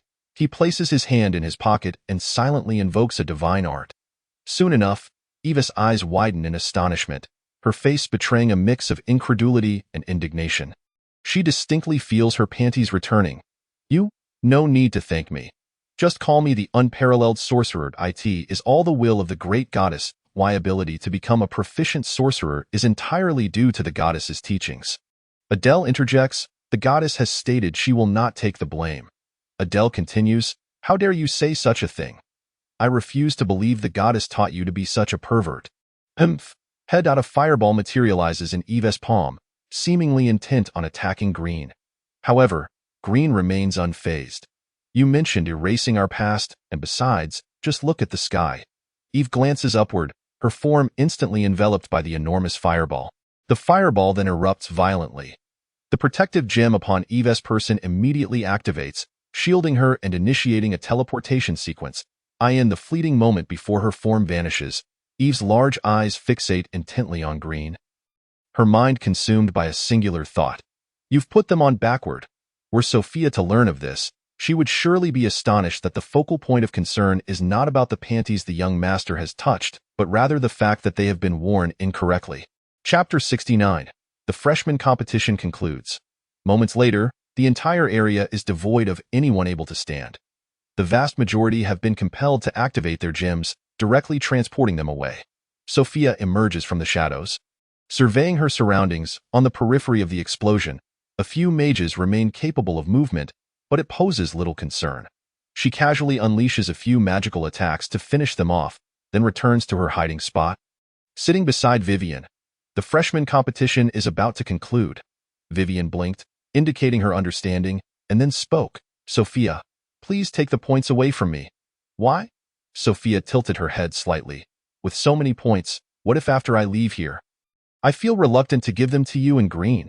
Although Vivian was unaware of the exact amount of points she had accumulated, she was certain it was considerable. Upon hearing this, Sophia shook her head.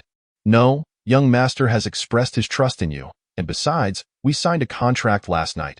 Have you forgotten? The demon race holds contracts in high regard. Once signed, they are typically honored. Even if one were reluctant to comply, there would be others to ensure adherence. But contracts can have loopholes, right? What if I cleverly evade the contract and refuse to give the points to Green? Vivian expressed her concerns. Sophia was taken aback. Utilizing loopholes in a contract? You truly underestimate the young master.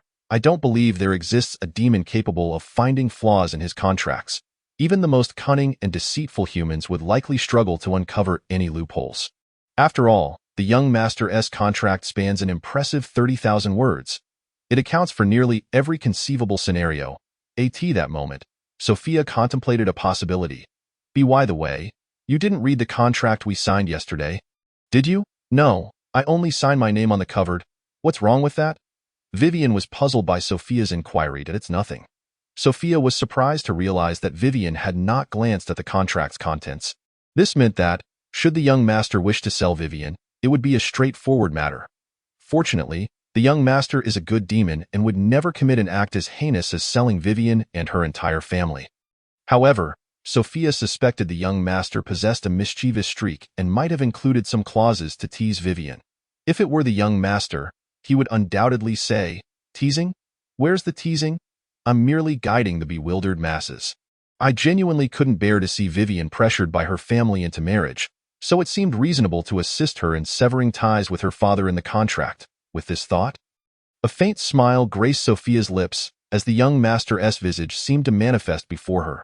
Vivian, not comprehending Sophia's words, continued, "How about you keep the points with you?" The idea of having so many points entrusted to her seemed to overwhelm Vivian with emotion. Feeling that Green had placed an immense amount of faith in her, simultaneously, she perceived this as a test of her character. "Are you testing me with this?" Vivian worried that she might be tempted by the allure of the points. If so, it would be better to give them to Sophia. "No need for that. The young master still believes in you, doesn't he?"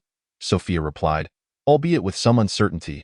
"A 30,000-word contract, yes, he must believe in you." Just then, the freshman competition concluded. All students remaining in the forest found their life-saving beads spontaneously shatter, transporting them back to the academy. In the conference room, Charles inquired, "How many students survived until the end?" 278. Among the remaining magicians, only 3 are of level 20 or above, 2 are at level 20, and 1 is at level 22. Subsequently, the rankings from this freshman competition appeared on the screen. First place, Vivian. Points, 160,000. Second place, roll points, 950. Third place, 10th place, Sophia, 300. Observing the ranking list, the teachers in the conference room exchanged glances. The disparity between the first and second places could only be described as chasmic. Finally, Royna spoke. "What is the highest record in our school's history for the freshman competition?" 50,000 points. The last record was broken 20 years ago by the only daughter of the gluttonous Demon King, who participated in the freshman competition under a hidden identity. Upon hearing this, Royna's delicate fingers gently tapped the table, a glimmer of reminiscence flickering in her eyes. I recall her magic level at that time was 25, making her the highest level freshman in a century. The record of 160,000 points is unlikely to be surpassed in the coming centuries. Listening to the principal's words, some teachers nearby felt compelled to interject. Not just a few centuries. If the number of participants in each freshman competition remains consistent, breaking the record seems highly improbable. The total points accumulated by all freshmen barely sum up to around 190,000. Achieving 160,000 points is exceptionally extraordinary. Normally, earning even 10,000 points would be considered a prodigious feat. Many teachers who graduated from the Royal Capital Magic Academy reminisced about their own freshman competition performances, which barely reached 3,000 to 4,000 points. In comparison, they felt rather inadequate. Interesting. Royna then recalled that Green had cast a divine spell before withdrawing from the freshman competition. Display the description of the last divine spell released by Green. Yes, soon. The description of the divine spell appeared in the center of the screen. Name. Kind-hearted warm man category. Divine spell. Effect. Transports important items to a specific location of the recipient. Description. This divine spell aims to help women stay warm and avoid cold womb phenomena. How about it? Am I not a warm man for assisting you in putting on your underwear? Pure-hearted old succubus Royna couldn't help but blush slightly upon seeing this description. Succubus. Just as the principal made this remark, all the teachers of succubus lineage in the conference room cast incredulous gazes at her. Principal, have you forgotten that you are also a succubus? In a certain sense, Green, as a demon, using divine spells is quite absurd. As a succubus, your absurdity level is not much lower than his. Many young female succubi looked at the spell description and felt compelled to ask, Green, do you have confidence in helping me put on my underwear? Chapter 70. Everyone's Perspective. After someone turned off the divine spell description, Roina stood up and then activated a switch in front of her. The next moment, her figure appeared on the large screen in the center of the square. All the students in the square immediately turned their attention to the screen, falling silent. Students, the freshman competition has concluded successfully. Everyone performed admirably. However, some students still need to strive for improvement. I hereby declare the conclusion of this freshman competition. Upon hearing the announcement, Green was somewhat taken aback. Is it ending this quickly? The principal didn't he ramble on at all. This is unusual. Could it be that she is on her period? In the screen, Roina suddenly directed her gaze toward Green, sensing that he was experiencing a whirlwind of thoughts. Raising her finger, she contemplated conjuring dark clouds to zap Green, hoping to make him behave. However, she quickly remembered that Green was a masochist. The more he was zapped, the more excited he became. With this thought, her cheeks flushed slightly, and she turned off the screen, realizing she still had work to do and needed to visit the Demon King. After the screen was turned off, the square erupted into lively chatter once more. Wow, guys, you won't believe it. I got hit by a fireball and was instantly eliminated. What a coincidence, so did I. You've missed out. That spell is an epic-level explosive magic. That dumb spell? Yeah. Ha ha ha, I can't believe someone actually learned that. Vivian happened to overhear this and widened her eyes, ready to refute, but she found herself unable to rise, utterly drained of energy. Moreover, having consumed too many potions, she was on the verge of needing to relieve herself. Just as she was torn between seeking help and her predicament, a charming face suddenly appeared before her. Miss, do you require assistance? Yes, Vivian nodded. Upon seeing Green, she felt a wave of relief wash over her. After all, he was her life mentor, 500 gold coins per assistance. Vivian suddenly felt the urge to retract the title of life mentor. Just kidding, Green chuckled. Dio, you need me to carry you? Vivian's cheeks flushed. Ever since she was 7, she hadn't been carried even by her father.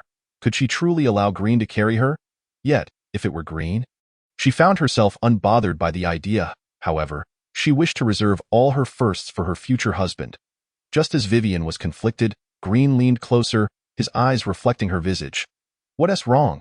Is it such a dilemma for you if I ask Sophia to carry you? Vivian shut her eyes, thinking, if I close my eyes, I can't see behind me. I won't feel embarrassed. At that moment, Sophia emerged from behind Green, suspecting that the young master had purposely delayed her appearance to tease Vivian. As Sophia moved to assist Vivian, Green turned his attention to the few demons who had looked down on explosive magic. But you were all eliminated by explosive magic, were you not? Upon hearing this, the expressions of those demons soured, seemingly on the verge of breaking down. What are you so smug about?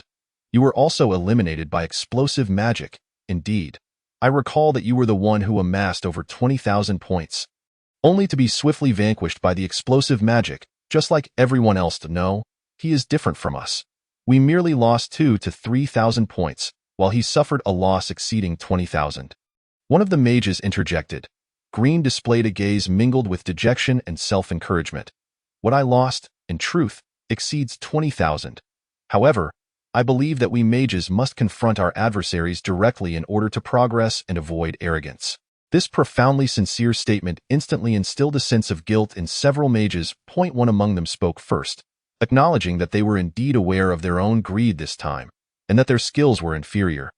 They merely sought to diminish the explosive magic's reputation for some psychological solace.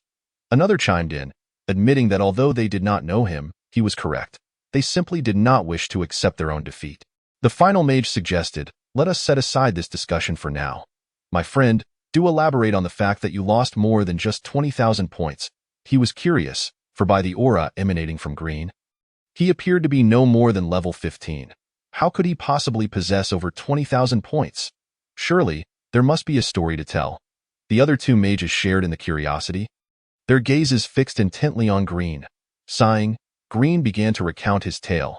After a brief moment, one mage interjected, thus implying that your 20,000 points were actually borrowed, in hopes of making a significant gain, only to suffer a devastating loss. Indeed, Green nodded. How unfortunate. They immediately felt a surge of sympathy. While they had only lost 2 to 3,000 points, Green had lost far more than 20,000. How tragic! Upon realizing that someone else was worse off than themselves, their spirits were instantly lifted. However, while they could not bear to see their brother prosper, they also could not tolerate witnessing him suffer. My friend, we have made each other's acquaintance today. All three of us are nobles from the capital, each with some degree of title. Should you ever require assistance, do not hesitate to ask. Yes, let us share our fortunes together from now on. Speaking of sharing fortunes, shall we venture to the neighboring academy tonight? There are a few impoverished female students in need of our support. I simply cannot bear to witness their suffering. Green, would you like to join us? Consider it a means to alleviate your troubles. I shall treat you. I will order 3 for you, as I am but able to afford 2 myself. Green's expression softened with gratitude. Truly, my good brothers. Another mage chuckled. Green, do not heed his nonsensical claims. He only lasts 3 minutes, 2 would suffice. How can you unjustly tarnish another's reputation? The mage's face flushed with indignation as he stammered in protest. Observing the playful bickering between the two, Green smiled and remarked, You share a remarkable bond. By the way, I possess a recipe that may prove effective. It is a traditional remedy passed down from my mother's side. Would you care to hear it? Ahem, not for myself, of course. I have a friend, you understand. I comprehend. As Green shared the recipe, he nodded, assuring him that he had taken note of all the precautions mentioned. Rest assured, my friend, I shall keep you in mind. Should it prove effective, I will introduce you to my sister. If it truly works wonders, I would even consider introducing you to my single mother. Henceforth, let us discuss our respective matters separately. Green was taken aback. While he prided himself on his social skills, this was a rather bold move. Allow me a moment to ponder this. Very well, but do deliberate swiftly. For there are many suitors vying for my mother's affection. After all, she is a high-ranking official among the magical race, and her preferences lean towards the youthful prey. I must find someone suitable for her at the academy. Green could not help but acknowledge that this friendship was indeed a valuable one. Your family values appear quite liberal, I must say, Green remarked, unable to restrain his curiosity. It is simply the case. My mother is an orphan who was later adopted by a pure-blood succubus. Chapter 71. A suitable title is elusive, and no wonder. Upon hearing that she was adopted by a succubus, Green understood. It all made perfect sense. I do not intend to attend tonight, as I wish to utilize your recipe to recuperate and rest for a while. My friend, will you join me? I can find 5 for you, the mage invited. Just as Green was about to respond, Sophia gently cleared her throat. Master, it is getting late, and you have been rather exhausted these past few days. Indeed. Green nodded in agreement and said, We shall meet again next time. Balak? Very well. After parting ways with them, Green made a note of the names of these mages in a small notebook. They were valuable connections that might come in handy someday. Balak observed Green's departing figure and remarked, I wager this fellow will become a henpecked husband in the future. Another chimed in, So that was his girlfriend. As good friends, we should inquire privately. Indeed, let us wait until that girl is absent to invite Green along next time. However, at that moment, Balak interjected, Green is already a married man. We must refrain from calling him, lest we lead our brother astray. But isn't your family quite open-minded? One mage questioned. While my mother was raised by a succubus. Succubi uphold fidelity. Once a relationship is confirmed, their infidelity rates are even lower than those of other magical races. However, it seems that their husbands often experience poor health, with mortality rates consistently ranking highest. It is quite peculiar. The other 2 mages wish to point out that indeed, some matters are beyond the comprehension of those living within them.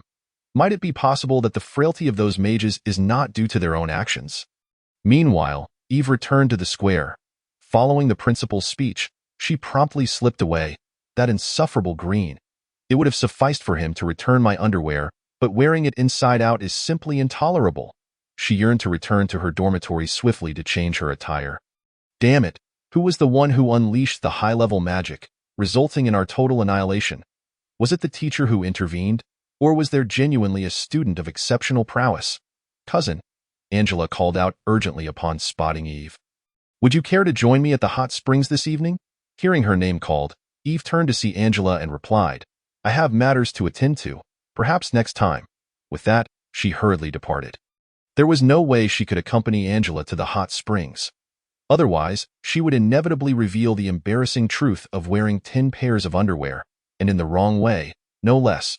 Watching Eve's retreating figure, Angela was convinced that her cousin must be off to seek out Green.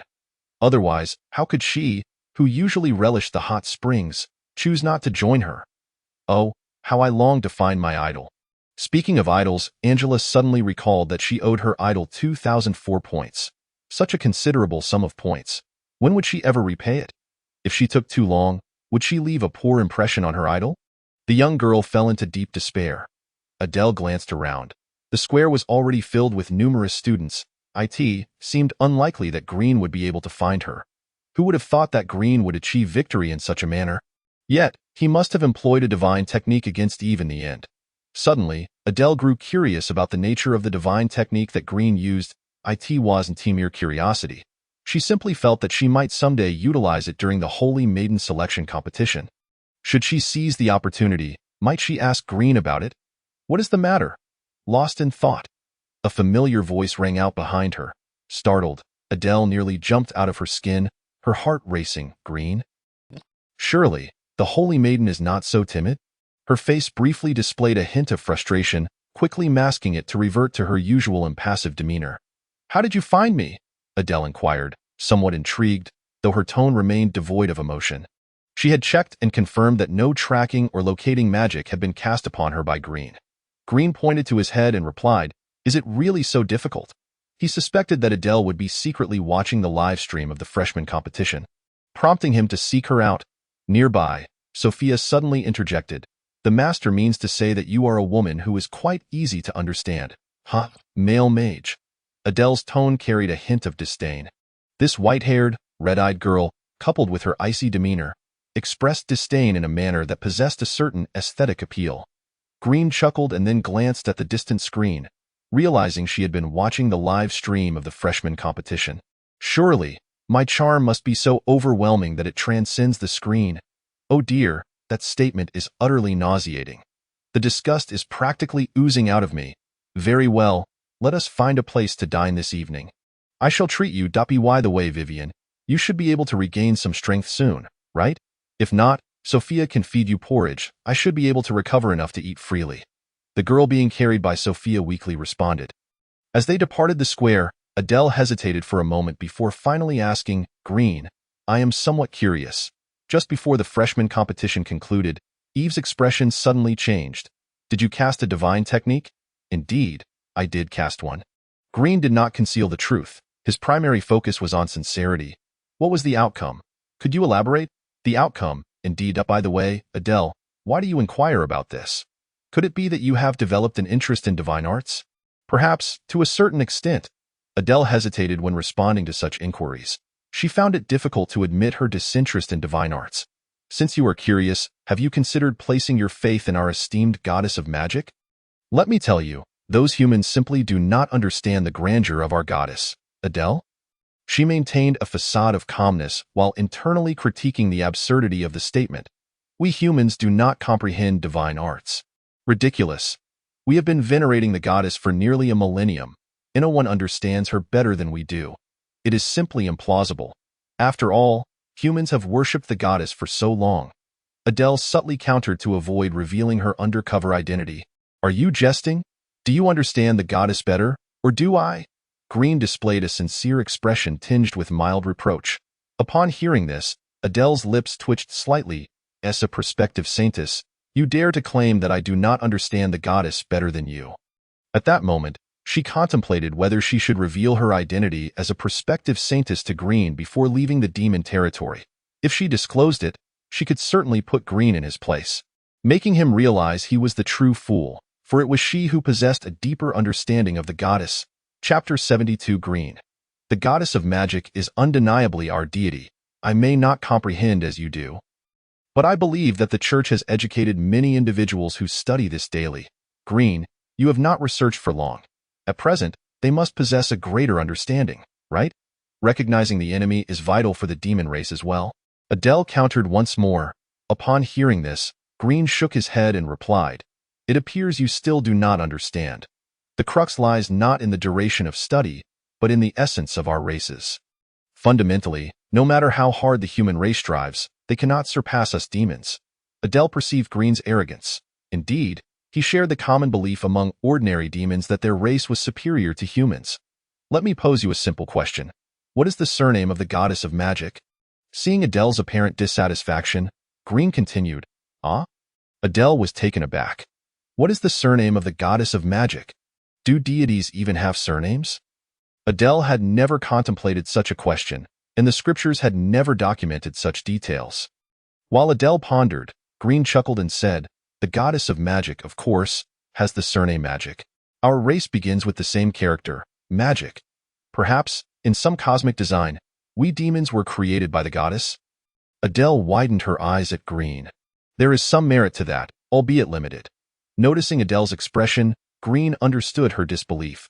Never mind, let me explain further. Even by name alone, one could deduce that the goddess of magic's powers are intrinsically linked to magic. Every demon can effortlessly wield magic, while humans cannot. Humans must exert considerable effort to achieve it. Moreover, not every human possesses the innate talent for magic. Some, no matter their efforts, cannot harness it.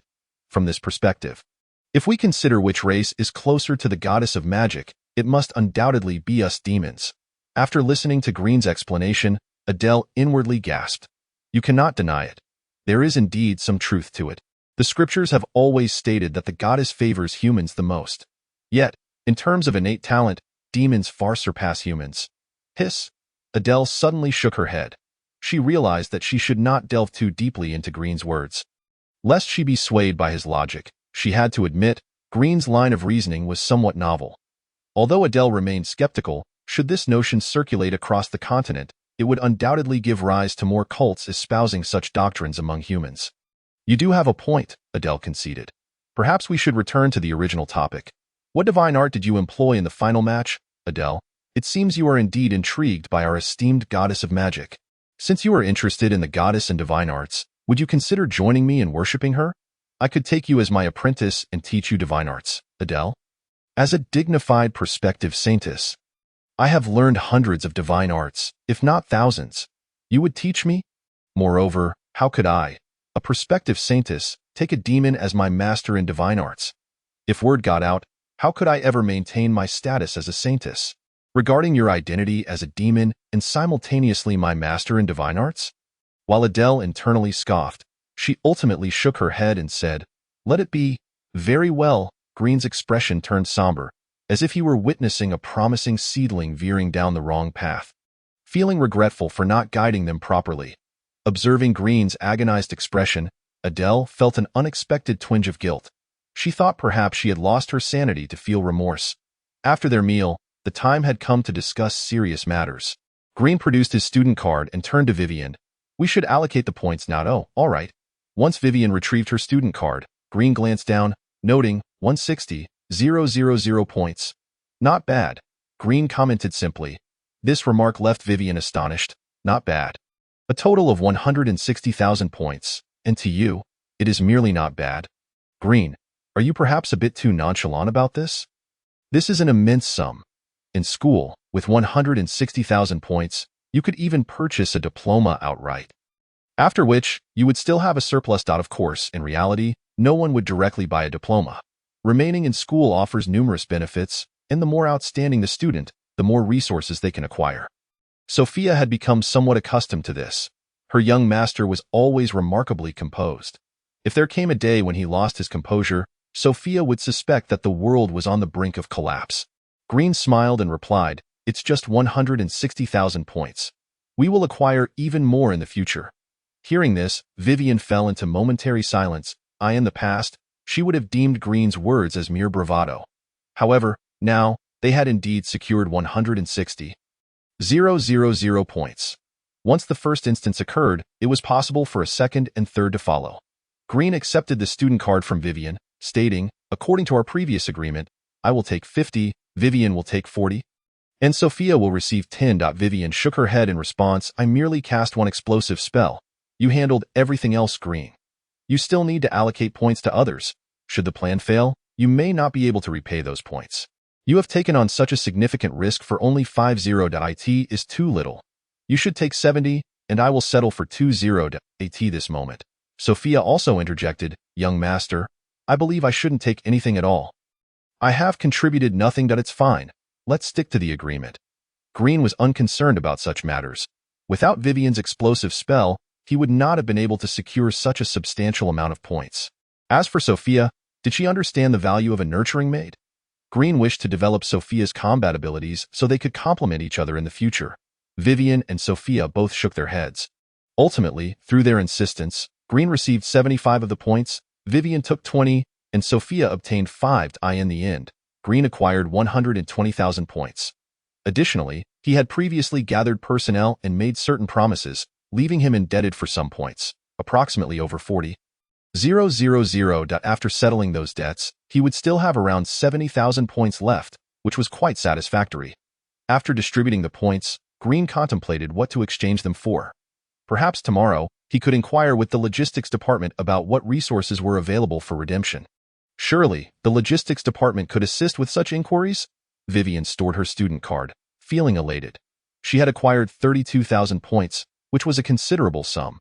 She planned to seek an opportunity to exchange for items that could enhance the potency of her explosive spells, such as fire fruits, which would increase the power of her fire attribute spells when consumed.